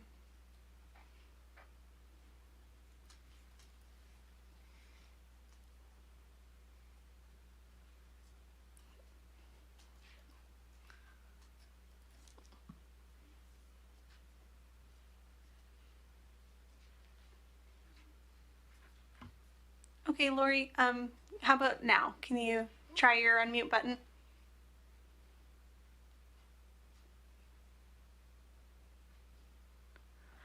Mayor Pro Tem, what I can do is take the contact information and try and contact them offline and see what's going on. Okay.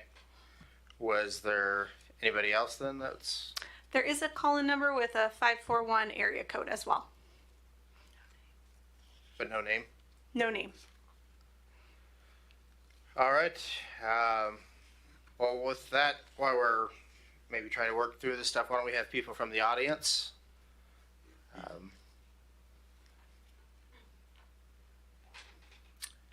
You'd like to go first?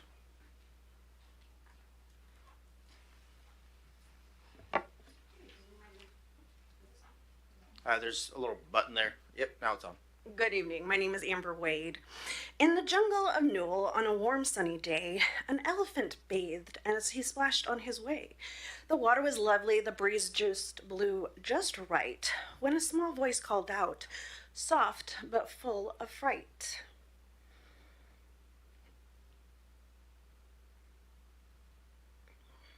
He paused and he listened. Now what could that be?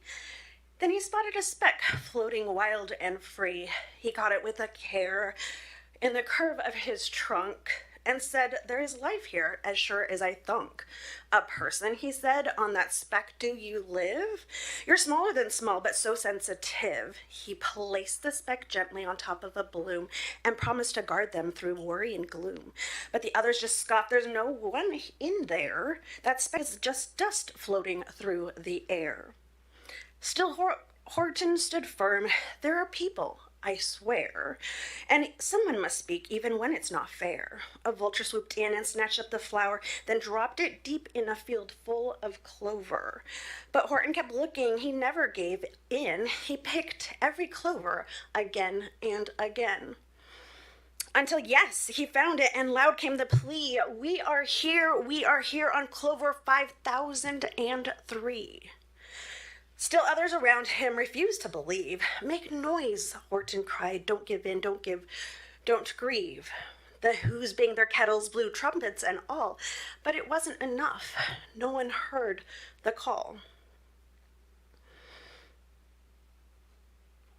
Then one little who gave a yawp from the back, and that single sound picked up the slack. The jungle fell still, the others leaned in, and last they believed what came from within. They turned to the elephant, noble and tall, who simply said, a person's a person, no matter how small. But Whoville's not fiction. It lives here today in a small park in Pasco, not so far away. For 2 years, we've shouted, the pressure is low, but they shrugged it off. They just told us no.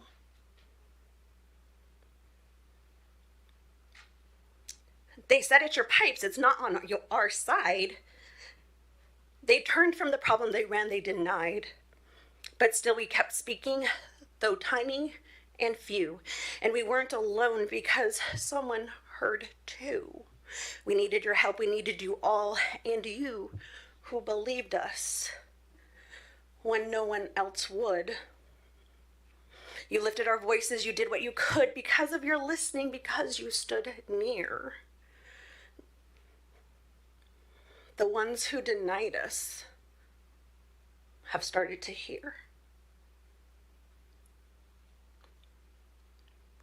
The pressure's not fixed, but the silence is cracked. And we know we were heard because you had our back. So thank you for hearing what others let fall, for proving that voices don't need to be tall. We couldn't be loud without help from you all. Because a person's a person, no matter how small. Thank you. Do we have somebody else from the audience that would like to speak? Are you doing your phone thing? I think we're going to come back to that at the end. We'll see if maybe we get that figured out. But so, Mrs. Maloney. Is this on? Yeah, it's still on. Mary Mahoney, Pasco resident, to Pasco via RCW 42.56.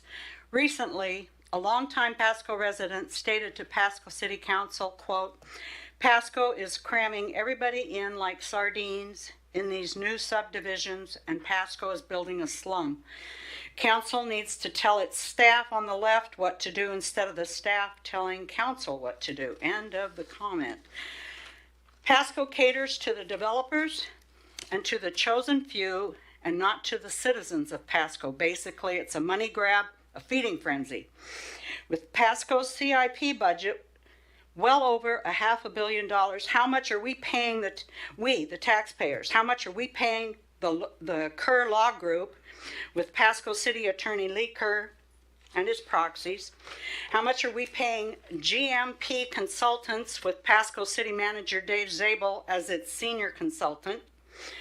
Give a total amount paid out to ex-Pasco Mayor Matt Watkins and or Watkins Endeavor LLC at a rate of approximately $11,000 per month, plus his travel expenses. Provide a total cost for the Pasco Aquatic Center's Wow Factor wave machine, costing anywhere from $22 million to $280 million. List the funds scheduled for a low-barrier homeless shelter for people. List funds scheduled for a low-cost spay-neuter clinic for dogs and cats. Provide fines paid by Pasco and spot zoning developers Hayden Homes for killing our 8 floodplain American bald eagles and their eaglets. Provide a permit number 404 that allows Pasco to develop and destroy our floodplain. Include all fecal matter testing reports regarding our floodplain water supply. Provide all past and present ULID and LID designs for my Pasco property with start dates and costs. Include all Pasco officials' communications regarding harassment and retaliation against me and my property. See my comments and requests to Pasco and Council on 6/2/25 and more, regarding animal control and or TCAS, theft, animal cruelty, the WSU research contract, Pasco City Attorney Lee Kerr's authorization of no due process, racial discrimination, and more. See my files. Provide all federal and state investigations currently underway for the city of Pasco regarding fraud, corruption, and more. My comments are for the record and to put Pasco on notice. Thank you for that. Do we have anybody else in the audience that would that's here that would like to tell us what they think? Not seeing any. Going once, going twice, going 3 times. Staff, do we know if we were able to get any of the people back online? I think there was a technical issue and she's outside connecting with them on the phone to see Okay. if we can resolve the technical issue.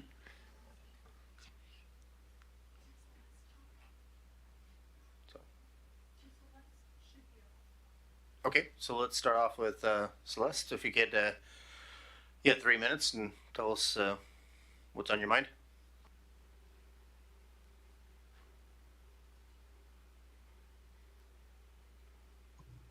I don't have anything to say at this moment.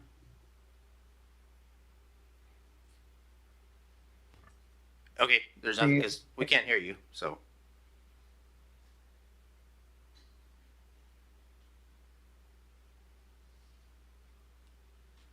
okay, Are you able to hear me now? Yes, we can. yeah, we can hear you.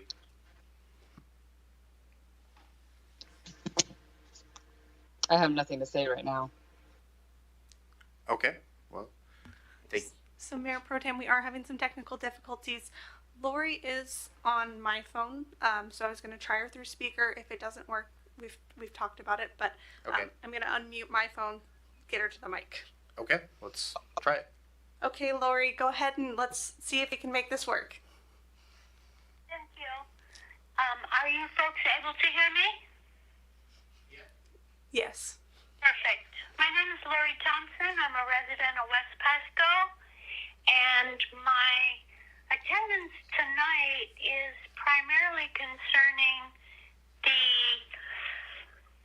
fireworks situation that we have here in town every 4th of July in particular. There are other dates, but primarily around the 4th of July, and not just the little fireworks that the children play with. I'm talking about the illegal M80 mortars and all the aerials. And I just learned today, apparently people put them in metal cans when they set them off to make them even louder. And this is not something that we can put up with here in town. I understand how the police may be overwhelmed with being able to respond to each and every call. And one of the issues I have with law enforcement and the fireworks is I'm being told that they have to actually see the people fire them off themselves in order to issue a citation. So I'm curious how many citations were issued this year and for what. But this is unlivable, what goes on over here in West Pasco in particular. I know that the entire Tri-Cities has big problems with it, but we need to figure out a solution so that we can all enjoy the 4th instead of being in fear that the house is going to burn down, the window's going to break, someone's going to get injured, they can't go outside. I actually last year had one of those bottle rockets land right on my feet, standing on the sidewalk in front of my house. So that's my quest, is that we need to address the use of the illegal fireworks in Pasco particularly. All right, well, thank you for that. I appreciate your time. Thank you for the call in. I know we've got quite a lot of emails as well as far as council members. And in my verbal report, I will mention what I saw when I was out on a police ride-along on 4th of July. But I think that's all we have online, correct? So let's move on. And again, we could hear from everybody what they did. So let's start off with members of the council for the verbal reports. This is 7A. Let's start off with Councilwoman Blaisdell. Thank you. I'm going to take it back. Last weekend, I attended the Pasco Police Foundation fundraiser, and it was, I don't know how successful it was, but it seemed pretty successful in the silent auction and their live auction. It was very enjoyable. It's probably one of my favorite events to go to that we've had this last year. And then I also did the parade, which it was kind of overcast, but it seemed like the streets were pretty filled from beginning to end. All the kids were enjoying the candy that was being thrown, and then the dancing in the middle of the street before the parade. And then I also did the car show, judging the car show, which I picked a 1965 Impala as mayor choice. And then I finished the night off with, right along with the Pasco Police Department. And I will say that we had a lot of interaction with the fire department, and it was non-stop. I did 4 hours. I started at 8 o'clock and ended at midnight, and it was one thing after the other. And I will say this, they couldn't keep up, police or fire, so they were pretty overwhelmed. But everywhere we went, they were doing the best that they could to get on to the next call and get the solution handled. So I want to say thank you to police and fire for all of your hard work this weekend, probably since before the 4th, and it's probably still continuing. So kudos to our teams for really working hard, and I was gonna say something kind of inappropriate, but they really kicked butt this weekend. So thank you. Well, thank you for that report. Are you going to chime in as well, or? Sure, I can.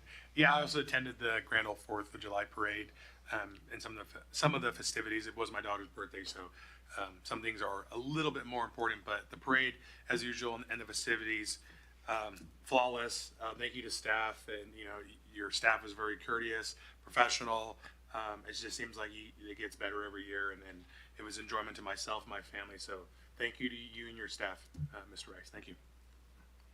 Well, thank you for that report. I'm not seeing any of the lights, so I'll comment on it. Did start off with the 4th of July parade. I do appreciate Perales, Blaisdell, and Barajas, and I know Barajas went with the Mustang Club, so I do appreciate the involvement by council members. I did see Councilman Harpster, but so I was glad that he was at least there. And then in the evening, it was a pleasure to give the speech since Mayor Serrano was out of town. And I will want to thank staff. I assume it was Nicole for writing a great speech. I did enjoy it. And I did say on the parade, I do also want to echo Perales's that we are blessed with great weather. I thought a good turnout overall, and I was lucky enough that my wife Nicole and grandchild were in the car with me, and we were able to wave at everybody and have a good time. And then after my speech at Giza Stadium, I did a ride along with John DeLiego, or it was a D'Aquila, yes, sorry about that. Can't read my own handwriting. And we were out till well after 1:30. And I know for myself, I was hoping we'd give more tickets, but it seemed like we were overwhelmed with intoxication, disturbances where people were drunk. Again, it just seemed like, and I guess Washington state law requires you have so many officers for some of these events. They said, like we pulled over a car that was not run with light, or it had problems with the car, and when there's 5 people in the car, you had to have extra officers. So the problem is we would see these fireworks going off. We're trying to get there, but other things, whether it was a car accidents, public intoxication, people tearing out of parking lots, people running without lights on. It was just one thing after another, and those were priority. But I will say, all the officers we talked to, we did try to keep going back, trying to find people that were shooting off illegal fireworks. A lot of times it was already done, or and we did go off and talk to them, and we must have hit 6-7 houses. Definitely wanted to do more, but it was definitely frustrating when you get that many calls. You only have so many officers, and everybody's trying their best. And it did kind of seem like people were in competition with Giza Stadium. I was actually kind of shocked. The other fireworks that were going around, as a council, we do talk about these things. I think we're all wanting the best for the city of Pasco. We are wanting police force to clamp down on all this. Maybe that's further discussion on how we get there, but I know with the budget that we have and the police force that we have, we can only do so much. But I did want to give kudos to Pasco Police Department. Again, we were out till, and the fire department. Again, it seemed like everybody was working their hardest to try to do the best 4th of July that we could have. So I give my hats off to you guys, and thank you. So with that, I'm not seeing any other lights. We'll jump to 8, which is hearing council action on ordinances and resolutions related to thereto. I'm not seeing any. We go to 9, which is ordinance and resolutions not related to hearings. So we have A, which is a quasi-judicial, and I'll read it, and then we'll have our lawyer say his. So we got quasi-judicial ordinance number 4779, Diaz rezone from C1 to MU, and Mr. Ferguson. Great. Thank you, Mayor Pro Tem. Again, this is a quasi-judicial matter. It's a hearing or proceeding to render a final decision on the materials that are presented. It's defined as a proceeding in which the council defines the legal rights, duties, or privileges of the specific parties in a hearing, proceeding, or other contested proceeding. The appearance and fairness doctrine applies, and the hearing must be fair in 3 respects: form, substance, and appearance. All council members should consider whether they have potential conflicts as follows: A demonstrated bias for or against any of the parties; B, any direct or indirect financial interest in the outcome of the proceeding which would affect the council members personally; C, whether there has been any prejudgment of the issues prior to hearing the facts; D, whether there has been any ex parte contact with anyone other than staff prior to this hearing; and finally, E, any other conflict which a council member believes would prevent them from hearing this matter fairly and impartially. If any council member has any of these concerns or disclosures, now would be the time to make them known. Hearing none. Are there any members of the public seeking to disqualify a member of council from participating in these proceedings?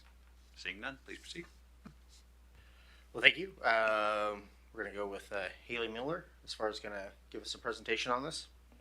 Thank you, Mayor Pro Tem. Good evening, Council. Tonight before you is an ordinance for a rezone of a parcel shown on the screen here that is just south of West Sylvester Street and then west of North 20th Avenue. And this is the northern portion of the parcel shown on the screen that is vacant.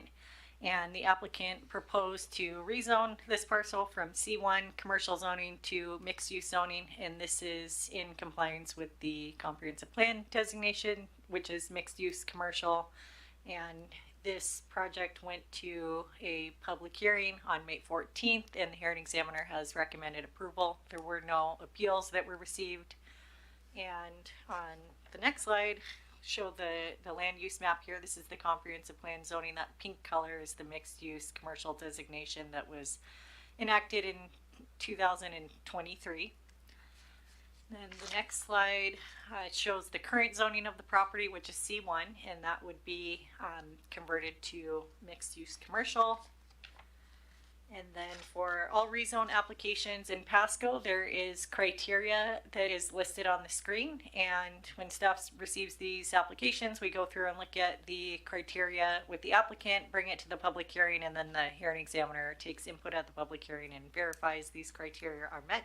And we have done so in the packet, and the hearing examiner has verified that. And then here is the process where it goes from the hearing examiner recommendation to City Council for final approval via quasi-judicial hearing that is scheduled for tonight. So happy to answer any questions if you have any.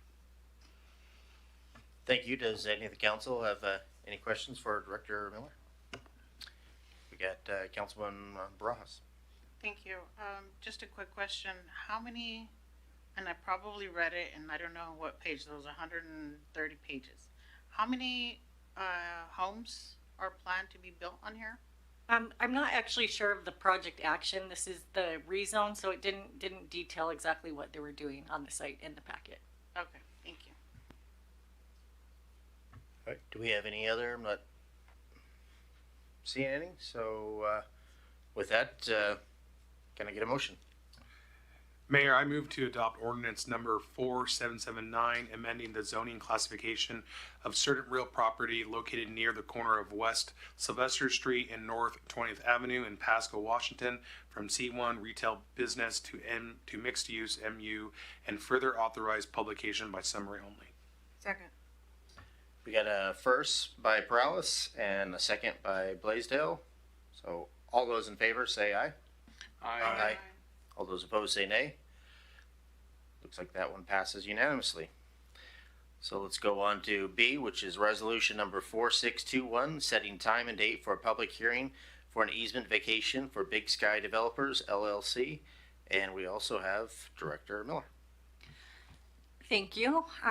This is a resolution to set a time to consider the easement vacation proposed by Big Sky Developers. And on the next slide, there's a bit of history here. Don't try and read all of that. I will explain it. But in the early 1900s, there was a petition filed by residents in the area to establish a 60-foot road. And then later on in 1910, the road or the easement was established by the Northern Pacific Railway Company.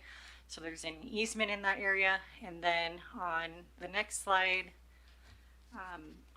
this is the process that staff goes through to determine if an easement should be vacated. And for those of you that don't know, when you vacate an easement, that just means that it's a public easement, but we, the city, are vacating it. We no longer have a need for it.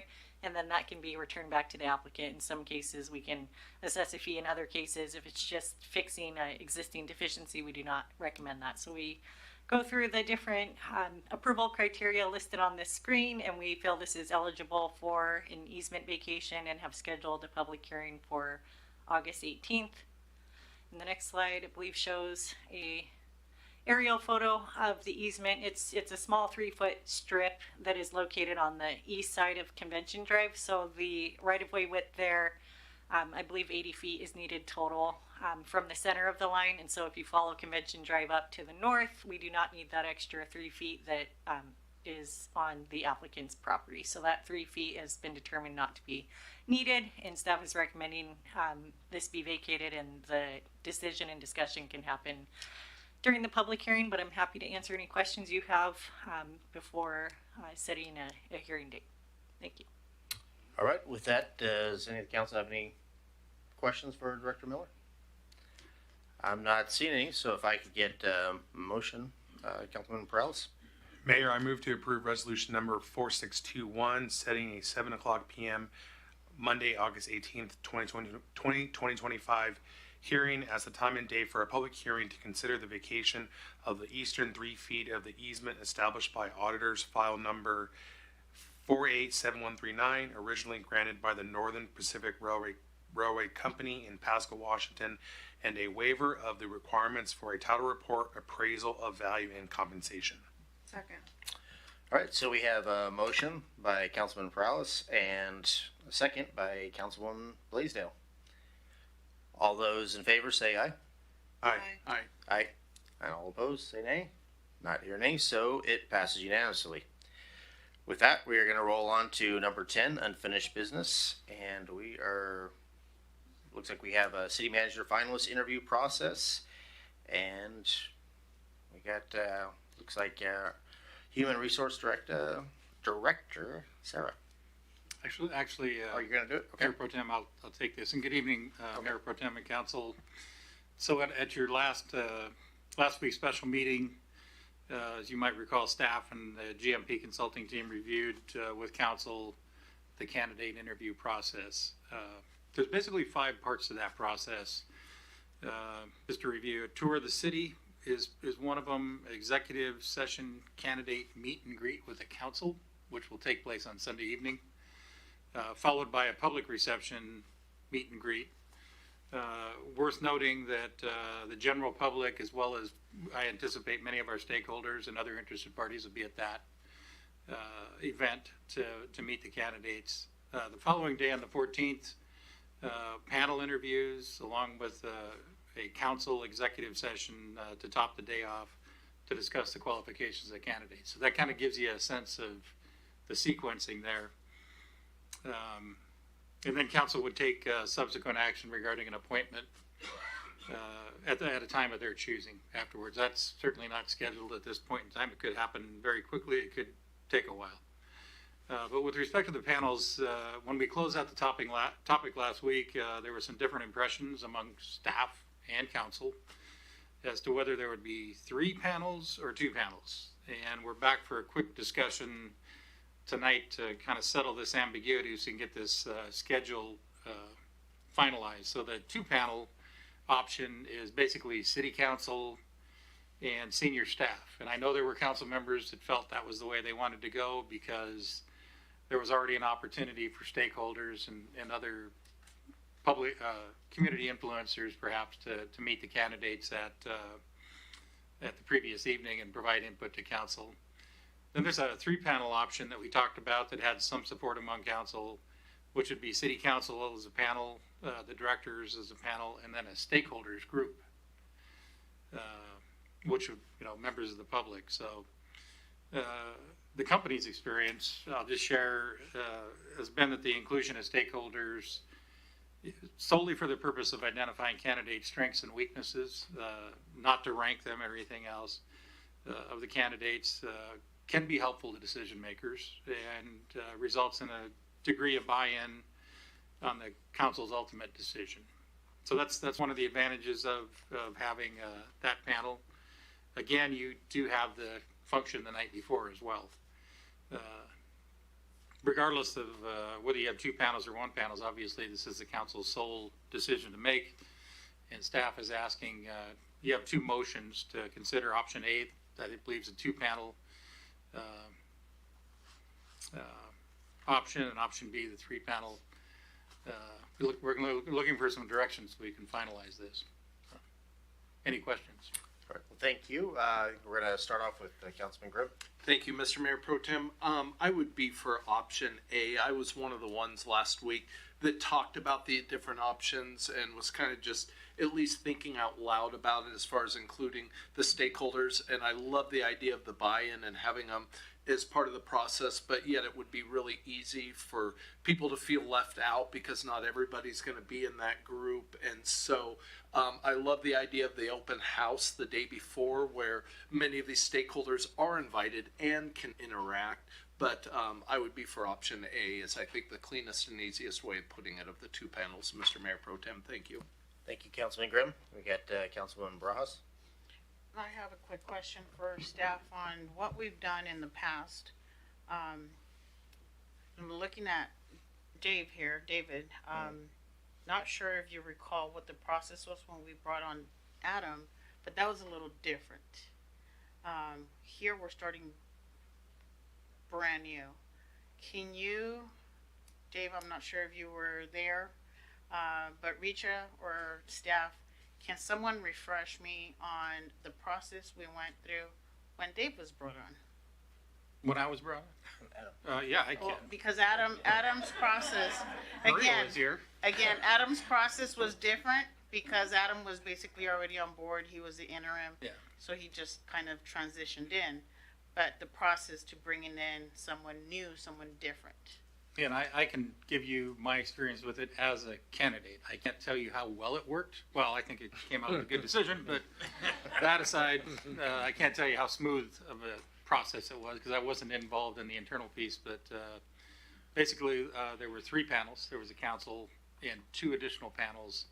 And those 2 panels had a mix of department directors and community members, community influencers. The school superintendent, college president, folks like that, Chamber of Commerce. Thank you. That's the response I was looking forward to. I would opt for option B because, again, I'm going to state this, what I said before.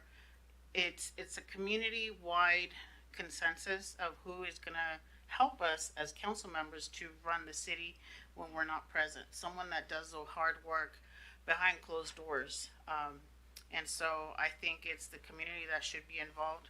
Like Mr. Zabel just mentioned, colleges, your school directors, your possibly your school board president, but someone that has a stake in it and someone that has good input to share on why they're participating. That's my take.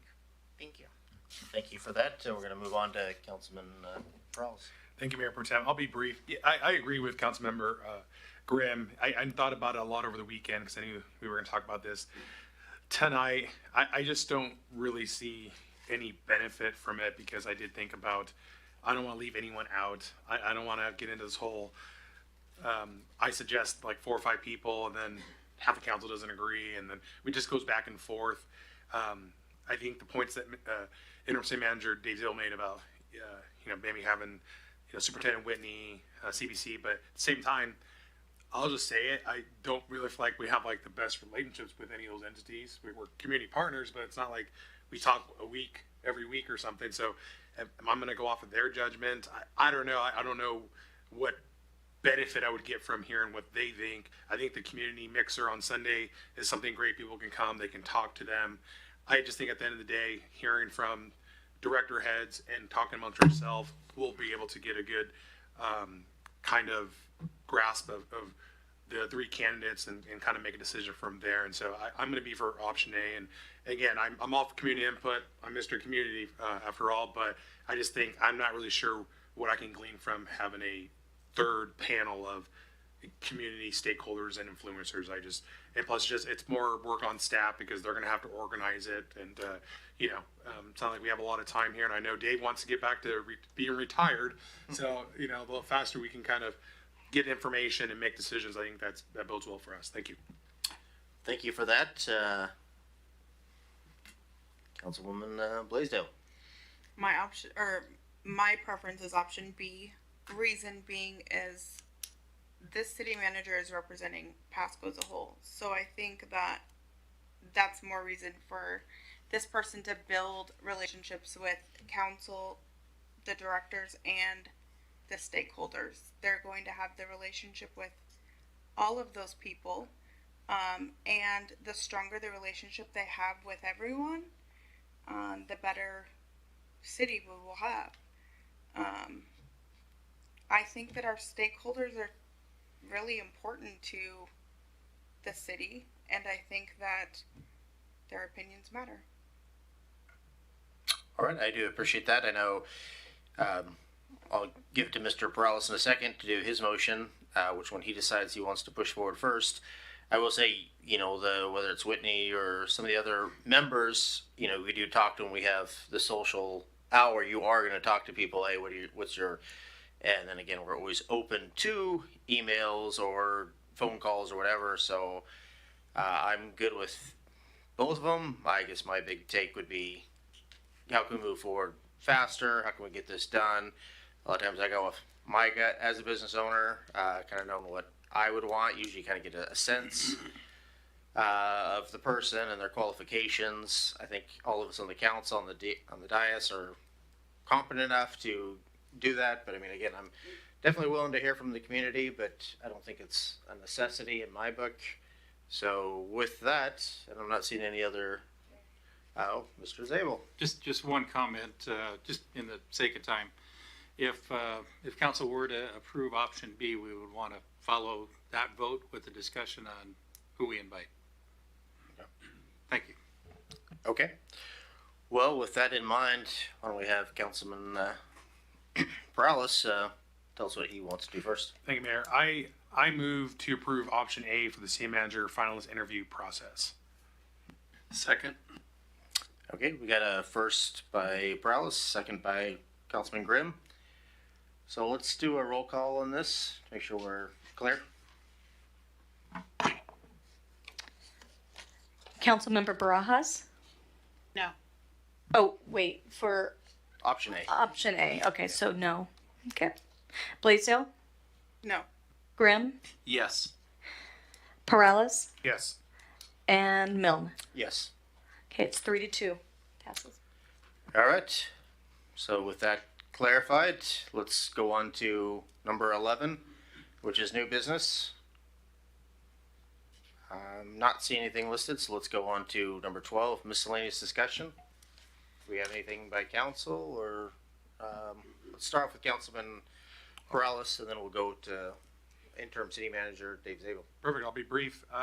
Just wanted to, I know we talked about it a little bit, and I sent an email last week, a little bit at the budget meeting. We didn't really touch on it, but I sent over that email about the right-of-way vacation policy change. Wanted to see if there's any appetite to maybe have staff work on that policy change based on those merits I presented in the email. You know, it would help out infill. It would increase property tax base.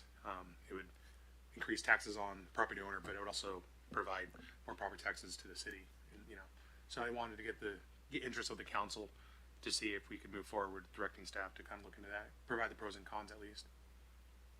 Councilman Grape, do you have a No, no, it was on something else. Sorry, Mayor Pro Tem.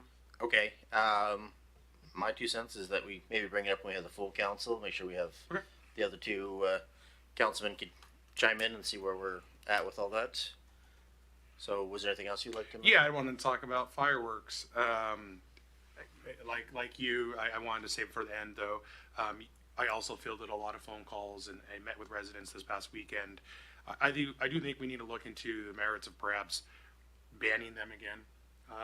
It just seemed a lot of people were very irresponsible. We had a record night, and I will say that, you know, I think we're going to get a presentation probably right now or an update.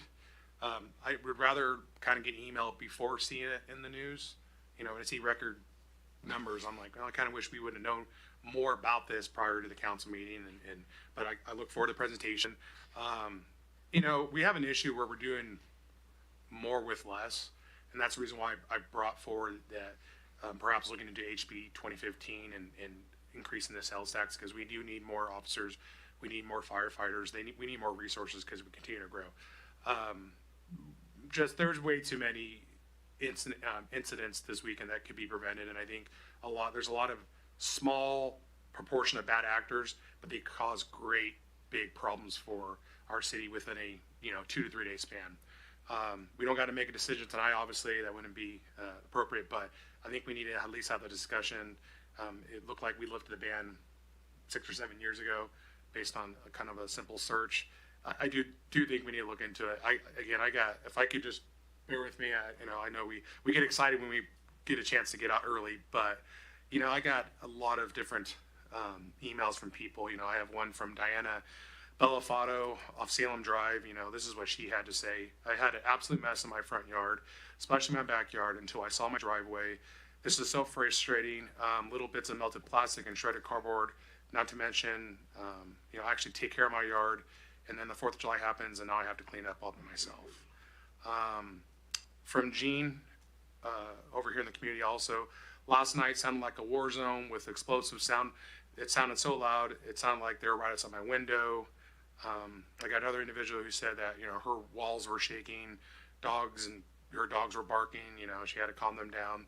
I had another person say they had to leave, actually leave, get in their car and leave and drive just out into the country and try not to laugh, but get away from all the noise. So I think it's great that people want to have fun, but they got to be responsible. And you saw across whole Tri-Cities, people are just making really bad decisions. And so I think it's incumbent upon us to do our research, get with our staff and make a decision here going forward.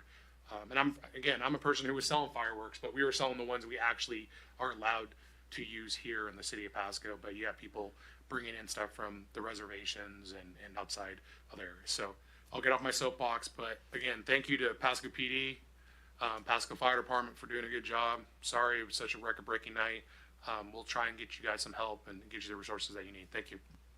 Thank you for that. And since I was here at that vote when we lifted the ban on fireworks overall, I will say that when I was on the ride along, we had a gal call up, was very mad that the kids next door were sprinklers. He tried to tell her that, hey, this is legit. She was yelling and screaming, wanted Pasco PD over there because she felt, that kids shouldn't be running around with sparklers. And I know during the discussion years ago, a lot of it came up was that there was regular stuff that really wasn't worth Pasco PD's time. They want to concentrate more on the illegal stuff, and that's why we allowed the regular stuff that's sold in the city of Pasco to be legit. It's the stuff that's going up in the air.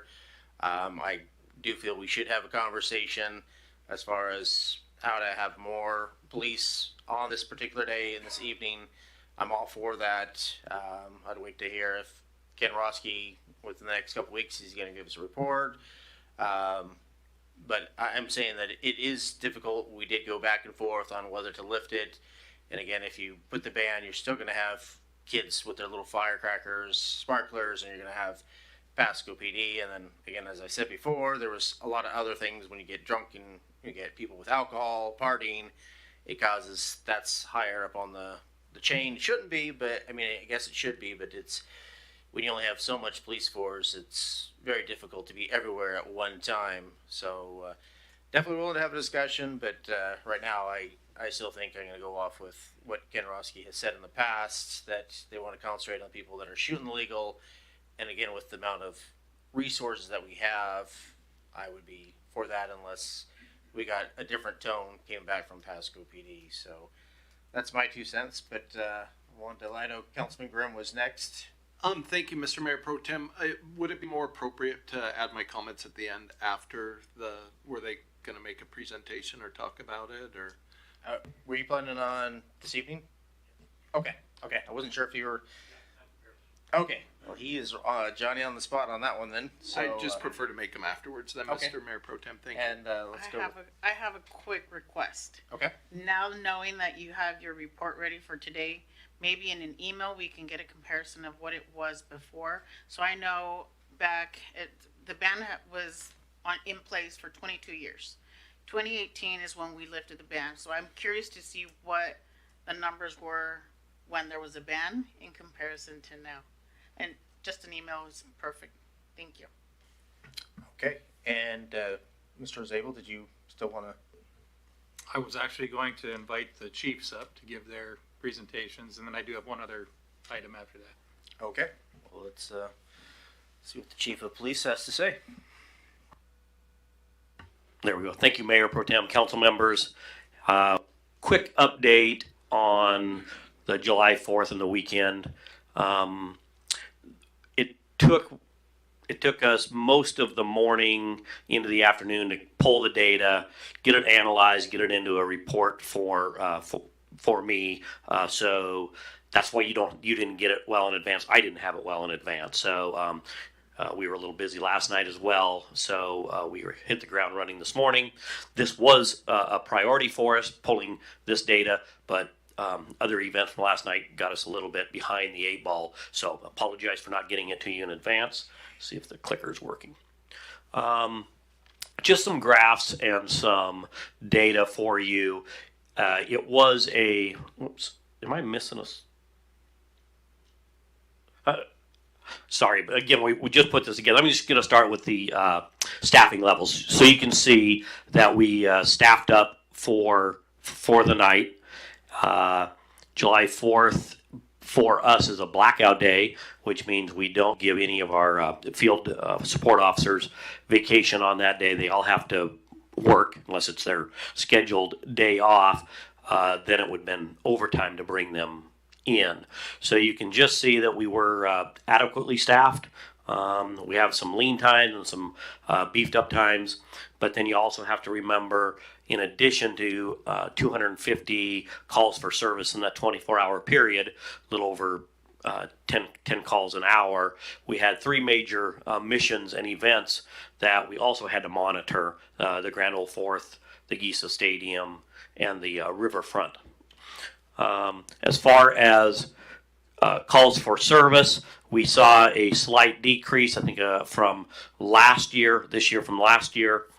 And there's a breakdown of the type of calls that we responded to on that day. You can see, as Pro Tem Milne mentioned, domestics, intoxication, all of the other things that come with a celebration. Definitely busy for us, but I felt that as far as calls for service, the events, we were well staffed and did a good job at handling those. Some comparison and some data you can kind of see from how the calls came in.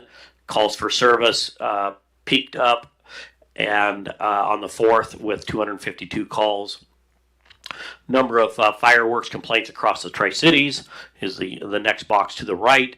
You'll see that we were lower than Kennewick, about average with Richland, so it's not just Pasco that's dealing with this issue. And then calls for service by hour. I think one of the things that the data shows us is we have to mitigate all of the events that are going on for public safety. Council members that were out witnessed it. It's not as simple as writing a traffic ticket. You do have to seize evidence. So then you have to determine, are you going to take an officer out of service for an hour or so to go process seized fireworks? So it's just a balance. And what we tried to focus on, the message that I gave our folks was we wanted to address anything that was obviously dangerous, things that were potentially going to light brush fires or structures on fire or injure people. Those were kind of our focus. And then the rest of our resources were directed amongst those events that were going on the 4th, the 3 sponsored events with the river, Giza Stadium, and the Grand Old Fourth. I'm sure you have questions for me, so I'm not going to keep going on. I'll field the questions. I think the fire chief is also going to give you an update, so I don't know how you want to, if you want his update now or if you want to ask questions of me.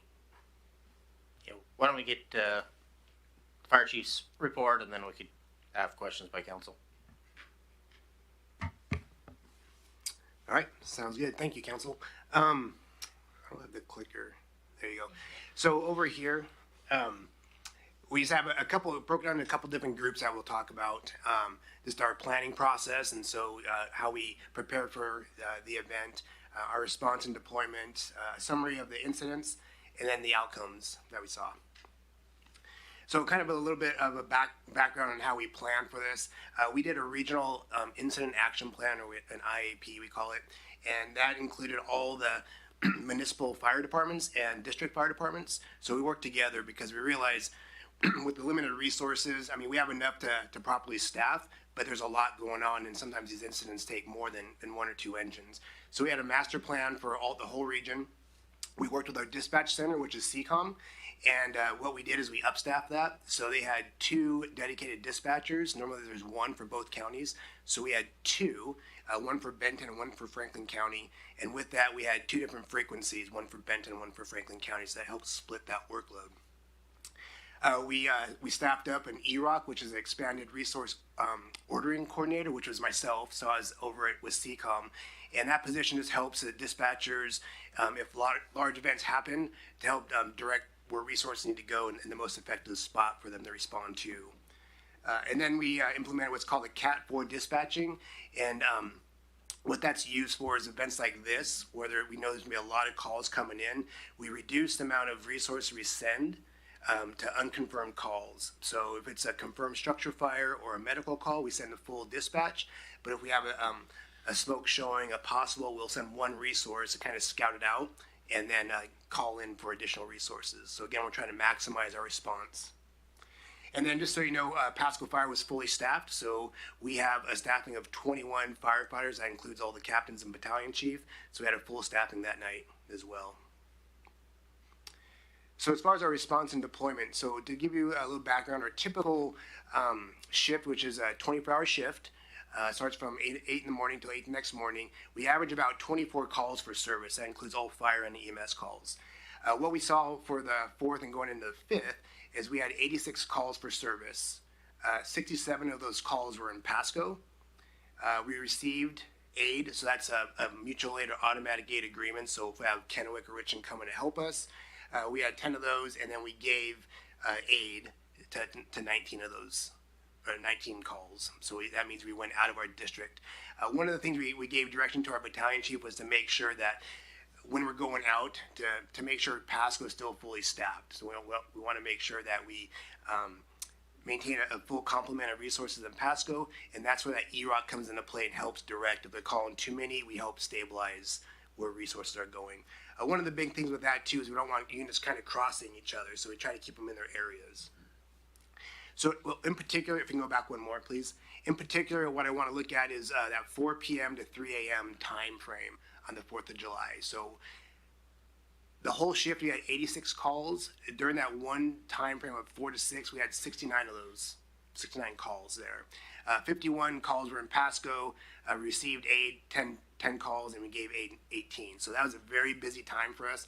I think that's probably the busiest we've seen in Pasco for the fire department with that.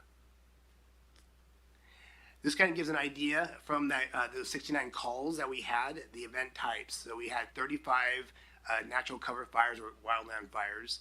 We had 6 residential structure fires, 2 commercial structure fires, 3 vehicle fires, 8 trash can fires or dumpster fires.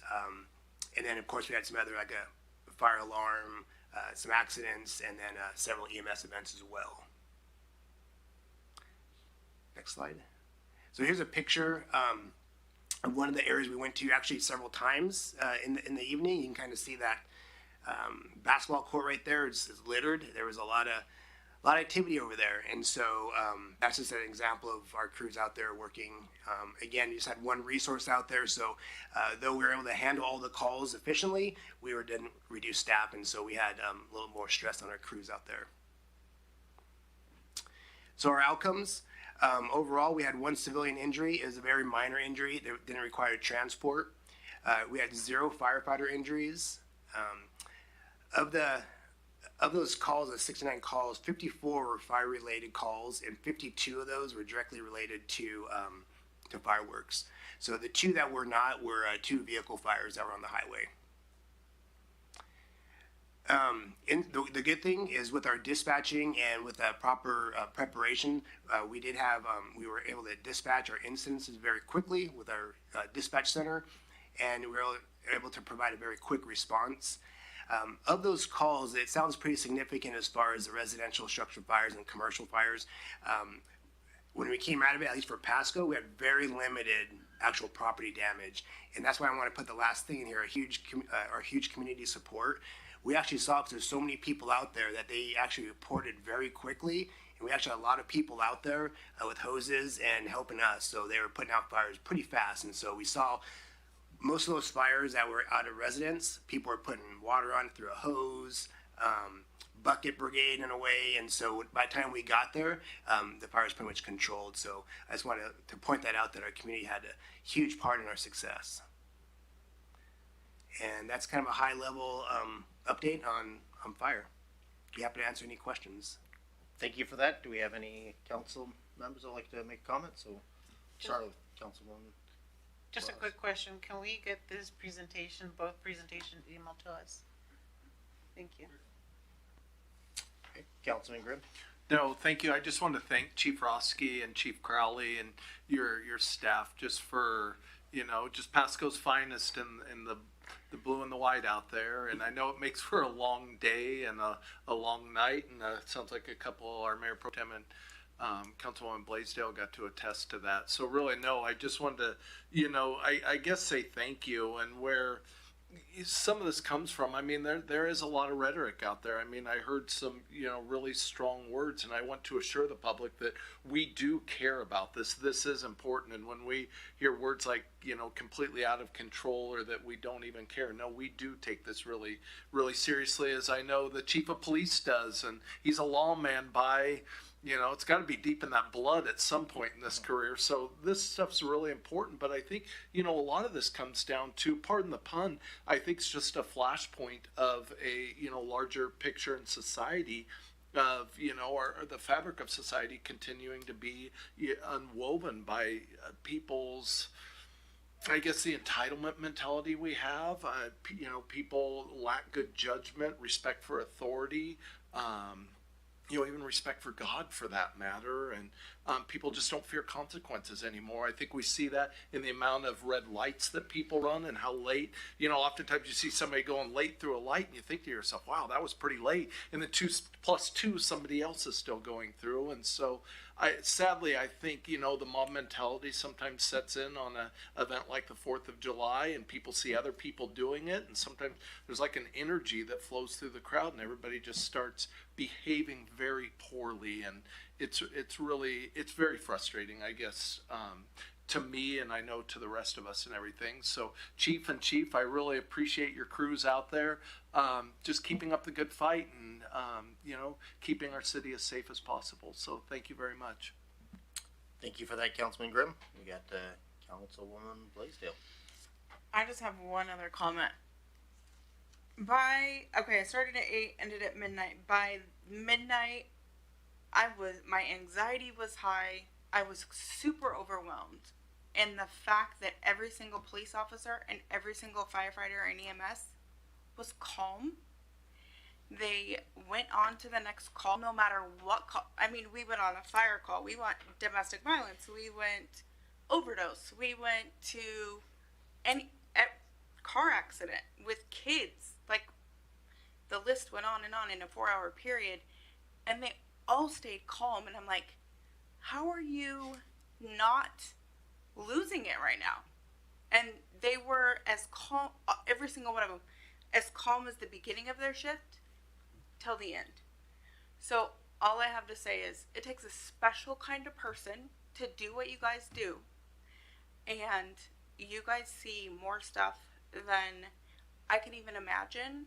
And I've had my fix of 4-hour police calls for probably a good 6 months. But as much as the fireworks are once a year, you guys do this every day. And you guys see this stuff nonstop. So I just want to say one more time, it is appreciated. And I know every single one of your people, our people, are putting their best foot forward no matter what they see. And one thing I really appreciated with Officer Franz is he was more protected of what I saw. Like, he wanted to make sure that he didn't traumatize me in whatever call we were going to. But they dealt with the situation and went to the next, no matter what was thrown in their way. So I just want to make sure that the citizens know that public safety is first, no matter what. So appreciate it. Thank you for that. I do want to echo that. I know one of the bigger things I got out of it was the officer that I was with, he had to go up and there was about 15 guys that surrounded him when he went up and they were done with the fireworks, but they had just finished. And again, all this group of guys surrounded him like, oh, that's bad. I'm in the cop car and he's out there by himself, but he handled it really well. And it just kind of hit me that, our decisions, other people are having to go out and answer for that, to explain it. And so it just kind of weird when you vote on something and then you see another guy in the fray, in there, surrounded by people. Again, it all turned out well, but, I was thinking, well, if something does go down, this is really bad because I'm in the car and I'm not going to be able to give him that much assistance, me against 15 guys. But it went well and he handled it expertly. And so just another thing I will say, that it's weird when we make decisions and then other people in the police force have to go out there and answer to those decisions that we've made. So it a little bit of eye opener. And again, I also want to echo Councilwoman Blaisdell's comments about how professionalism and how everybody was calm. And I do really appreciate the experience and the opportunity to go out there and spend 3 hours with you guys. It was a good experience. Thank you. One final comment. Okay, we have another comment from. Just a final comment. I am very sorry that I had to miss it this time. I had family that I needed to tend to. But I'm very curious to organize a ride-along in the near future, just to see how things have mellowed down since. I know your officers have always done a great job at making sure when there's a ride-along that we're well taken care of. I've been on one before. And have seen a lot of what they go through. One thing that we as council members need to consider is that our officers, both fire and police, are always out there exposing their lives for what they do. We need to make sure that the services, we need to somehow fix the budget to where they have the services for mental health and to be able to take care of themselves and their families. So I just want to highlight that now that we've all seen what the officers go through. So just keep that in mind in the future.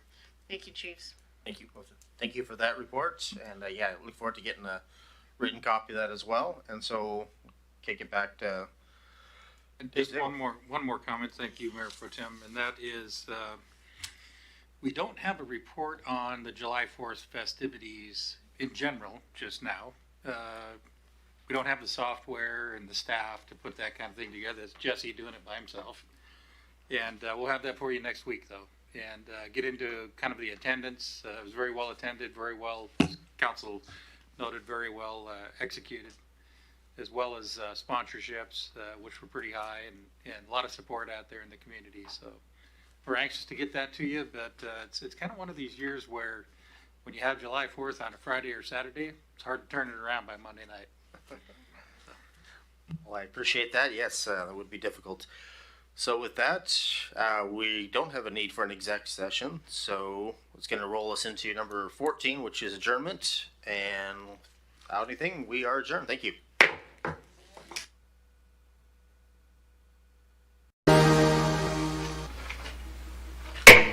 Good evening and welcome to the City of Pasco Council Workshop Meeting this Monday, July 14th, 2025. City thanks you for being a part of your city government. At workshop meetings, the City Council discusses issue but no formal actions taken. Agenda packets for those here present physically are available on the table underneath the fancy sign that says agendas. For those following along in via website or other electronic means, it's www.pasco-wa.gov/agenda. Is it just me or does the mic sound off? I mean, it sounds a little, anyway, whatever. We're good. As long as I can be heard, I guess that's all that matters. This meeting is being televised live on PSC-TV channel 191 in Richland and in Pasco via Spectrum Cable. And is streamed on the city's Facebook page, website, YouTube channel, and Microsoft Teams webinar. This and previous City Council meeting video is available on the city's website. Lastly, the public may submit their comments or ask questions to the council by contacting the city manager, city clerk, or by using the Ask Pasco app. With that, Ms. Clerk. Thank you. Councilmember Barajas. Present. Councilmember Blaisdell. Here. Councilmember Grimm. He is excused. Thank you. Councilmember Harpster. Present. Councilmember Perales. Here. Mayor Pro Tem Milne. Present. And Mayor Serrano. I am present. Thank you. Thank you. With that, if you all please stand with me for the Pledge of Allegiance. I pledge allegiance to the flag of the United States of America and to the republic for which it stands, one nation, under God, indivisible, with liberty and justice for all. Thank you. With that, we'll move on to item number 4, which is our verbal reports from council members. Mr. Harpster is on and off, so you're on again. Yeah, after our long day today, I attended the Pasco Chamber of Commerce member appreciation barbecue, which luckily was indoors at the Hapo Center. Well attended, myself, folks from Port Pasco, FPUD, Big Bend, and Coville tribes, and just a lot of great representation, and not a lot of business coverage, just a fun event, get together, a good chance to hang out with folks. That's all. Thank you, Mr. Harpster. With that, I see no one else. Oh, Ms. Bras. I wasn't going to share, but I'll share real quick. On an unofficial capacity, I was asked to be a speaker for the incoming graduation, not even graduating yet, for the incoming class at WSU Pullman for the year, their bilingual class. So, was able to do that. And I will share a bragging mom moment. Again, just non-official. But a bragging mom moment. Over the weekend, I was very proud to have switched the badge on my son, who is in the Army National Guard. So he was promoted to sergeant. If he's watching this, he's going to be upset. But I'm bragging. I'm very proud of my son. Thank you. Well, you certainly should be proud. You've done a heck of a job with those boys, and thank you for their service, and thank you for your proxy service here. Just other than that, thank you for those who came out last night. We had our 3 finalists for the city council, city manager position. I think this was well attended. I didn't count heads. I'm guessing about 50 people, give or take, maybe even more. You know, for a Sunday night, that's pretty phenomenal. And then we had the opportunity to get to know the three gentlemen, and we're very blessed to have had some solid applicants. So we're looking forward to moving along in that process and then keeping you all informed as we get there.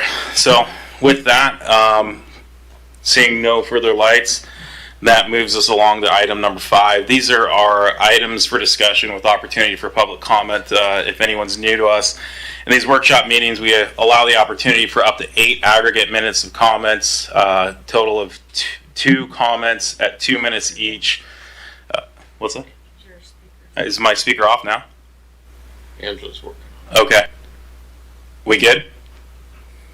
Am I still off? Okay. All right. I guess. Okay. Sorry. Okay. Yeah, there was an echo. That's why I asked earlier. Okay. So anyway, rules of engagement here: 8 minutes of total public comment, 2 pros, 2 cons, up to 2 minutes each, and it'll be limited by myself and the clock over there. So the first item, we have just 4 items tonight. Item A is resolution Lonnie and Louis Montes lease agreement, portion of parcel number 112-330-255. That's going to come from us to us from Director Rice. Good evening, Mayor and Council. Yes, this is a lease renewal agreement for a previously leased property that was leased previously in 2015 and had 2-year renewal periods, both of which expired, and the current leasee wishes to continue that lease, so we worked on updating the agreement to be a 3+2 agreement. Worked with our real estate representative to do an evaluation of the current market rate and ensure that we're meeting that, and included a 3% annual increase to ensure that we keep up with market rates. We should be right here somewhere. So here's, as pictured, here's the lease portion, which is located directly behind their building and between the animal shelter for reference. Outline of what the payment will be for the first 3 years, and then the extension, the 4th and 5th years extension, and also all lease rates, or all lease properties have to include Washington State lease excise tax, which is also included as part of the total lease agreement. So just this evening, asking council to approve the resolution to renew the lease agreement and continue as it has been for the previous 9 years. Any questions? Thank you. Do we have any questions? All right, thank you. All right, then I guess we anticipate seeing that in a future meeting. With that, we'll move along to item B, which is a resolution. It's an award bid number 23506 for the 8th Street and 6th Avenue pedestrian crossing improvements project to Ellison Earthworks LLC. This is going to come to us from Director Sarah. Good evening, Mayor and Council members. As you have mentioned, this is a bid award. This project is a highway safety improvement project, so it's funded federally. We received funds for the project. Design was completed for the improvement of the crossing at 8th Street and 6th Avenue. There will be bulb outs built to shorten the distance for pedestrians crossing, as well as installation of lighting and rapid flashing beacons that will be activated by pedestrians when they want to cross. This intersection had a history of crashes, including a fatality, which is why funding was awarded for this project. The project was advertised for bids, and the lowest responsible bidder was Edison Earthworks with a bid of $351,270.09. Our engineer's estimate was $380,000 and is listed with the accurate dollar amount in the screen. There were no irregularities found in the lowest bidder. We received 2 bids in total, but the lowest bidder had no irregularities, so we're recommending award. I'm happy to answer any questions you may have on this. Do you have any questions or comments? Seeing none, it's always appreciated when A, we have a grant funded project, and B, it comes in right, under the dollar threshold. So thank you for keeping up your work there, and we look forward to seeing this. I do need to circle back. Do we have any public comments on item A? Going once, going twice, going 3 times. Okay. Now I'll circle back to item B. Do we have any public comments on item B? Going once, going twice, 3 times. All right, with that, then I can move properly on to item C, which is our countywide planning policies. It looks like Director Miller, and I believe you're going to be joined here from the county, or maybe you're going to roll solo. We'll see.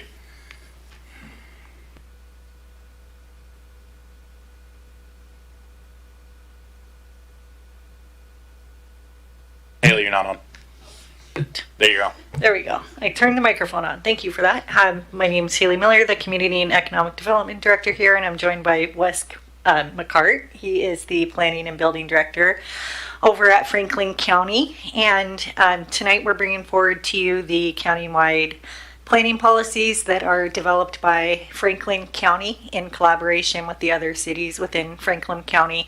And this is one of the initial steps that we go through each time before the comprehensive plan process. And these policies have not been updated, I believe, since the last periodic cycle, which was in 2019. And then these were originally adopted in 1993. So they've been looked at. This is the second time now since the adoption.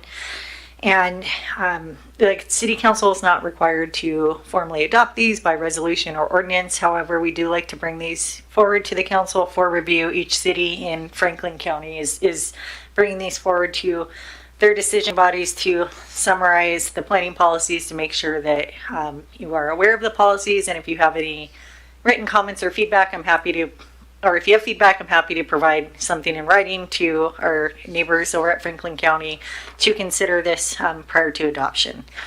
The countywide planning policies sets the stage for the comprehensive plan update, as I've mentioned, and here are some regulations related to the countywide policies, and these are intended to guide growth in different policies. So most of these are fairly straightforward.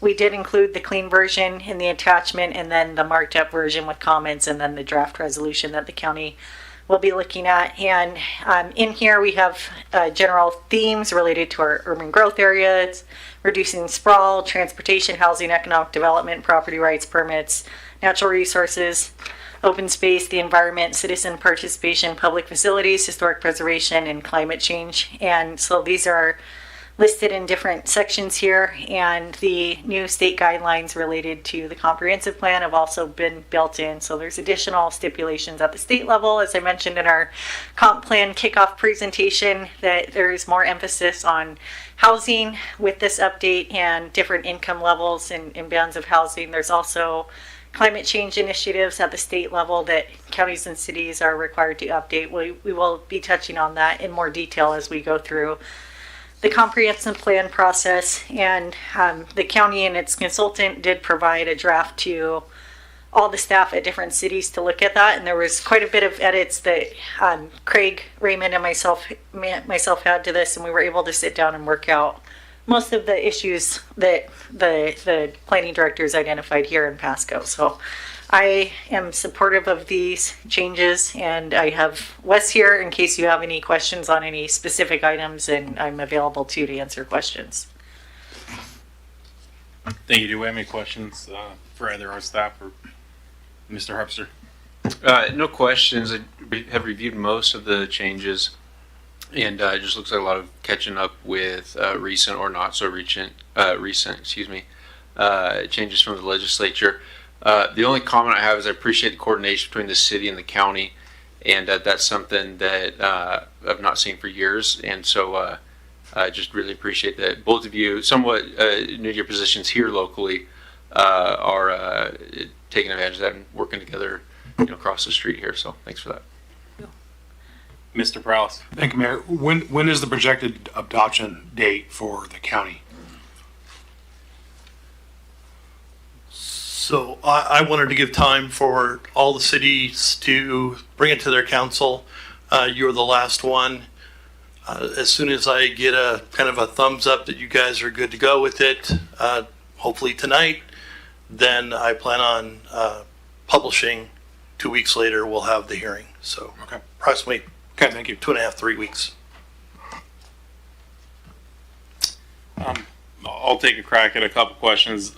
Just one, like looking at number 42, talking about jointly developing and implementing land division building standards, coordinating permit procedures for review and permitting.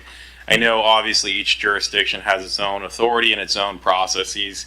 What do we see then maybe more of a shared vision or shared activity through the adoption of this as we see some of these? And maybe I'm speaking out of turn as someone who doesn't develop land for a living, but it just seems that, kind of the county does its thing and the city does its thing. How do we see this maybe causing a future marriage or whatever it may be? First, and I can follow up if you So I think the idea is that, and Haley, you can back me up. When we got here, because I'm fairly new, I came in February also. We heard a lot of angst over, the city's doing their thing, the county's doing their thing. You spoke to that, Mr. Harpster. The idea here is, can we come up with a better way of working together? Sometimes you guys annex property in. You're looking at, well, I don't really want this because it doesn't have sidewalks, it doesn't have this, it doesn't have that amenity. If it's in the growth management, or in the UGA, we want to make sure that we try and align what our codes, our development codes are as they're going forward. So, Mayor, that's the impetus of this particular one, is to make it so we can work together to come up with regulations that we're not dumping everything in the county, or we're not dumping everything into this city. The other thing I'll add is as a former county commissioner, I've seen cities and counties that adopt these plans and just kind of put them on a shelf and let them not really work. So part of the hope here is, after these are adopted, that we can work together on issues that we have mutual interest in and come up with ILAs to actually adopt things that work for both of us, so we can move our entire community forward.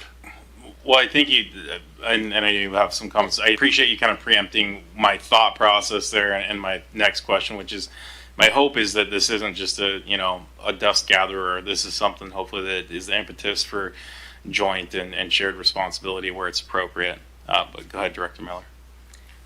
Thank you, and I'll echo what was stated. We're both new to our positions, and I think we, definitely have different marching orders at times and different goals. Being county and city, it's just the city's developing in an urban setting, the county is not, and looking to preserve certain types of land. So there's naturally going to be a lot of coordination needed. So we have initiated bi-monthly meetings, and we might do more frequency. We're not sure, but we would like to collaborate at the planning director level and just open up communication so that we're not surprising the county with some things in annexation applications that maybe they weren't aware of, and just try at least to provide better communication. If we do end up disagreeing or directed to disagree on things, then so be it. But I think just more routine meetings between the two of us and then implementing these policies will be extremely helpful, at least on the planning side of things, and then we can keep each other apprised. So that is definitely our goal. We both noted that is maybe a need that could be improved, and we'll see where it goes.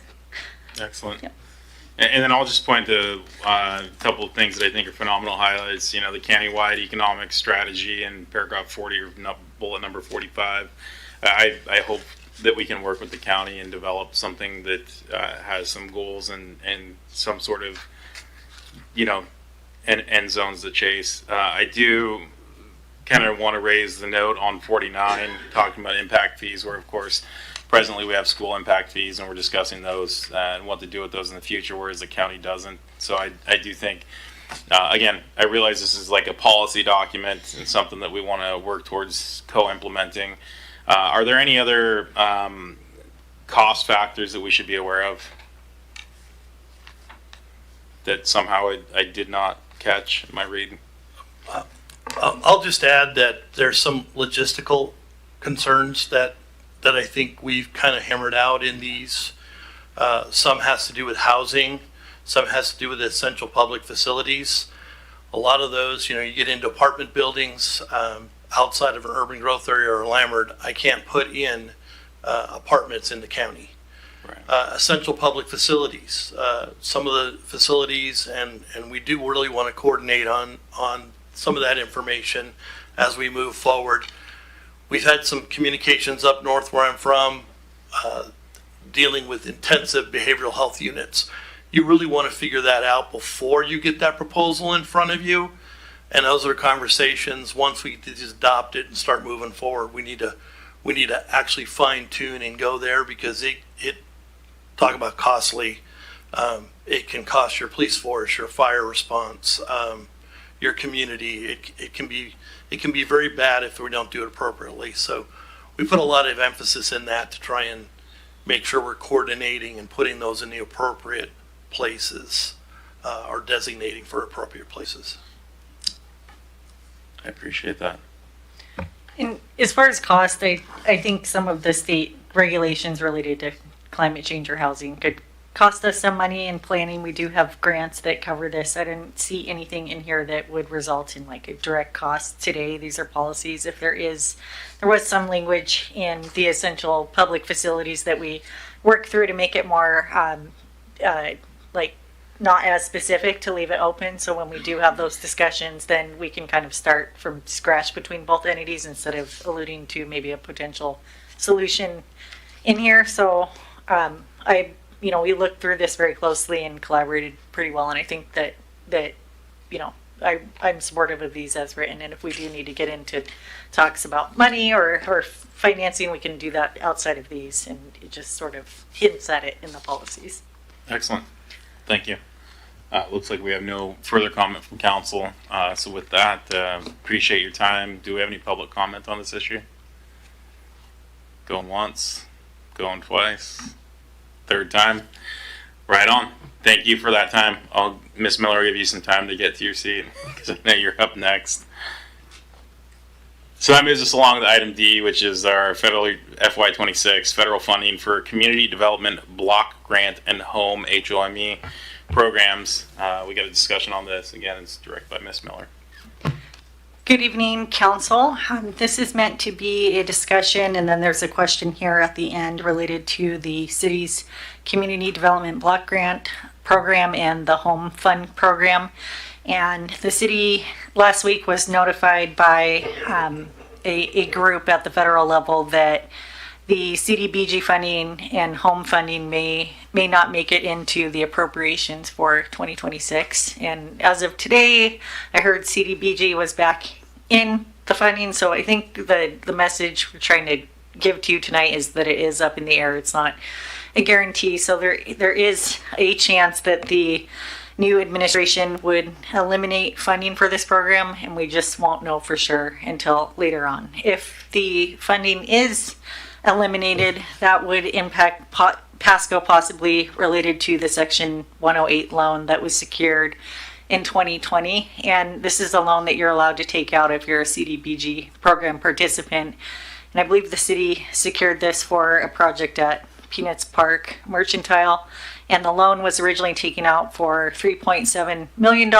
And we have paid since then each year out of the CDBG funds $245,000 a year. So the loan is down to $2.8 million. And we're not sure if the loan would be forgiven if the funds disappear or what all the details entail at this point. But it was meant to just give you a heads up that this could be coming. And our main question tonight for the group is, would the city council be supportive of the city providing a letter of support to keep these programs in place to be sent to, I believe, Congress to consider while working on their budget? Happy to answer any questions or take in your feedback if you have any. Thank you. Mr. Prowse. Thank you, Mayor. Yeah, I would be in support of this letter. Just a few questions. Would this, the project, this was for the Peanuts Park itself, right? Okay. Would this be, would we be able to get perhaps some state money to pay for this if this money were to go away? Like a one-time money like we do for the MLK Center and all that stuff? You look like you're reaching for your microphone, so I'll let Yeah, I will, I guess, take that answer. Good evening, Mayor, Council. Yeah, unlikely. States got their own budget issues, as Council's aware. They have a multi-billion-dollar deficit they're trying to plug right now. It might require a special session, so I don't. Plus, they're looking at having to backfill some other essential services that could be impacted by reforms in Medicare and Medicaid. Okay. I guess my follow-up question would be, then if, hopefully it is forgiven, but if it's not, then we're pulling this from the general fund? Yeah, that would probably be an option, although I don't know that that's the only option. There might be some other things we could look at. You have your 194 fund, economic development potential to be able to tap into. So it definitely would impact the city, though, and other plans. Yeah, I want to get into minutia, but so do we make monthly payments on this loan, or just once a year? I think they're once a year, and they're out of our the CBDG allocation. Okay. Thank you. Thank you, Mr. Prowse. Mr. Harpster.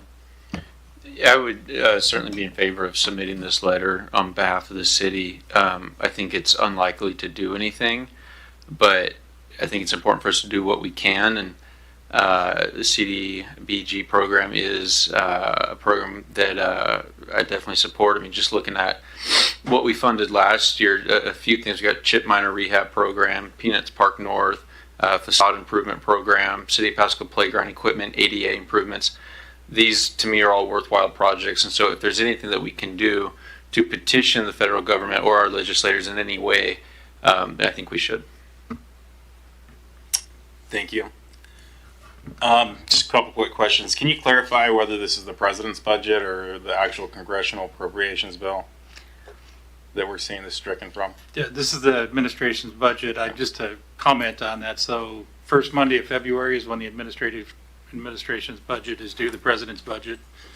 That rarely, if ever, happens by that date in February. So that just came out, and the administration's proposal was to eliminate funding for CBDG in the home program. It's due to be completed October 1st, the budget approved and adopted. Again, rarely ever happens, as council is well aware. We've been kind of living on continuing resolutions for many years, different administrations. You know, it's not a Republican or Democrat thing, it just happens. Republicans and Democrats are behind it, though, I'll say, because they're the legislators. But I think a lot of negotiations happen between the time it's submitted and the time it's finally adopted, including what may or may not be in continuing resolutions. So, while the president may have this, they're taking this position, his administration may have taken this position, don't know that Congress is there. And, you know, probably pretty doubtful that they're there given the benefit of these programs, but it's you know, it's a nuanced dance, the whole budget process, and I think we've all kind of seen, and this is no criticism of the administration at all, we've all kind of seen that, you know, this is a negotiation. You know, we're negotiating probably a lot more than taking things at status quo and taking them for granted than what we've seen from other administrations, and this is probably somewhat of a symptom of that. You know, is this the bottom line of the president? To be determined.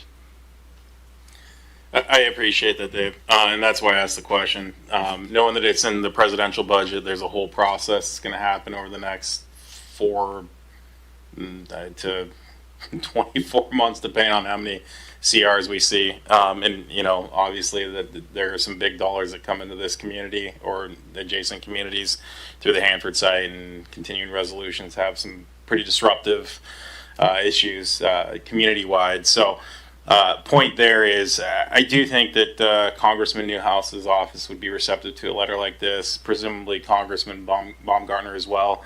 And I think we could also, you know, petition our 2 senators. I know that certainly Cantwell staff is very present. Rich, you know, I get frequent pings from him, and Senator Murray's staff is also present as well. But I do think there's an opportunity for us to request that these funds remain in the budget, and I think this letter would be appropriate. Anything else from anyone else? Okay. Look forward to seeing that letter soon.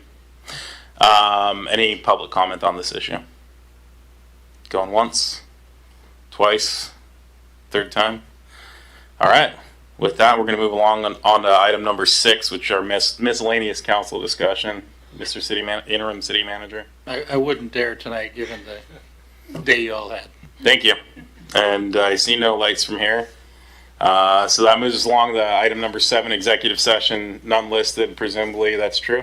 No need. Excellent. That moves us along to a 7:28 p.m. adjournment. Thank you for all for being with us.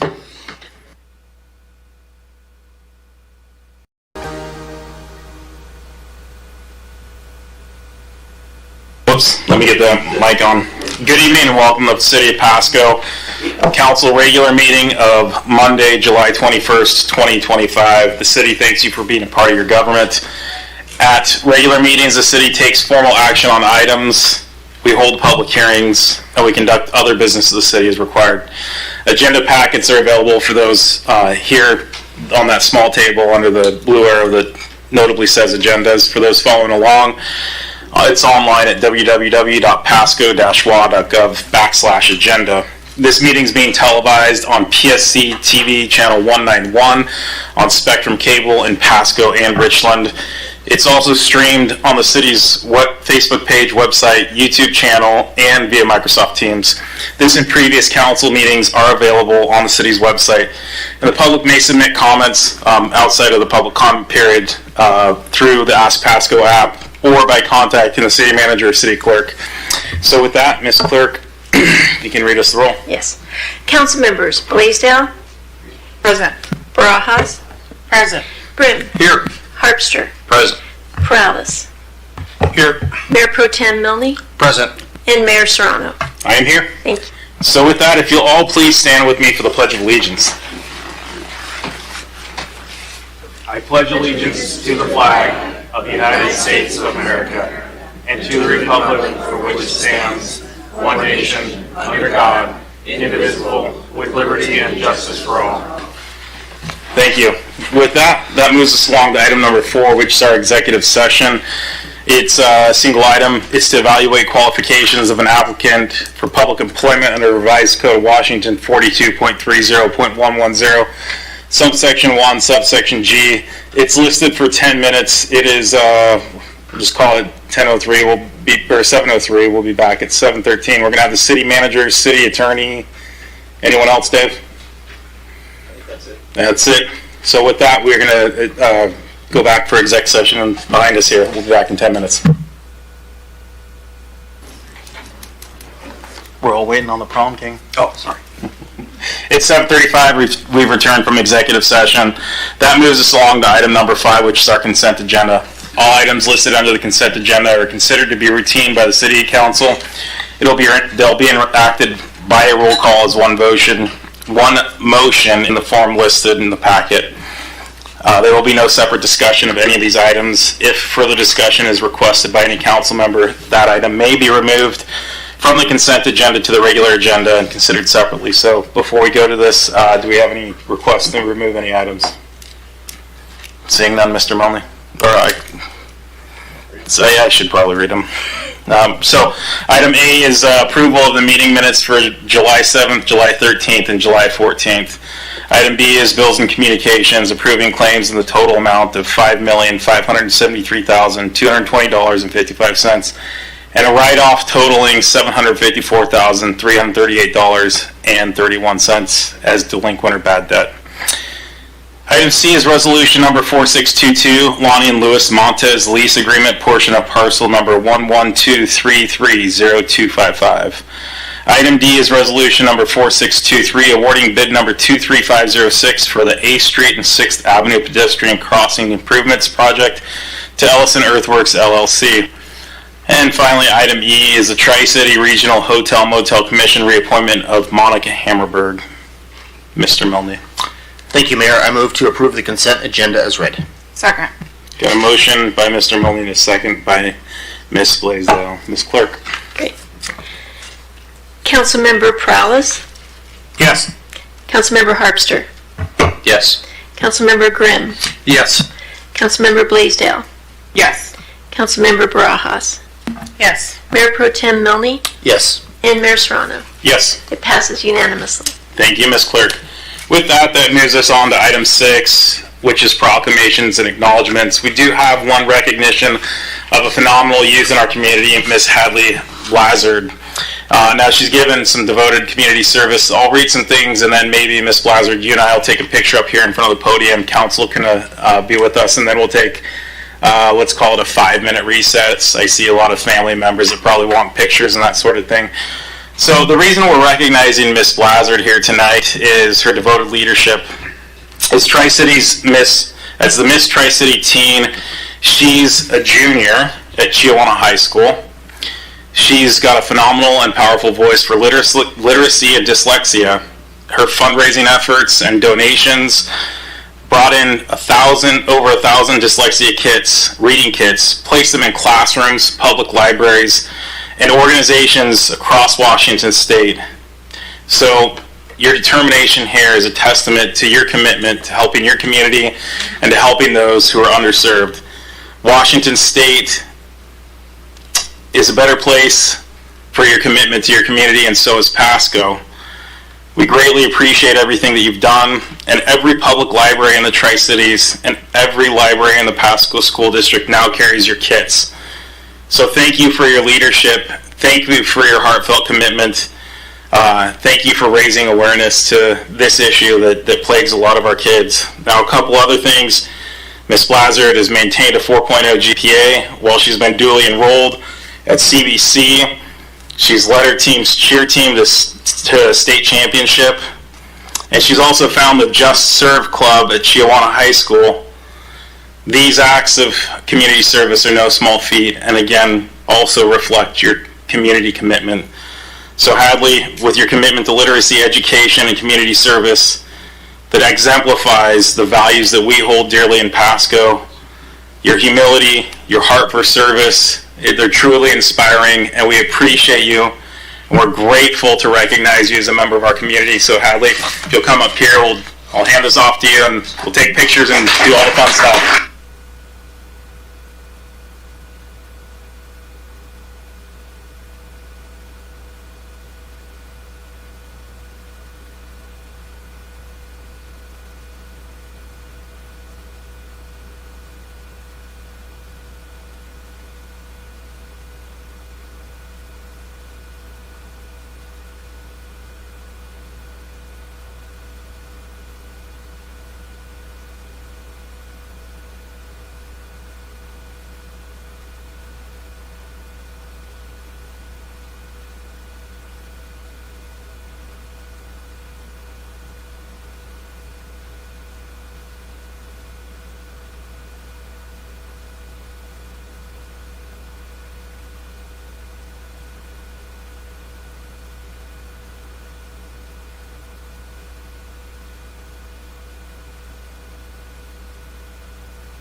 All right.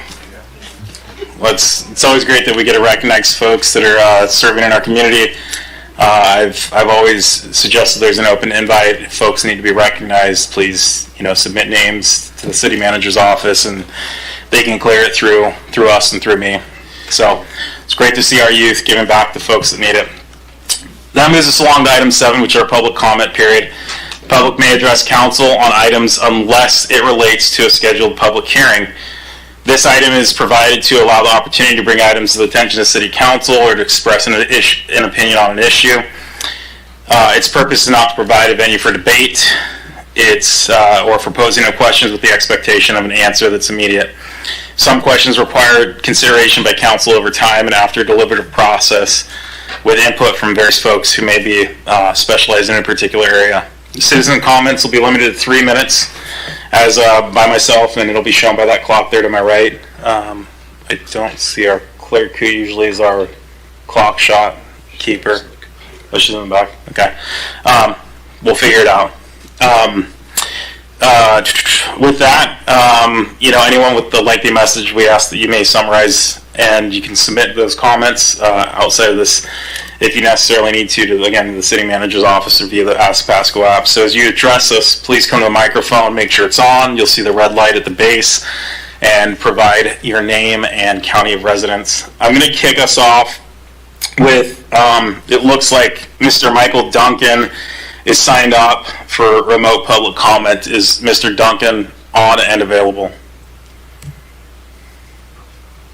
We got some quarterback in that part of the meeting. Staff? For remote public comment?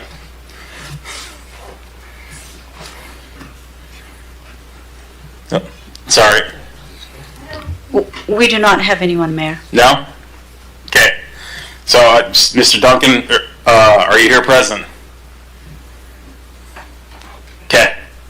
I guess we'll circle back if we see him on here in the next few minutes. I did see that Miss Lori Thompson had initially signed up for remote, but is listed as in person. Lori, if you're here, why don't you go ahead and take the first crack at the mic? Well, I've not been here or done this before, and I'm afraid I'm going to seem grouchy. It's all right. There's a little speaker. Looks like I'm out. There you go. You're on. Okay, my name's Lori Thompson. I live in the West Pasco neighborhood between 68 Burden, Sandifer area, and I've been in that house for about 9 years now, and I live in the county of Franklin. I was in attendance remotely at the last regular council meeting on July 7th and commented regarding what I see as a dangerous, uncivil, unhealthy, and illegal free-for-all that happens within the city of Pasco every summer, starting in late June and into mid-July, with fireworks being allowed on our city streets and backyards all across town. While there wasn't really much of a discussion in response, there was a couple of troubling remarks made, one by a Pasco Police Department representative, I believe, explained that citing and confiscating the illegal fireworks takes too much paperwork and time. The other troubling comment was made by a council member, I believe, was that there are a few bad players out there. And it is no secret to the community and this council that this fireworks situation we are now dealing with is out of control. And there are many more than just a few bad players out there. It affects our quality of life in our own homes, rattling the windows and doors where we are doping our pets, fearing our house or roof catches on fire, where the fire department and law enforcement is overwhelmed by the fireworks and other uncivil activities, and many veterans of war suffering post-traumatic stress, anxiety, in listening to what sounds like a war of bombs and missiles next to the house for hours and days and weeks. When is the paperwork not too time-consuming? When the self-styled pyrotechnician blows his head off in the street in front of the neighborhood kids? I don't know. To reiterate the obvious, what goes on with the fireworks here is dangerous and unnecessary fire risk in the heat of our dry climate. It's unhealthy to breathe, made from many elements known as toxic to the environment and all living things, tossed to the street where the refuse and residue washes into our sewer treatment systems, and the discomfort of the noise many of us recoil from. I'm here tonight for myself and many other good neighbors asking for your help in protecting our freedoms to enjoy our property and celebrate in a more peaceful and safe manner. I reviewed the ordinances today regarding fireworks for the city of Pasco, and it seems that there are plenty to back up law enforcement citing and seizing the illegal items. I did not see the part about how they have to actually see the offenses with their own eyes. So I'm hoping that later someone could lead me to that part of the ordinances to where it says. I'm going to go ahead and ask you to wrap it up. Okay. Yeah, unfortunately our clock's not on, but we have been keeping time. Oh, either way, it sounds like there needs to be some changes made and maybe rearranging for more law enforcement. I appreciate your time. Thank you. Do we have any additional public comment? Go ahead, sir.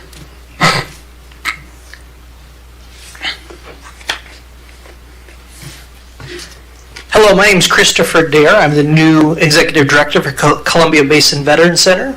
And I'm just coming to say hello. And we actually serve the whole region, but our office is right here in Pasco. And so I was excited to come and meet you. I did leave my card with you. You have it. One of my goals is to meet with each of you guys, if possible, just kind of hear your heart for veterans.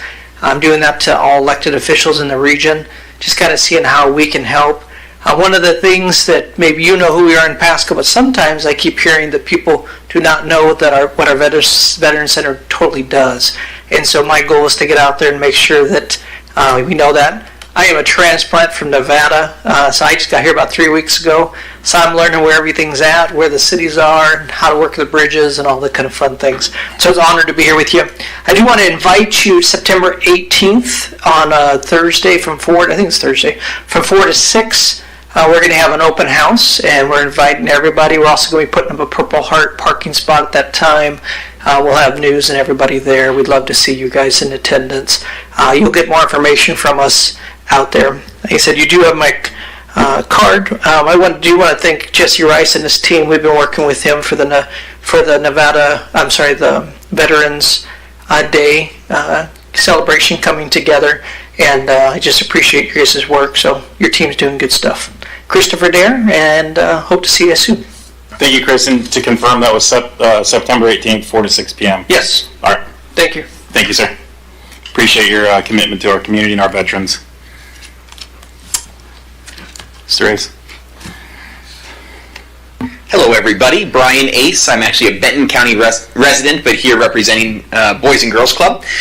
We have an agenda item later tonight, and I'm glad to answer questions on that when it gets to that. But as long as I was here, I just wanted to announce something and thank you all for your support of youth in our community. We did just get notice on Saturday evening. Our Keystone Club, which is our leadership club for the Pasco Clubhouse, was attending the Keystone Conference in Chicago, and it was announced on Saturday evening that they were recognized as the Keystone Club of the Year for Boys and Girls Clubs of America. So the programming taking place at your clubhouse on 18th Avenue is not only being seen locally, but recognized regionally and nationally as well. And we're proud of the work that's taking place there, and thank you for being a part of it. Appreciate it. Brian, you having any open house to recognize that or any event? We will be talking about that tomorrow morning when staff get back in town, and we will absolutely be doing something, and it would be great to have many of you present. In fact, as part of that, we will be launching the National Keystone Year through a live feed. They're going to fly in a team to do that with us on September 5th. Unfortunately, because of construction, we'll have to do that at a different facility, but it will still be a Pasco-hosted event from that Keystone Club. So we'll definitely have invites out for that. Okay, thank you. Please do. Appreciate it. Thank you. Do we have any additional public comment? Go ahead, sir.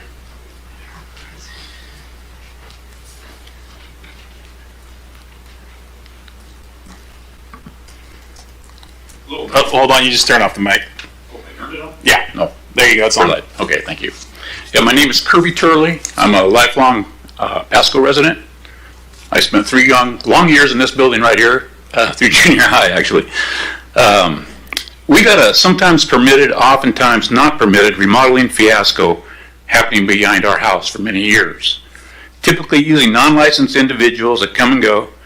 And according to our neighbor, his current employee came from a work release program and doesn't appear to have journeyman carpenter skills.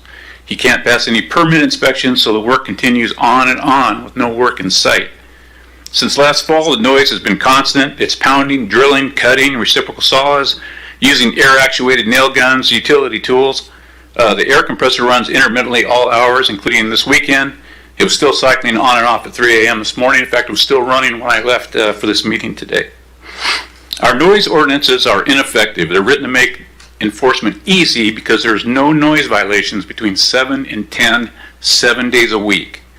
That's because you can make as much noise as you want with no regard towards neighbors, 15 hours a day, as I said, 7 days a week. We can't sit on our patio and enjoy our backyard for most afternoons or evenings. We can't even sit in our house because the noise is so loud. It interrupts our daily routine. Yesterday, for the 20th, as an example, at 4 o'clock the noise started and lasted until 7:30 on a Sunday afternoon. And by the reactions I'm getting from conversations with Pasco residents and through social media, we aren't the only family going through this. I believe that my family's situation reflects what many other Pasco citizens are going through, but because it's so hard to get any help, people give up. Whether the noise is from a structure remodel, fireworks, music, or a barking dog, there needs to be a way to protect the considerate neighbor from those who could care less about disturbing others. It's my understanding other communities have figured out ways to solve this problem, excuse me, and I know through conversations with Mr. Perales that he has gathered some information from some other city governments on how they've implemented the ordinance changes for the same reasons. I've used the Ask Pasco app several times, and the response for everything, excluding noise, has been great. For noise, not so much. The response was the nature of this complaint is noise, and these complaints are to be reported to the Pasco Police Department as they are happening. I would encourage you to try talking to the neighbor before calling the police. Case closed. Can the city consider having our code enforcement department work with the police using interdepartmental cooperation with ongoing nuisance noise enforcement upon updating our noise ordinances? 7 to 10, 7 days a week is not sufficient to allow Pasco citizens to enjoy outdoor spaces with family and friends. In our case, the noise, as I said, the noise permeates inside our house, even with all the windows closed.